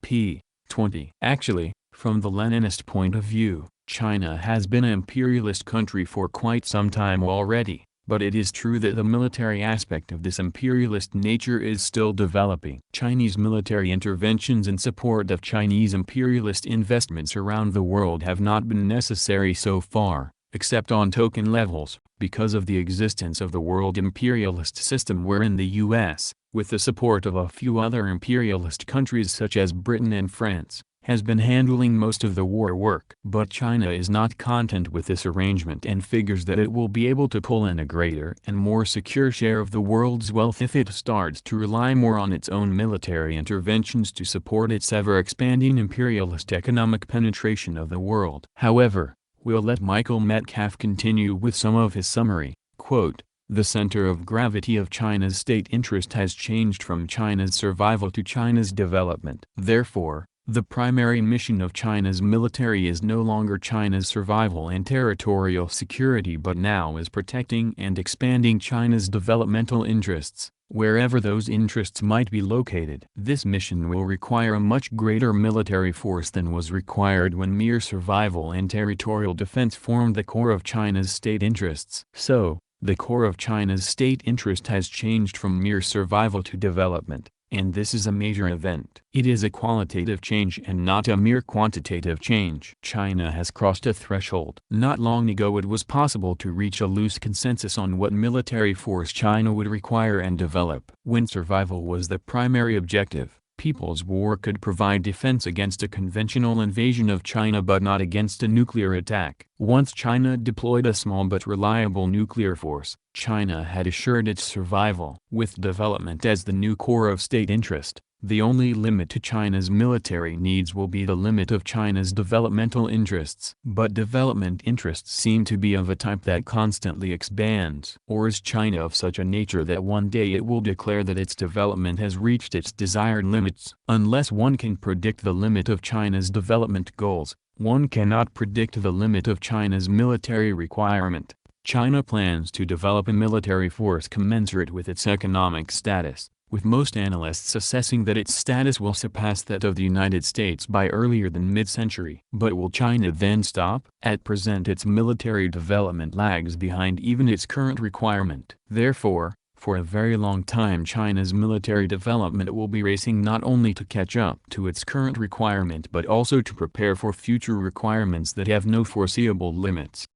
Ibid, pages 21 to 22. Indeed, for a rising imperialist power, especially one contending with an existing imperialist power possessing a powerful military machine, there is no such thing as having too much military strength. Thus we see that imperialism with Chinese characteristics is still just imperialism. No matter how much red lipstick you smear on a pig's lips, it is still just a pig. And even if it is still only a young pig, from the military intervention standpoint, it is rapidly growing up to become a very wild and dangerous imperialist boar. China has continued releasing its defense white papers in the years since 2006, but the later ones neither add much, nor show any significant changes in China's official views about the role and strategy of its military. If anything, the more recent white papers have been couched in more abstract and less revealing terminology. One of the most recent official defense white papers is entitled The Diversified Employment of China's Armed Forces, issued in April 2013 by the Information Office of the PRC State Council. However, someone might suppose that since China has not yet followed through on some of the key military goals and plans it outlined in earlier defense white papers, and in commentaries on them in Chinese military journals, that perhaps China does not really intend to implement them. In particular, this question might be raised about the earlier discussions suggesting that foreign military bases could well be established at some point. As far as we know, no such foreign Chinese military bases have yet been established, though there are Chinese military attachés in many countries. Nevertheless, there have been continuing signs that they are definitely still being considered and even planned for. In 2013, the small country of Djibouti in the Horn of Africa actually publicly offered China the option of establishing a military, probably naval, base in that country. The US, France and even Japan already have bases there. Djibouti welcomes China to build a military base. An English translation of an article on the Chinese language website of the Global Times, posted on March 11, 2013. It is not yet known if China will actually establish a base there. There have also been news reports over the past couple years that Pakistan has requested that China build its first overseas naval base there, and that Seychelles has made such a request as well. There was even a rumor that Iran would like to provide a small island in the Red Sea to China for a naval base. True or not, these reports and rumors are instructive and part of a growing pattern. PLA Navy to build overseas military bases. Defense Statecraft website, March 25, 2013. There is continuing discussion of the need for such overseas bases in the Chinese media. The map below, from a Chinese government newspaper in 2013, shows 18 possible locations for PLA naval bases to protect China's energy line in the Indian Ocean area. Besides Djibouti Port, the locations suggested are Chongjin Port, North Korea; Moresby Port, Papua New Guinea; Sihanoukville Port, Cambodia; Koh Lanta Port, Thailand; Sittwe Port, Myanmar; Dhaka Port, Bangladesh; Gwadar Port, Pakistan; Hambantota Port, Sri Lanka; Maldives; Seychelles; Lagos Port, Nigeria; Mombasa Port, Kenya; Dar es Salaam Port, Tanzania; Luanda Port, Angola; and Walvis Bay Port, Namibia. Figure 20.1, Chinese media discussion of proposed Chinese bases. This is shown on the right in the video now. Original map printed circa March 2013 in the International Herald Leader, a Chinese state-run newspaper, together with a commentary advising the PLA Navy on where to build overseas naval bases in order to protect the Chinese energy line in the Indian Ocean area. Posted on the Defense Statecraft website, see picture in previous citation. It is, of course, unlikely that China would receive permission from all these countries to create naval bases there at the present time, or even that it would immediately like to do so. Still, media reports like this do illustrate the serious thinking going on in China today about the need to establish foreign military bases, and the likelihood that at least some of them will be established fairly soon. 21. China's growing nationalism and belligerence. With the expansion of China's economic and military strength, we already see a growing nationalism and belligerence not only by the Chinese government, but also on the part of a section of Chinese public opinion, especially among the ruling bourgeoisie and the now quite large urban middle class. This sort of thing is inevitable in any imperialist country, especially in one that is ambitious and still rising and growing continually stronger. All this is illustrated very well in the disputes over various tiny islands in the South China Sea, disputes which have become much more serious in 2012 to 2014. There have been competing claims over the ownership of these islands, or in many cases just reefs occasionally protruding from the sea, for many decades. But in recent years these disputes have become much more heated. And why is that? It is primarily because China has begun pressing its claims much more strongly, sending its PLA Navy ships out to patrol the areas around these islands or rocks, setting up military installations on some of the larger islands, and so forth. The Philippines, Vietnam, Taiwan and others have in turn also escalated their own demands with regard to these islands and reefs, and sent out their own patrol boats. There is now the real possibility that there might develop one or more wars over these rocks. These islands, or shoals, have little intrinsic value, but officially owning them also means owning the sea and seafloor areas around them, out to as much as 200 miles with regard to economic exploitation. That means valuable fishing rights, and also potentially very important undersea oil, gas and mineral rights. So it is not just China's growing nationalism and assertiveness which is at work here, but also the desire of all these countries to secure new territories for economic exploitation, especially now that deep-sea oil drilling has become technologically feasible, if still very dangerous for the environment. But still,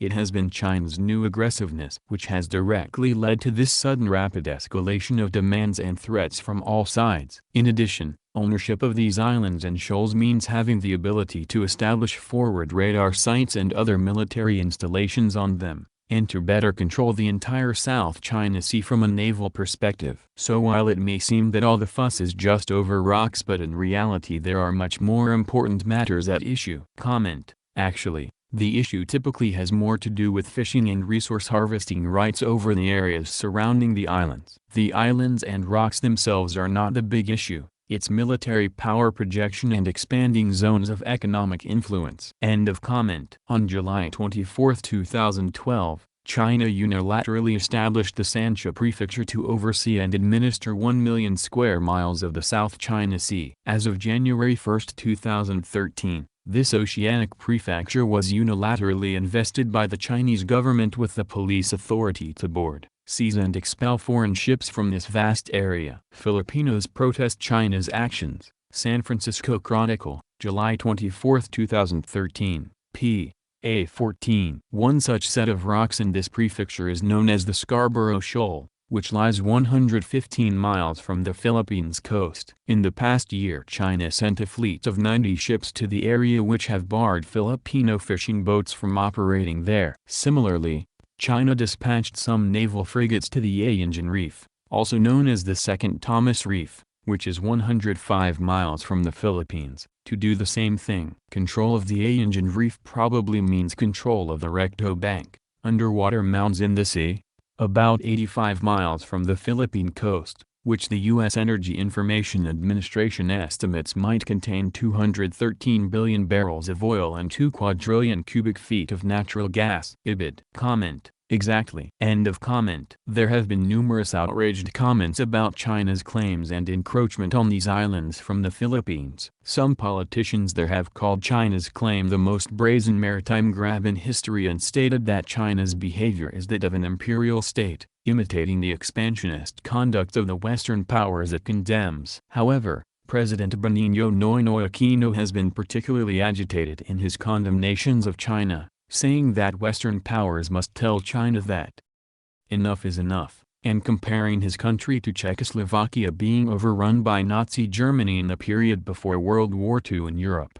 Ibid. Tom Phillips, Philippine president, compares China's expansion to Nazi Germany. The Telegraph, UK, February 5, 2014. Also, it should be noted that Benigno Aquino is perhaps the most prototypical comprador politician in the world today, and it is no wonder that he would raise the call of alarm against China in the most extreme way, and wildly call on the West, meaning the U.S., to take on China before it is too late. There are many more islands, rocks, reefs or shoals which are lumped together, along with the reefs mentioned above, under the name of the Spratly Islands in the South China Sea. Some or all of these are claimed by not only China, but also by the Philippines, Malaysia, Taiwan, Vietnam, and Brunei. And all of these countries except Brunei currently occupy and or patrol some of these islands. Many of the reefs are only above water at low tide. The areas around these islands are also important for fishing and commercial shipping,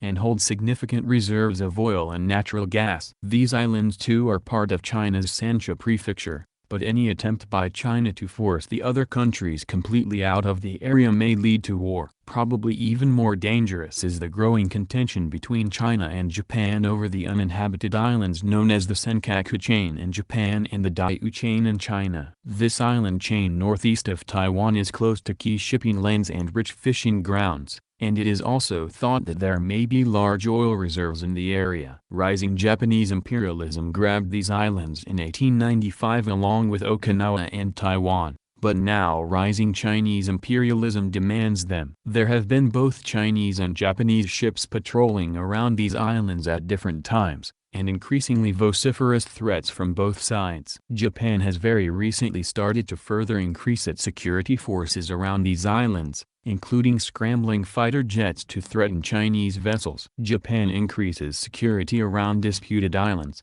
AP report in the San Francisco Chronicle, September 12, 2013, p. A4. Japan has also promised help to the Philippines and other countries in their disputes with China in the South China Sea. Philippines. Japan promises help in territory dispute with China. AP report, San Francisco Chronicle, July 28, 2013, p. A6. Comment: the following is the UN's definition of exclusive economic zones and how they associate with the sea. Article 55 Specific legal regime of the exclusive economic zone. The exclusive economic zone is an area beyond and adjacent to the territorial sea, subject to the specific legal regime established in this part, under which the rights and jurisdiction of the coastal state and the rights and freedoms of other states are governed by the relevant provisions of this convention. Article 56. Rights, jurisdiction and duties of the coastal state in the exclusive economic zone. 1. In the exclusive economic zone, the coastal state has a. Sovereign rights for the purpose of exploring and exploiting, conserving and managing the natural resources, whether living or non-living, of the waters superjacent to the seabed and of the seabed and its subsoil, and with regard to other activities for the economic exploitation and exploration of the zone, such as the production of energy from the water, currents and winds. b. Jurisdiction as provided for in the relevant provisions of this convention with regard to I. The establishment and use of artificial islands, installations and structures. 2. Marine scientific research. 3. The protection and preservation of the marine environment. c. Other rights and duties provided for in this convention. 2. In exercising its rights and performing its duties under this convention in the exclusive economic zone, the coastal state shall have due regard to the rights and duties of other states and shall act in a manner compatible with the provisions of this convention. 3.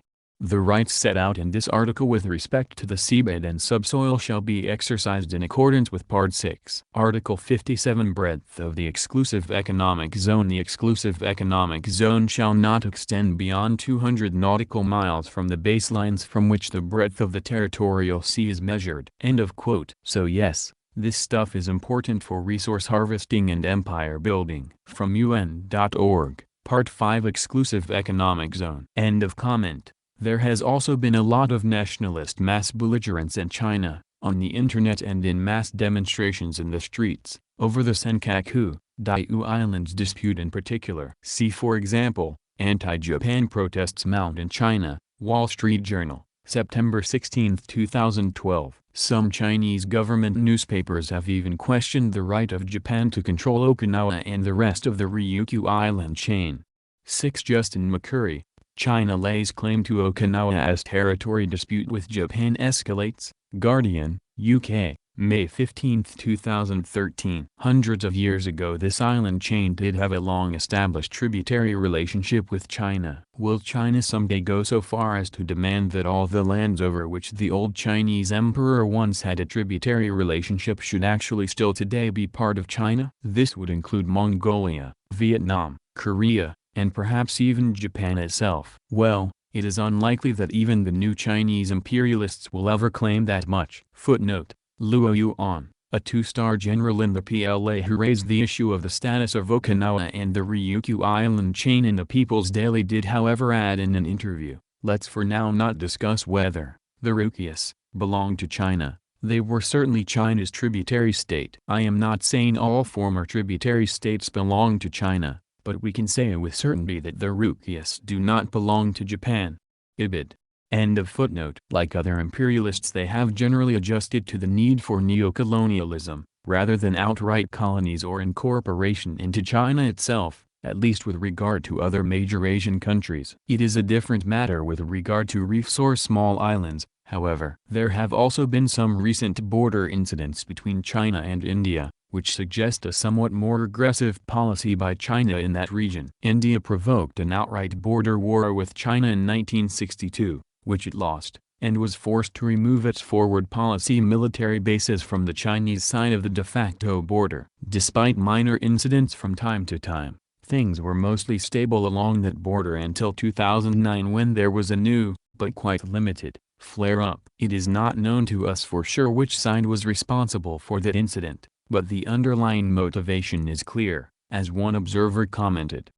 Since 2006, Chinese strategic experts, bloggers, retired diplomats and think tanks linked to the People's Liberation Army have been discussing the possibility of a partial border war to teach India a lesson.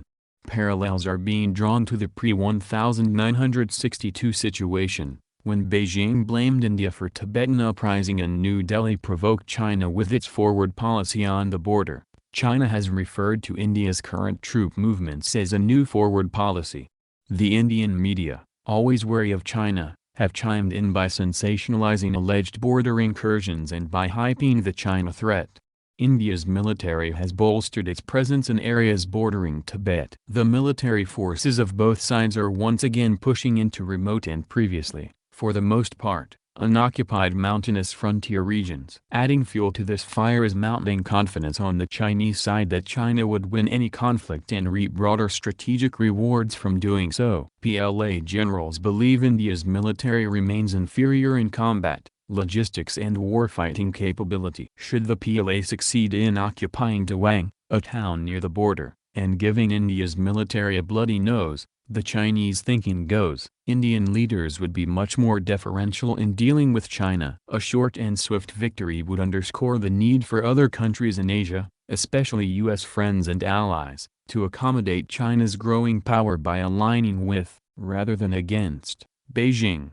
8. Mohin Malik, bordering on danger, a Sino-Indian boundary dispute risks flaring up. Wall Street Journal, October 15, 2009. Frankly, there now appears to us to be growing imperialist, expansionist thinking on both sides of the Sino-Indian border. Back in 1979, China, which was already controlled by Deng Xiaoping and his fellow capitalist trotters, followed through on such a threat to teach another country a lesson via military attack. The Sino-Vietnamese War was initiated by China for geopolitical reasons. It was presented at the time as an effort to force Vietnam out of its recent invasion of Cambodia. But it was actually more about whether China or the Soviet-backed regime in Vietnam would have suzerainty over Cambodia and Laos. I.e., it was about competing imperialist spheres of control. As Henry Kissinger, that notorious American master of realpolitik, put it, whatever the shortcomings of its execution, the Chinese campaign reflected a serious, long-term strategic analysis. Comment: if you're writing a work, please do not use Wikipedia. Just don't. End comment. There was another incident along the Sino-Indian border in April 2013, but it was very minor. A platoon of Chinese soldiers ventured 20 kilometers inside what the Indian side considered the previous line of control and refused to leave for 3 weeks. Ishan Tharoor, after fighting over mountains, India and China lock horns in the Indian Ocean, Time, World, May 16, 2013. Tensions rose, but then both sides backed off. However, much greater contention between China and India is developing because of China's naval expansion into the Indian Ocean. Since 2008, the Chinese PLA Navy has sent at least 10 missions to fight piracy off of Somalia. Chinese Navy fights piracy in Somalia. China.org.cn, February 28, 2012. More significantly, however, there has been a rapid expansion of Chinese submarine activity in the Indian Ocean. According to the Indian Navy, a Chinese submarine operating in the Indian Ocean. Comment. Photo removed. End comment. Photo from the article by Rahul Singh. China's submarines in Indian Ocean worry Indian Navy. Hindustan Times, April 7, 2013. During the Mao era, when China was a genuinely socialist country, there was very strong opposition to imperialism and against imperialist operations in Asia especially. Revolutionary China went so far as to risk its own survival by directly supporting Korea in the Korean War, and by helping Vietnam on a tremendous scale during the U.S. imperialist war against Vietnam. In both wars the U.S. seriously considered attacking China with nuclear weapons. These anti-imperialist actions were carried out by China on the basis of proletarian internationalism. Today, however, China's actions in the international arena are done entirely on the basis of what is in the interests of the Chinese imperialist ruling class. Bourgeois nationalism has completely replaced proletarian internationalism. Comment. LGBTQ and women have been attacked by state media. Colin Murphy wrote an article for Bloomberg called Being Gay in China Has Gotten a Lot Harder, February 17, 2022. The following are selected quotes. Quote, "But life has gotten harder since Xi Jinping came to power in 2012. He's set a tone for a more assertive, self-reliant China strengthened by a growing population and traditional values. One outcome has been a subtle but constant narrowing of gay spaces, physical, virtual and philosophical. Internet platforms appear willing to step in and do the government's dirty work. The hit TV show Friends is now streaming on several popular sites, but the plotline about Ross' lesbian ex-wife has been censored in the Sex and the City reboot.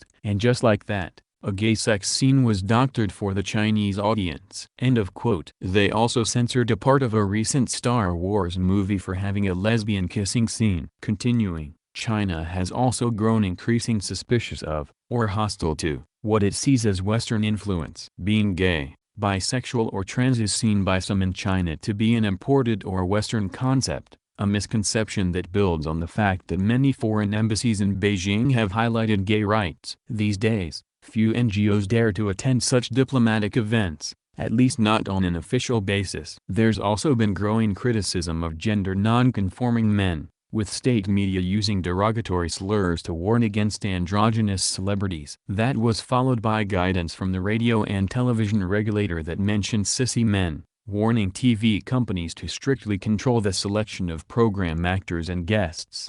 Though the rules didn't mention sexual orientation specifically, the use of the slur in official communication set off alarm bells for the LGBTQ community. End quote. Ibid. This followed up with sexist rhetoric. From the Wall Street Journal, an article written by Zhao Deng and Lian Qi called China Stresses Family Values as More Women Put Off Marriage, Childbirth. Quote, "Under Xi Jinping, the Communist Party has brought back talk of family values and women's importance as caretakers, messages that many women say are out of step with their thinking on when, or even whether, to marry." End quote.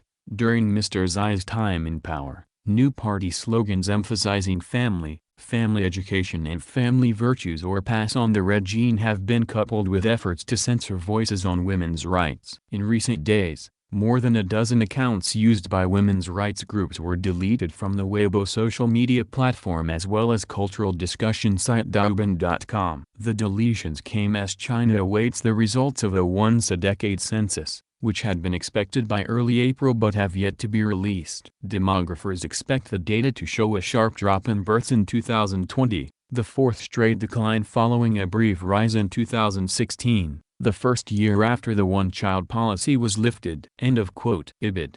China has recently taken to slandering single women in their late 20s and early 30s as leftover women. This comes as no surprise since China is facing the same crisis that Japan and many Western countries are facing, birth rates. But the problem is not in some magically correct right-wing talking point that everyone needs to drill into their skulls. The problem is the working class's wealth. Quote, owning property is a major sticking point for Chinese millennials considering marriage. Not having the deed to an apartment or house can be a deal breaker for some couples amid China's surging real estate prices, Insider previously reported. End quote. Momsen pointed to a 2021 survey by Chinese job search site Zipin Recruiting, which found that 43.5% of unmarried women respondents were hesitant to get married because they worried it would reduce their quality of life. Meanwhile, 53.6% of men surveyed said their main reason for staying single was they believed they lacked the financial security to support a family. End quote. China's millennials are shunning marriage at alarming rates, and it's creating a nationwide population crisis that Beijing can't magically fix. Insider.com, April 20, 2022. Take a listen to these two quotes from the Financial Times. Quote, for the previous generation, who grew up in a planned economy, being part of a large state-owned enterprise or a government department meant the system would take care of you for life, offering rudimentary healthcare, a pension, and even a house. Quote, today, those who are not fortunate enough to have family homes in China's big cities, where professional jobs accumulate, will start shelling out the world's most unaffordable rents upon graduation. A study last year by real estate research company eHouse China R&D Institute found that in Beijing the average tenant spends 58% of their income on rent, in Shenzhen the figure is 54%, and in Shanghai 48%. By Yuan Yang, Financial Times article The Quiet Revolution, China's Millennial Backlash, April 17, 2018. And finally, quote, young people in China have set off a nascent counterculture movement that involves lying down and doing as little as possible. Quote, while plenty of Chinese millennials continue to adhere to the country's traditional work ethic, lying flat reflects both a nascent counterculture movement and a backlash against China's hyper-competitive work environment. Xiong Biao, a professor of social anthropology at Oxford University who focuses on Chinese society, called Tangping culture a turning point for China. Young people feel a kind of pressure that they cannot explain and they feel that promises were broken, he said. People realize that material betterment is no longer the single most important source of meaning in life. The ruling Communist Party, wary of any form of social instability, has targeted the lying flat idea as a threat to stability in China. Censors have deleted a Tangping group with more than 9,000 members on Douyin, a popular internet forum. The authorities also barred posts on another Tangping forum with more than 200,000 members. End of quote. From Elsie Chen, article titled These Chinese Millennials Are Chilling and Beijing Isn't Happy, written for the New York Times, July 3, 2021. So what does all of this have to do with each other? Modern China, rather than listening to the protests, challenging the economic base, rather than stopping the degradation of the workers, would rather be sexist, homophobic, and tell its own people there is more important things in life than quote-unquote material betterment. Modern China cannot get any more blatantly bourgeois and criminal than this. End of comment. 22.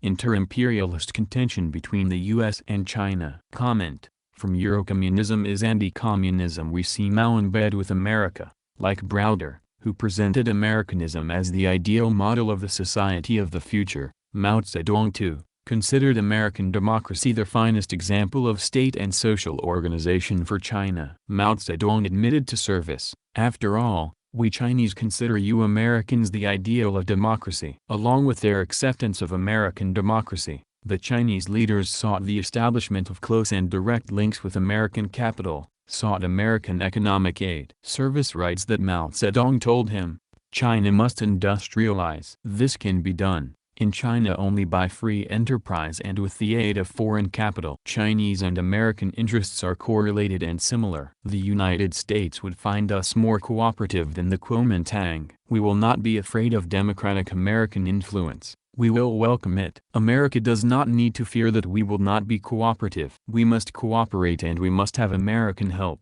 J. Service, Lost Chance in China, New York 1974, p. 307. Eurocommunism is anti-communism, by Enver Hoxha. End comment. It is true that the United States is trying to surround China and contain it. It is true that the U.S. is seeking to strengthen its allies which surround China, including Japan and India, and further encourage their already strong inclinations to expand their own military strength and more strongly contest China's economic and military penetration of their areas. Footnote, however, it should also be kept in mind that there are plenty of contradictions between the U.S. and Japan and even more so between the U.S. and India. For one discussion of this, see so near, and yet, America and India remain so far apart on so many issues. Banyan column, The Economist, June 29, 2013, p. 40. And while the U.S. is encouraging Japan's military growth, it is also highly critical of Japan's growing glorification of its imperial wars in the 1930s and during World War II. C. The U.S. needs to rebuke a Japanese ally. Bloomberg Businessweek, February 24 to March 2, 2014, p. 8. End of footnote. What we have here is a familiar scenario of a rising imperialist power trying to break out of its original restricted sphere, and a reaction by existing imperialist, and sub-imperialist or expansionist, powers to try to prevent or contain this rising new competitor. The same thing happened with the rise of Germany in Europe first in the late 19th century and then again in the mid-20th century, with the rise of Japan in the Pacific in the 20th century, and with the rise of Soviet social imperialism in the second half of the 20th century. The world has seen this situation before. Inter-imperialist contention is inevitable, economically, ideologically, politically and militarily. The growing belligerence of China, and the corresponding growth in re-energized arrogance in the US, Japan and India, and other countries,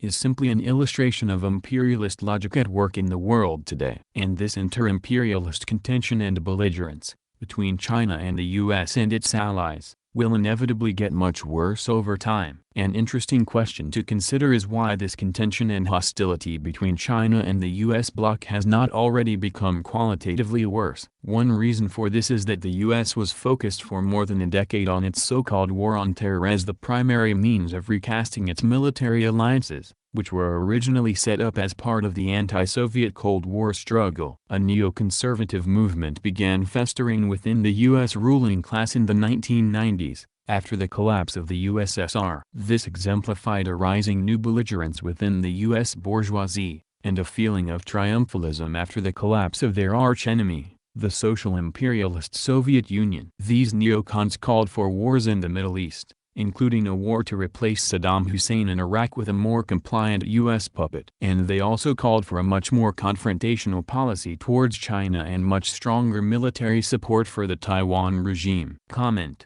please, no Wikipedia. I know there are over 200 citations in this work, just don't do it anyway. When the new George W. Bush administration first came to power in early 2001, this neoconservative belligerence came to power with him. They already recognized rising China as a serious new worry for the existing world imperialist system led by the U.S., and which they wanted to see dominated much more by the U.S. This new administration quite clearly aimed to sound the alarm of a new Cold War challenge from China. A May 2001 reporting Newsweek stated, "The main target of the new doctrine is Beijing, not Moscow." A core group of administration officials, led by Rumsfeld's deputy Paul Wolfowitz, believes that now is the time to raise the American military profile in Asia while China is still too weak to respond. Or, as one senior administration official put it, China is not yet a great power but is clearly going to be. John Barry, A New Pacific Strategy, Washington is evolving a deterrence theory for China. Newsweek, May 7, 2001. But then the 9/11 Al-Qaeda attack occurred in New York City and Washington, D.C. The U.S. ruling class, ever opportunistic, seized upon this horrific but rather isolated event to launch imperialist wars in Afghanistan and Iraq, and more generally its international open-ended war on terror largely focused against Islamic countries and peoples. But this meant that the planned increased confrontation with China, and the developments toward a new Cold War with China had to be put on hold. The neocons projected an early and easy triumph in Afghanistan and Iraq, and then they could turn their attention to Iran, Syria, and North Korea, and finally back to the adversary they feared as the most strategic threat over the long term, China. However, the U.S. imperialist wars in Afghanistan and Iraq have failed for the U.S. despite the massive military efforts and the expenditure of many trillions of dollars.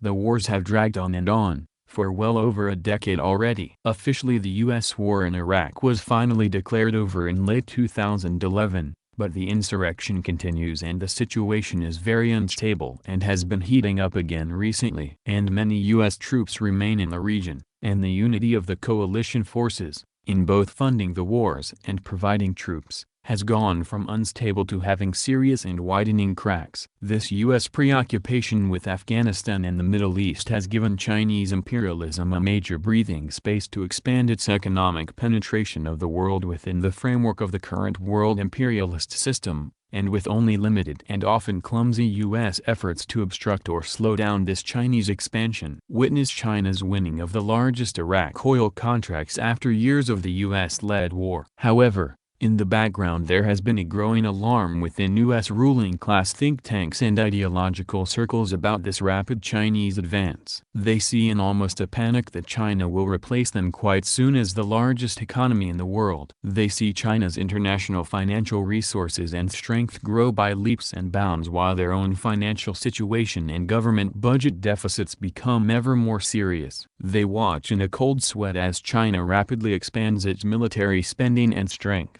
Year after year, China is rising and the U.S. is declining in an overall way, and the U.S. ruling class is desperately worried about this continuing trend. The U.S. bourgeoisie has generally recognized by now that it has to take some major actions to try to reverse this present international trend running against them. They know they need to wind down their current unaffordable wars in the Middle East and Afghanistan, though this is proving very difficult for them to do. They know they need to seek ways to outflank China in their international economic struggle. One such economic effort at present is the so-called Trans-Pacific Partnership, TPP, which is a free trade zone they are pushing for the U.S. and all the other countries on the Pacific Rim except for China, i.e., China is the obvious target here. Footnote 1. However, the Obama administration is having a very difficult time getting this agreement okayed even by its own Congress, which in this period of growing economic and political difficulties for the U.S. is more divided than ever. American Trade Policy, Economist, February 22, 2014, p. 8. End of footnote 1. Footnote 2. The official U.S. government website promoting this TPP free trade grouping is at http://www.ustra.gov/tpp. End of footnote. This is an example of how the U.S., as well as China, is now engaging in policies which will likely eventually lead to the realignment of countries and the formation of two contending economic/political/military blocs within the world imperialist system, and maybe even eventually into two more or less separate imperialist alliances. There is also growing U.S. and other international economic struggle against China within the WTO. The U.S. has the most frequent trade rows with China, but they frequently occur between Europe and China as well. One recent example was described in EU-China Trade Outlook, Cloudy, The Economist, June 8, 2013. Pages 74 to 75. All the major imperialist powers which are part of the WTO actually violate its rules and cheat on a regular basis, for example,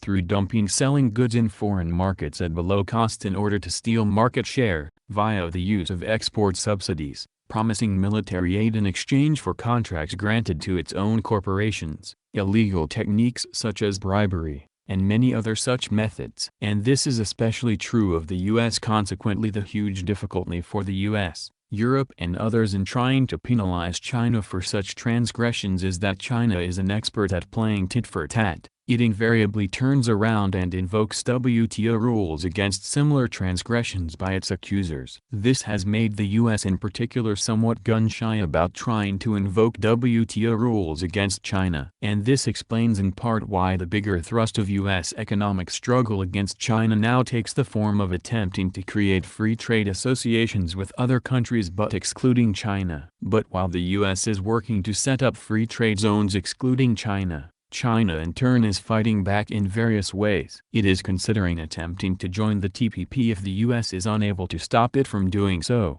and because it probably feels it will win out within that organization's rules and requirements just as it has already been winning out within the rules of the WTO. And secondly, China is, in the same fashion as the U.S.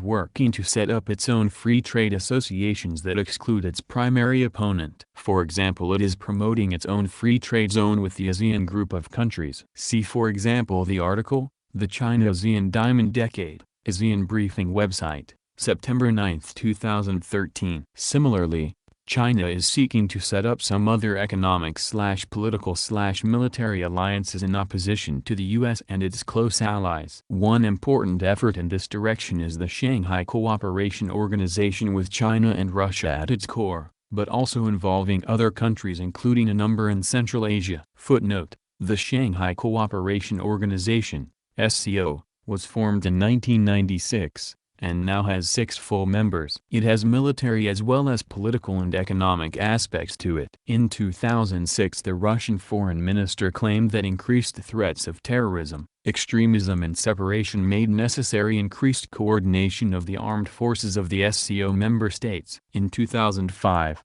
2007 and 2009 China and Russia teamed up for large-scale war games. See http://www.cfr.org/China/Shanghai Cooperation Organization/P10883 at the 2007 SCO Summit. Years before the BRICS Development Bank was launched in 2013, the Iranian vice president said that the SCO is a good venue for designing a new banking system which is independent from international banking systems. Mehr News Agency, October 31, 2008. In 2009 China announced plans to provide $10 billion in loans to SCO member states to shore up their economies during the global financial crisis. These things suggest that even if the BRICS alliance itself fails, there are other possibilities for setting up alternative institutions to the IMF and World Bank. End of footnote. Related to this is a very recent proposal by China to set up a new Silk Road free trade zone including China and the Central Asian countries of Kazakhstan, Uzbekistan, Turkmenistan, Kyrgyzstan, and Tajikistan. In addition, this Central Asian free trade zone may possibly include Afghanistan, Pakistan and even Iran. See, China proposes new Silk Road free trade zone, by China Briefing, September 17, 2013. Economic struggle between the U.S. and China takes many other forms as well. The U.S., for example, frequently blocks or tries to block moves by Chinese corporations to buy companies in the U.S., and sometimes companies in other countries too, using mostly phony excuses such as national security. But China has many ways of harming U.S. economic interests in turn. Recently, for example, China has started cracking down on U.S. and other foreign corporations, especially pharmaceutical giants, operating in China for engaging in bribery and other illegal activities. Footnote: see, Corruption. China turns the screws on multinationals, Bloomberg Business Week, c. September 20, 2013, pp. 16-17. Another of the many articles on this topic, this one focusing on the British pharmaceutical giant GlaxoSmithKline and its bribery and misdeeds in China as well as on the general Western excuse that corruption is endemic in China, is GlaxoSmithKline in China, Bitter Pill, The Economist, July 20, 2013, p. 56. End of footnote. Somewhat humorously, Western apologists for these companies have defended them by claiming that this is the way things are done in China, and that it is unfair for the Chinese government to only crack down on foreign corporations for doing what all big companies have to do there. There might even be some truth to that charge, since corruption in China is very widespread. But even if there is, It only shows yet another way that the Chinese ruling class has of favoring its own locally based corporations and harming the economic interests of foreign countries. Playing fair is not something that any imperialist country does when it doesn't have to. And in response in part to what seems to be the growth of Chinese discrimination against foreign corporations, The Economist magazine has been pushing what it calls its Sino-Dependency Index,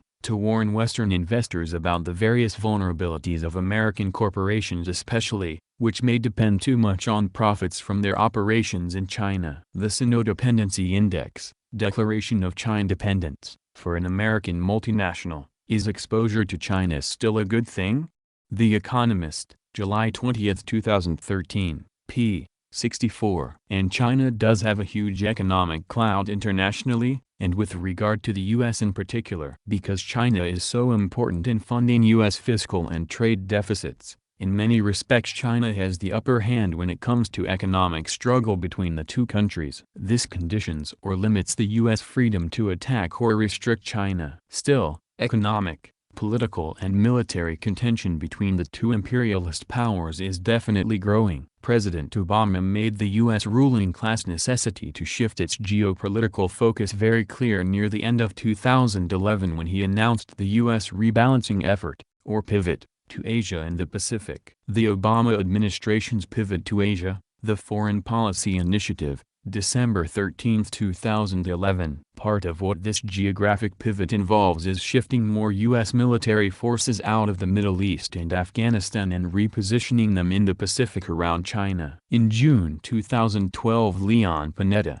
then U.S. Secretary of Defense, said that by 2020 about 60% of U.S. combat ships would be deployed off of Asia, up from about 50% already. Military diplomacy, not so warm and fuzzy. Economist, June 9, 2012, p. 49. And as part of this pivot there has already been the deployment of additional U.S. military forces in Australia and Singapore, for example. While Obama claims this overall redeployment of forces, which has only just gotten underway, is not directed at China, anybody with any sense knows better. Pivot to the Pacific? The Obama administration's rebalancing toward Asia, Congressional Research Service, March 28, 2012. What we are really talking about here is the serious launching, after a long delay, and still slowly at first, of a new Cold War-type rivalry, this time directed at China. Of course the Chinese ruling class recognizes this full well. But they are confident because they know that their country's economic and military power vis-à-vis the U.S. is rising rapidly. The way the Chinese bourgeoisie portrays the world situation since the collapse of the Soviet Union is that there has been a unipolar world which has been dominated by the United States. But they promote their challenge to the dominant hegemonic position of the U.S. as part of creating a multipolar world. However,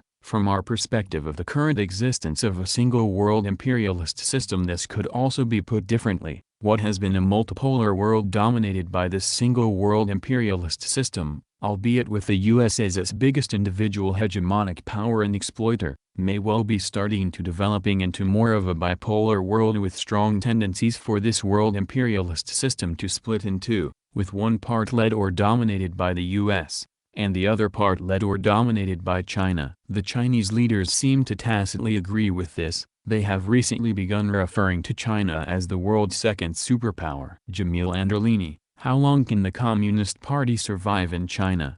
Financial Times, September 20, 2013, p. 7. American observers too are taking more and more note of China's rising clout. China has a lot more power militarily, diplomatically and economically than it did in the past, and it can tell countries like the UK and US to back off in a way it couldn't before, says Barry Link, a professor at the University of California, Riverside and well-known establishment expert on China. Ibid. How does the ruling Chinese bourgeoisie itself express its central goal in the world? Xi Jinping, China's new president and leader of the so-called Chinese Communist Party, is now frequently referring to what he calls the Chinese dream. But by this he means not primarily aspirations for individual wealth, but rather for the further revival of a powerful Chinese nation, which in turn promotes great private wealth. Xi has explicitly said that this Chinese dream includes both a dream of a strong nation and a dream of a strong army. China, Power and Patriotism, Reaching for the Moon, Economist, December 21, 2013, p. 68. He is falling back on nationalism, talking about making China the #1 superpower in the world, said Zhang Lifan, a Communist Party historian with ties to the leadership. Barbara Demick, China's Xi Jinping appears more Maoist than reformer so far, Los Angeles Times, June 8, 2013. Of course the claim here that Xi Jinping is any sort of Maoist is totally absurd, and demonstrates a very bourgeois understanding on the part of the reporter as to what Maoism actually is.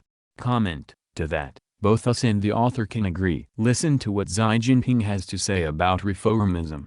Reform and opening up is always ongoing and will never end. Reform and opening up is a long-term and arduous cause, and people need to work on it generation after generation. We should carry out reform to improve the socialist market economy of China, and adhere to the basic state policy of opening up to the outside world. We must further reform in key sectors with greater political courage and vision, and forge ahead steadily in the direction determined by the party's 18th National Congress. The invisible hand and the visible hand. We should let the market play the decisive role in allocating resources, while allowing the government to better perform its functions. This is a theoretical and practical issue of great importance. A correct and precise understanding of this issue is very important to further the reform and promote the sound and orderly development of the socialist market economy. We should make good use of the roles of both the market, the invisible hand, and the government, the visible hand. The market and the government should complement and coordinate with each other to promote sustained and sound social and economic development. Revolutionize energy production and consumption. Fourth, we must revolutionize the energy market. We will proceed with reform, restore energy's status as a commodity,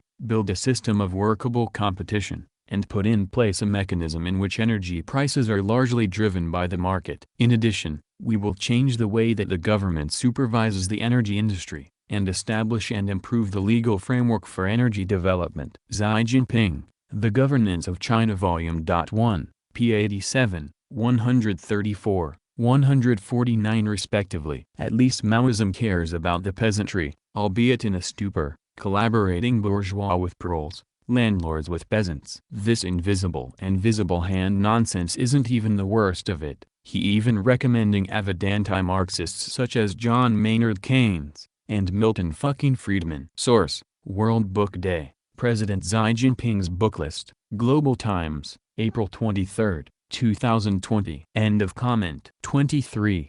Nationalist motives for holding the view that China cannot be an imperialist country. Comment: I once had a friend who told me cut me out of their life upon learning I did not approve of modern China. Chinese nationalism, just as much Soviet nationalism, Yugoslav nationalism, Cuban nationalism, are all forces of revisionism to some extent. They seek to drag people back, through a personal connection, from adopting a complete materialist understanding of their home country. Soviet nationalism is still a reactionary anti-Marxist force in Russia, and Yugoslav nationalism, especially surrounding the cult of Tito, keep people in the ex-Yugoslav states from adopting materialism. The worst of it is Chinese, since it is often seen that the people bled and fought for a better future, and the prospects of doing that again for China is devastating. It is an unfortunately harsh reality to contend with. End of comment. A person connected with the Chinese Academy of Social Sciences attended the Left Forum in New York City in June 2013. When asked if she agreed that in light of its present export of billions of dollars of capital China is now an imperialist country, she responded that China can't be imperialist because its foreign investments are not preceded and protected by military force. This is once again a failure to understand that there is an imperialist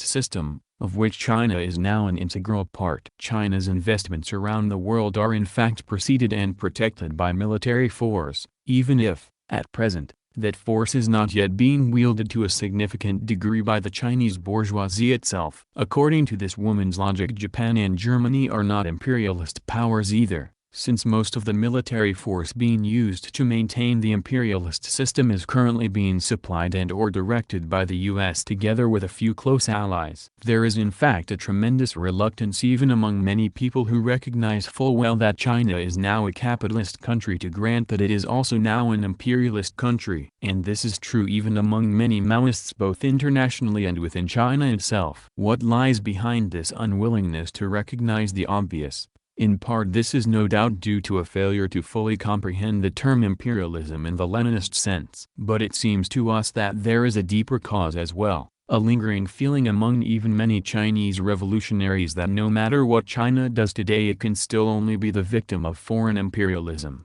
China was in fact a long and major victim of foreign imperialism, especially British, Tsarist Russian, US and Japanese imperialism, for well over a century before 1949. Even after the 1949 revolution China had to ward off US imperialism in Korea, 1950 to 1953, and help in a major way to defeat both French and US imperialism in Indochina, 1949 to 1975. It also had to stand strong against Soviet social imperialism and its serious military threat against China. While that existed, the feeling that China has long been the victim of foreign imperialism, and further threatened by it, is deeply ingrained in the psyche of progressive Chinese people, and rightly so. But the bitter experience of these great historical wounds could be blinding people, including within China, to the realities of present-day Chinese regime. Even the egregious sins of the current bourgeois ruling class in China, both against the Chinese masses and in their penetrations into foreign countries, are often blamed more on U.S. imperialism and its manipulation of the Chinese rulers, than on those rulers themselves. The assumption or dogma is that the Chinese ruling class is still a comprador bourgeoisie, largely under the thumb of foreign imperialism, rather than a bureaucratic national bourgeoisie promoting its own class interests against the interests of the people of China and of the whole world. This misconception, even among many present-day Chinese followers of Mao, is a serious political error. You can't make a revolution if you don't understand the real situation you are in. If Chinese revolutionaries are unable to see that China has become an imperialist country, then they are in danger of apologizing on a nationalist basis for a regime that they say they too want to overthrow. Recently many Chinese enthusiasts for Mao and the socialism of the Mao period have come to understand that the so-called Communist part of China is completely and permanently under the control of the bourgeoisie, and cannot be won back to the proletariat by appealing to its supposedly more revolutionary cadre. Nonetheless, many people fell for the superficial pretend Maoist reformism of Bo Xilai, for example. To make a new proletarian revolution in China, a small but growing number of genuine Maoists agree on the need to form a new genuinely revolutionary communist party, which has not been any part of the last 35 years of the revisionist and now virtually openly capitalist party. Thinking that Chinese society can be changed by recapturing the CCP is simply a naive reformist notion, similar to the thinking that American society can be changed in some significant way by revolutionaries capturing the Democratic Party. It is time to reject such ideas totally. This is only one aspect of a new Chinese revolutionary movement as it comes to more deeply understand the nature of the political system they are up against. This nascent Chinese revolutionary movement is now insisting that China today is not a socialist country and has not been for many decades. And they are now insisting, amid growing debate, that the nature of the class struggle in China is between a ruling bureaucratic national imperialist bourgeoisie and the alliance of the now huge proletariat and the peasantry and their allies. China is now an imperialist country, and it requires a. Bo Xilai was a powerful leader of the CCP and member of the Politburo who was forced from power after his wife, Gu Kai-lai, was charged with murdering a British businessman, and Bo was said to have obstructed her prosecution. After Bo's fall she was arrested and convicted. Bo was charged with bribery, graft, improper sexual relations with several women and abuse of power. Like nearly all Chinese leaders today, he and his family have become enormously rich, and this was not from their modest official salaries. His trial began on August 22, 2013. And he was convicted a few weeks later and sentenced to life imprisonment. Bo Xilai set to face trial this week as historic case nears end. Bloomberg News, August 18, 2013. Online at http://www.bloomberg.com/news/2013-08-18/Boxelai trial set for August 22 in Jinan Xinhua says.html.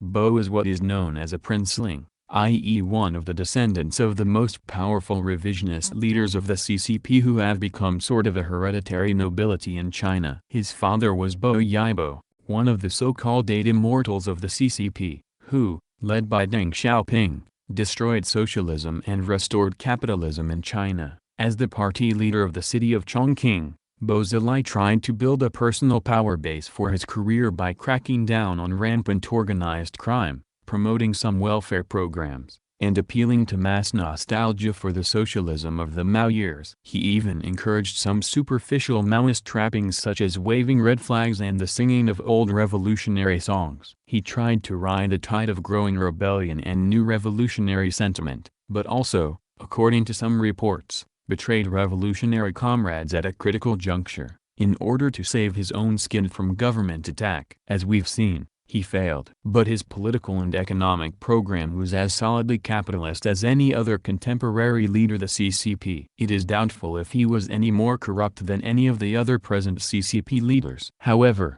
his Maoist public image and campaigning for mass support alarmed many other leaders of the party, and they took the opportunity which presented itself when the murder which his wife committed came to light, as well as Bo Xilai's own purported role in attempting to cover it up, to remove him from power. At best Bo was merely a bourgeois reformist and not a Maoist revolutionary. At worst he was a corrupt populist demagogue. We're not sure which. There is an important general moral here. People need to be alert to the possible existence of reformist populists who fool the masses into thinking that they are revolutionaries. Revolutionary internationalist conception and program of opposition to Chinese imperialism. And they are rejecting the simplistic and ahistorical notion that becoming a Maoist revolutionary today means returning to the same ideas, program and strategy of opposition to foreign imperialism, the comprador bourgeoisie and the landlord class that were appropriate back in the 1930s and 1940s. Times have changed. There is a lot of work for Maoist revolutionaries to do in China and internationally to get our movement progressing on the right path. Many Maoists and supporters of Mao outside of China have also had tendencies to fail to see that China has qualitatively changed into an imperialist country. There are a great many people around the world who have been part of the anti-imperialist and revolutionary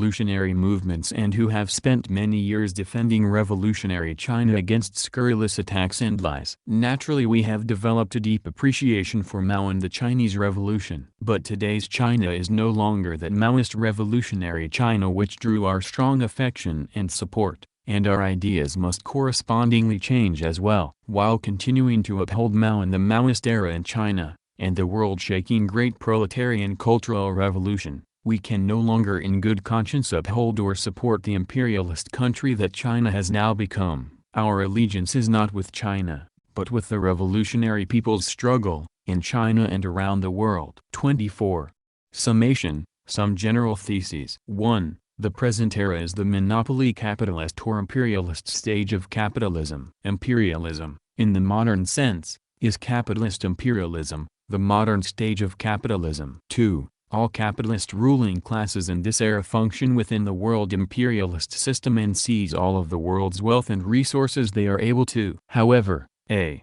The bourgeoisie, including its alliance in some cases with a feudal landlord class, in most countries is far too weak internationally to exercise significant imperialist control over other countries, or to organize significant economic exploitation of them. B. In a few countries the ruling bourgeoisie is far stronger, and has quite a free hand to boss around other countries and or to economically exploit them to a considerable degree. These are the countries we call imperialist countries. 3. After World War II world imperialism underwent some major changes. One of these very important changes was the forced replacement, in part because of people's rebellions, of most outright colonies which had been under the exclusive control of a single imperialist power with neocolonialism. Under this new arrangement, most countries in Africa, Latin America, the Middle East and Asia are now officially independent of their former colonial masters, but are still subject to foreign imperialist exploitation and political or military interference. 4. An aspect of neocolonialism that still often goes underappreciated is that the neocolonies are now open to imperialist predation by more than one imperialist power, and actually by all imperialist powers at the present time. 5. This change to neocolonialism and the exploitation of neocolonies by all the major imperialist countries required the construction of an imperialist system to regulate this joint exploitation of the world, and to create and/or impose rules for how these vicious wolves would prey on the sheep, without constantly coming into bloody conflict against each other. International agencies, such as the IMF, the World Bank, and the World Trade Organization were set up to regulate this new imperialist system. 6. Imperialism, even more so than capitalism in general, requires a strong military force to maintain it. The world imperialist system is also maintained by imperialist invasions and wars, when necessary. There are nearly always one or more such imperialist wars in progress. 7. However, in contrast to the successes in setting up international economic organizations to regulate the world imperialist system, there have been much greater difficulties in trying to establish a fully functional international military force to keep the world imperialist system together. The contradictions between imperialist powers have prevented the UN from assuming that role, and UN peacekeeping forces can only be used where all the Security Council members are in full agreement. NATO and similar military alliances also do not represent all the current imperialist powers, and there are contradictions within even NATO which prevents its employment in some cases. This inability to create a central military force to control the world imperialist system is further reason to conclude that this system is not at all the same as ultra-imperialism of the sort Kautsky envisioned. 8. Thus, since World War II, the primary world policeman in the Western imperialist bloc, and now in the world imperialist system, has been the United States. This is, in a way, an adaptation in the new neocolonial circumstances, of the requirement in the colonial era in which each imperialist power had to maintain political and military control of its own colonies by means of its own military establishment. 9. Because of its initial overwhelming advantage in military and economic might at the end of World War II, the U.S. obtained special benefits and privileges within this world imperialist system. 10. However, all the major capitalist powers which were part of the Western Bloc, or are now part of the world imperialist system, have a generally free hand, both formally and practically, to economically exploit the countries which the U.S. military, often with the very significant participation of other powers, keeps open for exploitation. 11. This new imperialist system which was organized at the end of World War II did not at first cover the entire world. The Socialist Soviet Union and its allies in Eastern Europe were outside this imperialist system. And in 1949 the Chinese Revolution also removed China from the developing imperialist system. 12.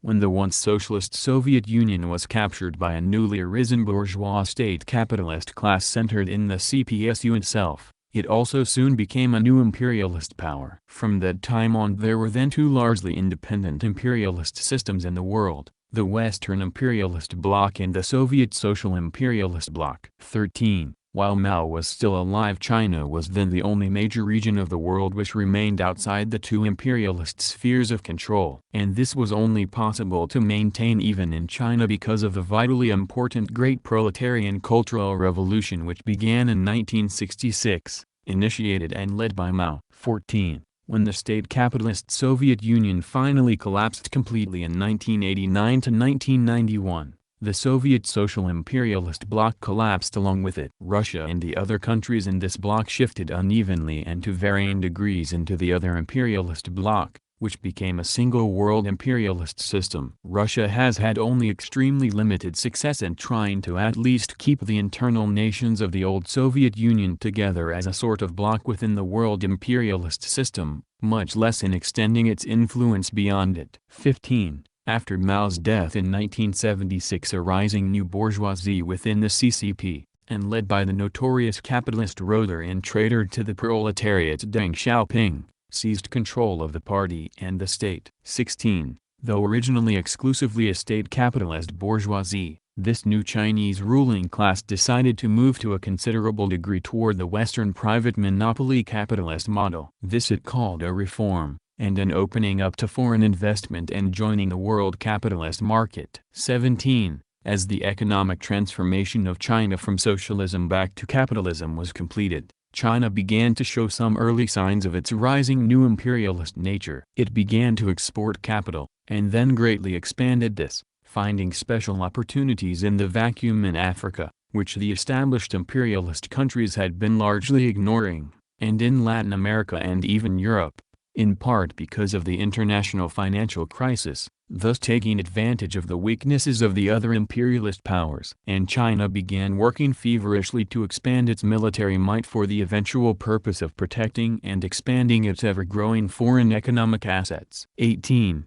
In the new millennium, China's imperialist export of capital has been multiplying extremely rapidly, and China is also beginning to demonstrate its rapidly growing political and military might. With its announced program of going out, it has now arrived as a fully fledged new imperialist power. 19. Since the 1949 proletarian revolution in China, the ruling class in China, originally representing the proletariat, but since the coup after Mao's death, a new ruling class representing the bureaucratic national bourgeoisie centered in the CCP itself, has been largely politically independent of foreign imperialist controls. 20. The uneven development of capitalism and imperialism has already led to the very noticeable relative decline of the US, Japan and Europe, while Chinese economic, political and military power has been expanding rapidly. 21. In addition, the still developing world overproduction crisis has already harmed the US, Japan and Europe quite seriously. While China too has been somewhat harmed by the world economic crisis,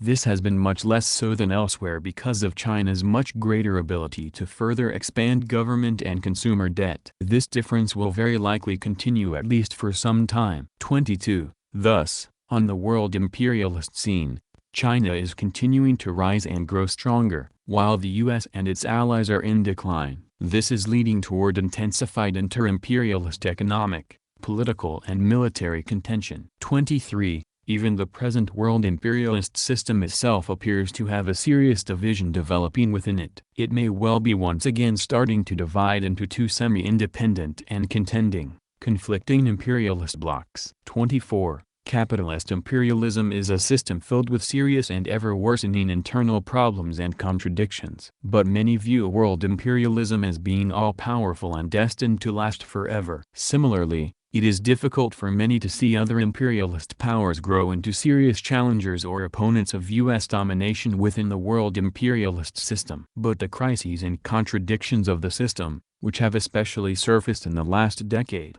reveal even deeper crises in the vulnerabilities of the U.S. domination and of the world system as a whole.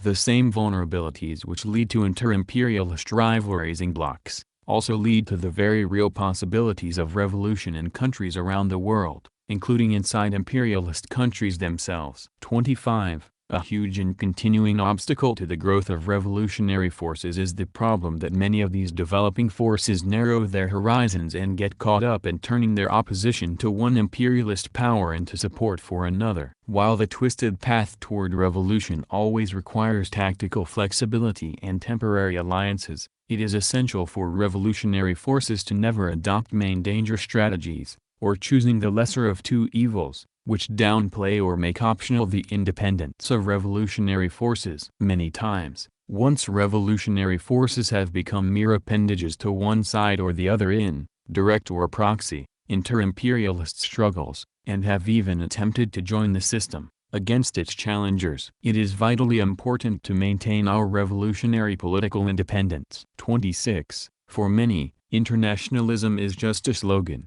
an educational mission punctuated by occasional solidarity demonstrations. But revolutionary internationalists place a high priority on internationalist communist work to spur the development of joint and fraternal internationalist campaigns among the proletariat and revolutionary people, across borders and worldwide, in defiance of imperialist and proxy-imperialist divisions, with special defiance of racism and xenophobia. For this reason, internationalism is essential in building the revolutionary forces to bring imperialism, the entire world imperialist system, to an end, and to begin the work of a new world. 27.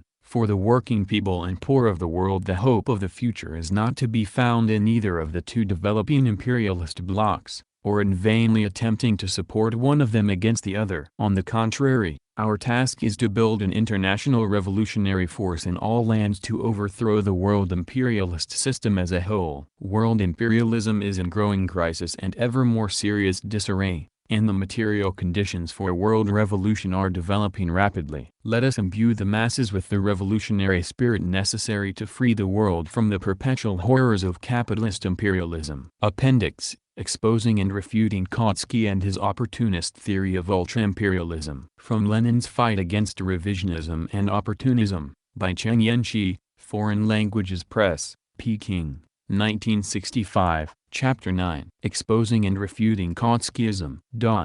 Ultra-Imperialism, an opportunist theory in the service of monopoly capital. Lenin exploded the falsity of the theory of ultra-imperialism advanced by Kautsky. He regarded it as the most subtle of opportunist theories, most skillfully counterfeited to appear scientific. Kautsky asked, cannot the present imperialist policy be supplanted by a new, ultra-imperialist policy, which will introduce the joint exploitation of the world by internationally united finance capital in place of the mutual rivalries of national finance capitals? Quoted by Lenin in Imperialism, the Highest Stage of Capitalism, Op.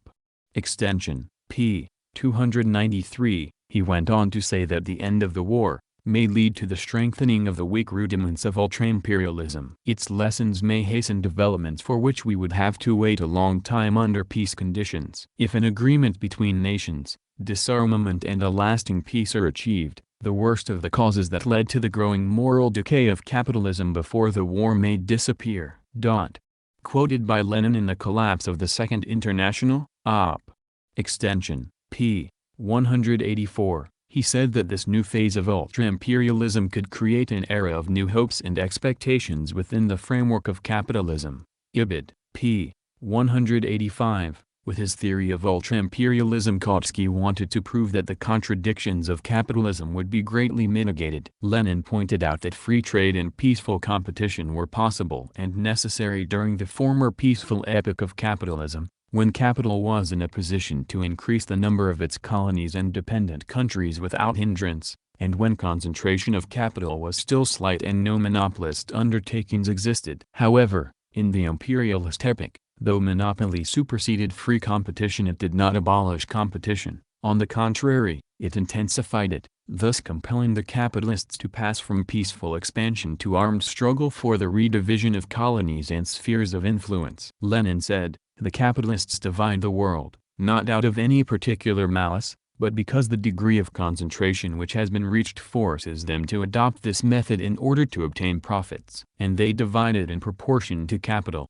in proportion to strength, because there cannot be any other method of division under commodity production and capitalism. But strength varies with the degree of economic and political development. In order to understand what is taking place, it is necessary to know what questions are settled by the changes in strength. The question as to whether these changes are purely economic or non-economic, for example, military, is a secondary one, which cannot in the least affect fundamental views on the latest epoch of capitalism. Imperialism, the highest stage of capitalism, Op.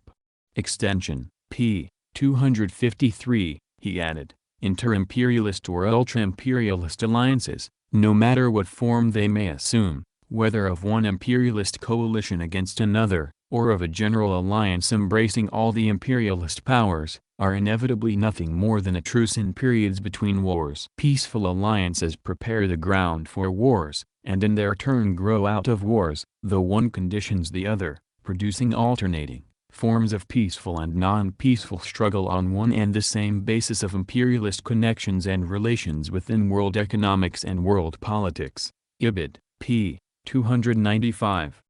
The only real, social significance which Kautsky's ultra-imperialism could have was that it is a most reactionary method of consoling the masses with hopes of permanent peace being possible under capitalism, by distracting their attention from the sharp antagonisms and acute problems of the present times, and directing it towards illusory prospects of an imaginary ultra-imperialism of the future. Ibid. p. 294.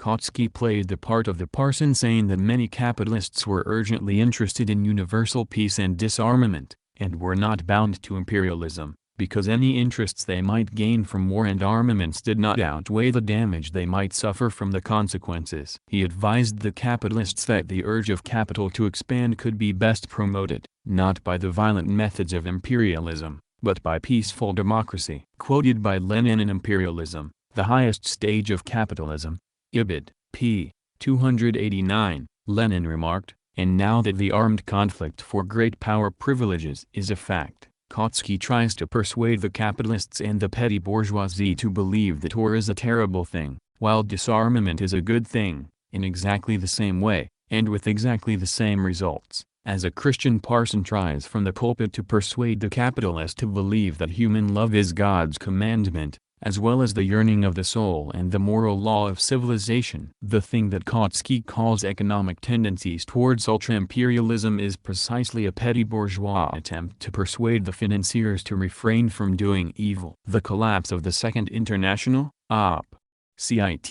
p. 190, he showed that, as an international ideological trend, Kautskyism was both a product of the disintegration and decay of the Second International, and at the same time an inevitable outcrop of the ideology of the petty bourgeoisie who remained captive to bourgeois prejudices. He declared, the growing world proletarian revolutionary movement in general, and the communist movement in particular, cannot dispense with an analysis and exposure of the theoretical errors of Kautskyism. The more so since pacifism and democracy in general, which lay no claim to Marxism whatever, but which, like Kautsky and co., are obscuring the profundity of the contradictions of imperialism and the inevitable revolutionary crisis to which it gives rise, are still very widespread all over the world. Imperialism, the highest stage of capitalism, Op. Cit. pages 192 to 93. End of audiobook.